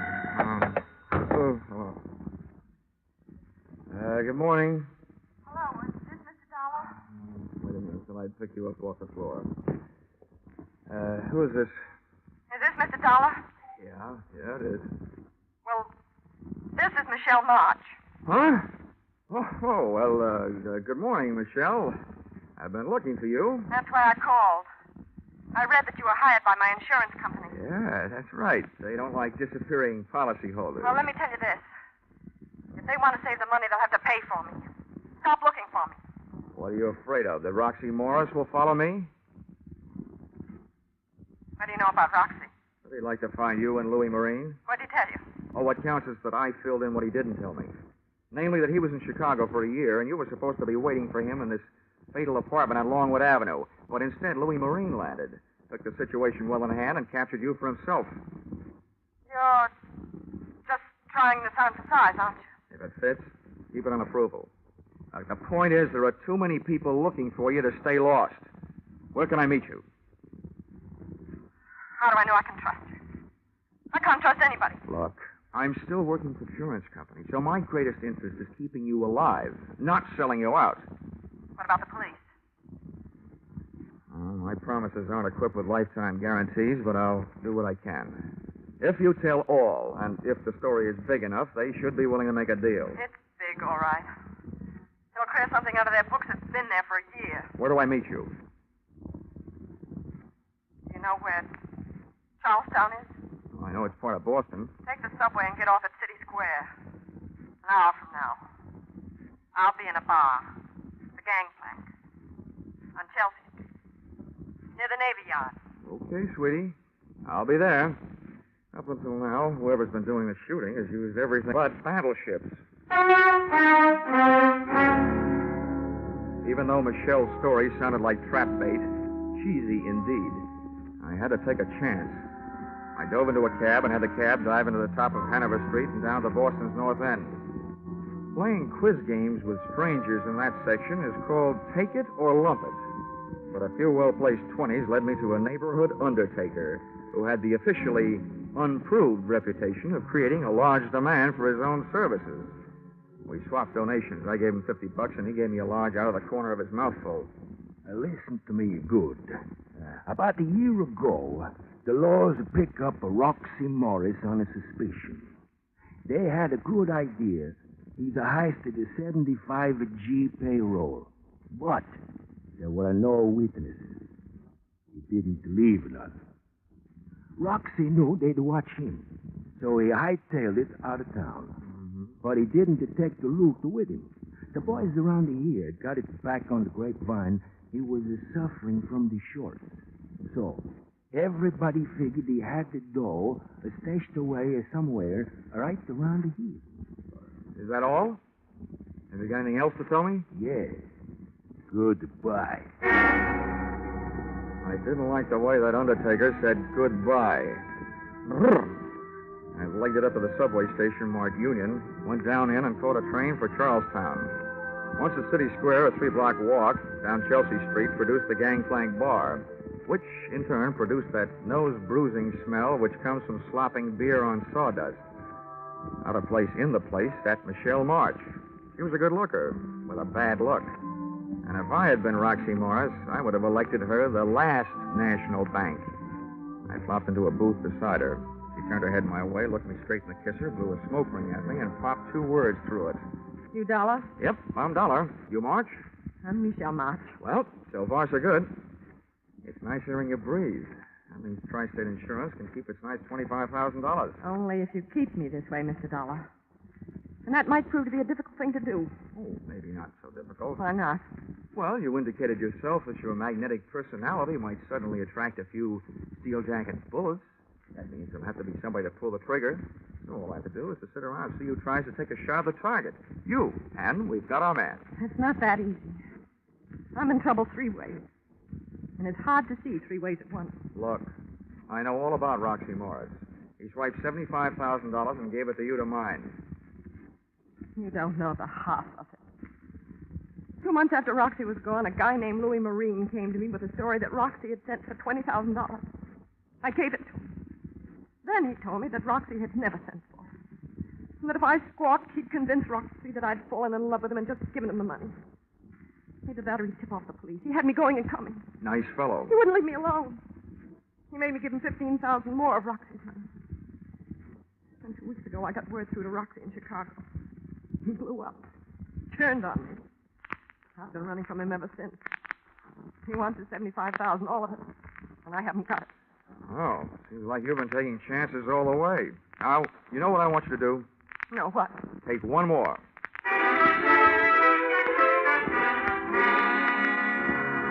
I told Michelle what I had in mind for her, during the next few hours at least, and grabbed a cab back across the bridge into the North End. Expense account item 5, $50. Another donation to my expensive undertaker. This time I paid him for talking, but not to me. Then I took over the telephone and dialed my way through to the guy to whom I was about to give a chance of becoming the ding-dong daddy of the Boston Police Force, Lieutenant Bell. Yes, Dollar, this is Lieutenant Bell. Bell, how would you like to get the goods on Roxy Morris? I'd like it fine. Okay. And along with that, how'd you like to pin a receiving stolen property rap on Louis Marine? I hope you aren't just being salty, Dollar. I'm not, Lieutenant. Now, look, you may have to do some trading with the gal on this deal. Yeah? You may have to promise her some time off for verbal good behavior. Well, such things are possible. All right, what's the pitch? Listen, I have baited a tall, thin granite trap for Roxy Morris and Louis Marine. The bait is Roxy's ex-girlfriend, Michelle March. Okay, what then? I had a tipster call Roxy Morris and tell him that Louis Marine was meeting Michelle at a certain place at 3 o'clock this afternoon. Yeah. I also had Mr. Blabbermouth call Louis Marine and tell him that Michelle is meeting Roxy at the same time and the same place. What? I had him tell each of the gentlemen that Michelle was meeting the other one with what's left of the money in cash. Oh, you've started a war, Dollar. But if it does the trick, it's worth it. All right. What's my move? First, call the place where I've arranged a surprise party and tell them to get rid of the public. Also tell them to let a girl named Michelle March come and go as she pleases. Also me. Oh, don't tell me you've set this thing up in a public place. Where is it? Lieutenant Bell, what I want is for those 2 characters to run up a blind alley. And when I say up, oh, brother, they got the word the Michelle meeting would be held at the top of the Bunker Hill Monument. Oh, no. And you might remember what General Prescott almost said. Don't fire till you see the red in their eyes.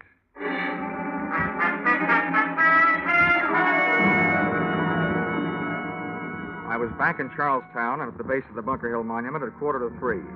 The door of the museum at the bottom was open, but a state park officer stood by its side. I told him who I was, and he nodded me through the bronze doors. Officer, did Miss March get here? Yes, sir, young man. She went up the shaft. Oh, well, look, can I run the elevator myself? There isn't any elevator. Just steps. 200 to 300 of them. Oh.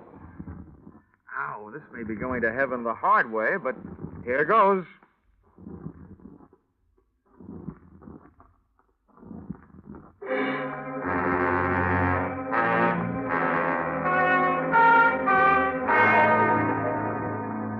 Halfway up the winding granite stairs, I yelled for Michelle. But she either didn't hear me or just didn't want to answer. I kept going and hoping. As I came closer to the top, I tried yelling again. Still no answer. Finally, I made it. Up into the observation landing at the top. Michelle was there. She still wouldn't talk, but she had written me a note. Beside her crumpled figure was a vial that hadn't been filled with perfume. The note was short and to the point. Dear Johnny Dollar, I still want to help, but I hadn't better be around here alive when everybody gets here. And it was signed Michelle. As I bent over to see what kind of bye-bye medicine she'd taken, I heard something that might mean a sudden dose of lead to the head for me. Either Morris or Marine had landed, and there I was stuck at the top with a bait that had suckered them into a trap, which suddenly turned out to be mine. Waiting up there in that tiny room for death to come get me would have killed me anyway, so I started down. Over the pounding of my heart and my own steps on the granite blocks, I heard the pitter-patter of anything but tiny feet come charging up a narrow staircase. Whoever was coming up and I both slowed down, but my heart didn't. I crept around a curve and my eyes went into a head-on collision with a pair staring back. What are you doing here? I'm a tourist, Roxy. You may be right, white guy. You may be taking a trip. Who's up there? Up there? Oh, I don't know who they are. Just some girl with a guy. She keeps calling Louie. Okay. Let me by. Easy now. Don't try anything. Roxy Morris tagged me with the butt of a .32 going by. But lying there with my head against the cold granite inside wall of the monument brought me back. And conscious was a very dangerous condition for me to be in, because charging up the stairs came another pair of unfriendly feet that couldn't have belonged to anybody but Louis Marine. Who are you? What are you doing here? Well, up until somebody hit me on the head, I was trailing Roxy Morris and his girl. They're up there? Sure, Louis. Yeah, they're up there. Then let me by. Come on. Get up out of my way. Okay. Go ahead, by. Yeah. But wait a minute.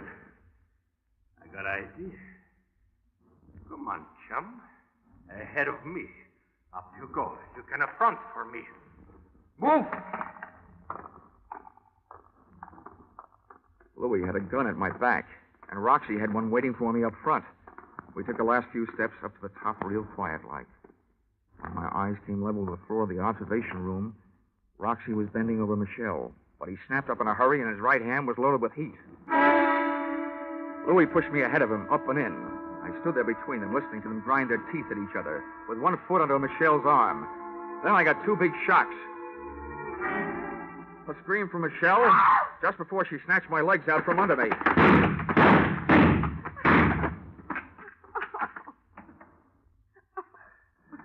Hey, what are you doing alive?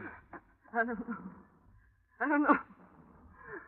I guess I didn't take enough. Well, whatever you're doing alive, I'll tell you one thing. Your two boyfriends sure took care of each other. Come on. Let me get you out of here.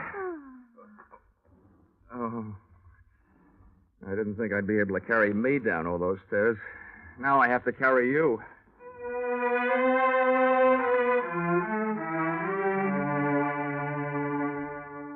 Expense account, item 6, $20. City hospital. Having Michelle's stomach pumped out.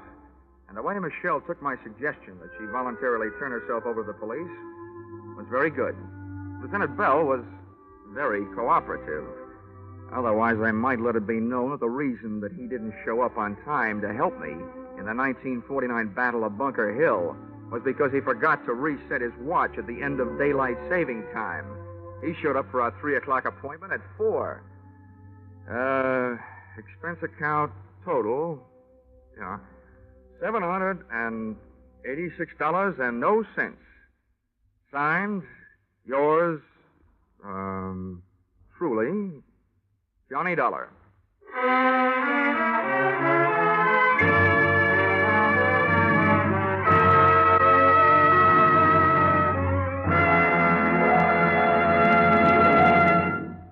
Yours truly, Johnny Dollar, is produced and directed by Gordon T. Hughes and stars Charles Russell with script by Paul Dudley and Gil Dowd.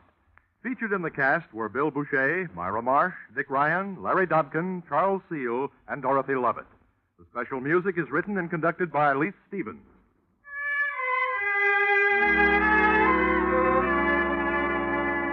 Be sure to be with us next Saturday, October 1st, when another unusual expense account is handed in by Yours truly, Johnny Dollar.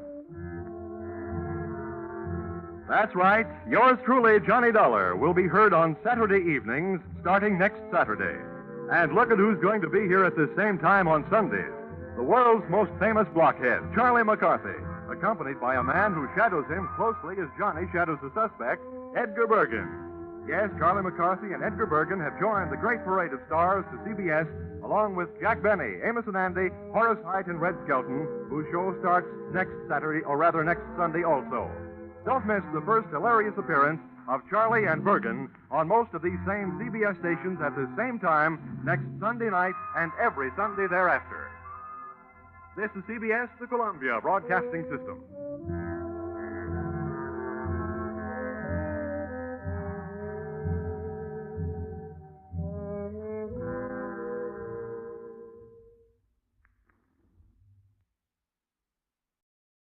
They say big game hunting is a sport only for the wealthy. Well, it didn't cost me much, except almost my life.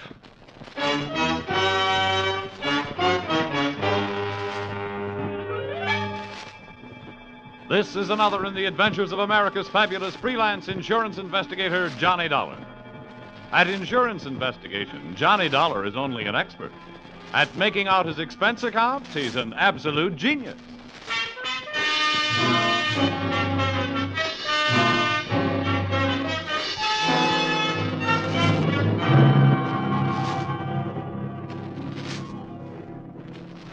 Expense account submitted by Special Investigator Johnny Dollar to Home Office, Britannia Underwriters Association, Hartford, Connecticut. The following is an accounting of my expenditures during my investigation of the unscheduled performances in Maximilian Sandro's Animal Show. Or, all they needed was a clown, and then I showed up. Or, I once thought I'd run away with a circus. This one I wanted to run away from. Expense account, item 1, $70.21, train and cab fare from Hartford to a vacant lot just outside Brunswick, Georgia. The winter quarters of Maximilian Sandro's Animal Show. The first animal to show was an elephant. Bravo! Bravo! Hey, mister, where can I find Maximilian Sandro? Come on. Hey, mister, I want to ask you a question. Please, you're not so loud. You upset Blanca. I'm going to try to teach her an aria for next season. An aria? Well, that should set opera back 10 years. Ah! Sweet, Blanca, sweet. That's the only musical elephant in the world. The Pachyderma chanteuse. Well, look, I'll stop interrupting rehearsal if you'll tell me where I can find your boss, Maximilian Sandro. My boss? Yeah. It is I. I am Maximilian Sandro. Oh, well, good. I'm Johnny Dollar from the insurance company. Oh, let's make it something else. Blanca, you rest. I'm going to come back when I'm through with Mr. Dollar. Well, as I understand it, Mr. Sandro. Oh, that's a poor Blanca. She don't like to see me go. You know, she's like a puppy to me. But it's the new black leopard that's the beginning of all of my trouble. I'm going to show you to her. Someone has tried to steal her. And that's what I don't want, Mr. Dollar. Well, since Britannia Underwriters insured her for $20,000, that is what they don't want, too. Monsieur, that cost me too much to get her from Africa. To lose her, that would ruin my financials. Everything would go. Ah, these are my monkeys. Yeah. Hi. Look, Mr. Sandro, how does anybody go about stealing a neat little package like a black leopard? And why? Why? Mm-hmm. Because she's a very special leopard. She's a very big, very shiny. I'm going to name her Ashanti. She's going to be my prize attraction. There's a lot of animal shows would like to have her. Oh, you suspect your competition? Oh, see. Well, when was the attempt made? One night last week, they make with the truck. They tried to pull her cage away, and we saved her just in time. Oh, see, this is my finches, the parakeets, and the toucan. And this is my crow. Yeah. Very nice. Colorful. Did you try and trace the truck? Man, no, so no way to trace. They went away, whoosh, no lights. And it's something else that's not right at all. So, yeah, what's that? I'm going to make a big plan. I'm going to get all the money I can put a hands on to buy her from this man at Tex Randall. And now he say the money that was enough before is not enough now. He think he cheat me, this Randall. Well, I'd like to help you with that, too, Mr. Sandro, but I'm afraid that's your problem. My job is to see that your leopard isn't stolen. I see, I know. You get to pay for your job, but you do it, and that's... Oh, no. There is a shot. There is my leopard.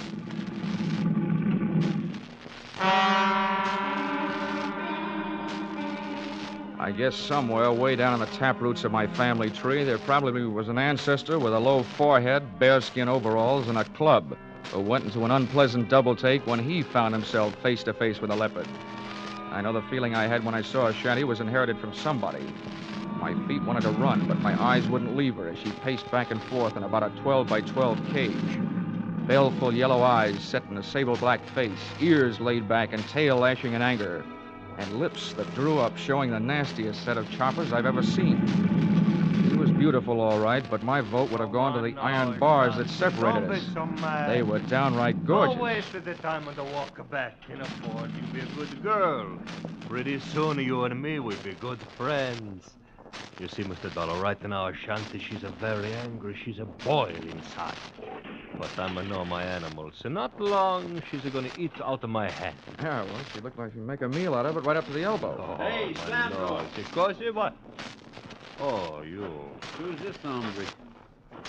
This is Mr. Dollar. He's come from the insurance company. Well, howdy, Mr. Dollar. I'm Tex Randall. This is the man I tell you about. How are you? You mean you captured this thing? Yeah, I brung her in from the Togo territory in West Africa. I thought my racket was tough sometimes. What'd you use, catnip? Nope. I dug me a pit, covered her with a mat and some dirt, put me a fresh-killed goat in the middle, and when the cat fell in, I got some ropes on her and trussed her up. Well, you make it sound simple. Oh, see, so make it sound simple. Then why does it cheat to me? Why you don't stay with the first prize? Hey, now you take a listen to me, Sandro. I told you I'd give you your money back and sell this cat somewhere else. The trip cost more than I thought it would. And I ain't about to lose dough on it just to make you happy. Sometimes I'm thinking you don't talk straight. I'm going to go back to my elephant for now, Mr. Dollar. Okay, Mr. Sandro. I'll check with you later.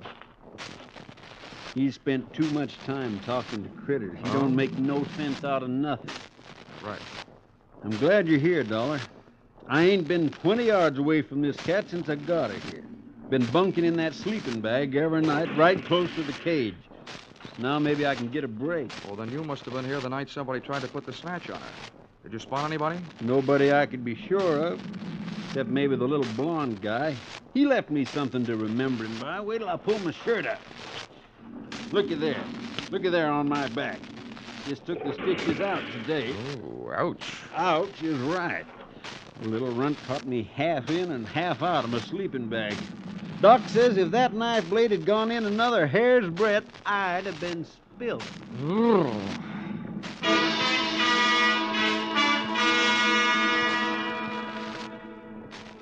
And with that happy thought, Tex Randall, a hard man to kill, left to go into town. I watched Ashanti tear into enough raw meat to keep a kennel of Great Danes happy for a week, after which she settled down for what you might call the original catnap.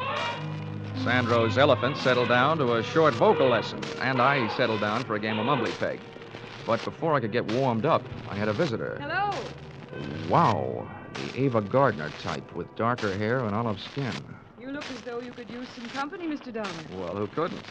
I was beginning to think the only females around here walked on all fours. Oh, I've had the same feeling about the males. Then he didn't mention me. Who? Pop, the boss. Oh, no. Sandro didn't mention much of anything but his black leopard. Well, I'm Angela, his daughter. Oh, I see. He probably forgot to mention you on purpose, hoping to keep my mind where it belongs, on my work. Well, that's what I came to talk to you about. What can you do? You can't stay with the Shanty for the rest of her life, can you? Well, before I found out about you, I would have said no. Please be serious. All right. There's only one thing to do. If the leopard isn't safe here, and from what I've seen and heard, I don't think she is, I'll just have to take her someplace else until this is all cleared up. Take her someplace else? Mm-hmm. Well, that would break Dad's heart. It would break the heart of the company that hired me if the Shanty turned up missing. Look, he can't take her on the road until next summer. We'll keep her safe until then.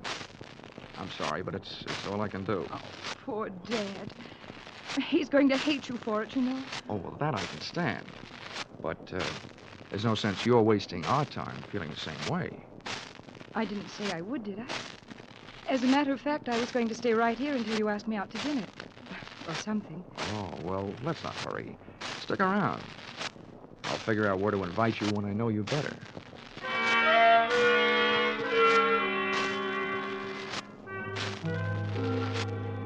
And there, during the waning hours of the Georgia day, I learned that, up to a point, Angela was an easy girl to know. She liked cocktails, dinner, and dancing, so that's the schedule we set up for later. As soon as Tex Randall showed up to temporarily relieve me of my duties as leopard sitter.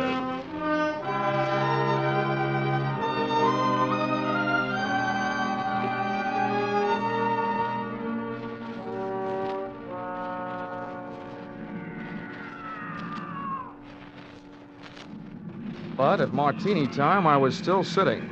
And may I say that the cocktail hour spent in the middle of a menagerie is not the restful period it's supposed to be. As soon as the sun dropped, the noise rose. Wild brains and caged bodies reacting to the night, instinctively telling the countryside that whether they were free or not, this was their hunting time. I not only felt like Tarzan of the Apes, I felt uneasy. The Shanty complained to me. A light from somewhere behind me glinted in her eye, then disappeared as she started her back and forth pacing again. It sounded like she was trying to tell me something. She was. I was too stupid to understand it. Oh! Whatever hit me from behind didn't land hard enough. I stayed on my feet, but a pair of strong hands twisted my arms behind my back, and one hand pushed my wrists into a double hammerlock. The point of a knife was jabbed into my back and started moving me forward toward the cage. The leopard stopped her pacing as she saw me coming. She reached out between the bars for me, her great paw spread, claws extended. The last thing I saw was her snarling face and the paw reaching. And there was a lunge behind me and something hit my head again. The cocktail hour was over. I'd passed out without a drink.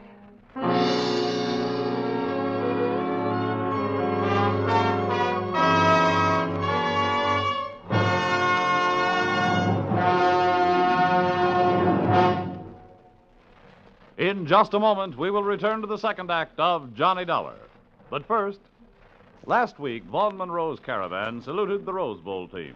Tonight, Vaughn will play the favorite songs of Louisiana State and Oklahoma, the Sugar Bowl team. Vaughn's Caravan will also bring you the 5 top tunes of the week as chosen by Variety, and later, Gene Autry will be here with his Western music and cowboy humor. The Vaughn Monroe Caravan and the Gene Autry Show are regular Saturday evening features of most of the same CBS stations. Now, with our star, Charles Russell, we return to the second act of yours truly, Johnny Dollar.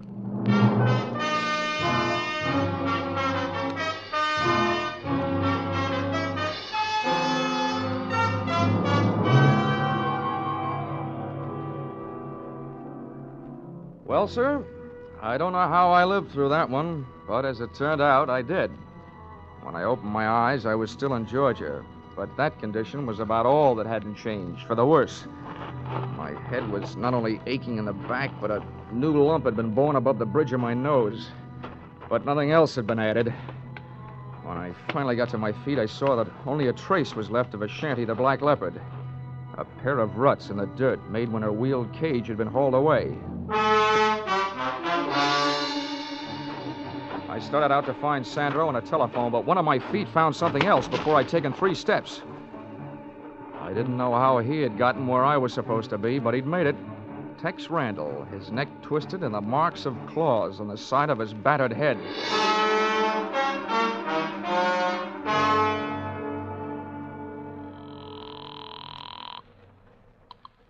Police Department, Central Precinct, Sergeant Miller. Hello, my name is Dollar.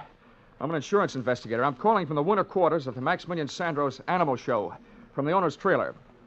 I want to report two things. Yeah, well, wait a minute. There's a body out here that your coroner ought to take a look at, either accidental or murder. Well, hey, Lieutenant, get on this, Two, will you? grand larceny. Somebody stole a black leopard. Oh, now listen, this is your idea of a joke, fella. It's too late to joke, Sergeant. Just send some men out. I'll give them the rest of the story when they get here. Joke yet? What passes for humor in Georgia, anyway? Hey, Sandro! Sandro, come home!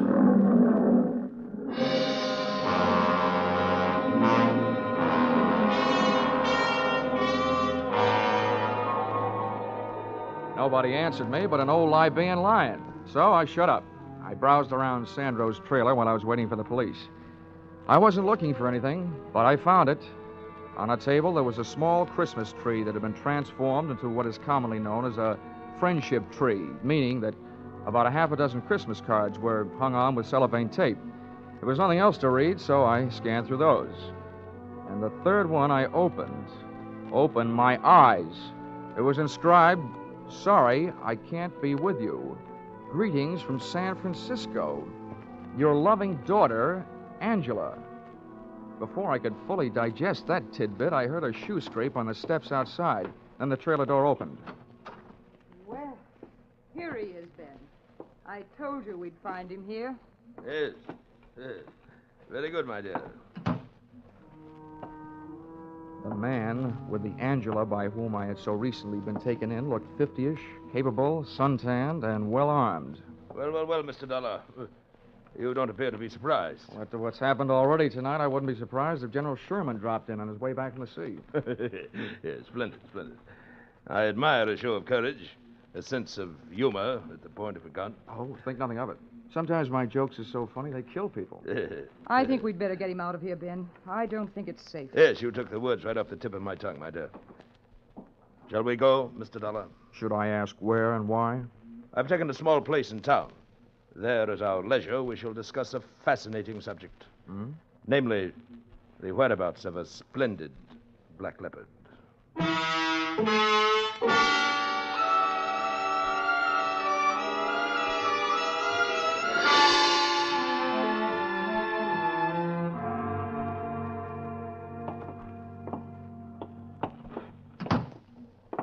Move right ahead, Mr. Dollar. Oh, my dear, run up to Harold's room. Fetch him down. I may need him. All right, Ben. Into this room, Mr. Dollar. And please be seated. If you don't mind my asking, Ben, how do you manage... My dear sir. It just so happens that my full name and title is Sir Bennet Mountfort. The term of familiarity, Ben, is to be used only by my closest friends. Now, if you will couch your question properly... Oh, it wasn't important. I just wondered, since that gun seems to be so much a part of you, how do you manage without shooting yourself while shaving?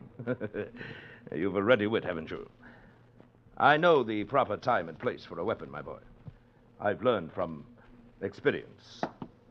I chose early in youth as my avocation the hunting of big game. If you had faced the last desperate charge of a wounded lion or a maddened rhino as I faced them, you, too, would realize that a good weapon, properly aimed, is man's best friend. Which brings us to the subject of our mutual interest, the black leopard. Where have you hidden her? What makes you think I have? No. Let's have no deception, sir.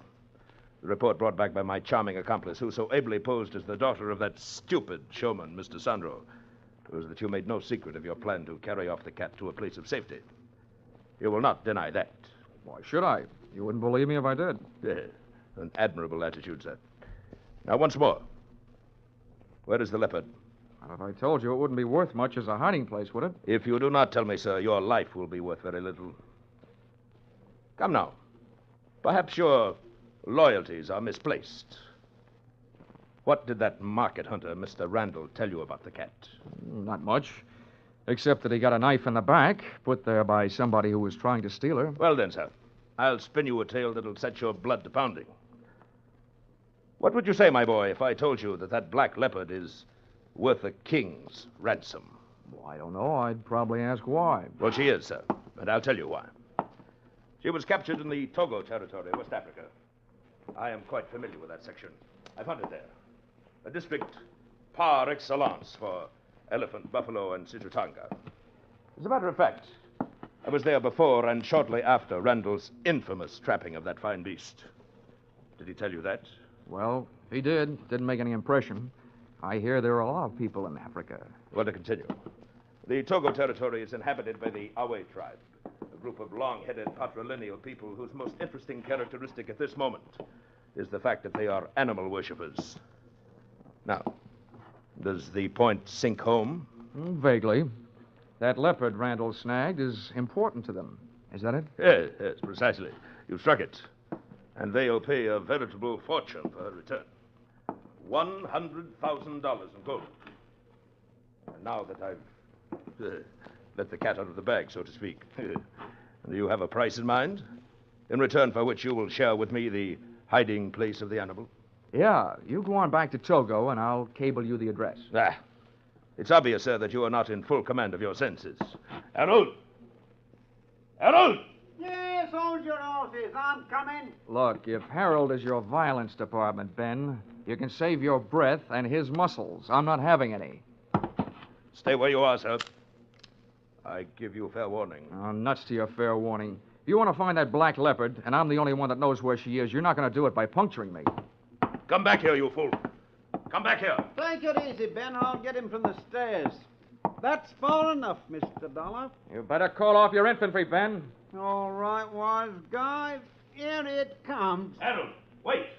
Let him go. What's the matter? You crazy? He's going to scale me. Let him go, lest Randall have the upper hand. Oh, brother.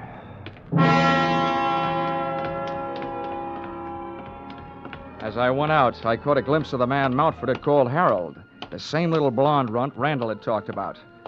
That wrapped up the question of who had played tic-tac-toe with a knife on the Texan. But 10 yards of Sir Ben's front walk later, I suddenly remembered Mountford's last words. Lest Randall have the upper hand, he said. It sounded like he didn't know Randall was dead, which shook my head and in a strictly nonsensical way made sense.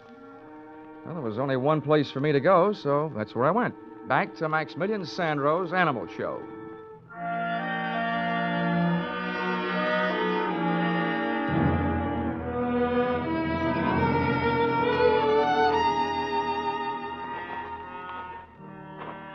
When I got there, I was awake, but all the smart animals were asleep, except for one.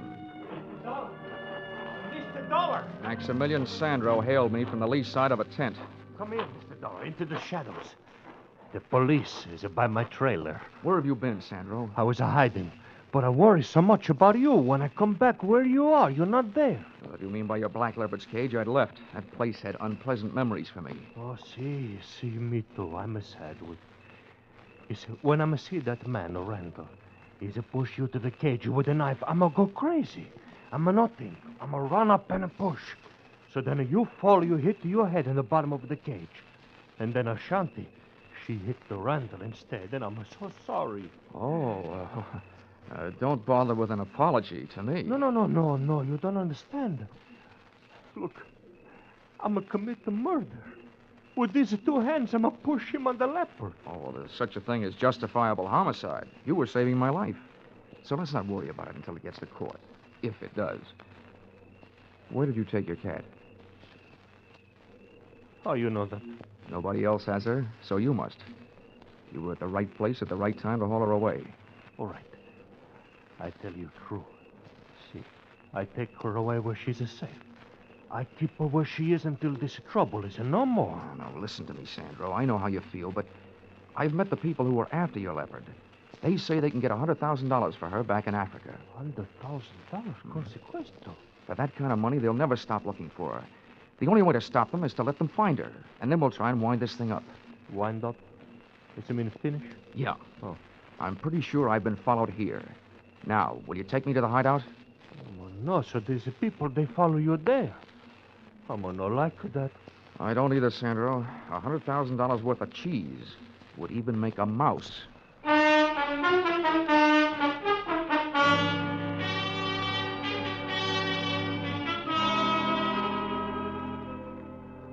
Sandro was a hard man to convince. I wasted more words than a Republican campaigner, and then I used blackmail. Then I told him I'd turn him in for Randall's killing and testify against him instead of for him. He saw things my way.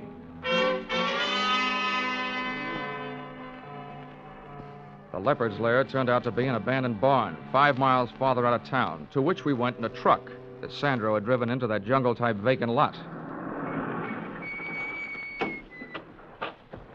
Now come. This way, please. This way. Okay. It's a little side door.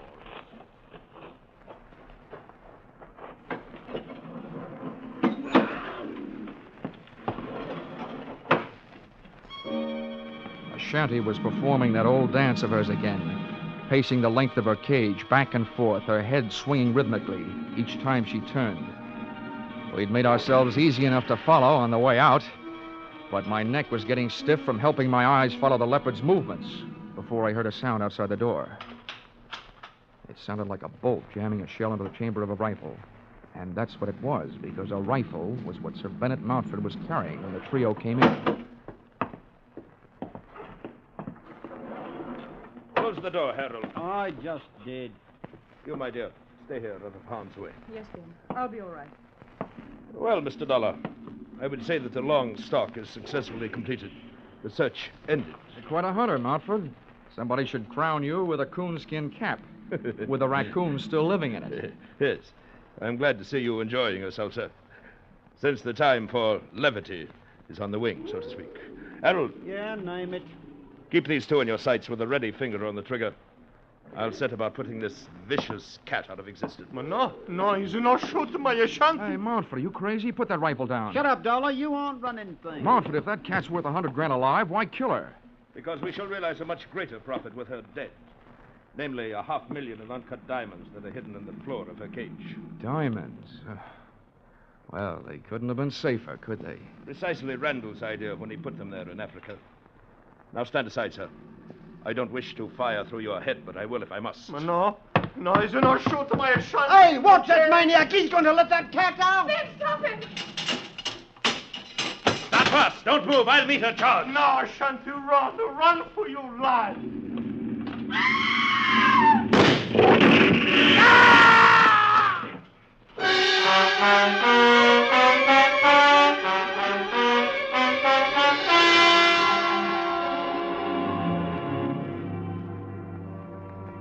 Mountford had a lot of guts, but sometimes luck helps, and that night he didn't have any. Ashanti sprang straight through the little door of her cage. She was still in the air when she went past him, head high, and as she did, one of her fatal front paws reached out for him. It looked almost delicate, but the force of the blows sent Mountford clear across the barn, and when he landed, he didn't move. Ashanti streaked toward a square of night sky showing through a window, and she was gone. Ashanti, come back. I turned back, away from the window, to check on the rest of our guests, but they were gone. Apparently, there was something about a leopard on the loose that had made $500,000 in diamonds not as important to Harold and the phony Angela as distance between them and that barn. So, there I was, suddenly left with nothing to worry about. If you can call enough diamonds to stock the Kimberley mines, nothing.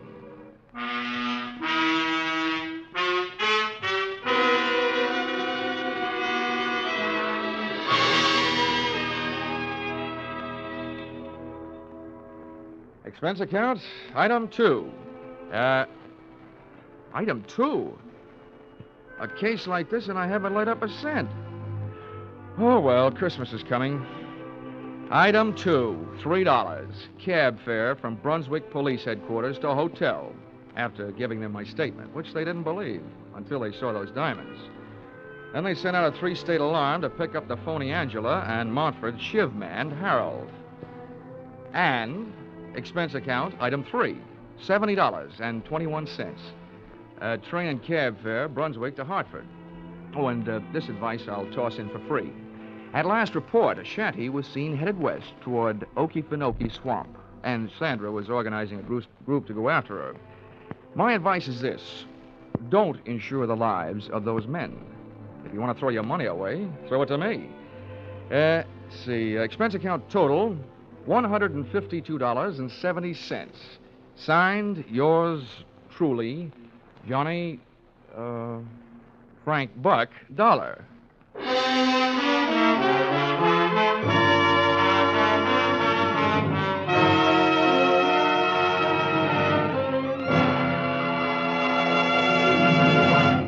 Yours truly, Johnny Dollar, stars Charles Russell. Tonight's script by Paul Dudley and Gil Dowd was produced and directed by Ralph Rose. Featured in the cast were Lynn Allen, Larry Dobkin, Bill Conrad, and Parley Bear. The special music is written and conducted by Leith Stevens. Your announcer, Bob Stevens.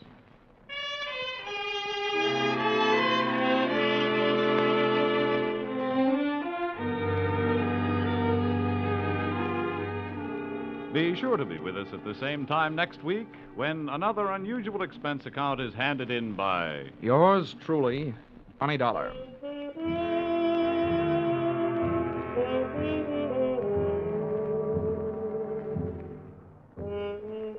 Teamwork. That's the American way. Working together to produce more per man, per machine, per hour, so that everybody on the team benefits. The American economic system is geared to benefit all of the people. Under this system, everybody moves together toward the common goal of better living. The better we produce, the better we live. For your free copy of the booklet, The Miracle of America, write Box 10, Times Square Station, New York City. Stay tuned now for Vaughn Monroe's Caravan, which follows immediately on most of the same CBS stations. This is CBS, where yours truly, Johnny Dollar, meets adventure every Saturday night, the Columbia Broadcasting System.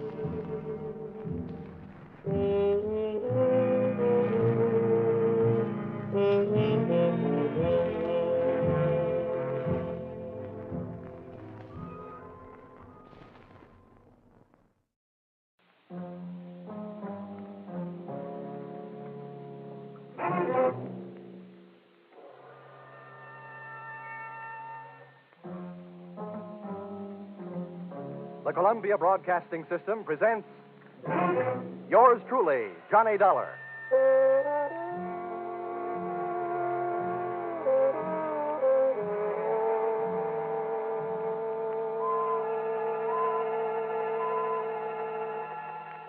The next half hour has its baggage packed to take a trip with America's fabulous freelance insurance investigator, Johnny Dollar. At Insurance Investigation, he is just an expert. At making out his expense account, he is an absolute genius.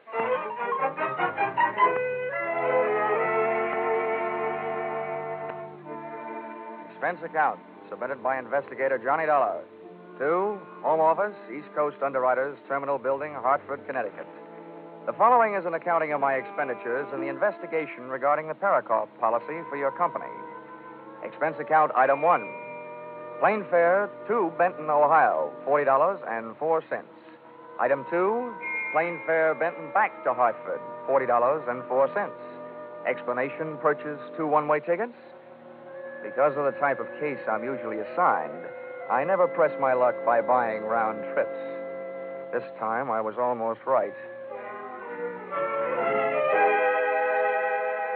Expense account item 3, cab fare airport to Valley Hotel, $2.20. Tip the driver. Gee, $1. Naturally. There'll be steak on the table tonight. Welcome to Warfare City. Hey, Dorman. Yes, sir. What can I do for you, sir? Bring my bag inside, will you? Here. $1. Always. All you need is $1 and a pen. Yeah, but does that mean you have to have a lot of strange people in the house? Good evening, sir. Hello. You have a reservation for Johnny Dollar? Yes. Mr. Dollar's in his room. He checked in about 8 o'clock. Huh? Oh, I guess I ain't the man I used to be. What room is he in? Oh, sorry, sir. I'm not permitted to tell you that. I can phone him. Oh, no, never mind. Let me have one of those envelopes, will you? I'd like to leave my card for this Mr. Dollar. Yes, sir. Here you are. Thanks. Here, just pop this in his box. The clerk popped the envelope into box number 207. and I propped myself into an elevator going up to room 207. I'd come to Benton to investigate a murder, and in just a matter of minutes, I found myself ready to commit one.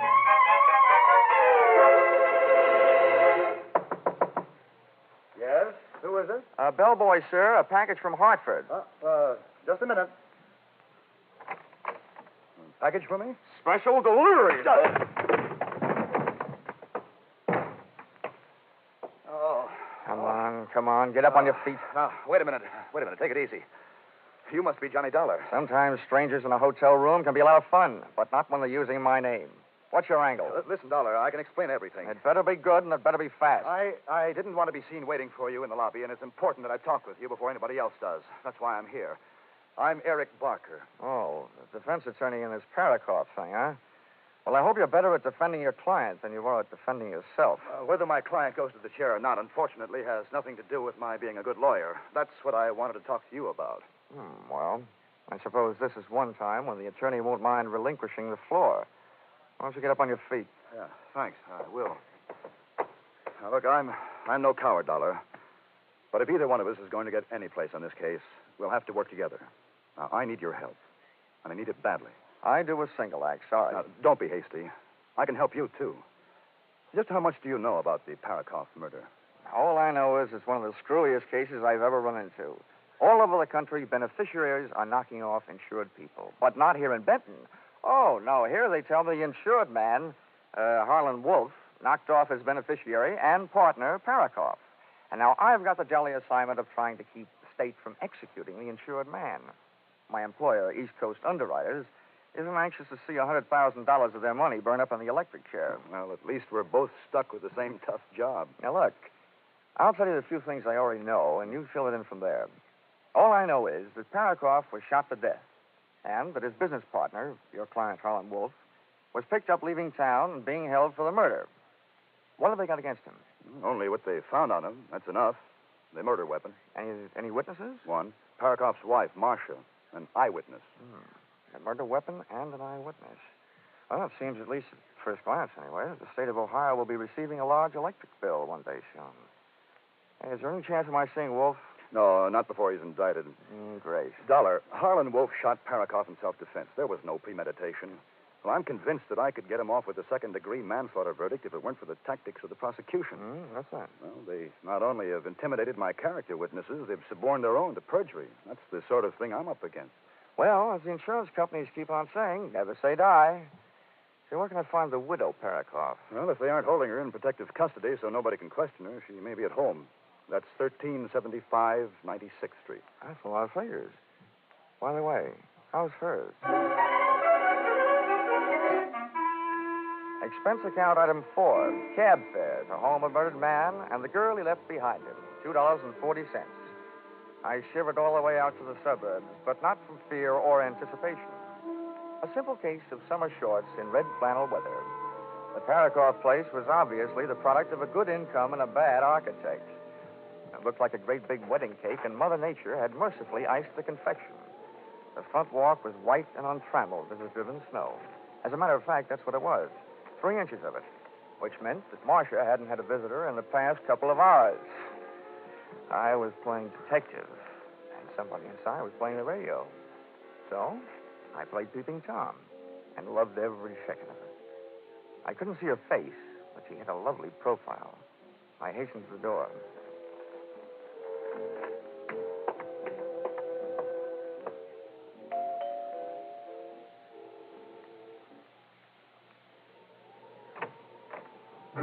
Wow.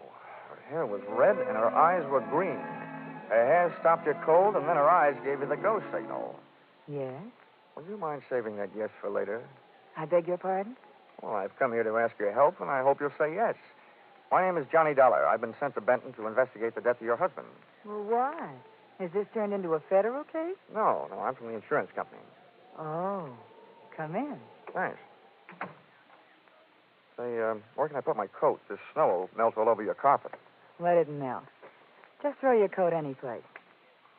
Okay. Good shot. Come on in by the fireplace.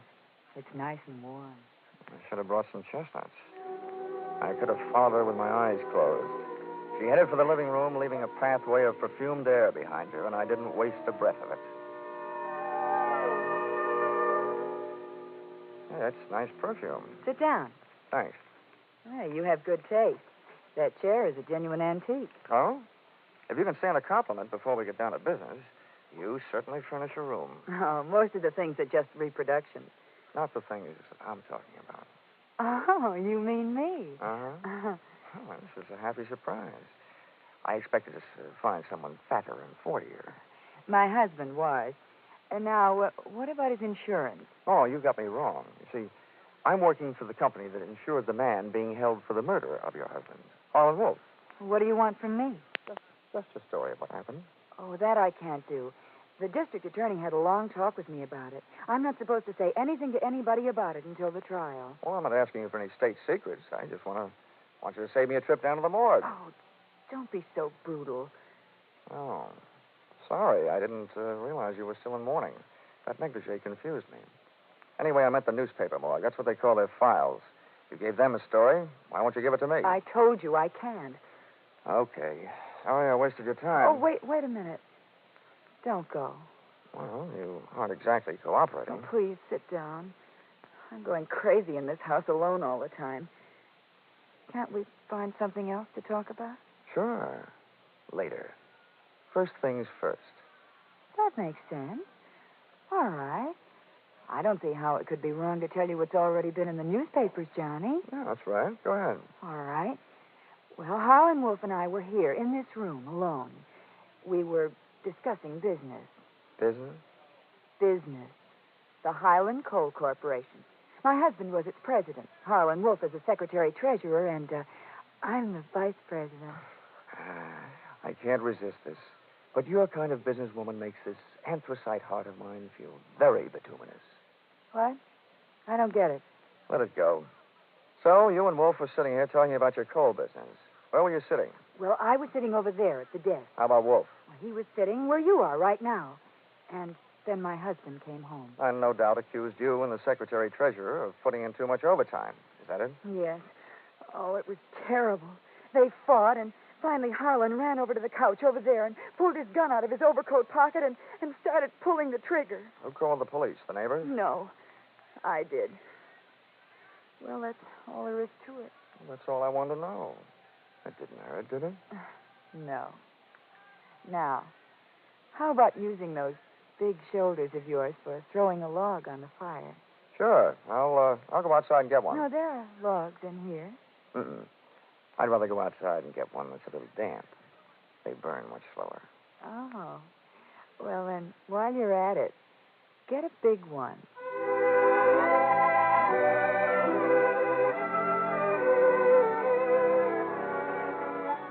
I left Marcia gazing into the fire, called a cab, and stepped out into the cold night air to wait for it. I went down the front walk with my mind on what was behind me instead of what lay ahead. Hey, Dollar!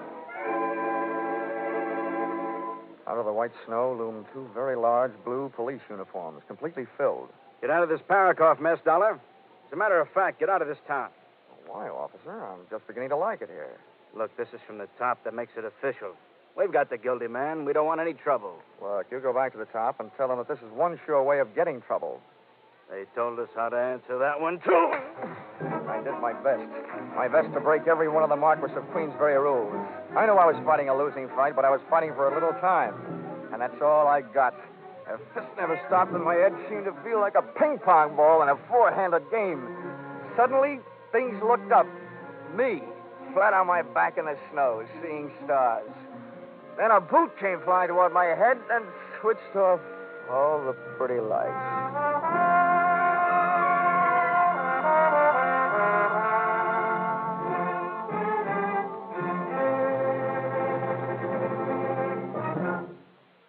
In just a minute, we'll bring you the second act of yours truly, Johnny Dollar. But first, we want to remind you that next Sunday night, CBS once more will bring you 10 great shows, filled with great stars and complete with comedy, drama, and mystery. Betty Davis will make her first appearance on The Prudential Hour, co-starring with Ray Milland in a gripping story of a woman who has to bridge a lifetime in 3 short hours. Once more, you'll hear those 90 non-stop minutes of mirth with Spike Jones, Jack Benny, and Amos and Andy in succession. There'll be more comedy, more drama following rapidly. The Adventures of Sam Spade, Lum and Abner, Helen Hayes, Eve Arden, Life with Luigi, It Pays to Be Ignorant. Staying tuned to CBS on Sunday nights guarantees you the greatest entertainment on the greatest listening night of all. These programs are regular Sunday night features on most of these same CBS stations. And, of course, Jack Benny comes to you over them all. And now, back to yours truly, Johnny Dollar.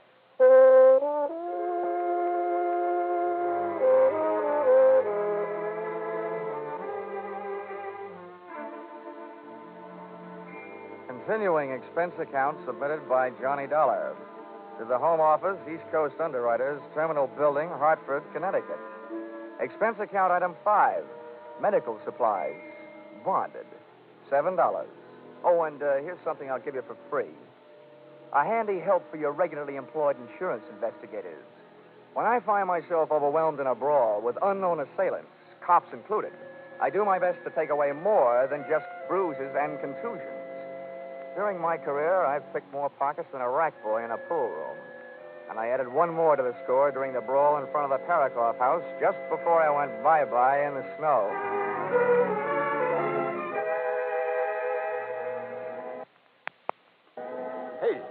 Hey, mister, wake up. Come on, wake up. You'll catch your death of cold. Did you call a cab? Yeah, I think so. Holy smokes, your face. Was you robbed? What's the matter? Isn't it there? Huh? Here, I'll give you a hand. Thanks. Holy smokes, when I first seen you laying there, I thought you was a snowman tipped over. How do you feel, cold? Forevermore, I shall look kindly upon the haddock in the deep freeze. Huh? Hey, what are you looking for? I'm looking for a wallet. Did you lose it? First I found it, then I lost it. Oh, yeah, here it is. Come on, let's get out of here. Where to, mister? Police headquarters? Police headquarters? Over my dead body. Expense account, item 6. Breakfast in bed, $2.40. Expense account, item 7. Photographic work, $6. For taking pictures of contents of wallet I lifted from the police uniform the night before. Expense account, item 8. 70 cents cab fare to office of Edmund Byron, District Attorney. Sorry to have kept you waiting, Bob. Good heavens, man, your face. Felonious assault? Yeah, but I got a flash for you. Not by person or persons unknown. Splendid. You wish to prefer charges? Yeah, you're half right again. But not for felonious assault and not against the guys who gave me this going over last night. What are you talking about? You know what I'm talking about. They were a couple of your harness bulls. I don't want you to waste any time denying it, so forget it. I don't have the slightest idea what this is all about, Dollar. I said forget it. I want to talk about something more important. You're holding Harlan Wolf for the Parakoff murder. Now, what I want to know is, when are you going to hand down your indictment and what it's going to be? First thing in the morning, first-degree murder. Anything else you want to know before I have you thrown out of here? Yeah. How do I get mixed up in these rhubarbs?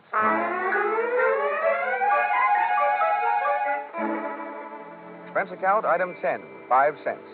A phone call to my partner in despair, Eric Barker, attorney for the defense, who agreed to lend me a set of police photographs of the scene of the crime and the principals involved. Parakoff looked very dead. Marcia looked very frightened. And the accused, Harlan Wolf, looked very fat. The pictures of the scene of the crime indicated the shooting occurred with Parakoff and Wolf standing face to face, and that all of the bullets had gone banging straight into the right side of Parakoff's body. I set up an appointment to meet Barker at 3 that afternoon and decided to make the most of the time in between by seeing what kind of a trade I could make on that wallet I'd picked up during the winter sports of the night before. The name in it was Ben Arnold, and the address was disreputable.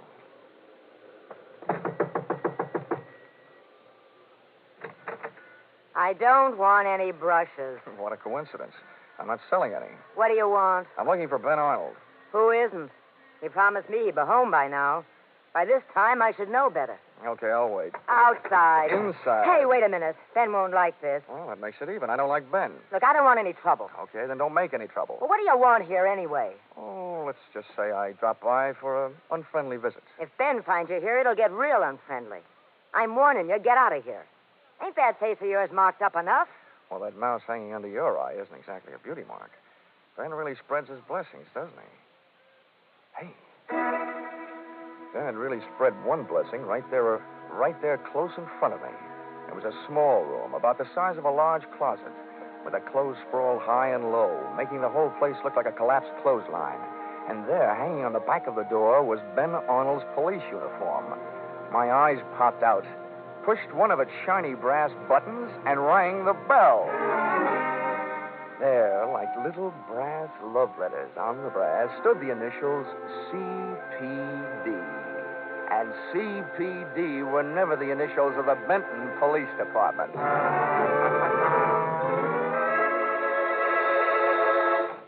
Thanks for seeing me so quickly, Barker. Dollar, you are...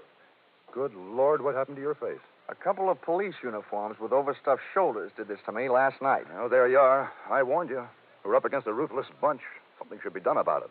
Using the police force to beat up anybody who stands in their way? No, Barker. They were wearing uniforms, but they weren't police. Hey, what? Well, I'm afraid I don't follow you. Barker, can you give me one good reason for a Benton cop to be wearing an out-of-town uniform? And don't tell me they got mixed up at the cleaners. Out-of-town uniform? Yeah. Yeah, and here's another one. If the law enforcement setup here is so rotten, why would they go to all the trouble of dressing up an outsider to do their muscle work? Well, I don't know. What I mean is, did they? Who else would do it? It certainly couldn't have been Marcia. Well, why not? The policy I'm interested in is the one that Parakoff, as president of that coal company, took out on Wolf's life because of his importance to the company. That kind of policy is taken out every day. But Marcia, as vice president of that coal company, is in line to collect on that policy if Wolf goes to the chair. But why should Wolf admit to the shooting? He has nothing to gain, and his life to lose. Now, look, Marcia told me that the night of the murder, she and Wolf were alone in the house talking about the coal business. And then she didn't know what I meant when I used the words bituminous and anthracite. Whatever Marcia had on the fire that night with Wolf, it wasn't coal. No. Well, you're right about that.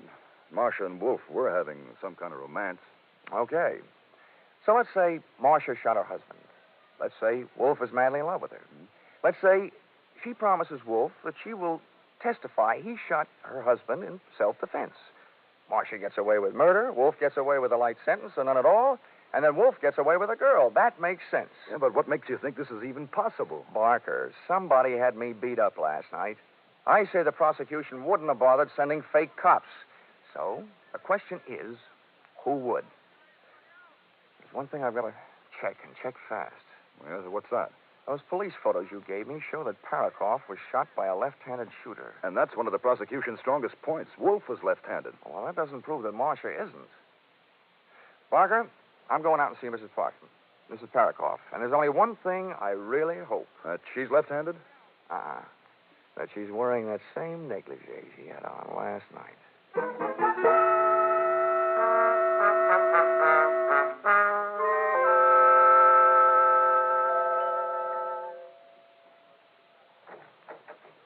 Hello, Marcia. Can I come in? Why, Johnny, what happened to your face? Oh, I didn't get down to the beauty parlor today. You look like you've been fighting. Uh-huh. Not too well, but wisely. Well, come on in the other room. And, how about throwing another log on the fire? Say, you're a real little firebug, aren't you? You should have lived back in old Nero's time. Whose time? Never mind. I'll tell you what, I'll build the fire if you light it. Well, I'd love to. Oh, you're getting a dry one from inside. Last night you went all the way outside to get one that would burn for a long time. Oh, that was last night. You got some paper? Here's some. There we are. Okay, hot point. Here's my lighter. Touch it off. Okay. There, that'll do it. Come on. Sit down over here. No, over here'll do. This chair is a perfect fit for me. Which makes me think maybe the state of Ohio has a chair that's a perfect fit for you. What are you talking about? Well, if you want to play games, I'll read you the rules. You know, there's a big advantage in being on my side of investigation. Fellas in my racket have the benefit of a lot of experience. But murderers, well, almost everyone is inexperienced at that business.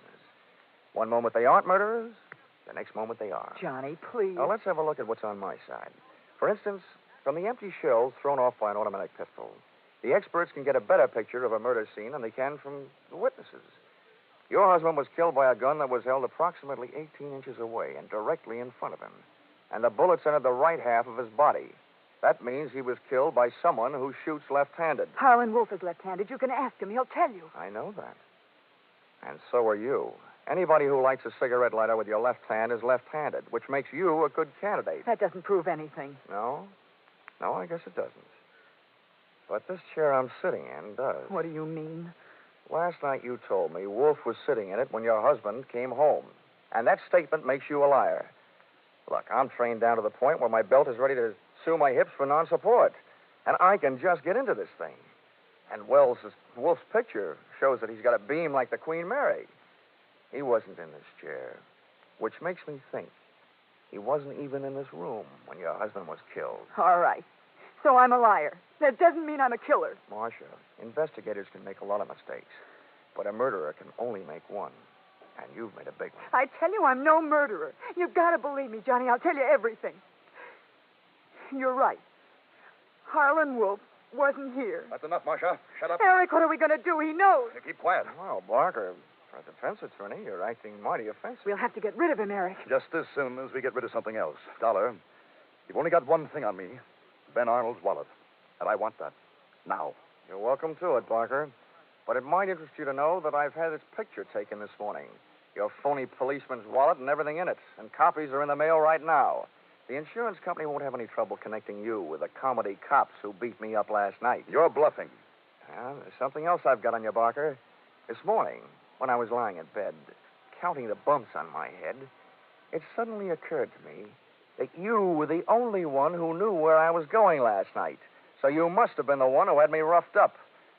It also does my heart good to see you standing there with that gun in your left hand, which makes you a candidate, too. Shoot him. Shoot him, Eric. You're a lawyer, Barker. What's your legal opinion? Are you just an accessory after the fact or before the fact? Or are you the murderer? What are you waiting for? Shoot him. Kill him, I tell you. Shut up, Marcia. Dollar, stand still. If you won't, I will. Give me that gun. Marcia, look out. When Marcia made a rush to grab the gun from Barker, she got between me and the gun, and I dove in behind her, arms straight out, picked her up, and heaved. Marcia went smashing into Barker, and I went in a frantic treasure hunt through that flailing mass of snorting, angry bodies to find the head that held the gun. Believe me, it was no place for a lady, but Marcia was no lady. I grabbed deep in between them and pushed Barker's gun hand up under the go-round, and just to make sure the rest was strictly a fist fight, jammed my trigger finger in over his and pumped till all the shots went into the ceiling. The way the plaster was falling, it was like another fight in the snow. But this time, Johnny Dollar came up heads instead of tails. Eric! Eric! Eric! Come on, Barker. Up you come. And down you go. Oh, Eric. All right, Marcia. All right. When I first met you last night, I asked you please to save a yes for later. I'm going to ask you a few little questions. If I'm right, let's hear it. 1.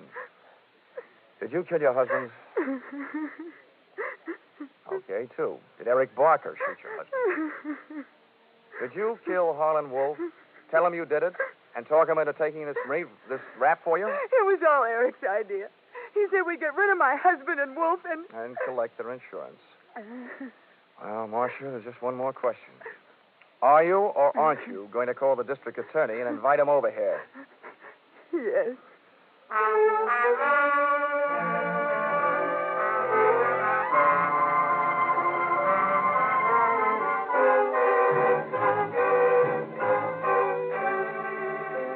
Expense account item 11. $12.40. That was lunch for the district attorney, who also turned out to be left-handed. And a very nice guy to boot. We had a lot in common. It was the first case either one of us had ever worked on where the defense had been working harder than the state to bring in a conviction. Also, that it was the first case where everybody on both sides turned out to be guilty. Defense attorney Eric Barker of murder, his girlfriend Marcia Parakoff of being an accessory before and after the fact, and Harlan Wolf of conspiracy to defraud. No wonder the nation's jails are getting overcrowded.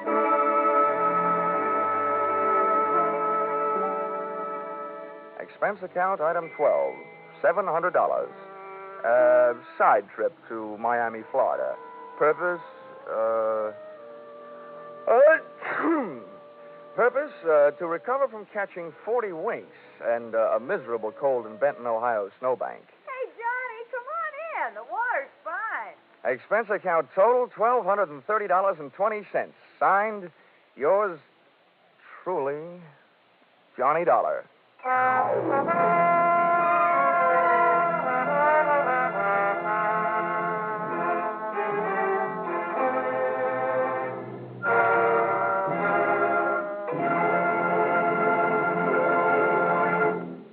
Now, a word about a special CBS broadcast this Sunday. You'll find it a story that grips you for a full 60 minutes on the air. A startling drama of a young reporter who finds that his assignment comes too close to home. A revelation of disturbing facts about our mental hospitals based on actual documented reports and 6 months of intensive study and preparation. With Eddie Albert starring as the young reporter, this tale of a mind in the shadow comes to you by popular demand in a repeat performance next Sunday over most of these same CBS stations. Be sure to hear Mind in the Shadow next Sunday at 12:30 Eastern Standard Time.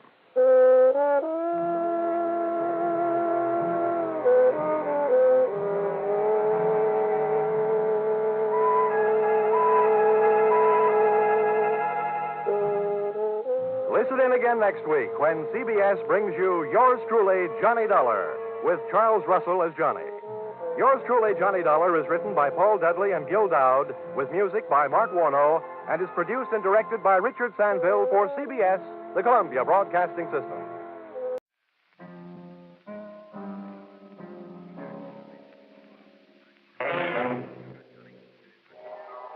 The Columbia Broadcasting System presents Yours Truly, Johnny Dollar.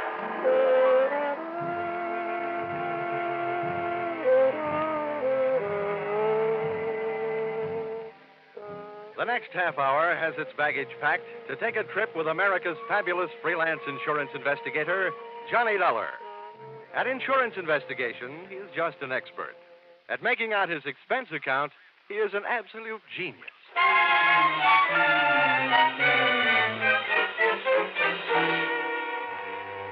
Expense account submitted by Special Investigator Johnny Dollar to Home Office, Oriental West, Cargo Bonding Company, San Francisco. The following is an accounting of my expenditures during my investigation of delayed cargo aboard the SS Shanghai Wayfarer, or the case of the slow boat from China.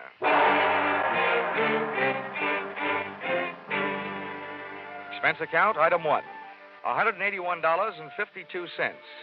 Plane fare from Hartford to San Francisco in answer to your urgent call.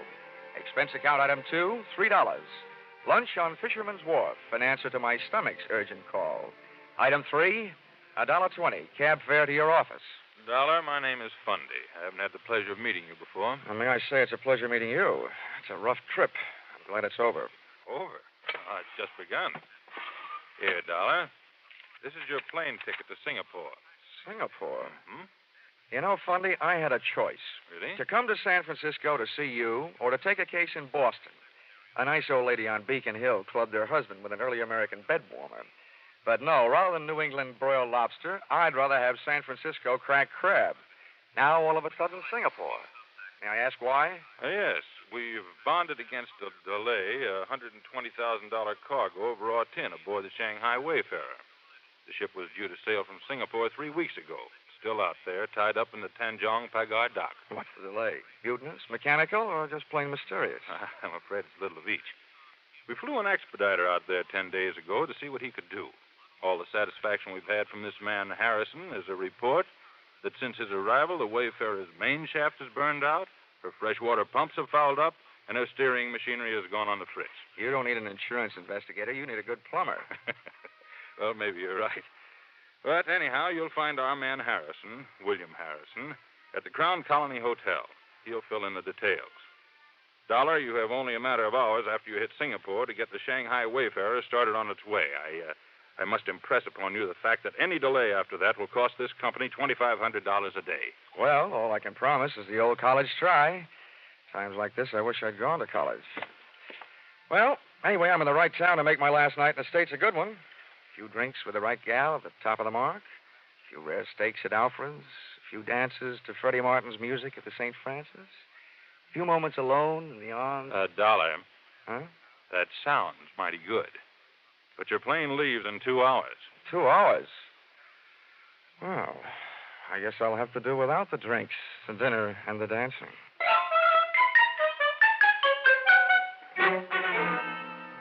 Expense account item 4, $120.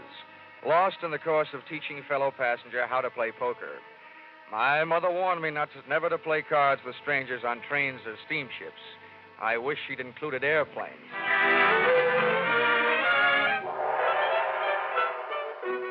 You'd implied, Fundy, that the situation smelled. Well, you should have caught a whiff of the city, especially the native sections, through which I had to pass on my way to the Crown Colony Hotel. I found it on Anson Road. I found myself a room. I also found William Harrison's room.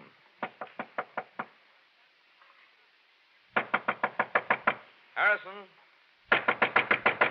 Hey, Harrison.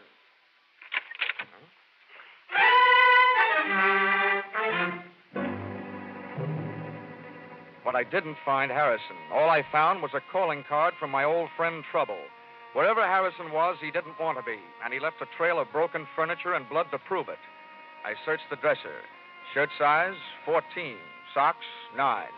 That meant Harrison was a small man. I went through the bathroom, shaving brush and toothbrush still wet, indicating that he'd been there not too many hours before I arrived. Then I tried the wastebasket. In addition to one large glob of used chewing gum, an empty cigarette package, and some old Kleenex, I found a swizzle stick with a name on it. The Collier Key Bar. Well, all that meant was that Harrison had a head cold and had been trying to cure it with Singapore slings. But at least I knew where he'd been drinking them.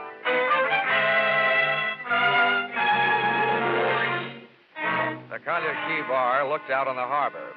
It was dark enough inside to give a man a good excuse for drinking nightcaps at noon. Your pleasure, sir? Say, how are you on mixed drinks? Mixed drinks.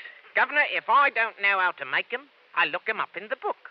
If they ain't in the book, I fake 'em. Now, what'll it be? Straight bourbon. Right, yours, sir. Oh, hey, bartender. Yes, sir. Are you by any chance acquainted with an American named Harrison? Harrison, sir? Yeah. He arrived in Singapore about 10 days ago. Small man with a cold in his head. Oh, Harrison. Sure, I know him right enough. He's been coming in every night with a chief engineer from one of the ships in port. Oh, yeah? What ship is that? Well, the Shanghai Wayfarer, I think. Oh, the Shanghai Wayfarer. What's this engineer's name? Yeah, now, hold on. I ain't getting him into any trouble, am I? He's a nice chap, he is. A handsome tipper. This handsome? My governor, $20 American. Why, compared to you, sir, Mr. Frank Moore is downright tight-fisted. Well, how about that? I done it. I let Mr. Frank Moore's name slip right out. My missus is right. For a little man, I've got a ruddy large mouth.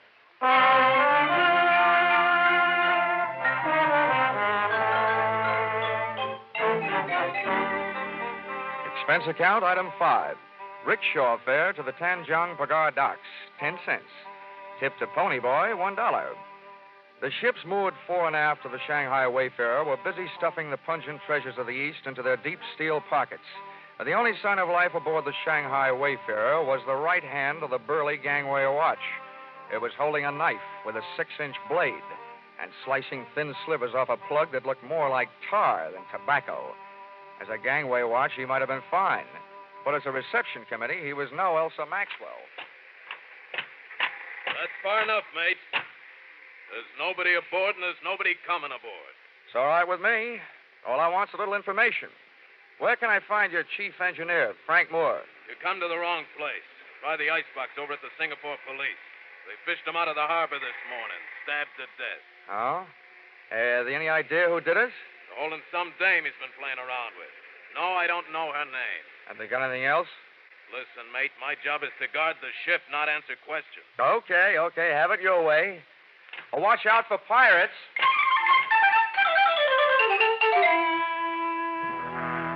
the British Chief Inspector, Singapore Police, gave me everything except an invitation to tea. But unfortunately, he never even heard of Harrison. He took me into the morgue, and a look at Frank Moore's body told me nothing I didn't already know. He'd been stabbed, all right, and whoever had killed him had sunk him with a hole in one. As for his personal effects, his Maritime Union card confirmed the fact that he was indeed the chief engineer of the Shanghai Wayfarer. A stack of crisp American $20 bills in his wallet made me wonder whether he hadn't been picking up a little extra pin money for delaying the departure of his ship. And finally, a photograph that made me admire the late Mr. Moore's taste in women. Whoever it was that said, "Never the twain shall meet," should have met her. She was half caste and all woman. Her picture was inscribed to Frank Moore, "Yours forever, Chandra." From the inspector, I learned two more things. One, the fact that the police had already questioned and released her. And two, her business address, the Wardlow Bar on Malay Street.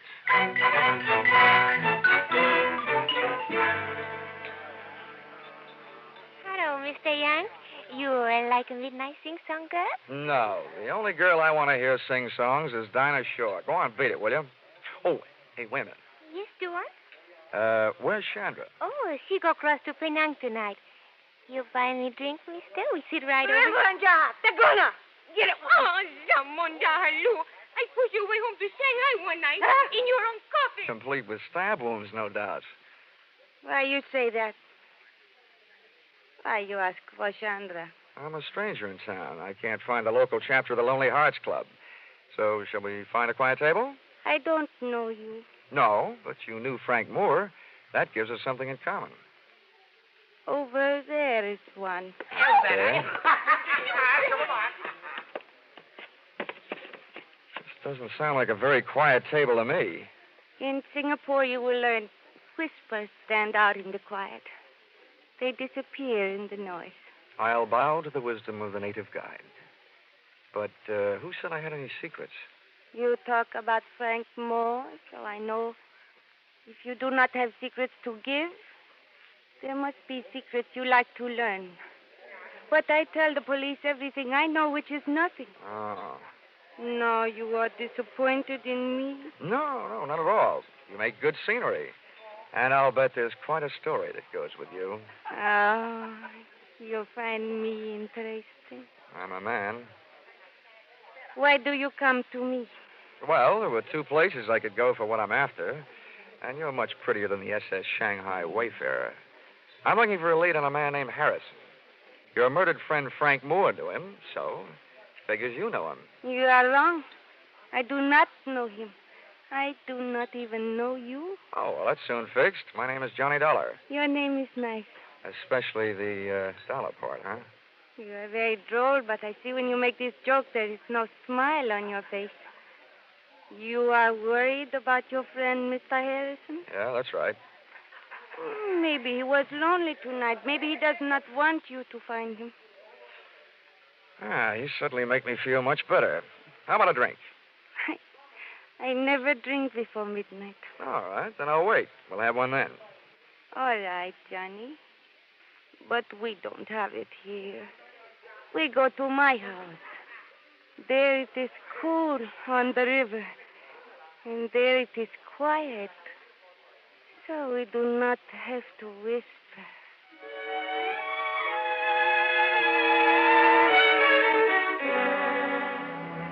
Midnight must have been invented for Singapore, and her house must have been invented for midnight. Only one thing looked out of place. Up on the wall was a souvenir of Chandra's war effort, a real American baseball bat, a Louisville slugger. And on it was written, "Remember the U.S. Marines." Everything else in the place was soft. The lights, cushions, and Chandra. It is nicer to drink here, no? May I say it's a mite intoxicating without a drink. I wish the boys back in my high school senior class could see me now. What do you mean? In the graduation annual, they predicted I'd be a bookkeeper. Oh, I do not understand you. And neither did the boys in my senior class. Johnny, please say things I can understand. I want to know you better. Maybe if I stop talking altogether, you'll get to know me better. Johnny.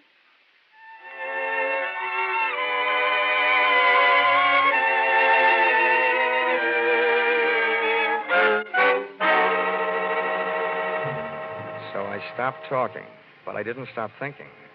When I'd mentioned Harrison to Chandra earlier, she said maybe he was lonely tonight. If she didn't know him or anything about him, I wondered how she knew that he was missing tonight and not for a couple of days, or maybe even longer. Besides, the boyfriends of women like her don't keep secrets. I still assumed that if Frank Moore had known Harrison, Chandra had known Harrison. I also assumed that she'd spited me into her parlor for purposes other than social. And that notion was seconded soon after I had it, when somebody kicked the door open. There he is. There's your Johnny Dollar. The two boys in the door were not from Western Union. And ugly as they were, Chandra left my side to join them, which made me think that maybe my senior class had been right. Looking at that trio's 6 eyes and 2 guns glaring at me, I wished I was a bookkeeper.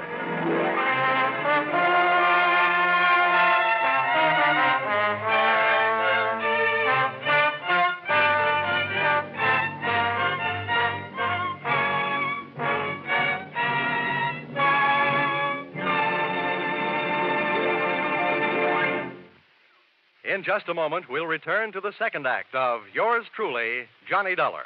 But first, here it is almost the end of February. All over the country, people are thinking about their new cars. All but one man.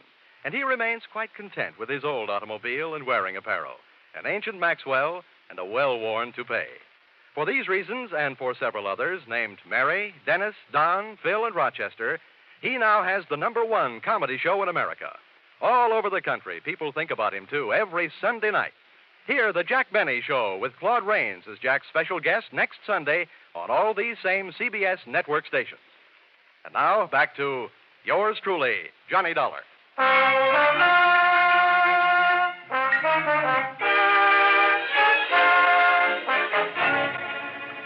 The men with the guns, described from left to right, were a fat man with 3 chins and a bald dome, and with him, a punk with a sneer and arms that were too long for the rest of him. They gun muzzled me into a chair and started making anything but sense. Well, Chandra, my dear.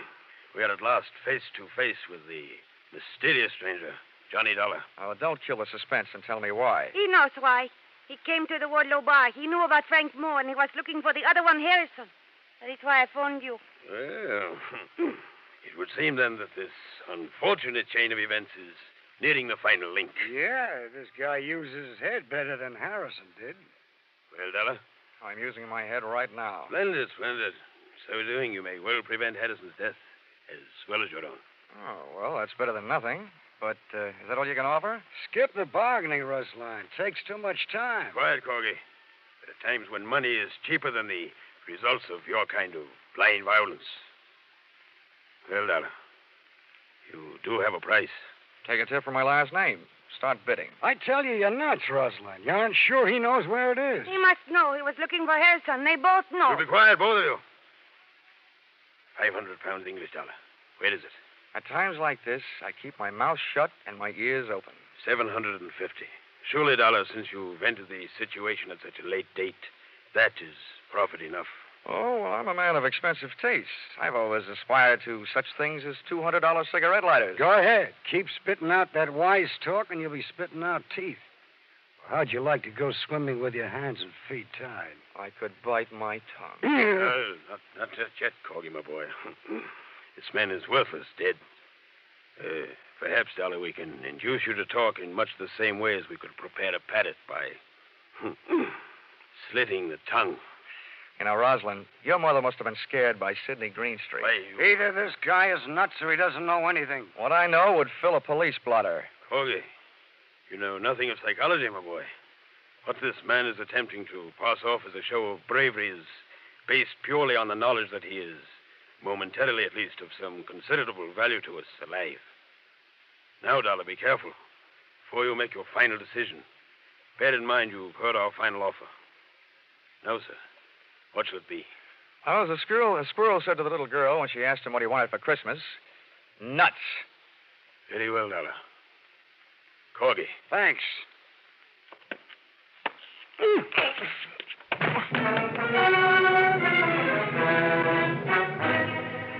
I finally came to in the dark, trussed up like a turkey, and lay there trying to figure it out. Obviously, the 2 rude dudes thought I knew something I didn't know. But what I did know was that finding Harrison had turned into a big, fat headache. Also, that I had accomplished exactly nothing towards speeding the SS Shanghai Wayfarer over the bounding main. While I was comforting myself by repeating over and over that old insurance company soother, never say die, I discovered I wasn't alone. Hello. Huh? Who are you? Well, you were here first. You tell me. Well, my name is Harrison. Harrison? Yes, who are you? I'm Johnny Dollar.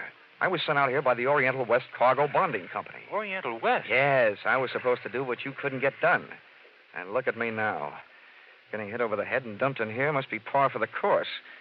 How long you been here, and why? Well, I've been driving myself crazy trying to figure that out. Well, this little guest house, wherever we are, must only have one set of proprietors. I can tell you who they are, at least by the names they're using tonight. Roslyn and Corgi. They offered me 750 English pounds to tell them where something called It was. What is It? Well, it's a package. What's in it, I don't know. It belonged to the chief engineer of the Shanghai Wayfarer, Frank Moore. He was helping me try to get the ship on its way, and I owed him a favor. He asked me to drop this package at a bar. The Wardlow bar, yeah, go ahead. That's right. I was supposed to give it to a girl named Chandra. She wasn't there, so I got her address and went out to her place. You mean that package is at Chandra's house? Yes. When I got out there, the Chinese maid let me in. I waited as long as I could, and then rather than leave what might be a valuable package just lying around loose, I put it into the bottom drawer of a dresser and left. Oh, great. For such things, I go around laying down my life. Well, it's obvious that these men will stop at nothing to get their hands on that package. Well, when they asked you where it was, why didn't you tell them? Then neither one of us would be here. What's more, I'm beginning to think the sooner they get the package, the sooner our ship sails. Frank Moore had been a good friend to me. He wanted Chandra to have it, and I couldn't just turn it over to those two. Well, I've got some news for you. And this should make you really unhappy. Those two happen to be in business with Chandra. Huh? They're all on the same team. She's one of them. What an idiot I've been. Well, here we are, all roped up. You know, for a pair of guys who came out here to speed a shipload of raw tin on its way, we're doing just dandy. We're lucky if we get out of this thing alive. Offhand, I'd say our host probably murdered Frank Moore trying to get that package. Maybe we're next. Uh-oh. Maybe right now. A beam from a powerful flashlight stabbed us in the eyes. The sudden change from too much dark to too much light kept us blinded. Well, look who's here. At least the voice behind the glare wasn't Rosalind's and it wasn't Corgy's. But it was a familiar voice, one I'd heard and heard lately. He walked in on us, the flash in one hand and in the other, a knife with a 6-inch blade. At first I wondered whether it was the one that had been buried in Frank Moore's back. And then I remembered where I'd seen it before. The man bending over us was the burly gangway watch from the Shanghai Wayfarer. And you told me to watch out for pirates. Well, this situation is getting a little overcrowded. I didn't think there was room for any more. What do you want? You know what I want, Dollar. The same thing Roslyn and Corgi are ripping your hotel room apart for right now. Now, don't tell me you're looking for it, too. Two things I know about that package, mister. The name is Rourke. Okay, Rourke. One thing I know is that it's dangerous company. The other is I want no part of it. The only thing I'm interested in is getting the Shanghai Wayfarer out of port. That won't be hard once I get that package. Where is it, Dollar? I'll trade the answer to that question for a little freedom. Okay. Hold still. Thanks. Harrison's next. I want him with us in case he's lying. All right. Okay, Harrison, roll over. Hey, you! When Rourke bent over Harrison, I drop-kicked the flashlight out of his hand, ran across the darkened room, through the open door, and kept on running. Sometimes the long way around is the shortest way home, so I headed for Chandra's house. I not only had some getting even to do, but I had some curiosity to satisfy. Somehow the Shanghai Wayfarer's failure to sail on schedule was tied up with a mysterious package. But how? Why? I decided I'd earned the right to see what was in that package.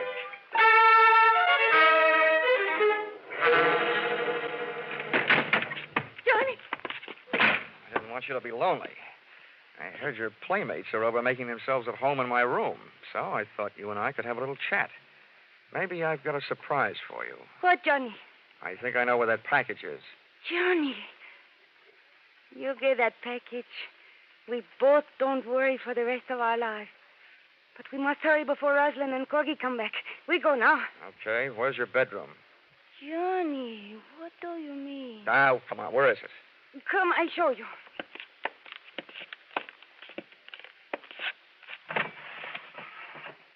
No, it cannot be. It is not the one, no. It's been here all the time. And now while I open this thing, you can go and have yourself a nervous breakdown. Say, this is more fun than unwrapping Christmas presents. And now I take off the cover. Wow. Now I know how the winner feels on Hit the Jackpot. The package was paper all the way through, brown wrapping on the outside and green spending on the inside. Big bundles of fresh, clean American 20s. Thousands of the same kind of bills that the Singapore police had found in the late Frank Moore's wallet. It would have taken half a day to count it, and I'd wasted too much time already. They'll be no good to you without me, Johnny. You have to know how to get rid of them. Oh, counterfeit, huh? Yes. They are made in China. Frank Moore brought them from Shanghai to Roslyn to take to the States, but Roslyn was not here in Singapore. He was late, so Frank had to make some accident happen to his ship to keep it from sailing. But then he changed his mind. He decided he would give the money himself, but Roslyn caught up with him. Oh, I see. He was sending them to you by way of Harrison, just before he was knifed by Roslyn, huh? Who talked him into that? You, by any chance? You and I could be very rich, Johnny. You never give up, do you? There's $500,000 there. Mm-hmm. Yeah, that should buy about 50 years in jail. I'm taking this down to customs and you with it. No, I do not think you do. Uh-huh. Time to play another visiting team. Come on, beautiful. I don't want you in the way. Let go of me. I grabbed her, lashed her wrist with a cord from the package, and since she liked money so much, I stuffed her mouth with a fistful of those troublesome $20 bills. I locked her and the rest of the loot into a closet and dashed into the other room looking for a weapon. And then I remembered that Louisville slugger from the U.S. Marines. I was glad they'd landed. I grabbed it off the wall, got a toehold in the carpet on the left side of the door, wrapped my fingers around the bat, swung it on the back of my shoulder, and waited.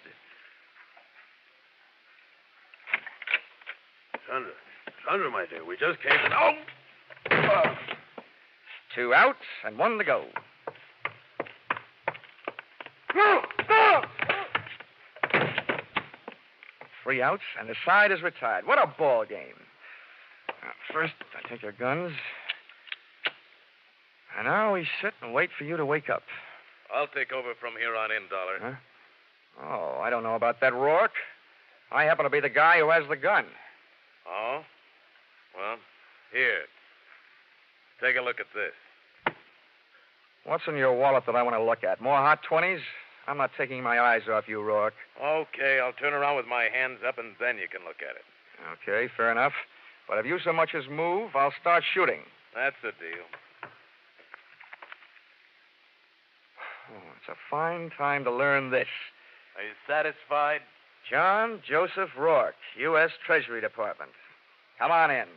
I'm sorry I couldn't come out into the open before, Dollar, but I was too close to the payoff of this case to take any chances. Well, you know, I'm beginning to think that just being in this town is taking chances. That counterfeit's been funneling through this port on its way from China for months. We had more staked out for a long time, but this is the first shot we had at the top. That's him lying there on the floor, Roslyn. Now I've got him. Oh, your pal Harrison told me where I can find the only other thing I need, that package of hot money in the dresser drawer. Oh, it's now moved into the bedroom closet, along with a package of hot woman. Well, then, Dollar, it looks like my job out here is just about done. Yeah, I guess so. Hey, wait a minute. You're from the Treasury Department. Yes? Well, then, after you get all these birds into their cages, how about helping me make out my income tax?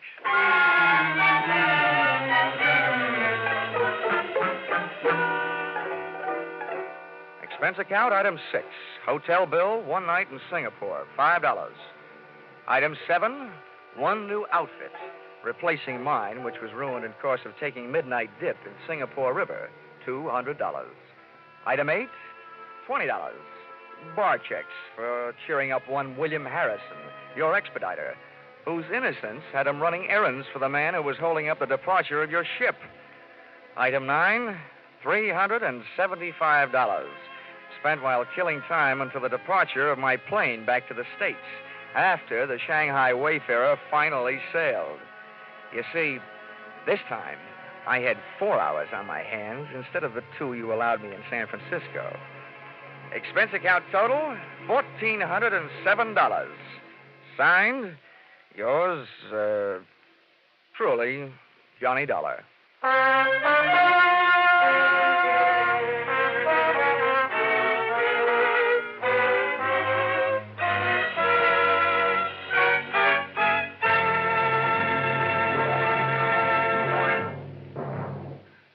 In just a moment, we'll tell you about next week's Johnny Dollar adventure. But first, for more exciting drama in the mystery and adventure line, remember CBS 2 thrill-packed Saturday night shows, The Adventures of Philip Marlowe and Gangbusters.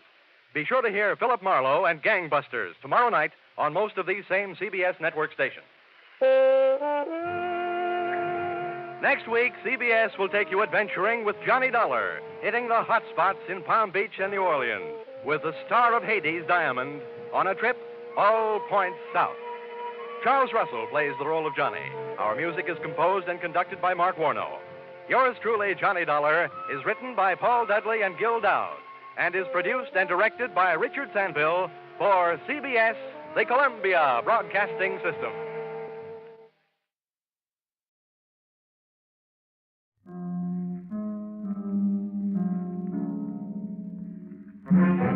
The Columbia Broadcasting System presents yours truly, Johnny Dollar.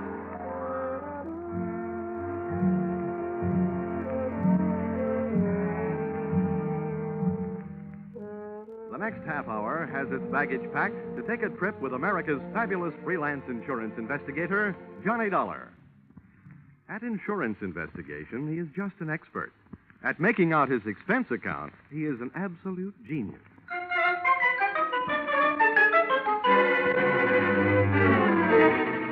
Expense account submitted by Special Investigator Johnny Dollar to Home Office, Nutmeg State Casualty and Bonding Company, Hartford, Connecticut. The following is an accounting of my expenditures during investigation of series of accidents affecting your policyholder, the Funfair and Weatherly Carnival shows, or how I went for a spin on a case we might refer to as murder is a merry-go-round. Expense account item 1, 25 cents. Purchase of Billboard, theatrical magazine, to check the route of Funfair and Weatherly Carnival shows. Expense account item 2, $68. Air and train fares to Talladega, Alabama. Item 3, $1.10. Cab fare in what was only a fair imitation of a cab from Talladega Depot to the dusty vacant lot, which had overnight found itself wearing theatrical makeup.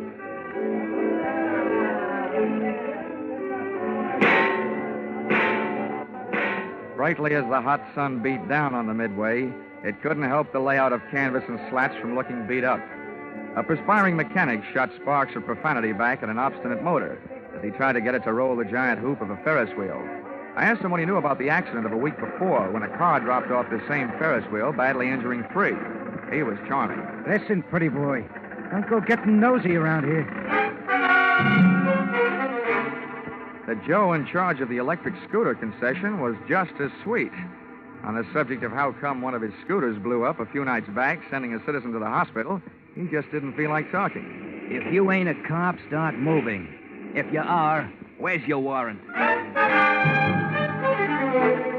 I was just asking the pilot of the giant airplane spin who he thought might have cut the cables the night one of his wallboard gliders took off across the carnival crowd, crashing and busting up a few more customers, when I got a canvasman's version of a sharp answer, a tent stake right behind my ear.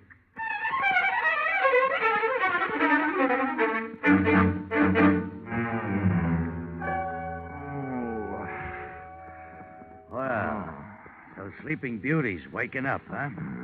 Who are you? I thought maybe you'd be sick of asking questions. First, maybe you better answer a few. Before you get up. Number 1, who are you? A pilgrim from Hartford. Never mind the double talk, wise guy. What's your name? My name is Johnny Dollar, but right now I feel like 2 cents. What's your big interest in those accidents you were asking questions about? Strictly academic. I'm only representing the insurance company that's paying off on those accidents. Now maybe you'll tell me who you are and where I am. I thought you guys were smarter. Dollar, I'll let you in on a little secret. Next time you want to find something out on a traveling show, get to the boss first. Asking a lot of questions around a circus or carnival lot is unhealthy. Where is the boss, Miss Pepper? Louise is in the other end of this trailer. She'll be right out. Okay, you can get up on your feet. Oh, thanks. I hope you don't mind if I don't stay up on them. I feel more like sitting down. Go ahead. You still haven't told me who you are. My name's Brennan. Oh, yeah, Shanty Brennan. Yeah, you're the general manager of the show. They told me all about you. Louisa Pepper's right arm and strong arm. How long will she be? Yeah, she's getting dressed. Just finished taking a nap. We drove all night to get here. How about having a blast with me while you're waiting? No, thanks. I haven't enjoyed a noon bottle since I was 2. But don't let me stop you. Thanks. Oh. You sure you won't have one? I'm sure. Brennan, the insurance company's been checking up on your show. The police chiefs in the last 10 towns you've played say it's a clean one. We haven't got a pickpocket or a grifter on the lot. But plenty of trouble, huh, during those past 10 stops? At least once a night somebody's got hurt. But never any of us. It's always one or two of the townies, the citizens. Last night, a car on the whip cut loose. That sent 4 to the hospital. 4 more insurance claims for nutmeg state casualty and bonding, huh? Yeah, and one more town we won't be able to play again for a couple of years. It's a wonder we didn't travel out of that town last night by rail, tarred and feathered. For 10 straight nights now, you've had at least one big accident every night. What's your guess, Brennan? Has fate taken a steady job on your show, or is somebody out to get you? Somebody's out to get us. Okay, well, do you have any idea? Oh. Why didn't you tell me we were entertaining a gentleman, Shanty? I'd have put on some more clothes. It would have taken a lot more clothes to cover all there was of Louisa Pepper. She looked like an aging Cupid doll, but even in a carnival, she was no prize. I didn't like the look in her eye. It looked much too friendly. So right away, I decided to change the unspoken subject. Miss Pepper, I'm here on business, insurance. Sorry, we're not buying any. And I'm not selling any. The way things have been going, the insurance company I represent would probably like to buy some of yours back. Oh? Yeah. I'm from the Nutmeg State Casualty, investigating the accidents. Hope you find out more than we've been able to, and fast, before we go broke. The word's traveling one town ahead of us. They got us pegged for a dangerous midway. Have you been using police protection? 20 extra cops a night at $10 a cop. So, night before last, a guy winds up with a hammer to try and ring the bell and win a cigar. The top of the hammer flies off and almost brains a cop. Around this show, the police need protection. I see what you mean. How are you fixed for people who don't like you? We got many to choose from? Dollar, we treat our help fair and square. We know them all and trust them all. Fire anybody lately? Nobody. The only ones who left were floaters. But none of them had a beef. Okay, Miss Pepper. Now think back. In all your life, who do you know who'd most like to see you have a real bad time? Only one guy. And he's not around. Dead? As good as. He's in jail. Has been for the last 8.5 years. That's a long time. How long did he go up for? 10 years. What are you thinking, Dollar? I'm thinking that with time off for good behavior, maybe he's not in jail. Not in jail? Shanty, he's got to be in jail. He's got to be, I tell you. You told me you were keeping... All right, break it up, Louisa. If Carter Lacey had a voice as sharp as yours, he could saw his way out of jail. Okay, Dollar, you made a guess. How about seeing how good it is? Sure. I'll find out if your bogeyman is still in jail, but I didn't catch that name. Lacey. Carter Lacey. And where's he been in the pokey? Massachusetts State Prison, at Charleston. Well, what did he go up for? What's that to you? Cut it, Louisa. Dollar, we sent Carter Lacey to jail for attempted murder. He tried to kill Louisa's niece, Myrtle. Is she around? He's running the snake show on the Midway. Dollar, how soon can you check whether Carter got out? As soon as I can make a telephone call. But, Shanty, before I do, I'd like to elaborate on that guess I made. Now I'd not only guess that Carter Lacey is out of jail, but I'd also guess that he's been out a little over 10 days.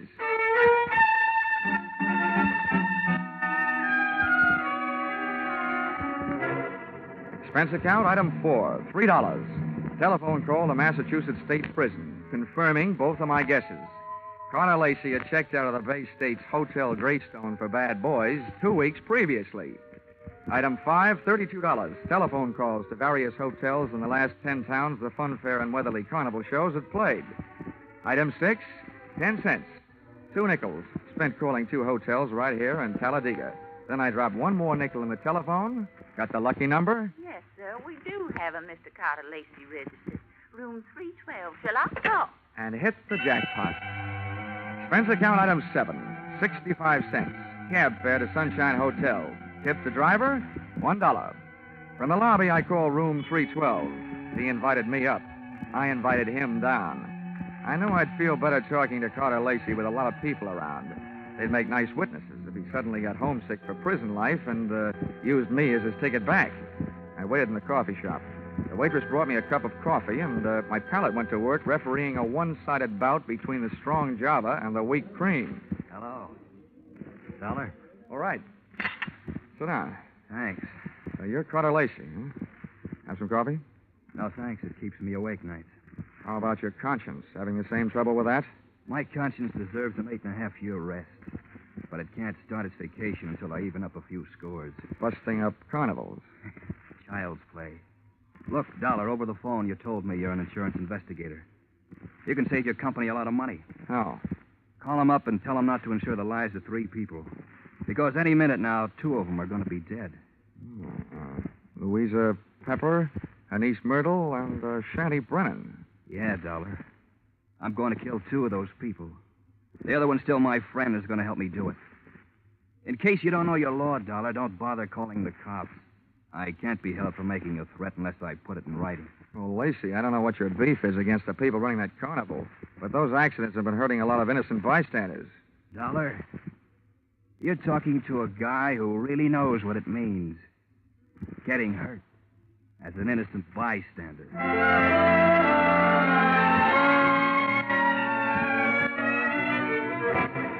Expense account item 8, $25. Retainer to local detective agency hiring shadow for Mr. Carter Lacey. Explanation: an ounce of crime prevention is worth a ton of trials. Item 9, $1.20. Cab fare back for the evening's festivities at the Fun Fair and Weatherly Carnival, which was rapidly becoming more and more of a thrill show.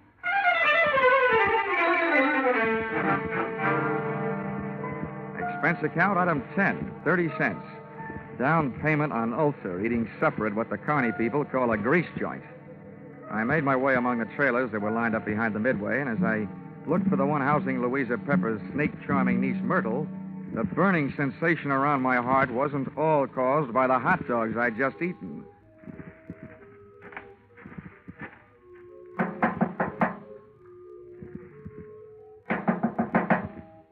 is it? I've got a message from Carter Lacey. What did you say? I said I've got a message from Carter Lacey. For you and your Aunt Louisa, Shanty Brennan. You're the only one I haven't met yet, so I thought I'd deliver it to you first. Where is he? In town. Got any snakes in the trailer? No, of course not. All right, then. How about inviting me? Are you the insurance guy they told me about? Yeah, that's right. Okay, come in. What did Lacey say? He said that he's going to kill 2 of the 3 of you. Which 2? Didn't he say? No, he didn't. He just said that 2 of you are going to get it. And that his one friend among you, the remaining one, is going to help him do it. He'll do it. He hates us. I know he'll kill it. You say Louisa and Shanty don't know yet? No, they don't. You're the first to know. Well, then wait here. I'll run tell him.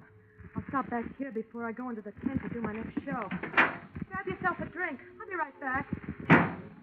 But she wasn't right back, and it's just as well she wasn't.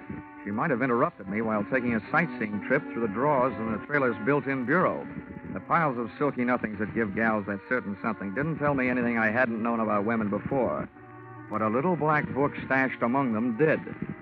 I needn't have rushed my search, though, because Myrtle Pepper was still gone after 10 minutes. That's about the time I headed back to her Aunt Louisa's trailer, pulled open the door, and walked in. You scared me, Dollar, barging in like that. Mr. Dollar, I told you I'd be right back. Did Myrtle here deliver Mr. Lacey's little love letters? Yes, the fool. He always was a fool. He can't kill us. You mean it's against the law? I mean, it's impossible, that's all. Look, Miss Pepper, you and your niece here are both plenty scared. While you're out shaking those cooch dancers you got working over on the Midway. Myrtle, have you told Shanty about Lacey's threat? Yeah, I met him on the way over here.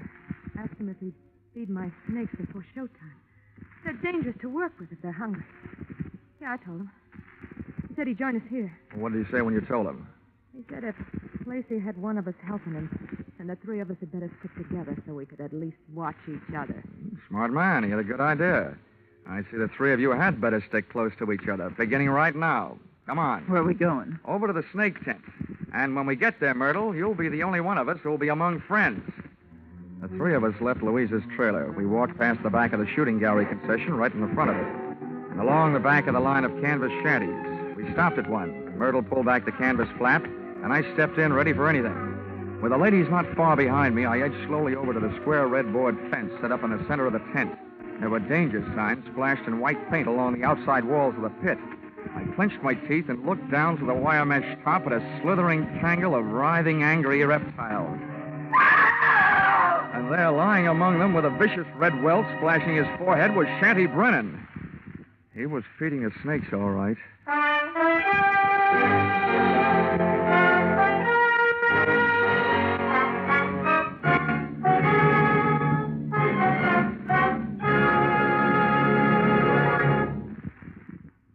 In just a moment, we'll return to the second act of Yours Truly, Johnny Dollar. But first, here is some news.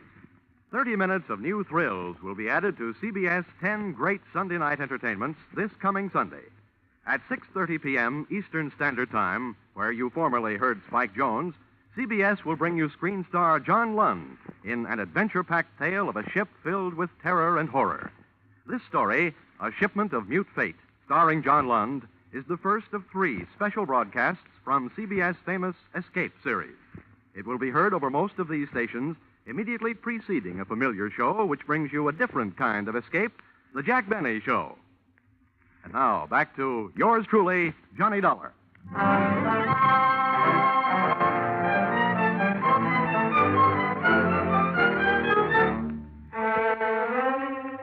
I'd just seen a murder mystery where the actors had been hissing instead of the audience. The lead character in that snake pit wasn't going to win any Academy Award. The scene of the crime was no place for a man, let alone a woman, so I herded Auntie Louisa and her niece Myrtle out of the tent and back into the trailer. Oh, poor Shetty. How horrible. Yes, I was wrong, Dollar, when I said Carter Lacey couldn't do it. What's going to happen to us? According to what Lacey told me, Myrtle, what's supposed to happen is only going to happen to one of you. What do you mean? Well, he claims that one of you was in this with him, and that one knows she's safe. This may turn out to be an acting contest between you two. What's that crack supposed to mean? Well, the one who's safe wouldn't want anybody to know she feels safe, huh? Oh. I wish I had learned to cry. Louisa, you don't think it's me? Well, I know it ain't me. Oh, ladies, how about observing a moment of silence in memory of the deceased while I give you a few instructions? Okay. Have you got a gun in here, Louisa? Yes, and a license to carry it. Good. Where is it? The gun, not license. I won't give it to you. Well, if you don't, people might get to thinking that you're Carter Lacey's girlfriend and accomplice. Anyway, I don't want the gun to take with me. I want to leave it here. Where is it? In that drawer right over there. Which end of the drawer? What's the matter with you, blind? You'll see it. I'm not turning my back on you. Which end? You'd make a lousy trapeze out of Dollar. You don't take any chances. This end, toward me. Thanks.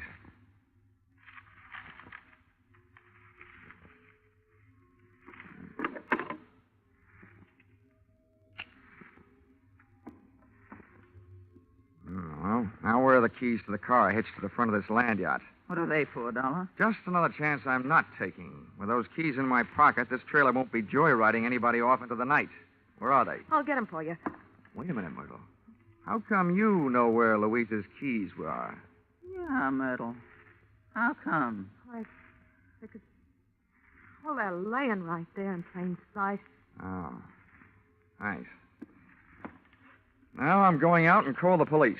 Louisa, I want you to get into that chair down at the other end of the trailer. Okay, General. You got the gun. And you, Myrtle, get on that bunk down at the other end. I don't understand all this. And now, ladies, while I'm gone, I don't want one of you gals to be knocking off the other.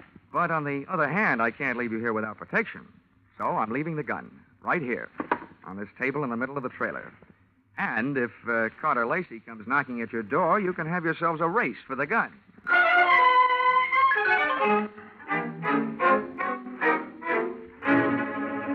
Expense account item 11, 5 cents. Telephone call to the local police, plus another nickel spent calling a taxi.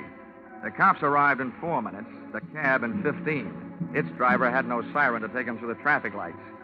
Item 12, $1.10. Cab fare on an exceedingly slow and torturous trip to the Sunshine Hotel. Tip to his kind of a driver, a nickel. I went up to the 3rd floor and headed down the hall to Carter Lacey's room, 312. I rapped for an entrance, but all that came back was an echo. The lock on the door was the soft touch type known to the trade as the burglar's friend, so I went in.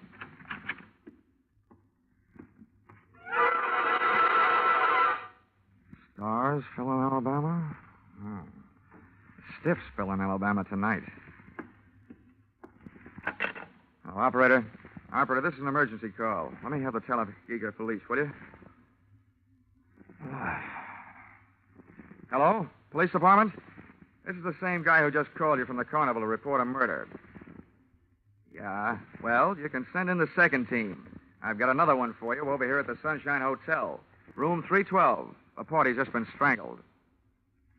Yes, I'm sure. Lots of bruises and deep-set fingernail marks on the throat. Sure, I know who it is. The name of the deceased is Myrtle Pepper. Myrtle Pepper certainly had been a fast worker. She not only had beat me down to the hotel, she'd managed to get herself killed in the bargain. I dusted the room for information, which was obviously more than the floor mate had done for dirt, and came up with a kind of an eye-opener you don't drink. A pint-sized surprise in the form of some old newspaper clippings and Carter Lacey's prison release form. And what let him out let me in on something.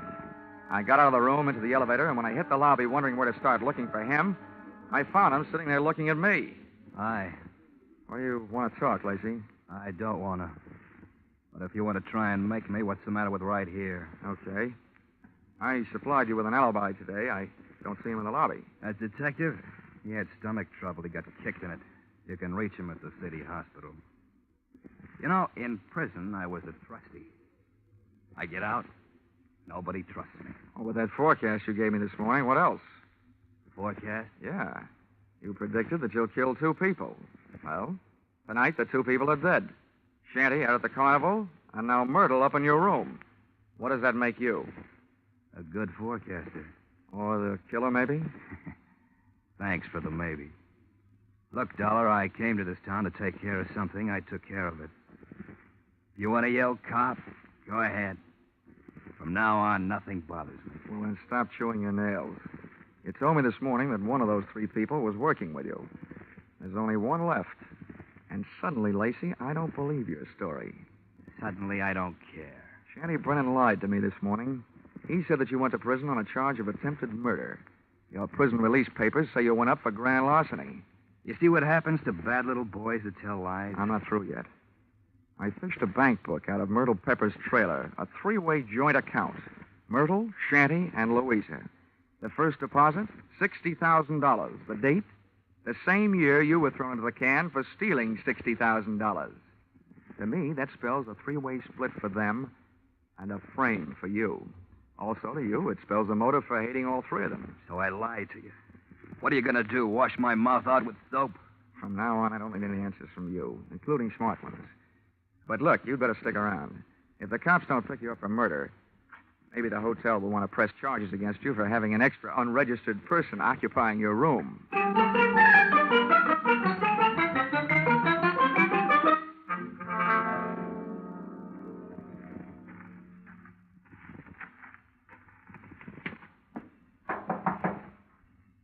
Who is it? Johnny Dollar. Oh, wait a minute. Miss Carter. They arrested him? Tell me, did he escape? He's at the hotel, and the cops are on their way down there right now. I hope he's more talkative with them than he was with me. You talked to him? Yeah, I had a long, one-sided conversation with him. There's one thing I still can't quite figure out. Whether he really intended to kill Shanty and Myrtle or not. Myrtle? Yeah, strangled. Myrtle? Oh, poor little angel. Of course he meant to kill him. He hated him. He hated us all. Well, you can hardly blame a fellow for being annoyed, framed on a grand larceny trap by 3 old chums. But you've got the wrong idea, Louisa. What I meant was, did he ever really intend to kill them himself? Or did he just intend to set off the greatest chain reaction since the atom bomb and just sit back and watch the three of you try to beat each other to it? Well, that's crazy talk. Yeah, like a fox, maybe. He made his threat to me knowing I'd carry it back to you. I say you because you're the only one left. You see, he set himself up as a patsy. He'd been framed by you once before. To me, it looks like Carter Lacey learned a few things about wrong people during that 8-year stretch. Namely, that they never trust each other. You're absolutely nuts, Dollar. I think you'd better get out of here. Go peddle your insurance. The cops will take care of Mr. Lacey. I don't think they will, Louisa. Why not? Myrtle was strangled. That's the kind of murder a man would commit. Well? But there was a set of deep fingernail marks on her throat. And Carter Lacey bites his nails. So maybe you'd better get yourself a manicure before the police arrive. Thanks for the advice.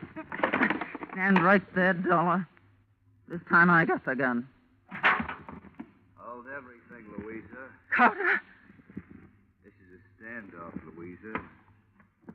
Point that thing someplace else before I point mine up your snoot. Okay, Dollar, get out. What's the matter with you, Lacey? Are you cracking up? Well, your plan was going along fine. First, Myrtle tossed Shanny to her snakes. Then Louisa took care of Myrtle.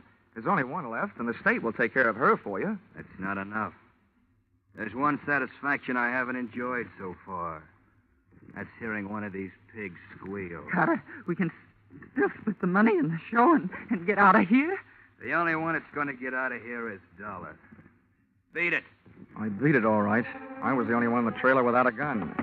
I plunged into the darkness looking for something and came up with a tent rope, dashed back to the trailer door, and lashed the knob to the guide rail. I didn't want those gun-happy birds flying the coop. Just then, the season opened. I didn't know who was going to come out the worst in there, the hunter or the hunted. The only key I had to the situation was the key to the car, the one I'd picked up earlier in the day. The car churned the trailer through the carnival back lot and out into the highway. When I hit the cement, I started spinning the rubber.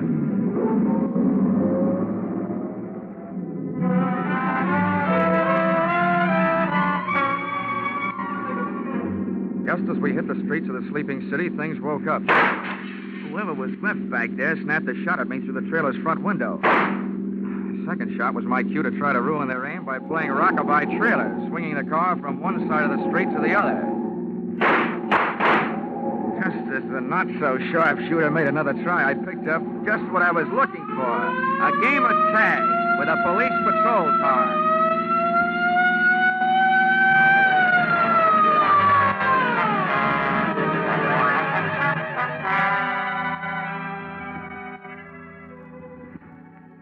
Expense account, item 13, 15 cents, bicarbonate of soda.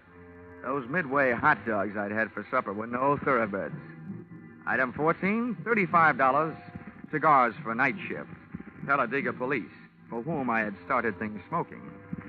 Item 15, $3, hotel bill. Oh, but never let it be said that I ever turned in a measly $3 hotel bill for myself. This was to check out of the Sunshine Hotel, the man who had checked out in the trailer at the hands of Louisa Pepper. Louisa Pepper, the only one who was a good bet to catch up with Brennan, who had been murdered by Myrtle. And Myrtle, who had been loused up by Louisa. And Carter, whom she had also carted out of this world, proving that when you start any kind of chain reaction, you should be careful, because you're never going to be sure where it's going to stop. Expense account total... What? Only $692.18. I must be slipping. Yours truly, Johnny Dollar.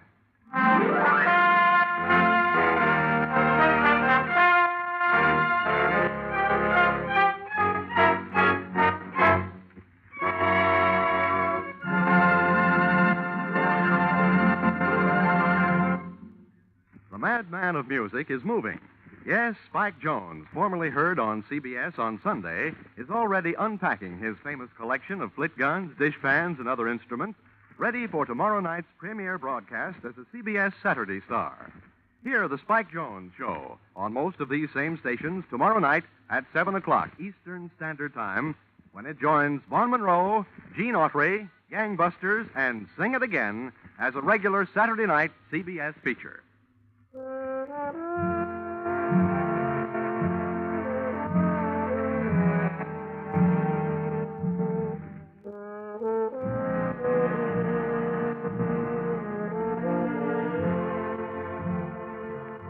Listen in again next week when CBS brings you Yours Truly, Johnny Dollar, with Charles Russell as Johnny.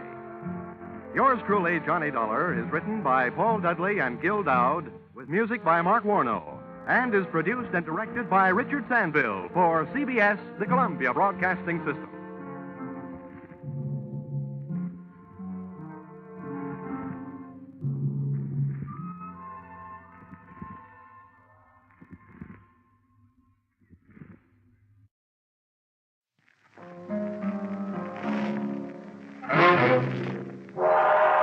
Time now for Yours Truly, Johnny Dollar.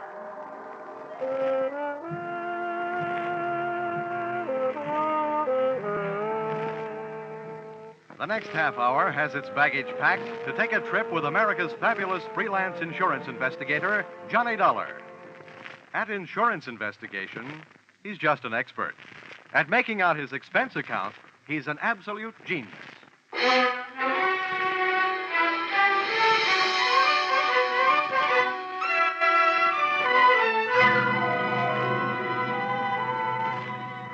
Expense account submitted by Special Investigator Johnny Dollar to Home Office, American Pioneer Life Insurance Company, Hartford, Connecticut. Attention, W.K. Green, General Manager. The following is an accounting of my expenditures in the case of Barton Drake, or how I played ducks and drakes with a drake who ducked. Expense account, item 1. $100 I'm charging you for 1 hour's sleep I missed answering your telephone call at 9 o'clock in the morning. Expense account, item 2.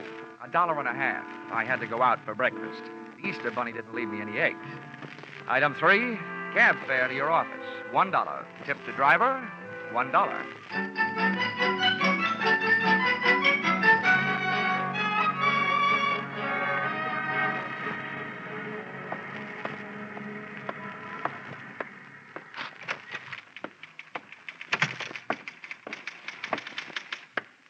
Good morning, Johnny. Why don't we make that good night sometime soon? Shall we, Chickie? Well, I've had to type up some of your expense accounts. I think maybe an evening with you might be fun. But business first. Old Stonewall's waiting for you. Oh, hasn't he gotten out of that military kick yet? No, he still thinks he's a general. But to me, he's still just what he was before he ever went into the Army. His belts never stopped fighting the battle of the businessman's bulge, huh? Well, forward march.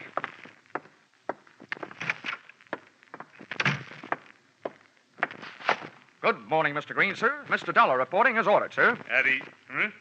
Oh, yeah. What's this saluting and heel clicking about? Oh, I thought you might be homesick for some military courtesy. Yeah, I'd be surprised to get any kind of courtesy from you. But we're not paying you to be polite. Sit down. Here. I got a job for you. Here. I had a copy made of the file in that case.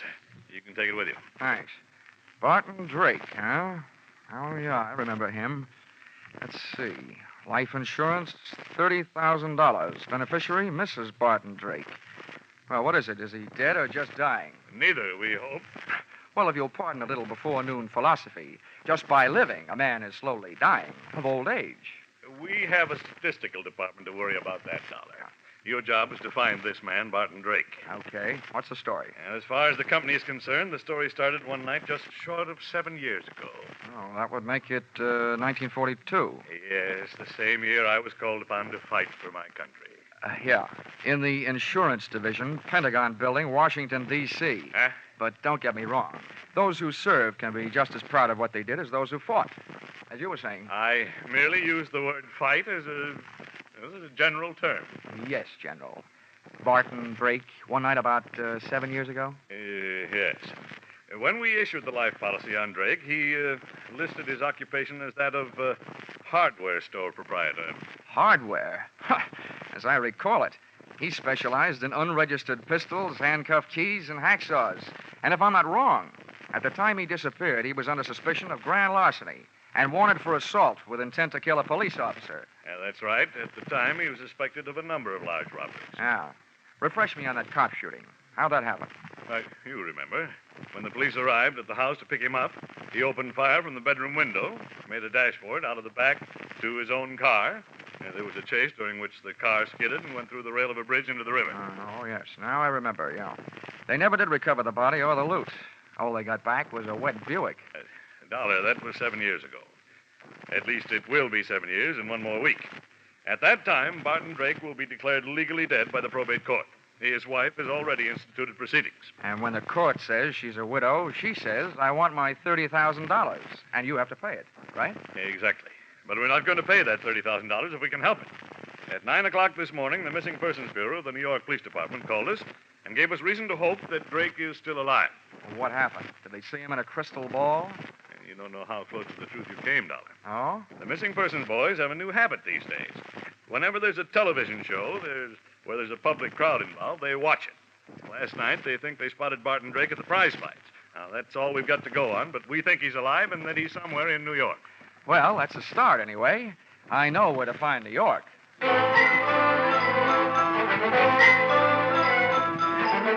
Expense account item 4, $7. Mileage, Hartford to New York.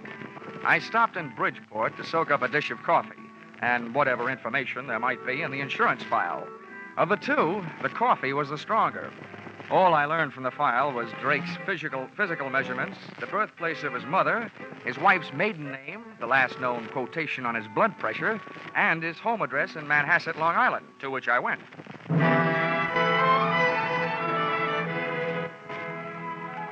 The house had a $40,000 look about it, and its grounds were being manicured by a gardener who had a $12 a day look about him.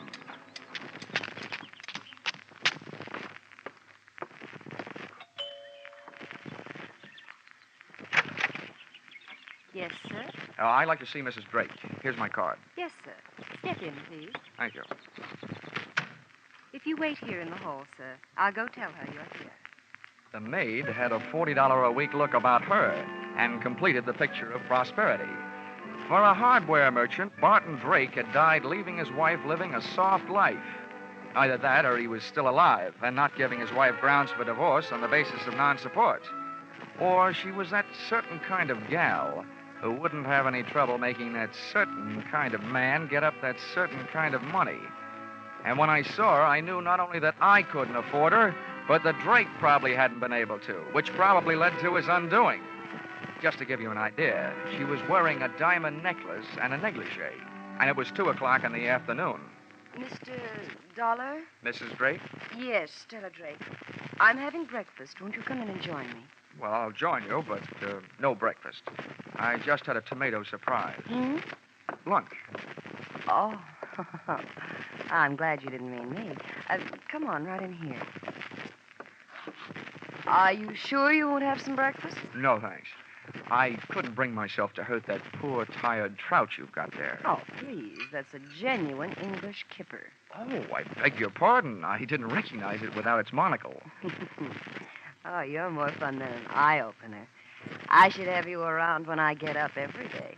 Well, I have something to tell you that should make you really feel good. You don't mean that bunch of stuffed shirts at the insurance company who decided to give me my money without going through all that fuss at probate court? Oh, I've got better news than that. You may not get that money. But we think you have a good chance of getting your husband back. What? Yeah, the New York police think they saw him last night. Alive. Oh. Maybe I was wrong. Maybe that doesn't make you happy. Why, yes. Yes, of course it makes me happy, but to live without a man for 7 years and then have a stranger just sit across the table and calmly tell you he's alive, it's just too much. Tell me, where did they find him? They didn't. They think they spotted him at the fights they were watching on television. I imagine they're looking for him. I know I am. Well, it's impossible. If he were alive and back in New York, he'd come to me. That's what I was hoping, Mrs. Drake. Well, I don't believe it. Why would he do a thing like that to me? Why would he make me suffer all these years? I think you'd better go now. I've got to be alone. I've got to think. Oh, Barton, why? Please, Mr. Dollar. I want to be alone. I figured if she wanted to be alone, it was for a good reason. Because that lather she'd gotten into was strictly from soap opera. She flooded me to the door on a tide of tears. Once outside, I picked up the hedge clippers the gardener had conveniently left near the front walk and pruned the telephone wires leading into the house. Then I took a plant on the place from the other side of the street. I figured Mrs. Drake would want to share her troubles with somebody, and with the phone wires cut, she'd have to leave the house to do it, giving me a chance to follow her.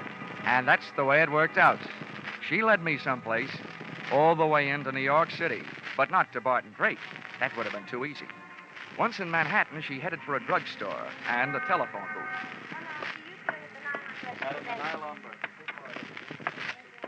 I slipped into the phone booth beside hers. I got the receiver off the hook and my nickel in the slot in time to use an old trick of mine. As she dialed, I tried to duplicate it with my phone. She dialed. And I dialed. I was just one number behind her all the way. When she was through dialing, I held off dialing the last number on my phone until she got an answer. And then I let it go.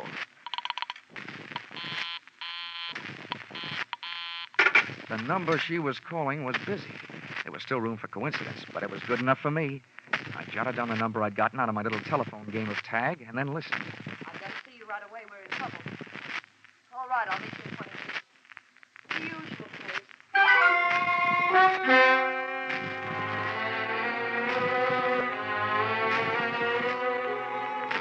The usual place turned out to be the usual place to meet trains, Grand Central Station.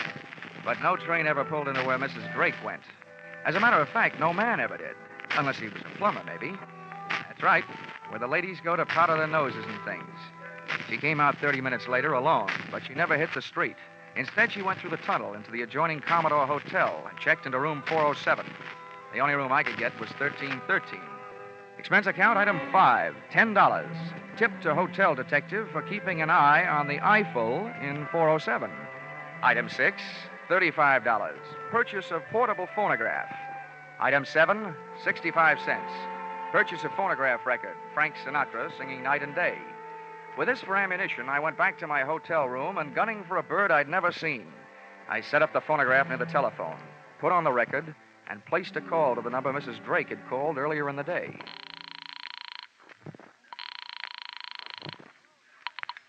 Hello. Hello there. 7 p.m. again, and this is your favorite disc jockey, Happy Jack the Money Man. Yes, your favorite disc jockey, your spinner with the winners. Tell me, are you listening to our show? My radio is not on. Goodbye. Oh, hold the phone, madam. A little thing like that doesn't make any difference to Happy Jack. Here's all you have to do to win a house full of prizes. Now, you just listen closely over the phone and identify today's puzzle platter, and you'll win all these wonderful prizes.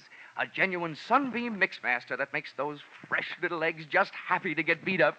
Yes, and you'll clean up with the next prize. Make a real clean sweep with a Hoover vacuum cleaner with all attachments and no strings attached. And to send you tripping happily through life, you'll also receive a handsome set of easy-to-lug luggage, a pair of Gladiator bags. Are you interested? Why, of course I am. All right, then. Here's the tune.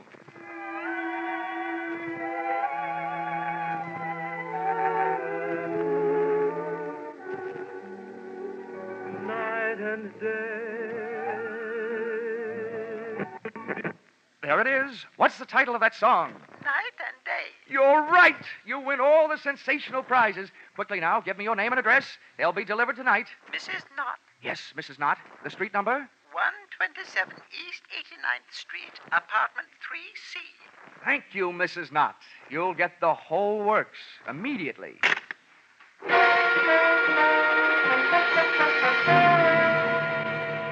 Expense account, items 8, 9, and 10. $39.50 purchase of Mixmaster, $79.50 purchase of vacuum cleaner, and $89.50 purchase of luggage. You may resent this expenditure, but there's one thing you must remember. Nobody can resist trading their name and address for something for nothing.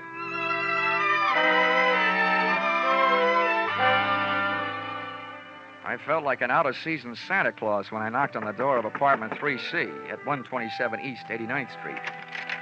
The frame suddenly became a picture frame encasing a live version of Whistler's grandmother, complete with wheelchair and crocheted afghan. Just bring them in and set them down. Yes, ma'am. I'm Happy Jack, and I'm glad to meet you. Right in here and set them down. Ah, yes. There you are, Mrs. Knott. You lucky woman, you. Is that all? Almost. Now, all we need from you is a little information. Just some background on today's winner to pass along to my radio audience. Be off with you, young man. I'll write you a letter. Oh, but come now, Mrs. Knott. Never mind. I have no time now. Just a few questions while I check you out on the Hoover. I don't need any checking out. Now go away. I must say, Mrs. Knott, you're a bad winner. So now I'm afraid I'm going to have to stick around to find out how good a loser you are. What do you mean? Come in. You. Stella, do you know this man? Do I know him? He's that insurance investigator, Johnny Dollar. Granny came flying out of the wheelchair, multiplying in height by 3. When I first saw Granny's hand flying toward me, it looked like there was an old-fashioned wedding ring on each finger. But just too late, I saw it was only a set of brass knuckles.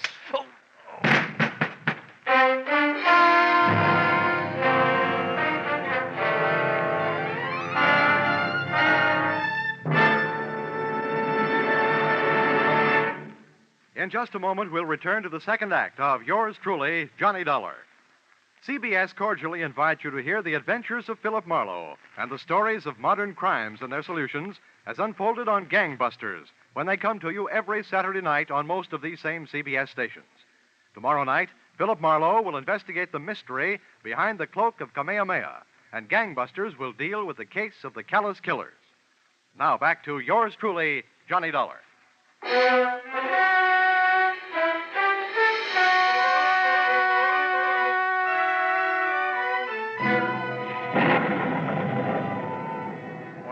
Up, the thunder and lightning in my head was getting an answer from the sky.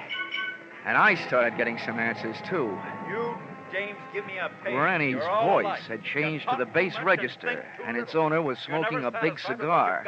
I stayed on the floor and quiet. I didn't want those brass knuckles crooning me another lullaby. Come awful close to fouling up the whole deal.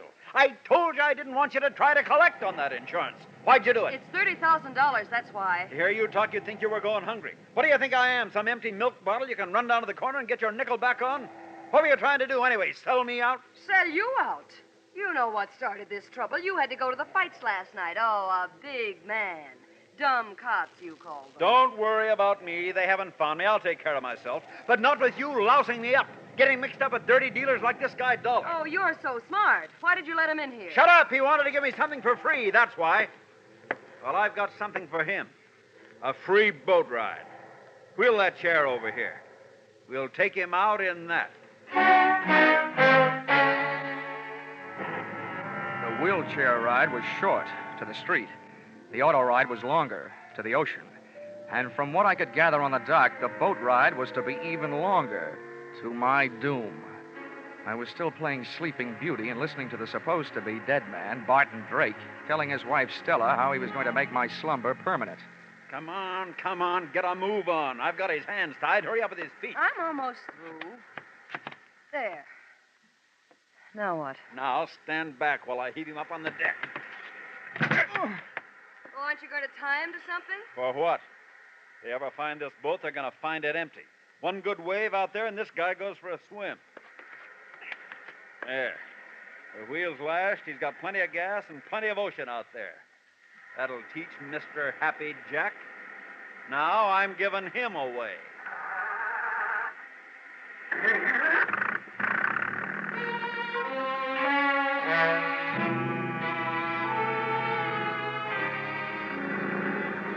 Taking that salt shower bath with my clothes on wasn't the big chill in my life. I was scared. My heart was racing faster than the boat engine. And for the first 20 minutes, all I could think about was hanging onto that slippery deck with all I had to hang with, my hopes and my heels. I was on the thin strip of deck after the wheel. Hard by my hands was a deck cleat. With that for a starting point, I went to work, trying to out-navigate that rope, with which Barton Drake had lashed the wheel. I worked my tied wrists over the cleat and dropped my legs down over the side into the icy racing water. I had rigged myself into a human jury rudder to swing the boat off its course. I didn't know where it would take me, but I didn't care so long as it wasn't out to the open sea.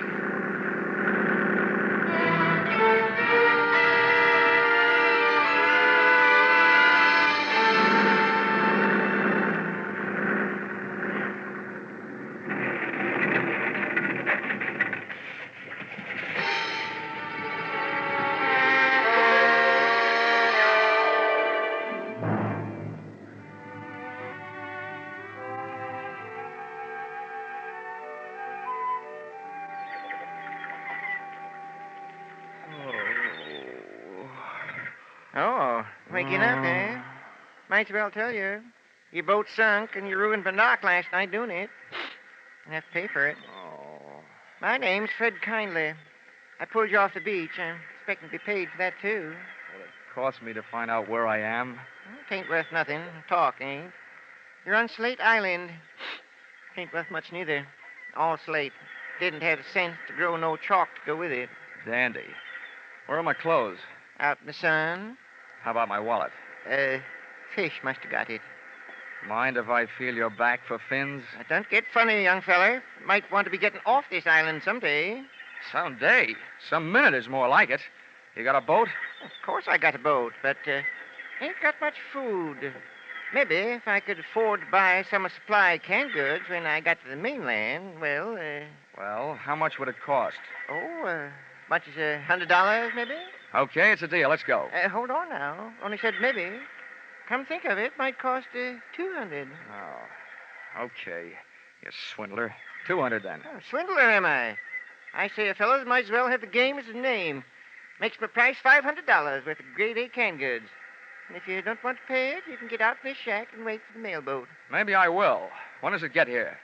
Week from Tuesday. Okay. You'll get your $500 worth of canned goods. When can we start? I'll give you your clothes soon as you put it in writing and sign your name. Where's the paper? Right here. Keep it handy. Just fill in the amount here. $500 worth. It's my regular contract for shipwrecks. Okay. Give it here. 500. Now, where do I sign? Right there at the bottom. There you are. All signed. That's a peculiar name. Ali Khan.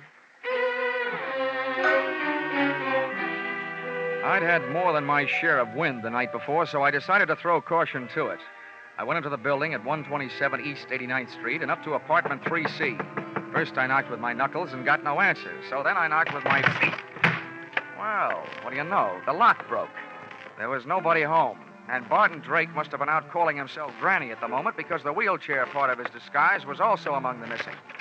The closet was empty, and the brand new Gladiator bags I had delivered the previous evening were nowhere to be found.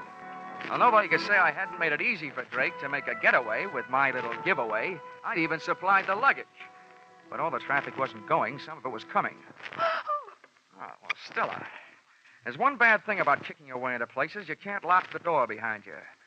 Well, now that you're in, you better come all the way in. What are you doing here? You should be asking me what I'm doing alive. The only answer I've got for that is I don't murder easily. Where's Barton? That was the next question I was going to ask you. Now that one's gone, I've got a couple more I'd like to ask you. And don't argue. I don't know anything. Well, then let me tell you something. If you're not guilty of anything else, you are guilty of attempted insurance fraud. That's in my department. The tougher you make it on me, the tougher I'm going to make it on you. Now, about those questions. How long has your husband been back here in New York? He never left here. Oh, the night his car crashed through the bridge, he just grabbed himself a hideaway in New York and stayed put, huh? How long has he been using that old lady disguise? All the time. Okay. Well, now my last question. That bag in your hand, where were you going? Okay, let's find out. Give me that bag. What's this? Well, it's either a bathing suit or a two-piece handkerchief. And that blouse there, that doesn't look like it's for dinner wear in an igloo. You were headed south. So we were headed south. What about... We, huh? If you ask me, and I doubt that you will, so I'll tell you anyway, your hopes just headed south. Lady, you've been double-crossed. Your husband took off without you. I don't believe it. If he left here, he had a good reason. That's your guess, but we're not playing your hunches. We're playing mine from here on in. Just where did he say you were going? I don't remember. Maybe it'll help if first you remember what I told you about insurance fraud. It's good for 10 to 20 years. Now, do you remember? He bought tickets on the Orange Blossom Special for Florida. It leaves Penn Station in an hour and a half. Oh, you've got that a little backwards. The Orange Blossom Special pulls out in half an hour. What? That doesn't even give me enough time to get down there. Get out of my way. Sit down.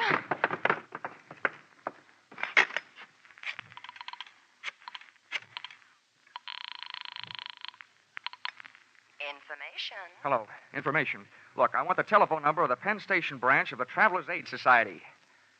This was once when I didn't want the society to aid the traveler. I told them that Barton Drake was my invalid aunt and as nutty as a fruitcake.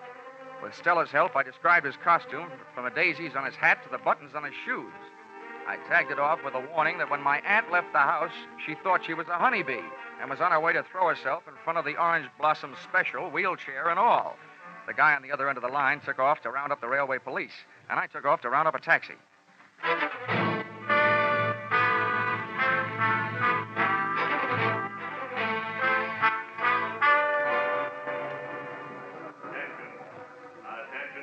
I rode the escalator into the main waiting room, and halfway down, I spotted Barton Drake in his grandmother getup. He was surrounded by police, and the police were surrounded by a small crowd. I walked over. I don't know what kind of a practical joke this is, young man, but it's not funny. You made me miss my train, and I don't even have a nephew. No, Mother, don't be upsetting yourself. Don't you now, me, young man. Just get me on a train. Any train headed south will do. Drake was getting ready for trouble. If the cops couldn't see it, I could. His hand was under his Afghan, and I knew the least it could be holding was a fistful of brass knuckles, but probably more. He was getting ready to make a run for it. I wasn't taking any chances. I edged my way through the crowd, up behind the wheelchair, and spun it around, and hit what looked like somebody's grandmother a beautiful shot in the whiskers. What? He hit the old lady. Oh, he's crazy. I got him. Now, wait a minute, officer. You don't understand. Don't understand, don't I? Hit an old lady, will you? He's not an old lady. It's trouble you want, you scoundrel. Here, maybe this'll quiet you down. Officer, you don't... Oh.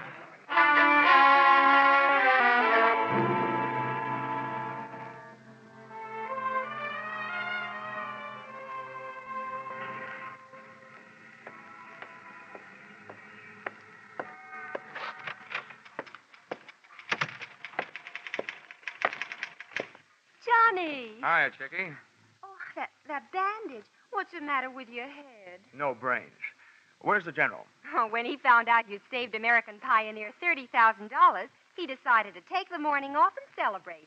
He's out playing golf. Oh, great. To celebrate my getting hit on the head with police clubs, he goes out and swings golf clubs. Oh, Johnny, I was sort of Now, hoping don't that... worry, Chickie. I've still got enough energy left for nightclubs. You want to help me with this expense account? I'll get it out of the way. Oh, that's all that stands between us. Uh-huh. Expense account submitted by Special Investigator Johnny Dollar to Home Office, American Pioneer Life Insurance Company,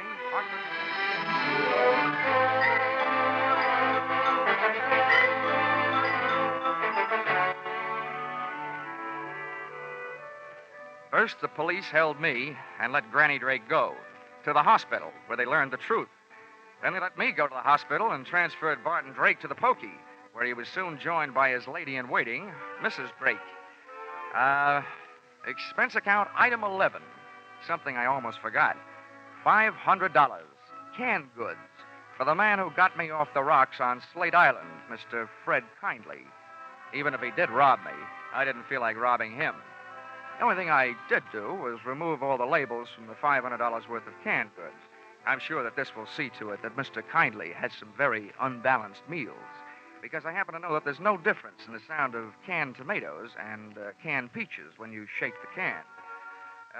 Expense account total, $1,482.63. Yours, truly, Johnny Dollar.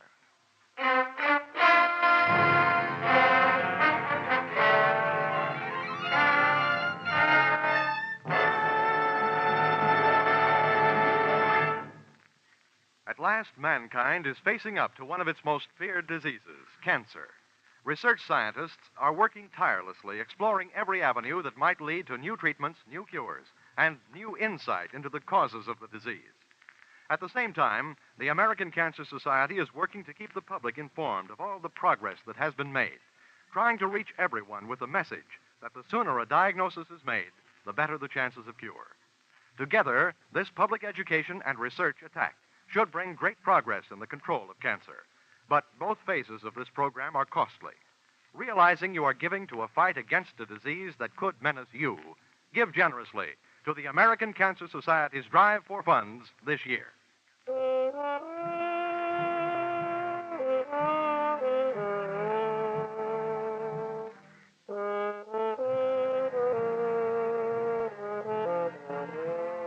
Yours truly, Johnny Dollar, stars Charles Russell as Johnny. Our music is composed and conducted by Leith Stevens. Yours truly, Johnny Dollar, is written by Paul Dudley and Gil Dowd and is produced and directed by Richard Sanville for CBS, where 99 million people gather every week, the Columbia Broadcasting System.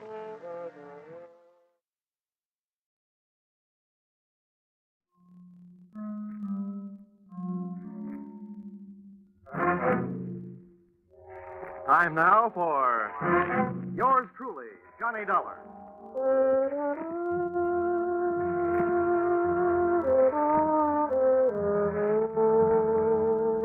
The next half hour has its baggage packed to take a trip with America's fabulous freelance insurance investigator, Johnny Dollar. At insurance investigation, he's just an expert. At making out his expense account, he's an absolute genius. Expense account submitted by Special Investigator Johnny Dollar to Frederick Kimball, General Manager, Fine Arts Insurers Incorporated, New York, New York. The following is an accounting of my expenditures in the investigation of the stolen portrait of the Duke of Masson, or who opened the season on canvasback Duke.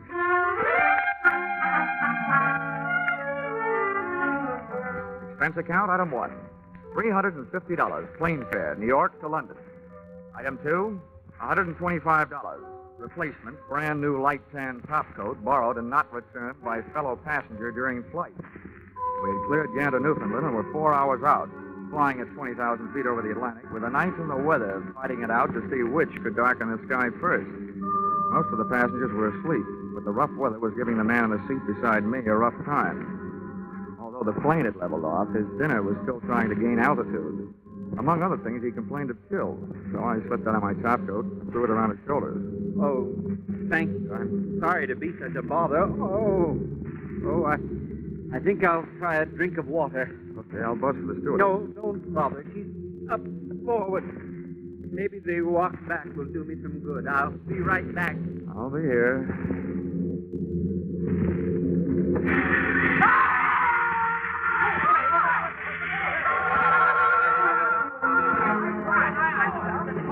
My seatmate had carried his constitutional too far. He stepped out for a breath of fresh air. I didn't think anybody could get sick enough to do that. By the time I got to the back of the ship, the rear seat passengers were milling around the aisle, all of them claiming not to know anything about what had happened. I didn't either. But if my ex-friend hadn't got out of the plane, he'd been pushed. And that posed this tantalizing question. If he'd been pushed, and since he'd been wearing my light tan topcoat, was I the one who was supposed to be taking that 20,000-foot swan dive into the Atlantic? I looked over the passengers, and to me, they all looked guilty. But I knew they couldn't be. I also knew I had no chance of finding out which one was. When things settled down, everybody started asking the stewardess for sedatives to help them get back to sleep. I asked her for some black coffee to keep awake.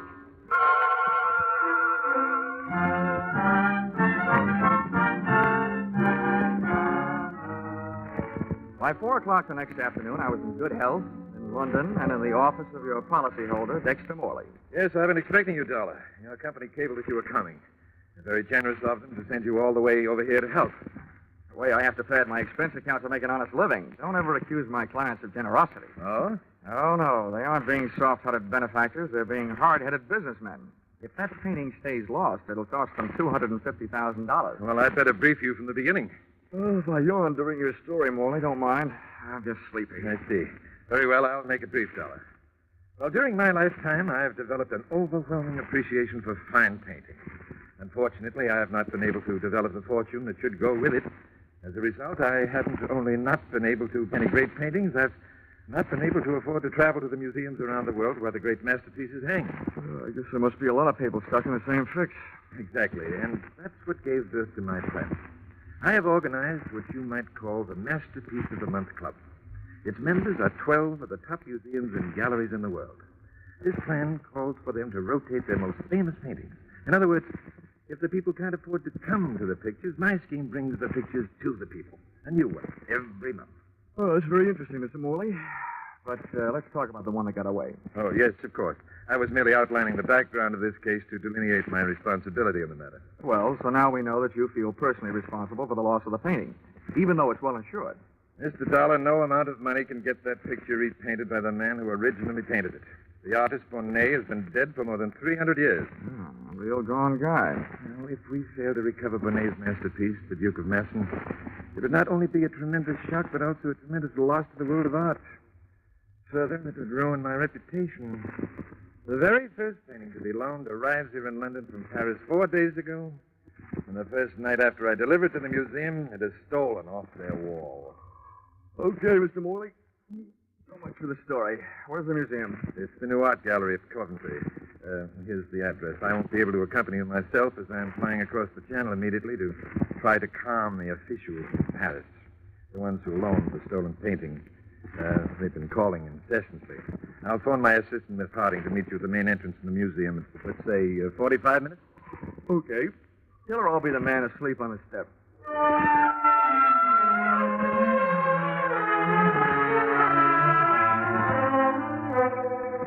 Expense account, item 3. Sixpence halfpenny, London papers. To read while waiting for Miss Harding at museum entrance. No matter what I told Mr. Morley, I was afraid to go to sleep.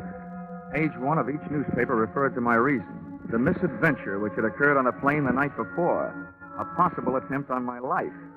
Then along came another good reason for my lids not drooping. Miss Harding was an eye-opener. Speaking in artistic terms, no painter could completely capture her dimensions. A sculptor could compose her. As far as I was concerned, so could she. And she did. Would you see Mr. Dollar? It would indeed. I'm Miss Harding. Mr. Morley indicated that I might find you asleep. I say that must have been a shocking experience on the way over. Oh, not only shocking, but frustrating. Oh?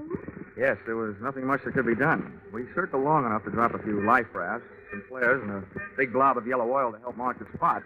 Then all the pilot could do was call for the air sea rescue boys and hope. Yes, it's been in all the papers the whole day. Poor chap. Yeah, it could be that there, but for the grace of a light tan topcoat, go I. What was that?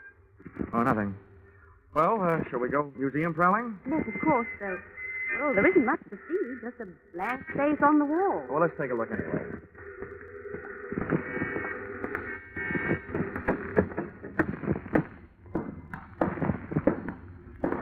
Hey, did you see a blank space on the wall? Why, yes. You mean they stole the painting frame and all? Indeed, they did. Oh. Art thieves are doing things the hard way these days.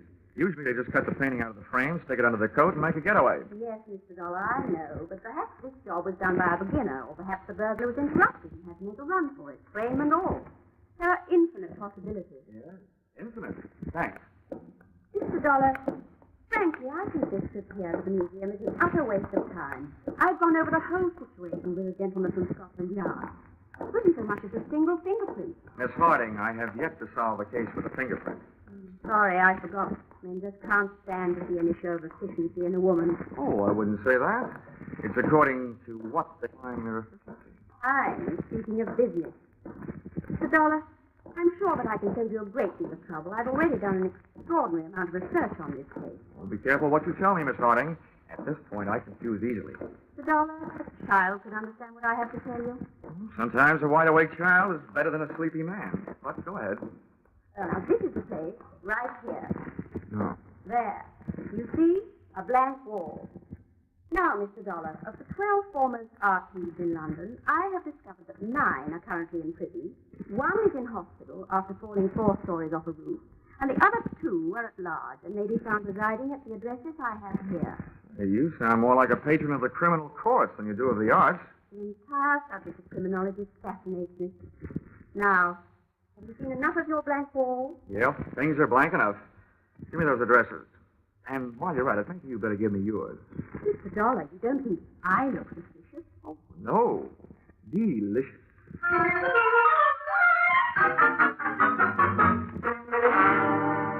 Expense account, item 4. 5 shillings. Cab fare to Scotland Yard. Tip to driver, 2 bob. When it comes to money, I speak all languages. Scotland Yard from the outside looked like a big public school. Well, it has taught a lot of lessons to a lot of people. Inside, it was tea time. When I inquired for the officer in charge of the robbery with which I was concerned, I was led to an Inspector Carew. First, he gave me a cup of tea. Then he gave me my lumps. Mr. Dollar, you sit here and ask me why we haven't done something. Believe me, sir, the yard is not as archaic as its architecture. There's a simple legal procedure which must occur before we can make either an investigation or an arrest. Well? First, a complaint complaint must be lodged by the legal owners of any stolen property. At that point, and at that point only, are we allowed to act. You mean nobody called for help? Well, naturally, when the museum discovered the painting gone, they immediately rang us up. We went to court to gather primary evidence. Unfortunately, there was none. Well, what about the owners of the painting, the museum in Paris? As yet, we've heard nothing. We expect to momentarily. Inspector, just out of curiosity, what about this girl, Miss Harding? I'd say she's, a jolly fine type. I mean, do you know anything about her? Say, didn't you Yanks carry off enough of our girls after the war? I'm not in the importing business. I mean, is she known to you professionally? What? You suspect her? Well, not particularly, but she did give me this list. In her opinion, this is the who's who and where they are of your city's light-fingered art lovers. Let me see it. Well, quite complete and quite accurate. Hardly the work of an amateur. Where in the world would a young lady like Miss Harding come into such information? That, Inspector Carew, is exactly what I'm driving at.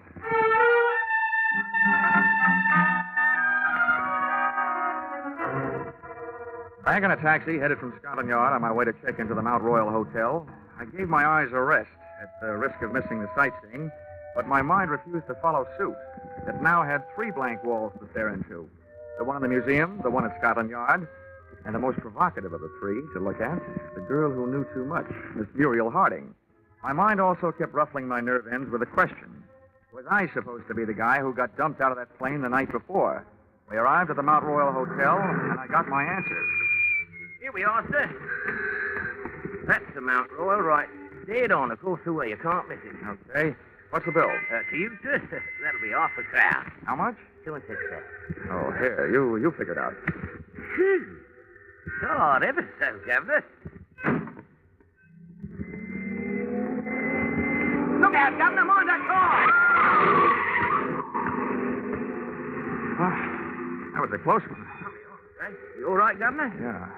Blimey, since the cars are back on the street, it's more dangerous to walk around now than it was when them ruddy buzz bombs were dropping. Yeah, a couple of good things about the buzz bombs, though. Nobody aimed them at you personally, and nobody was at the wheel to steer them.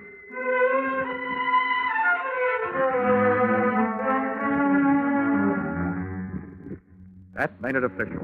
I had been set up for a pigeon, and it was me somebody had tried to turn into a seagull during that flight across the Atlantic. Expense account item 5, £3.10 to bellboy for services rendered. How about that? $14 for a bottle of scotch. I knocked off 40 winks. It felt like only 20. Then I grabbed a shower, shave, and a cab down Oxford Street and over to Soho. Expense account item 6, 5 shillings, the legal limit on the price of dinner in England these days. I ate in a nice place called Kettner's, dinner being a bit of chicken, 3 choices of vegetables. Brussels sprouts boiled, Brussels sprouts creamed, and Brussels sprouts roasted. For dessert, I looked at the names and addresses of Miss Harding's 2 candidates for the boys most likely to have succeeded in swiping the missing portrait of the Duke of Masson. I was in the right district for one of them. I found myself in a dark and lonely mews. That may sound good to you, but in Soho, a mews is still only a place fit for ash cans and cats. I groped my way up the stairs to the address of the number 1 boy on Miss Harding's list. On the top step, I was breathing hard. It wasn't all from the climb. I clenched my teeth, my knuckles, and knocked on the door. Then I broke roll 2, the basic instructions for the working snoop. I opened the door. That lock never went to Yale.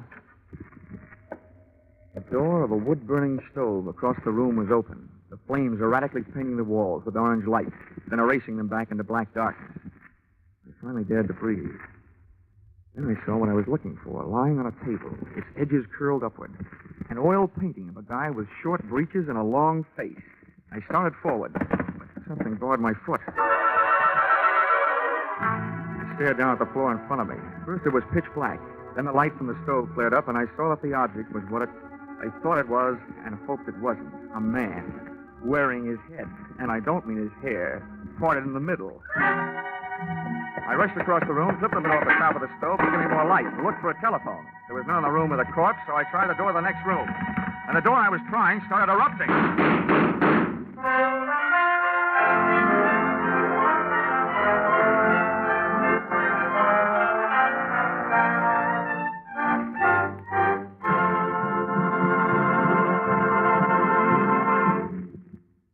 just a moment, we'll return to the second act of Yours Truly, Johnny Dollar.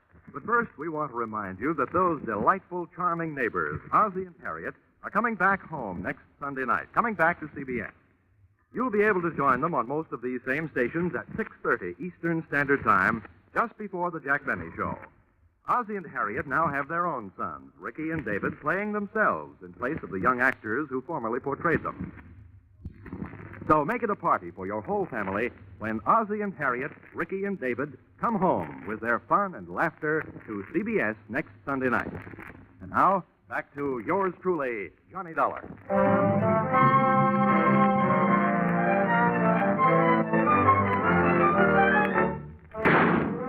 When those bullets came crashing through the door at me, I dropped to the floor. I still don't know whether my knees buckled or I meant to go down. I stayed where I was. But whoever it was on the other side of that door decided to take off, out the window. I got to my feet, but by the time I kicked the door open and got to the window, I had that old Mother Hubbard feeling. The cupboard was bare.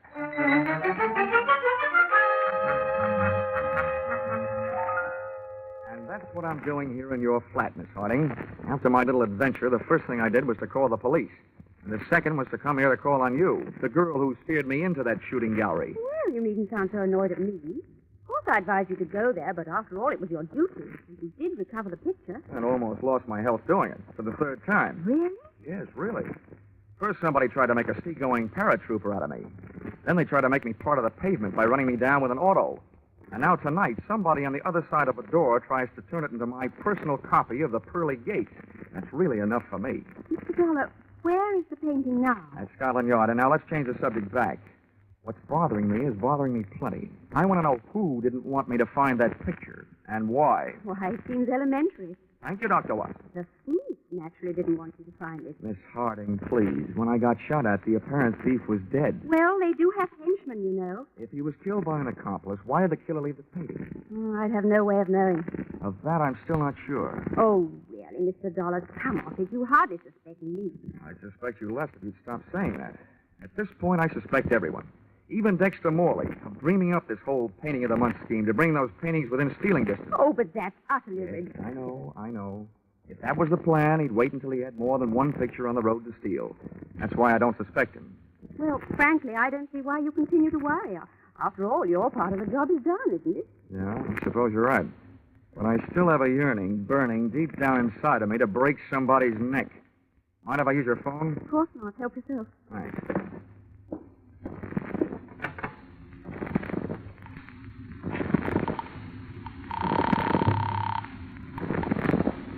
This is the transatlantic overseas operator. Hello, I want to talk to New York. Don't worry, I'll call collect. My name is Johnny Dollar. I want to place a collect call to New York. Number is Plaza 6, 9184. Check this, please, sir. Your name is John Dollar. New York number you're calling is Plaza 69184. And the call is collect, correct? Correct. Collect. Right you are, sir. We shall ring up immediately if there's a clear circuit. Thank you. They'll call me. Well, while you're waiting, you should probably do with a bracer. Do you care for a drink? What have you got? Oh, gin and orange, gin and lemon, gin and Italian, or gin and French. No whiskey. No, thanks. Well, come and sit down over here. Very restful. Much more restful in the eyes where I am. Here, I can have a better look at you. However... Why, Mr. Dollar, you can be charming. Do you mind if I change the mistress of Johnny? It sounds much more fun. I'll swap you one Johnny for every Muriel you let me use. It's a bargain. Now, tell me about yourself.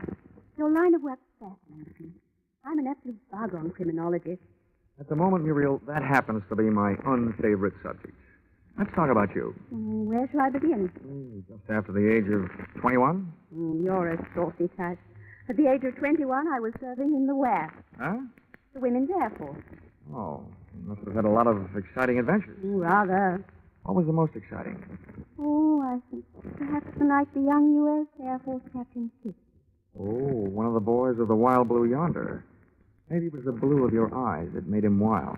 Johnny. I know how he must have felt. Gee, Johnny.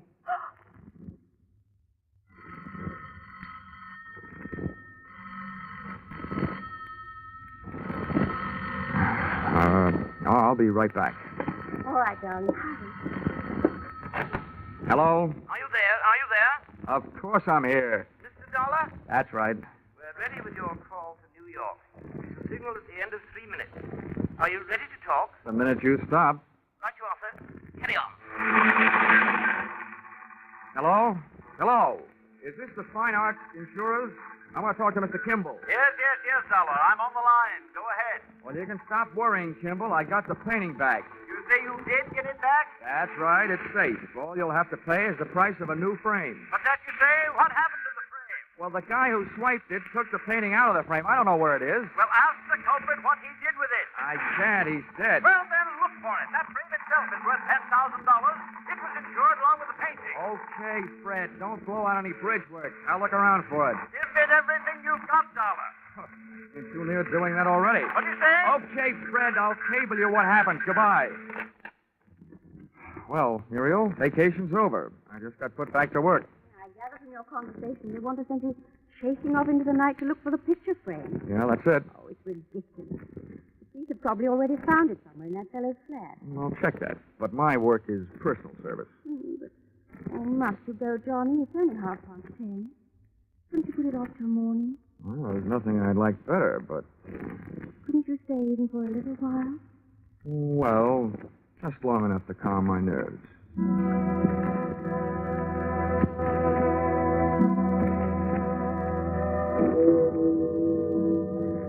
Big Ben was ringing up midnight on Time's greedy cash register when I finally cleared with a bobby guarding the back alley flat that had not so long before given up one unprecious life and one very precious painting. The place was darker than it had been on my previous visit, and when I groped for the electric switch, I realized why. There had been a brisk fire blazing before. In the bottom grate of the stove, I found enough unburned portions of the hot picture frame to justify my conclusions. And I found something else that came under the category of hot rocks.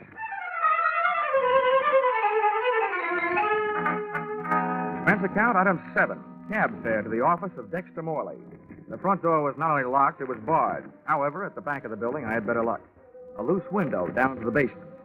I could have broken a law, but I didn't want to break my neck, so I snapped on a light. The basement was loaded with cabinet-making equipment. But for my dough, they weren't making any cabinets. There was a bench with a power drill, and on the floor below it, a pile of sawdust and wood shavings. That was normal enough, but the sawdust pile was glinting with tiny specks of crystallized glue. With what I had now, all I had to find was Dexter Morley. He made that easy. He found me. Stay down there, Dollar. Right where you are. Well, welcome home from that trip to Paris you didn't take. That gun in your hand suggests that I'm right about one thing, anyway. Yes, and what would that be? That whoever took those shots at me earlier tonight was probably not an Englishman. The bobbies over here don't carry guns, which makes most English mugs afraid to. You're an American. That's interesting, but hardly valuable. I've got some more. How valuable is this? I think you're in on, or at the head of, a very high-class smuggling racket. And I think you set up that painting of the month scheme of yours to establish just about the neatest method of smuggling that I've ever heard of. You're very generous, but I know how I operate, so what you could tell me about it could do nothing more than bore me. What I want from you are the diamonds. Maybe I can trade you. Some diamonds for some answers. You're in no position to bargain. Give me the diamonds or I'll shoot you and take them off you. No, wait a minute. I'd better explain my bargaining position. And I think you'll admit it's not the worst. Since you must have followed me here, you know I took a cab from the murder flat. One without a taillight, so you don't have the number. But, brother, I do. And the diamonds are jammed down behind its back seat. Now, let's bargain. Why, you... All right. What do you want to know? Just let me do the guessing, and check me if I'm wrong. You set up a chain of famous paintings which would move around the world through your branch offices. As each one passed through your hands here, the frame was to be dismantled and holes bored in it at the joints for the purpose of smuggling diamonds. Right so far? Yes, Dollar, right. But remember, the more you are right about, the worse it is for me. So naturally, the worse it is for you. We'll take care of that later. This scheme of yours is fascinating. The stuff moves around the world in the picture frames, under official armed guard, and enjoying virtual diplomatic immunity through customs. It's great. It would have been great if it hadn't been for that heavy-handed oaf. Oh, that fills in a missing link. From out of the night comes a burglar, steals your first loaded picture, shoves the frame into his stove to get rid of it. You arrive, cream him with your gun, then I arrive, interrupting you before you get what you want out of the burning frame, and then... You saw what happened to him when he resisted me, Dollar. But now you must realize that I won't hesitate a moment. It works the other way, doesn't it? You kill me, who tells you the number of that taxi? And without it, you'll never get your diamond. There are ways. Keep your hands behind you. Painful. I thought so. Your head will wear out before this gun barrel does. Now, feel more like talking? Just enough to tell you one more thing. You can tell that blonde accomplice of yours I was onto her from the start. Johnny, what do you mean? What? Ow! Don't shoot back.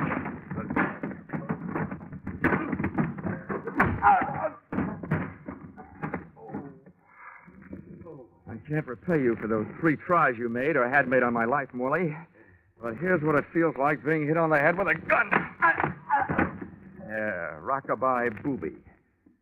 Muriel, look out, you'll fall. I told you, that's a very undignified way for a lady to enter a room, through a basement window. Johnny, I was only trying to help, and there you were accusing me of being his accomplice after all those nice things you said to me before. Whoa, wait a minute. Oh, I followed you. I wanted to see how you worked. Oh, great. You and your criminology. At least you might have stepped in before you hit me those 2 licks. Look at my head. Oh, I'm sorry, Johnny. It's just that I love crime. Well, come on, get up. Oh. Would be a crime if Mr. Worley there woke up and I had to put him back to sleep again before the police got here. Well, what was it all about? It was about these little black things. I've got a pocket full of them. Here, scrape one of them with your fingernail. Oh, glass. Honey, that's the kind of glass a fellow hands his girl when he wants to be engaged to marry her. Johnny, darling, you mean... Yes, I mean only that they're diamonds.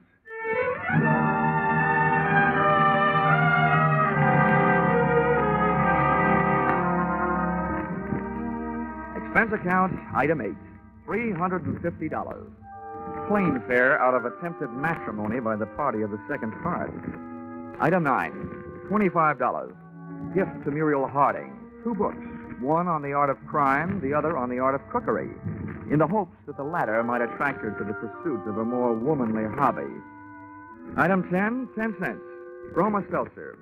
Purchased upon landing at Gander, Newfoundland. The only thing still fighting me on this case were those Brussels sprouts I had at dinner in London the night before.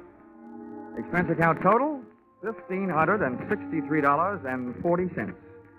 If you find any slight discrepancy in this amount, in my favor, blame it on my confusion and lack of understanding of the international rate of exchange. The only thing I like to exchange at this point is my head with its 2 new lumps. Wishing you the same, yours, truly, Johnny Dollar.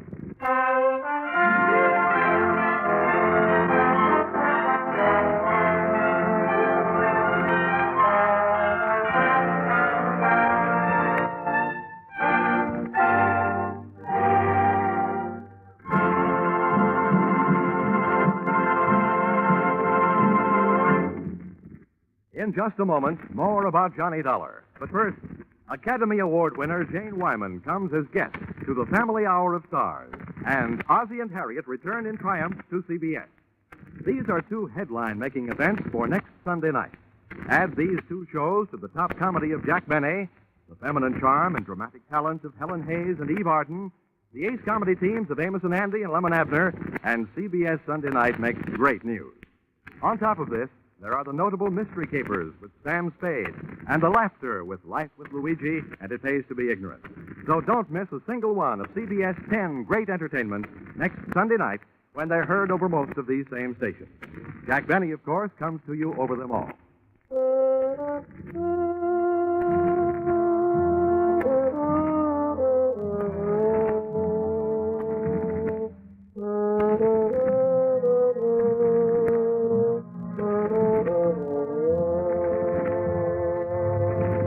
Listen in again next week when CBS brings you Yours Truly, Johnny Dollar, with Charles Russell as Johnny.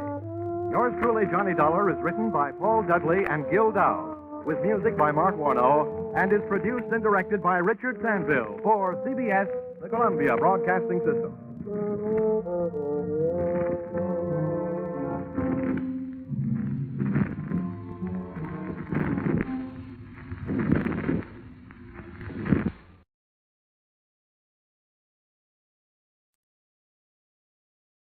I hope St. Peter's listening.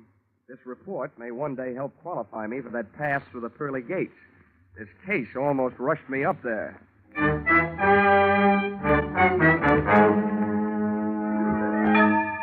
This is another adventure of America's fabulous freelance insurance investigator, Johnny Dollar. At Insurance Investigation, Johnny Dollar is just an expert. At making out his expense account, he is an absolute genius.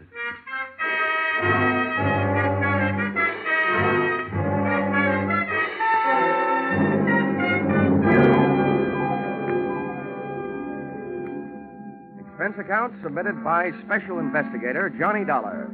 To Special Investigator Johnny Dollar. This one's on the house. I wouldn't even bother itemizing it, except that the whole thing is probably tax deductible. The following is an accounting of my expenditures during my investigation of Bonnie Goodwin. Or, she was under 21, but that didn't mean she was involved with nothing but minor vices.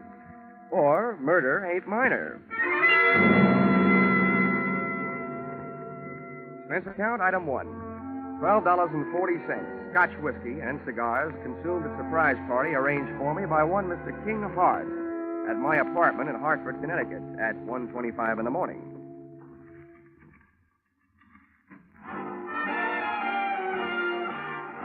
Well, who are you? And which one of us is in the wrong apartment? Neither one of us. I'm King Hart. I came down from New York to see you. I hope you don't mind my helping myself to a cigar while I was waiting. Well, no, not at all. I'd even join you in a drink of my scotch, only I don't think I could squeeze it out of the cork. I'll send you a case. Send me a copy of your pass key while you're at it. Maybe I can drop in on you sometime. This verges on the illegal. Let's not waste time trying to scare each other, huh? Let's talk business. What is your business? Well, that verges on the legal. That's why I need you. In your racket, you're well enough known to do me some good. In mine, I'm too well known to do it myself. Do what? Find a girl for me. Now, wait a minute. I'm in the insurance business. So's the girl. She's a beneficiary of my insurance policy. This is a very unusual case. I was a sucker. The way that policy is written, I need her signature to do what I want to do. Change the beneficiary? Yeah. I'm all set to marry an honest dame. She's lovely. Well, I'll tell you, Mr. Hart. I make it a habit to work for big insurance companies, not individuals. Sorry. How come? I can't look up your credit rating in Dun & Bradstreet. Look it up in this wallet. Go ahead.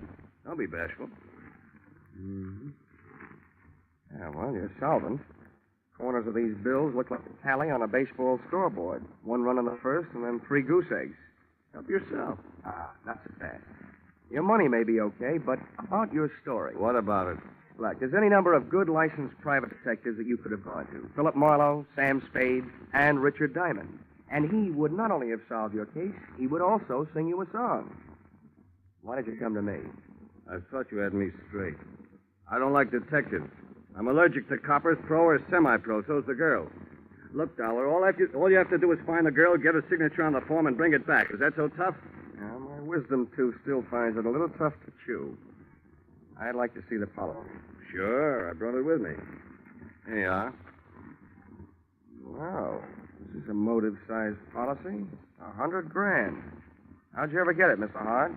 When I took it out, I was a haberdasher. Uh-huh.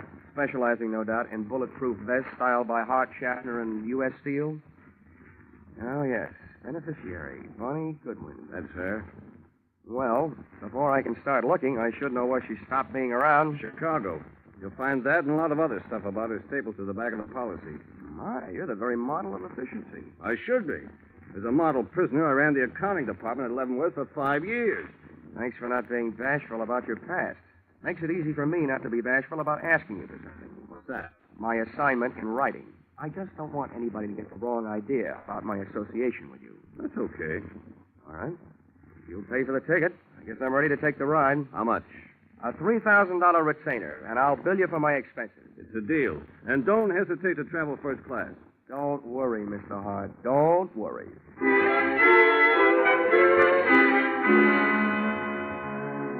Expense account, item 2, $55.32. Plane fare, Hartford to Chicago. Expense account, item 3, $4. Cab fare from airport to downtown. It takes about half as long to get from the Chicago airport to downtown as it does from Hartford to Chicago airport.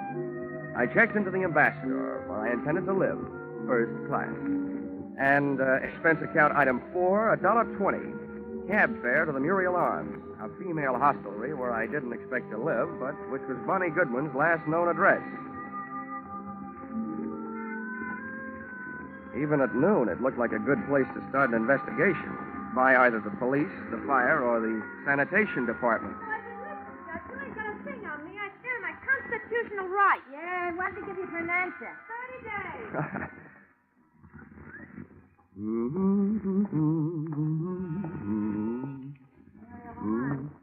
She isn't called back out before. Hello, Muriel Arms. I'm sorry, Miss Graham left a no disturb until 2:30. Hello, Muriel Arms. Call back after 2:30, please. Pardon me? Muriel Arms. No, she isn't. She'll be back in 5 days. Hey! Yes, sir. Where can I find the room clerk? That's me. Oh, good. I'm looking for a girl who used to live here. Her name's Goodwin. You remember her? Oh, the little princess. Yeah, I remember. I'm trying to forget her. Well, I'm trying to find her. You know where she went from here? No, and I don't care. One of the girls said she saw her hanging around Emma's place back over on West Street. You'll hear it before you see it. I'm sorry, mister. That's all I got time for. These calls are piling up. Hello, Muriel Arms.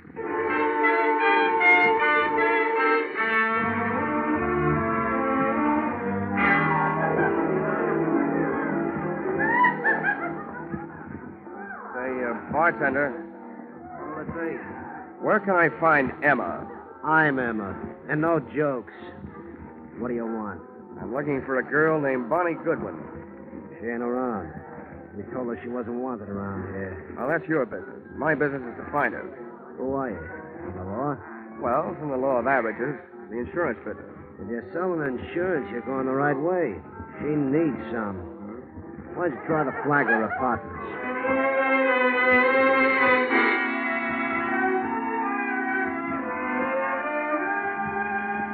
Not only did the Flagler Apartments fail to produce Bonnie Goodwin, but so did about 18 other wayward way stations scattered from the Loop to the far north side. She was an easy girl to follow, but a hard girl to find. One of the things I learned along the trail was that Bonnie's heart was apparently no express train. It made a lot of local stops. And one of the things I was reminded of during the tedious search was a philosophy passed along to me at a tender age by an old Pinkerton operative. He said, being a detective is 90% legwork, just like being a mailman with no address on the letters.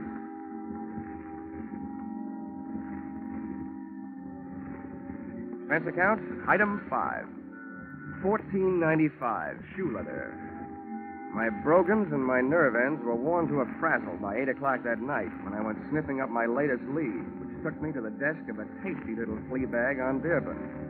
Oh, it felt like you were picking up a 7-year itch just walking into the lobby. Hiya, Sonny. Are you looking for somebody? Yeah, and if I don't find her soon, I think I'll just sit still and let her find me. One of your guests, Bonnie Goodwin. You know her? As much as I know any of them, I guess. Is she still here? No. Well, do you know where she is? No, all I know is she moved out of here. As I asked her to this morning. Tell me, what makes this kid so popular? She makes me nervous. I don't like the people she brings around. You mean me, Grandma? Or do you mean you don't like her choice of friends? I didn't say they were friends. No, I'm through talking. Beat it. Now, wait a minute. I've got to find Now, her. listen, little boy. I'm awful good at not talking when I don't feel like it. And right now, I don't. Save yourself some time and get out of here. Okay. Now I know what was wrong with that little Red Riding Hood story. Grandma was the wolf. Boo! Oh, nuts. Hey, mister. What? Hey, I think I want to talk to you. Go away. Don't bother me. You were asking about Bonnie, weren't you? I'm a friend of hers. Oh? Well, where can we talk? Well, we better get away from this lobby window.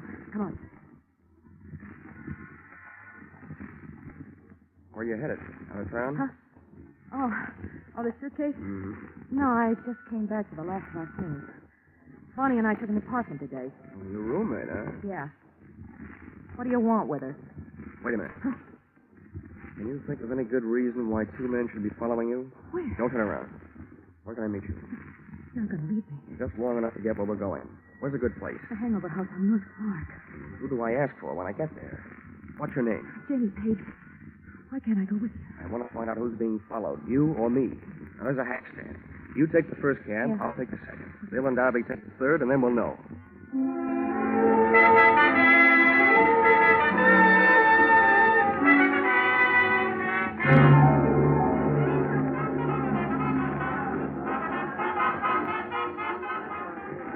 What did you find out? Oh, nothing, Janie.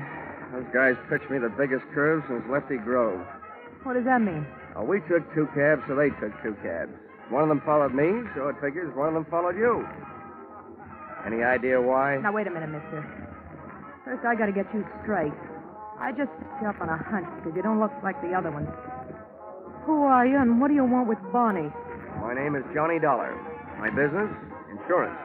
Insurance? Who's dead? King Hart? Did I hear a hopeful note in your voice, Janie? Well, is he? Like in my business, I've learned never to give a definite answer to that question. But, as far as I know, he's still alive. He was when I saw him yesterday. He hired me to find Bonnie because he wants to get her name off his life insurance policy. As simple as that. That skunk. After what he put her through. You can file this question under N for none of my business, but just what did he put her through? He built her way up, and then he dragged her way down. And she's still too good for him, for anybody who works for him. I'm getting out of here. Maybe I told you too much about my business. Just enough. You're trying to help King Hart take away the only thing he left her. If I have my way, she'll never sign away the money from that insurance policy. Good night. This was the first chance I'd had all day to make anything happen. With a little luck, Janie Page was going to finally bird dog me straight to the little chick who had flown so many coops, thus making herself so hard to find. As she started down the 60-foot length of the long, narrow bar toward the back door, I saw 2 familiar hulks launch out of their chairs up near the front door. They were after her, and too big for me, our opponents from that game of taxi tag. So I set about stopping them. I took advantage of the narrow room, the big crowd, and a little bitty drunk. I hated to do it, but I had to turn the bottle baby into a bottleneck. I hope he was too numb to care. Hey, lay off the little guy. You're about his own business. I saw it. Guys like you that give Come on, let me like through here. Come on, Get out of our way. We're coming through. If you like mob scenes, it was a great go-round when it lasted. But it only lasted 40 seconds. And then we got upstaged by some off-scene action out in the back alley.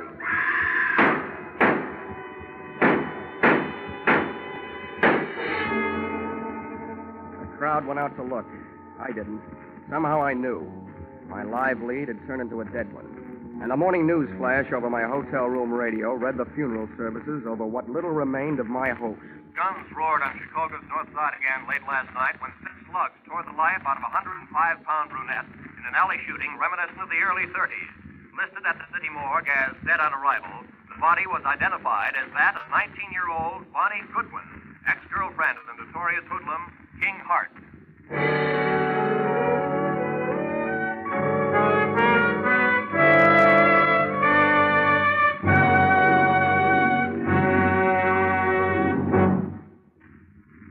In just a moment, we'll return to the second act of Johnny Dollar. But first, a burly sea captain, a fashion designer, a neurotic young gun collector, and a wealthy socialite. One of them very much dead. These are the elements Police Commissioner Bill Grant faces in his adventure on Call the Police tonight. Join Bill Grant for the thrills of the chase as he sets out to solve the case of the hero's funeral. And then take in Sam Spade's latest two-fisted adventure, well spiced with wisecracks. Bill Grant of Call the Police and Sam Spade, like Johnny Dollar, are regular Sunday visitors on most of these same CBS stations. Now, with our star, Charles Russell, we return to the second act of yours truly, Johnny Dollar.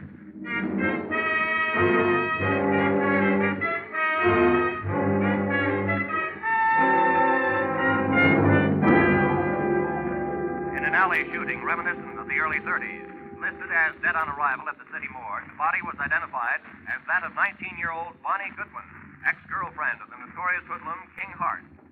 And now for yesterday's baseball scores in the National... Expense account item 6, $22.50.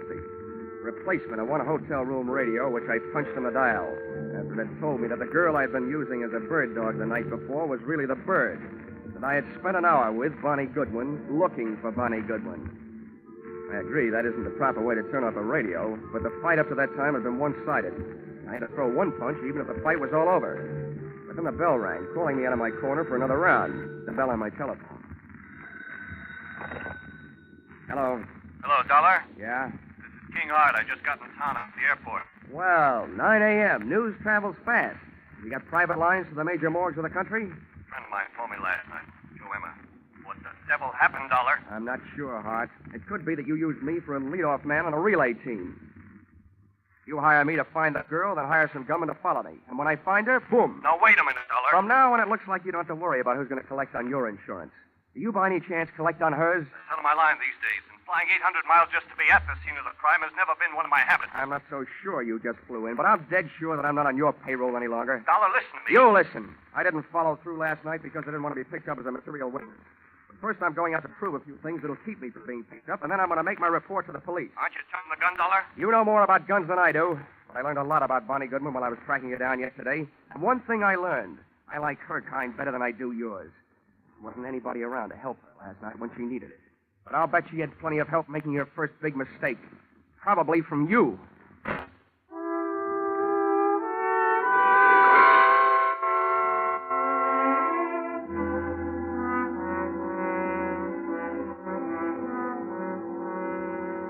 Any morgue is a masterpiece of refrigeration.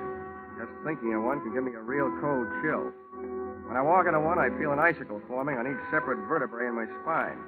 And when I start walking out of one, I feel the ice begin to melt. You do yourself any good? Maybe. Thanks for letting me go through a thing. Here, buy you some cigars. Oh, this I'll buy a box. It's a big tip. It should be. You've been a big help. I'd gone to the morgue to find an address, and I'd found it. In the suitcase, monogrammed BG for Bonnie Goodwin. I also found that the body had been identified by her roommate.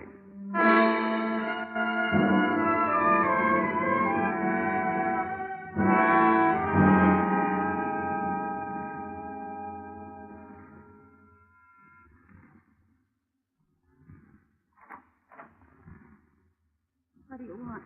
I was a friend of Bonnie Goodwin's. I want to talk to you about her. You're no friend of hers. I knew them all. Leave me alone. There's nothing to talk about. She's dead, isn't she? Yeah. I have a pretty personal interest in it. Why? I was with her just before she walked into the alley. And you might be interested to know that she was using your name. How do you know? You don't know my name. Janie Page. So you're packing. I might be unpacking. When you pack, you fold things on the bed. When you want, you put them on hangers as you take them out of the bag. Now, you know where you're going? You better close the door. Well? I don't have to be a quiz kid to figure out that you're leaving because you're scared. Probably running away from the same thing Bonnie didn't have a chance to run away from. I'd like to find out what it is. Bonnie didn't have any big brothers looking out for her. What's your angle? I'll break it down for you. About 10% of my interest is keeping myself from being implicated in what happened last night. The other 90% might get me a merit badge in a Boy Scout troop. I'm just trying to do my good deed for the day. I'd like to see somebody get paid off. Who's your candidate? King Hart? He's one of the people she was afraid of. For a little girl, she had a lot of people after her. Did she double-cross too much, talk too much, or just know too much? She knew too much. About what kind of thing? The kind of thing smart people stay away from. Wasn't she? Couldn't. For a girl being mixed up with the wrong people's an incurable disease. She just waited out. Mm-hmm. I see what you mean. You can't throw a bad reputation into reverse. You can stand a compliment. You strike me as being a gal who might have a better chance than most of busting into this unsmart set. I can't figure you out. What do you really want from me? What are you doing here? Who are you working for? I always feel sorry for you, kids. Particularly the nicer ones. Oh, who knows? Maybe I'm just being selfish. Maybe this is a good chance for me to show off in front of heaven. I'd like to revise those percentages I gave you. From now on, let's call it 10% me, 10% Boy Scout, and 80% you. Well, now that I've cut you in for most of the profits, I'll get some help. I haven't got much to give you, but I think it was King Hart. Why? That insurance policy? That'd be one good reason. And the others? She brushed him. He wanted to marry her, but she brushed him. He was crazy jealous. King Hart claims he was in New York at the time of the shooting. If he can prove it, he's clear. But assuming that he did have some gun work to do in Chicago, who would he hire to do it? A guy named Joe Emma, by any chance? Joe Emma?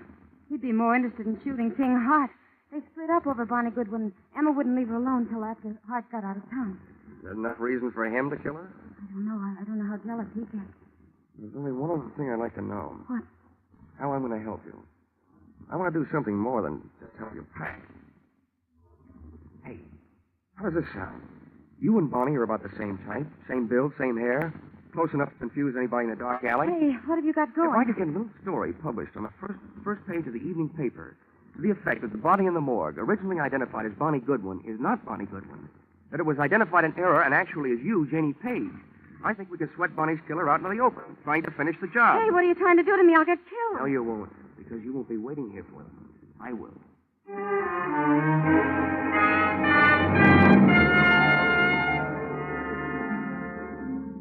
Expense account, item 7, 5 cents. Phone call to an old newspaper friend. Expense account, item 8, another nickel, one evening newspaper. Which proved to me the power of having old friends, and which I hope would prove to me the power of the press. The story, including the girl's address, was right above the weather report. And it looked like a fair night for Chicago, but a stormy night for me.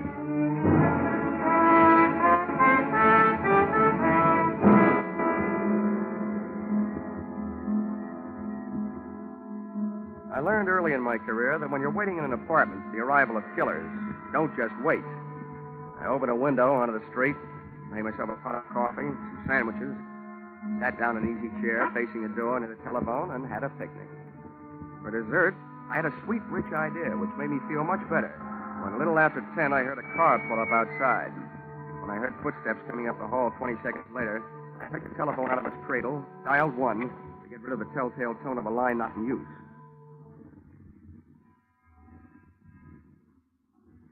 Come on in. It's unlocked.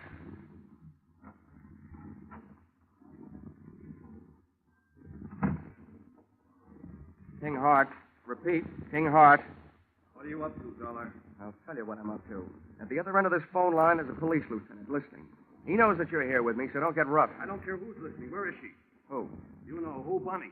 That body down at the morgue isn't her. I wish I had this much luck fishing. People seem to bite easier. I suppose you're here because you missed her the first time. Don't be stupid. I'm trying to save her life. Where is she? She's sitting next to the lieutenant who's listening on this telephone. I don't believe it. Come on. You can talk to her. Okay. But you better be right. Here, take the phone. Right over the head. Oh!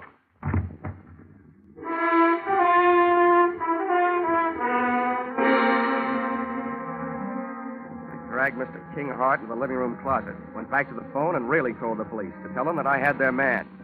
I still had the phone in my hand when the apartment door opened, framing two masses of manhood, one of whom I knew. So this time, just to play safe, I said into the live phone, Joe Emma, and help her. Shut the door, Angie. Yeah. Well, if it ain't our insurance sale, who you talking to with that telephone? Police. I just gave them your name. Hang it up. Okay. Pretty smart trick, I suppose. But I got news for you. What you just did ain't even evidence. Because you ain't going to be around to corroborate it. And we ain't going to be here when the cops get here. Now, where is she? If you're looking for Bonnie Goodwin, your search is narrowed down.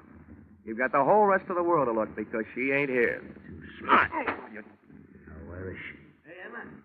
She's hiding in that closet there. The knob just moved. Oh? That's where you got her. Okay, Angie, stay on this guy. I'll take care of Bonnie. On out, sweetheart. I'm coming, Joe! Where are you?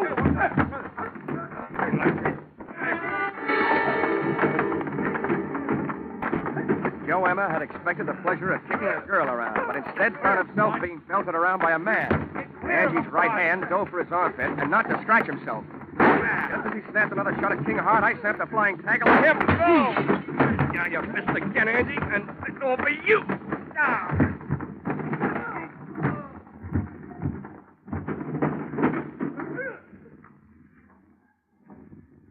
Congratulations, King. It's a delightful right hand you throw. Never mind that. Where's Bonnie? She's dead, Hart. I planted that newspaper story that she's still alive. I didn't read any newspaper story. I just came from the city morgue. The babe they got isn't Bonnie Goodwin. I never saw her before. Isn't Bonnie? Well, then why did... Oh. Emma kills her roommate in the dark alley by mistake. So Bonnie switches identities to make herself officially dead so she can live longer. Where is she? I want her back. If thought all you wanted was to get her name off that insurance policy. That isn't true. If I wanted an insurance investigator to find her, what else could I tell you so you'd take the case? I want her back. You'll have to make up her own mind about that. For you, I'm not playing Cupid. I'll tell you what I'll do. You tell me all the sweet, pretty things you want to say, and I'll repeat them to her.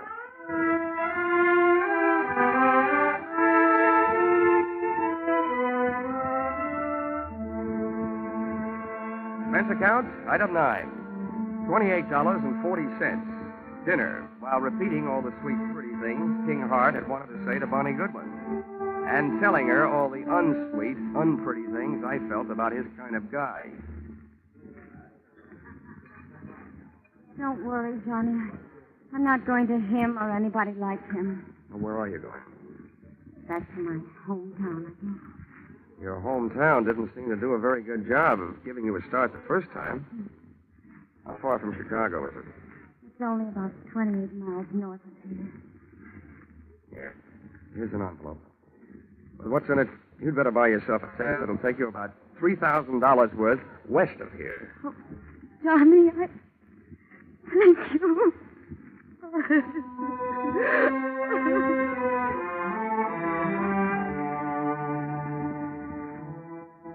Expense account, item 10, 20 cents.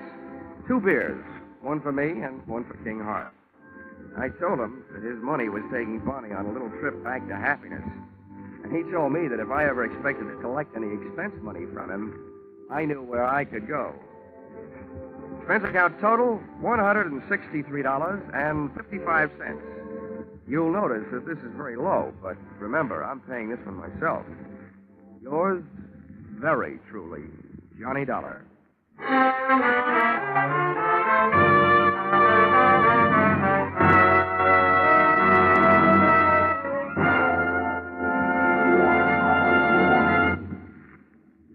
Yours truly, Johnny Dollar, directed today by Gordon P. Hughes, stars Charles Russell, with script by Paul Dudley and Gil Dowd. Featured in the cast were Georgia Ellis, Paul Dubov, Martha Wentworth, Lou Krugman, Gene Bates, and Larry Dobkin. The special music is written and conducted by Leith Stevens.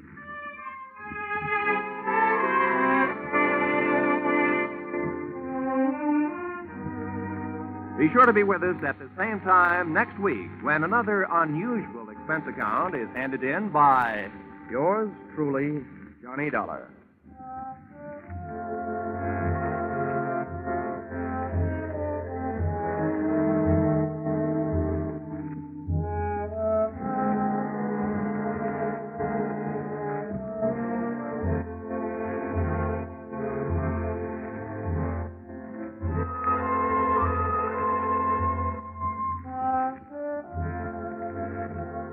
Cheek to cheek, I'm in the mood for love. Isn't it a lovely day? That's what you think. Nope, that isn't just a mixed-up sentence. That's just for the top hits you'll hear on your hit parade on parade tonight. Top hits from 1935. Without a word of warning, I'm on a seesaw. Yes, more hits dressed up in bright new 1949 arrangements and played and sung by the nation's top vocalists and musicians. Be sure to hear your hit parade on parade this evening in Jack Benny's time on all of these same CBS stations. This is Roy Rowan. Your hit parade on parade follows immediately.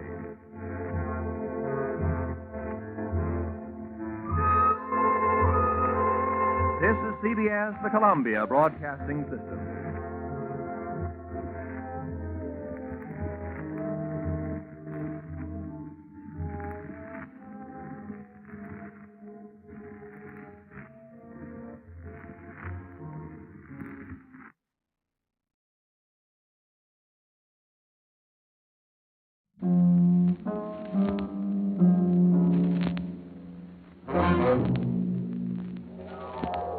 The Columbia Broadcasting System presents yours truly, Johnny Dollar.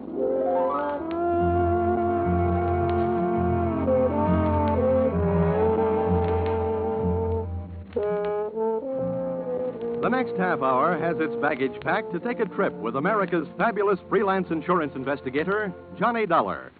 At Insurance Investigation, he is just an expert. At making out his expense account, he is an absolute genius.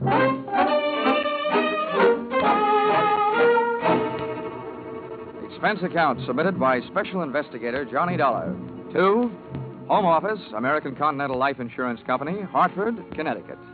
The following is an accounting of my expenditures fulfilling your assignment as a bodyguard, the body being that of your late policyholder, Robert W. Perry.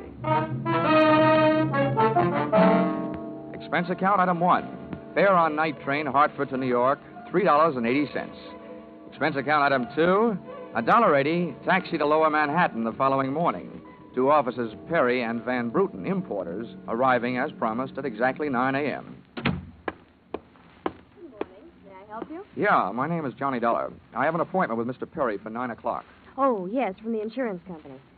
Well, you're right on time. Yeah, they told me I'd better be. Mr. Perry just came in. He's alone and waiting for you. I'll buzz him that you're here. Thanks.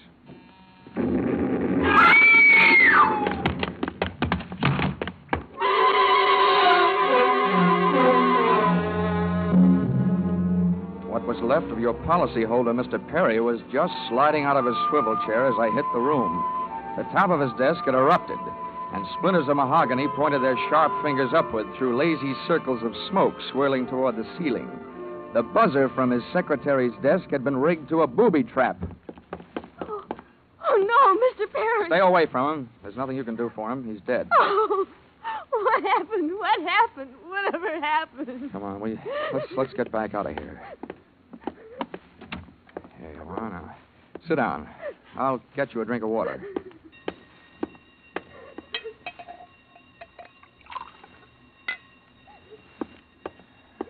There you are. Now, just drink this. What happened? We heard an explosion. I turned in an alarm. Is anybody hurt? There's a doctor on the third floor. Should I call him? Never mind the doctor. Call the police. And nobody gets in here until they arrive. And the rest of you, go on, beat it. Run along. And turn off that alarm. Okay, miss. Now, just take it easy. But it was all so sudden. What happened? Well, that's not too hard to figure out. Somebody wanted to give your boss, Mr. Perry, a shortcut through life. So, whoever it was, figured out that a secretary would never buzz her boss unless he was at his desk. They rigged up a bomb somewhere in his desk that would go off when you buzzed him. Oh, but then I killed him. Now, wait a minute. Don't get hysterical on me. There's excitement enough around here, and there'll be plenty more when the police get here. Keep cool. But I did it. You saw me do it. Look, the way you put it, I killed him by coming in here and giving you my name so you'd buzz him. Drop it, will you? I'm sorry. Now, what about yesterday? Was he here? Yes, all day. What time was it when you last used the buzzer? Wait, right up to the last minute, about 5:30. Who left the office first, you or Perry? Mr. Perry, he always leaves first, and I lock up. Well, from the looks of things, you should have used more locks last night. Somebody got in here to do some wiring. Uh-oh, I forgot that fire alarm. All that equipment and no fire. Look, before the police arrive, do you know why I was sent here? Yes. Mr. Perry recently felt that his life was in danger. He thought that, well, with a $100,000 policy, the insurance company would do everything they could to help keep him alive. Well, we didn't have much of a chance, did we? What was he afraid of? I don't know. Okay. What were his other appointments for today? He's only had 2. His partner, Mr. Van Bruten, at 11, and then... One at a time now. Van Bruten. Anything special about their meeting? Yes. Mr. Van Bruten arrived just yesterday from Holland. You mean there was a branch of this firm in Holland? Yes, and Mr. Perry was buying out Van Bruten's interest. They had their final meeting at Van Bruten's hotel last night. Oh? And Van Bruten was coming by this morning to pick up his money. Cash? No, a cashier's check. The bank was to deliver it here at 10:30. Now, quick. Perry's other appointment. Who was that? Christine, his wife. Oh, yeah. Now Christine, the beneficiary. Yes, but she wouldn't have been the beneficiary in another 2 weeks. They were getting a divorce. Thanks for the motive. You don't like her? I didn't mean it that way. How about Perry? Did you like him? Okay, well, here's an easy one. What's your name? Susan Gates. Now, isn't that about enough? Okay, Susan, you'd better save your voice. During the next few hours, you're going to have a lot of talking to do. Oh, here come the firemen, and we haven't even got a child to ask them to save. Where's the fire? I'm looking for a fire. Just stick around. When the cops get here, somebody will get burned.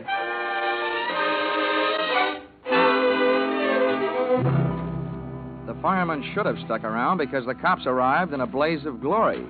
It was a very high-class investigation. 2 lieutenants. Finally, after about an hour, the police photographer ran out of flash bulbs, the office of the deceased ran out of fingerprints, and the lieutenants ran out of questions. So the on-the-scene phase of the investigation was closed. At about 5 minutes of 11, I left the police to pack up their notebooks, their clues, and the body, and went into the outer office. Susan looked like she could use a big, broad shoulder to weep on, but unfortunately, I was wearing my light gray suit. About then, a dark blue suit and a deep green voice entered the room from the corridor. Say, there's some feller out here says he belongs here. His name is Van Bruten. Shall I let him in? Oh, what do you think? His name is on the door you just opened. Oh, indeed, now. Well, my name happens to be Murphy, and it's on beds all over the country. But that don't mean I'm stuffed with feathers, does it? This'll teach you, Johnny Dollar, never to cross tongues with an Irishman. Okay, send him in, officer. Yeah. All right, you can come in. The policeman out there. Is there trouble here? Oh, I am Bremer Van Bruten. Where's Mr. Perry? What? He's waiting for me, no? No. But my appointment. He's not keeping any. He's dead. Dead? This is impossible. Last night I saw him. He was well. What happened? He was hit by a buzz bomb. A buzz bomb? Please. Oh, sorry. I forgot other people aren't used to these things. You mean that was foul play? Very foul. Please, may I sit down? My first visit in all these years, since before the war. It was to be so happy. Now, tragedy like this. He was a good man, a good partner. I understand that as of last night, you were no longer partners. Yeah, I'm glad you mentioned that.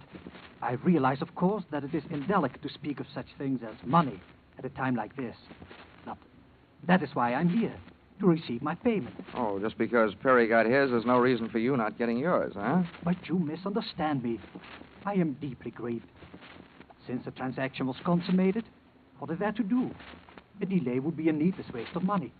I have already paid for passage back to Amsterdam tomorrow. Your check is here, Mr. Van Bruten.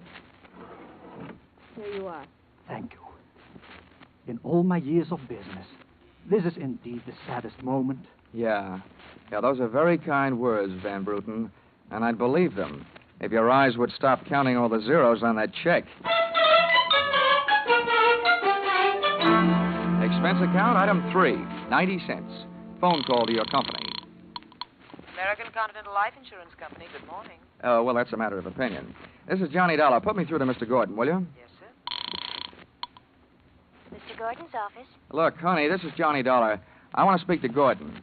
Oh, and while I'm telling him what I've got to tell him, maybe you'd better sit in his lap with some smelling salts. I'm not that type of a secretary. And besides, he doesn't have a lap. Hello, Dollar. How are you making out? Out about $100,000. What's that? Yeah, somebody turned Mr. Perry into a firecracker. He's dead. Oh, that's bad news. It's a big policy, you know. Yeah. Look, what I want to know is, shall I stay on the case? Oh, certainly, Dollar. Certainly, by all means. By the way, is there a chance of proving suicide? There's a non-payment clause. To make this one a suicide, there'd have to be a Santa clause. Nobody could hate himself enough to do it this way. Well, what are the fraud possibilities? Only fair. There's an estranged wife. She's the beneficiary, but she wouldn't have been in a couple of weeks. Divorce coming up. I'll start with her. All right, Dollar. Good luck. But watch those expenses. Why, Gordon, I'm surprised. I think an insurance man would be the first to want to see a fellow live a little. Expense account, item 3. Cab fare, $2.80. Tip to driver, $1. Christine Perry's apartment was on Sutton Place, overlooking the river. And from what the doorman told me, all of the proprieties. I took the elevator up to the 24th floor, and there I discovered that our garden-fresh widow was living high in more ways than one. Everything about the place was French. The maid that led me into the living room, the decor, and the perfume, which reminded you that breathing can be fun. I looked up from enjoying my nose to see Mrs. Perry looking down hers. Mr. Dollar? Oh, Mrs. Perry. I believe we can dispense with any getting acquainted. You're an insurance investigator, interested in the death of my husband. So naturally, you're here because you've jumped to the conclusion that I killed him. Oh?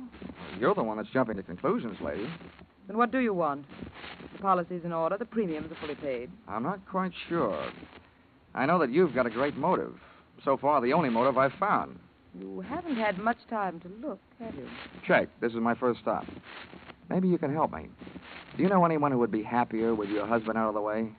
I know very little about my husband's friends, or for that matter, his activities for the past 6 months. That's when I left him. Uh-huh. Well, that's not much help for either of us.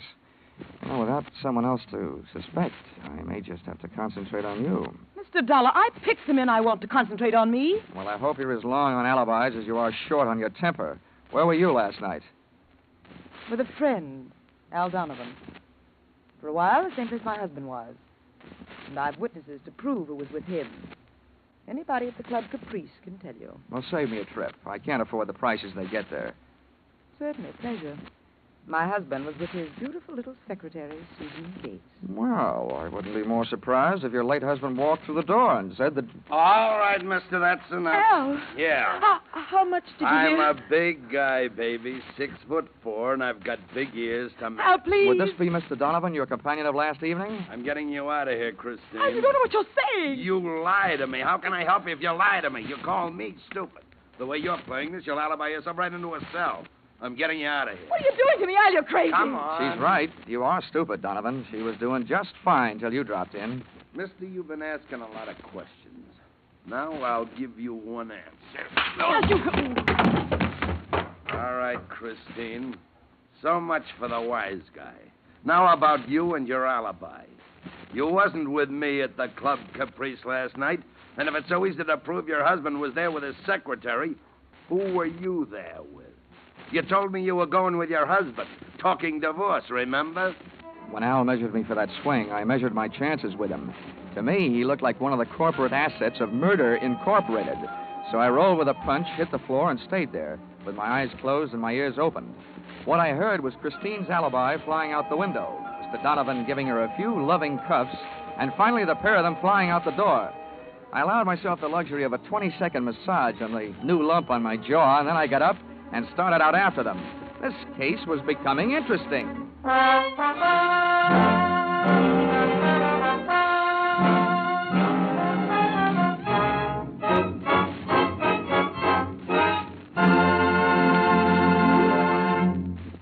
In just a moment, we'll return to the second act of Yours Truly, Johnny Dollar.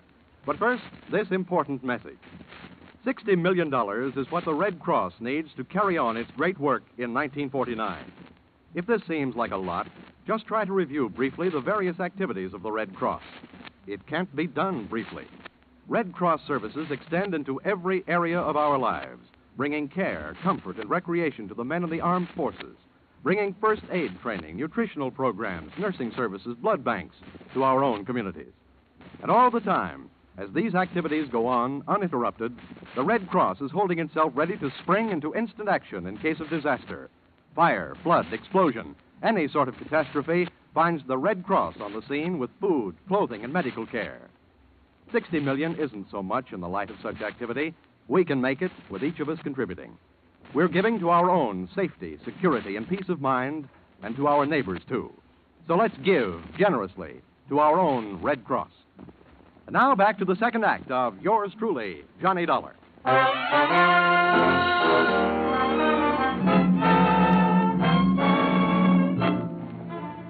I hit the street just in time to see Donovan pushing Christine Perry into a cream-colored convertible.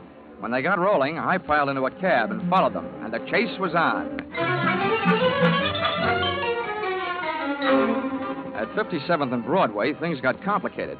My cab was 3 cars behind theirs when a red light flashed them to a stop. Then the door of their convertible flew open. Christine jumped out, dashed across the street, and down into the subway. Since Donovan didn't follow her, I followed him. When he finally pulled to a stop, he took 2 chances. He parked in a no-parking zone and walked straight into the building beside it, a police station.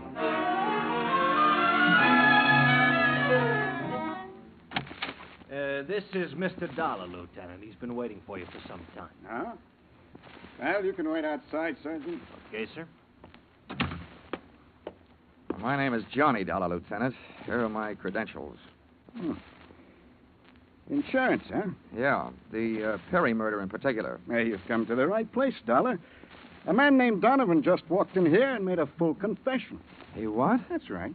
My clerk's just typing it up. In the meantime, the gentleman is down in the tank having a bite of lunch on the city. He confessed. Does his story add up? As far as I know. I haven't heard too much about the case myself. It's not in my precinct. What did he use for a motive? Jealousy. Says he's in love. Wanted to marry Perry's wife. Did he say how he managed it? Yeah. He stole a key to the office from the wife's apartment, entered the building last night, and wired a bomb to the buzzer system. Uh-huh. Well, guys do a lot of strange things in the name of love. Yeah, looks like Donovan did. Yeah. He either killed a man, or he's trying to cover up for someone who did. Now, listen, don't execute him for a couple of days. Huh, Lieutenant?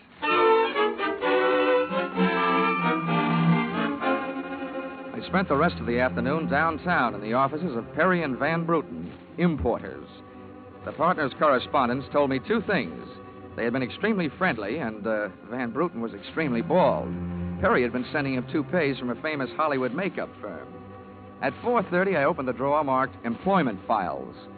They rocked me with two minor explosions of their own. The folder marked Donovan Albert J.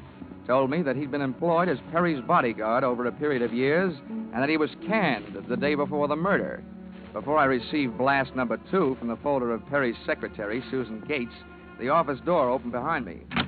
Well, Mr. Dollar, you're supplied with a search warrant, I hope? Just the one I was born with, Mrs. Perry. The kind they say kills cats. You know, curiosity.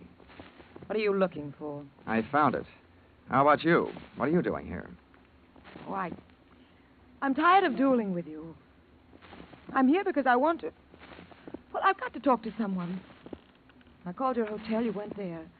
I tried to locate Susan, but I couldn't, so... I thought maybe you'd be down here. What's the basis of our sudden friendship? You should know. Al Donovan's confession. The newspapers have it already? Yes, but there's not a word of truth in it. He didn't kill my husband. How do you know that? Because...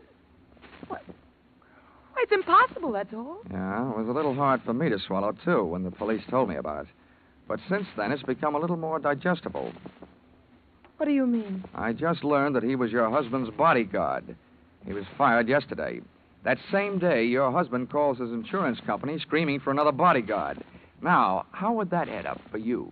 A beef, maybe? Al Donovan's a fool. He never thinks. He just rushes in and says or does whatever's on his mind. He told my husband if he didn't divorce me that... Well, he threatened him. You know, you came in here saying that Donovan's confession was no good, and you spend your time making it sound better and better. What do you want, anyway? I can't help it. I've got to tell you the truth. I know it doesn't sound like I'm trying to help Al, but what can I do? You really want me to answer that? Here. If you want to help Al, phone the police. Tell them Donovan made that phony confession to cover up for you. It's simple. Not as simple as that. You don't need the gun, Christine. Hang up the phone. Sure. I hope you don't mind my aversion to being held for murder myself. Well, that's a common aversion. I'm in no hurry to see you behind bars. But don't forget, when the cops want to pick you up, they'll do it. Now, don't spoil the rest of the afternoon. Take that gun someplace else. I've got things to do. The first, I imagine, will be the call that I wouldn't make. Not necessarily. If it'll make you feel any better, we'll just put this phone out of order. Satisfied? Of course not. But don't get me wrong, Mr. Dollar. I wish you nothing but success in your investigation.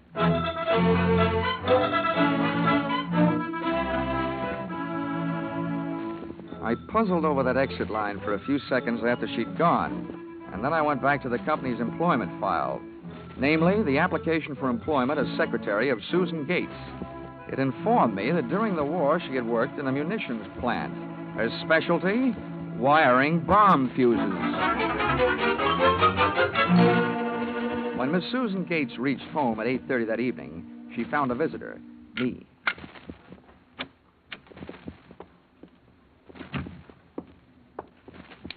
Oh! How did you get in here? A professional secret. Oh, you scared me. What do you want? Why did you come here? I wanted to bring you the good news. I heard on the radio that Al Donovan confessed to Perry's murder. Al? I can't believe it. Why not? Who do you like for the spot? Why, Christine. Al is covering up for her. I'd like to agree with you. If it turns out that Christine wound up her husband's life with a bang, the company that hired me saves $100,000. But I don't know. She claims she has all kinds of alibis. One of them is you. Me? Yeah. Did you see her at the Club Caprice last night? Why, yes. I know who you were with. Your boss. There's nothing wrong with that. Oh, I'm not preaching a sermon. I want to know who she was with. I don't know. Man I'd never seen before. Mr. Perry knew him, but he wouldn't tell me who he was. Why not? I don't know. He said I might get the wrong idea. About what? I don't know. We didn't sit there and talk about it all night. Why should we sit here and talk about it all night? All right, all right. When a census taker shows up and asks a lot of questions, people answer them. When an investigator tries to do his job, they make the proverbial clam look like a blabbermouth. Look, Mr. Dollar, believe me, this has been a greater shock to me than to anyone else. Excepting, of course, your late employer, Mr. Perry. How long did you work for him? 4 years. Now, where'd you work before then? Why, Oh. Let me help you. Bombs, wiring fuses. Remember? All right, I remember. Good. Then maybe you'll remember a little bit more. Let's go back to last night. The guy with Christine Perry. Who was he? I tell you, I don't know. Was it Van Bruten? I don't know. You don't know? No, I mean... I'll get that. No, I'll go. You make sure you just don't keep going. Susan! When Susan snapped the spring lock to open the door, the gun outside opened up. The first slug caught her in the left shoulder, spinning her out of the way of the rest of them. It was getting monotonous. Every time a buzzer went off, things started booming. Susan was sprawled out on the floor in front of the door, and to open it, I had to move her. By the time I did, the hallway outside was empty. Okay. Come on, take it easy. It won't start hurting for a couple of minutes. We'll have a doctor here by then. He'll give you something. Just try and keep calm. Here, I'll throw my coat over you. Now, try not to move. Oh. Trying to ruin this rug. Never mind the rug. What we want to worry about is who tried to ruin you. What'll they do to me? What will who do to you? They'll arrest me. No, they don't arrest people for getting shot. You have any idea who it was? That man in the office this morning. The one who picked up the check. Van Bruten? No, he wasn't Van Bruten. He was a phony. Yes. And you still gave him that check? Yes. Well, I won't ask you why. But apparently you gave him the money and then tried to blackmail him. Is that right? They'll arrest me. I wouldn't be a bit surprised. Who is this guy? Where can I find him? Oh. Come on, now, don't pass out on me now. His name, quick. Van Sant. Where's he live? Nelson Hotel. Under his own name? Oh, I don't. I don't blame you. I could use a few moments of unconsciousness myself.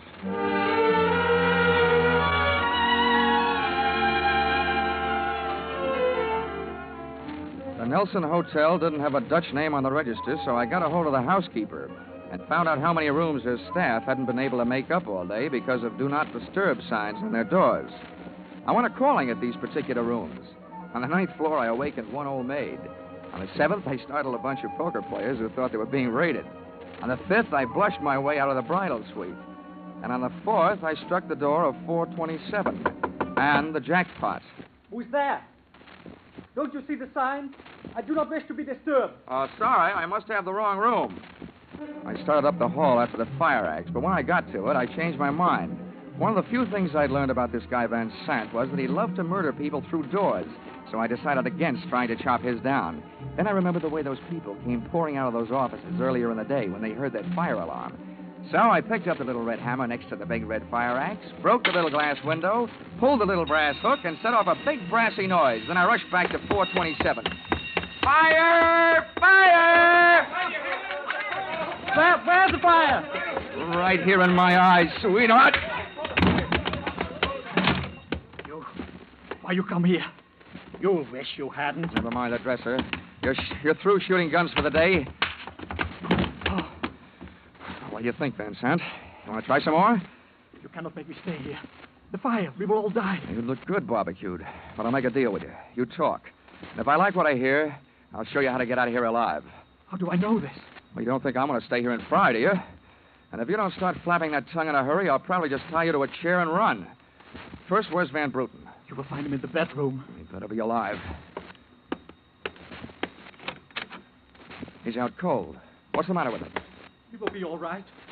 He's on the sedatives. Where did this identity switch start? You better hurry up. I smell smoke. I knew Van Bruten in Amsterdam. I knew about the sale of his interest. And I knew that the girl in the office here had never seen Van Bruten. Well, let's go now. Don't get up. I can feel it getting warm in here. The firefighters. We will be saved. Don't be too sure. They always start at the top floor and work their way down. Come on, I can hear those flames crackling. You know the rest. Last night, when the transaction was all finished with Barry, I gave to Van Bruten some sedative in his cocoa. You set up that bomb so Perry'd get it before you showed up to pick up the check. Yeah, I told you that. Then it happened that girl didn't know I was an imposter. I don't know how. Well, let me tell you. She's been sending old Van Bruten in there toupees for the last 4 years. Gray ones, my red-headed friend. Oh, yeah. Let us get out of here, no? Yeah, out cold.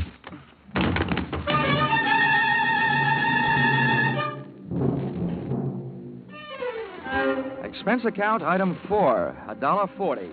Night letter informing you that American Continental would have to meet payment of claim to Mrs. Christine Ferry, innocent widow of the insured. The only thing she was guilty of was trying to stay on the right side of a hot-tempered boyfriend. She lied about who she was with at the Club Caprice, not to fix herself an alibi, but to keep Al Donovan from learning that she'd been out with another guy. That guy being the real Mr. Van Bruten, who had only taken her out to try to talk her into reconciling with his friend, her husband. Item 5, $60, silver chafing dish. Wedding present for Christine and her new husband, Al Donovan.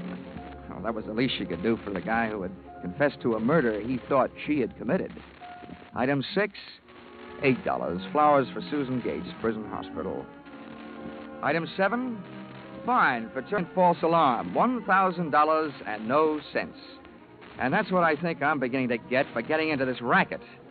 No sense. Expense account total, $1,263. Yours, truly, Johnny Dollar.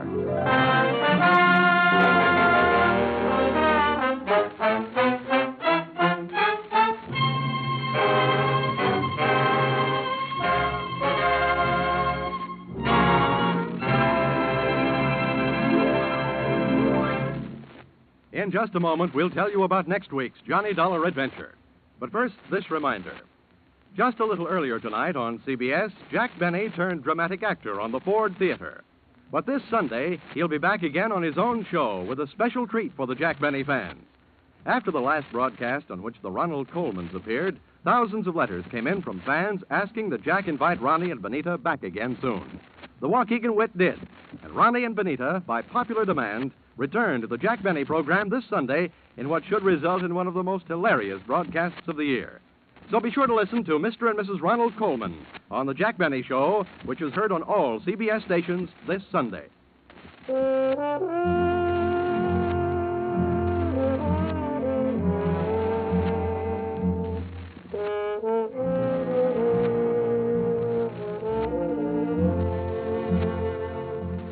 Listen in again next week when CBS brings you Yours Truly, Johnny Dollar, with Charles Russell as Johnny.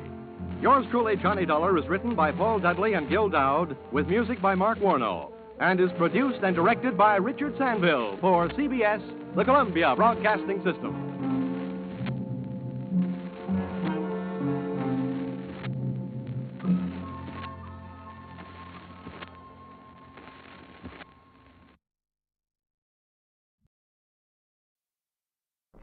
The encyclopedia says that the island of Haiti can be called San Domingo, Santo Domingo, or Hispaniola. Well, after my visit there, I could suggest a few more things they can call it, but they probably wouldn't get past the censors.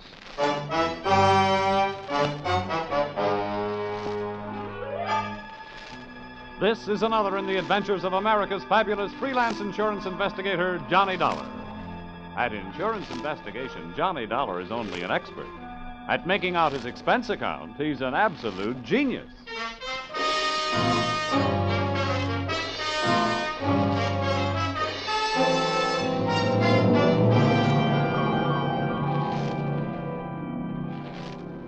Expense account submitted by Special Investigator Johnny Dollar. To Home Office, American Federated Life Insurance Company, Hartford, Connecticut. Attention, Harvard Huntington, General Manager. The following is an accounting of my expenditures during my assignment in Port-au-Prince, Haiti. Or, the nights may be black down there, but the magic is blacker.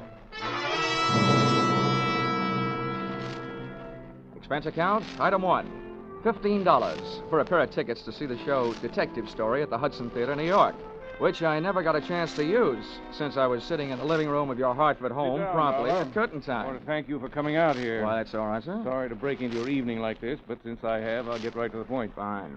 Perhaps you've heard of the Gordon family here in Hartford. Well, what I see of the society page is while I'm flipping back to the sports section. But I've noticed the name.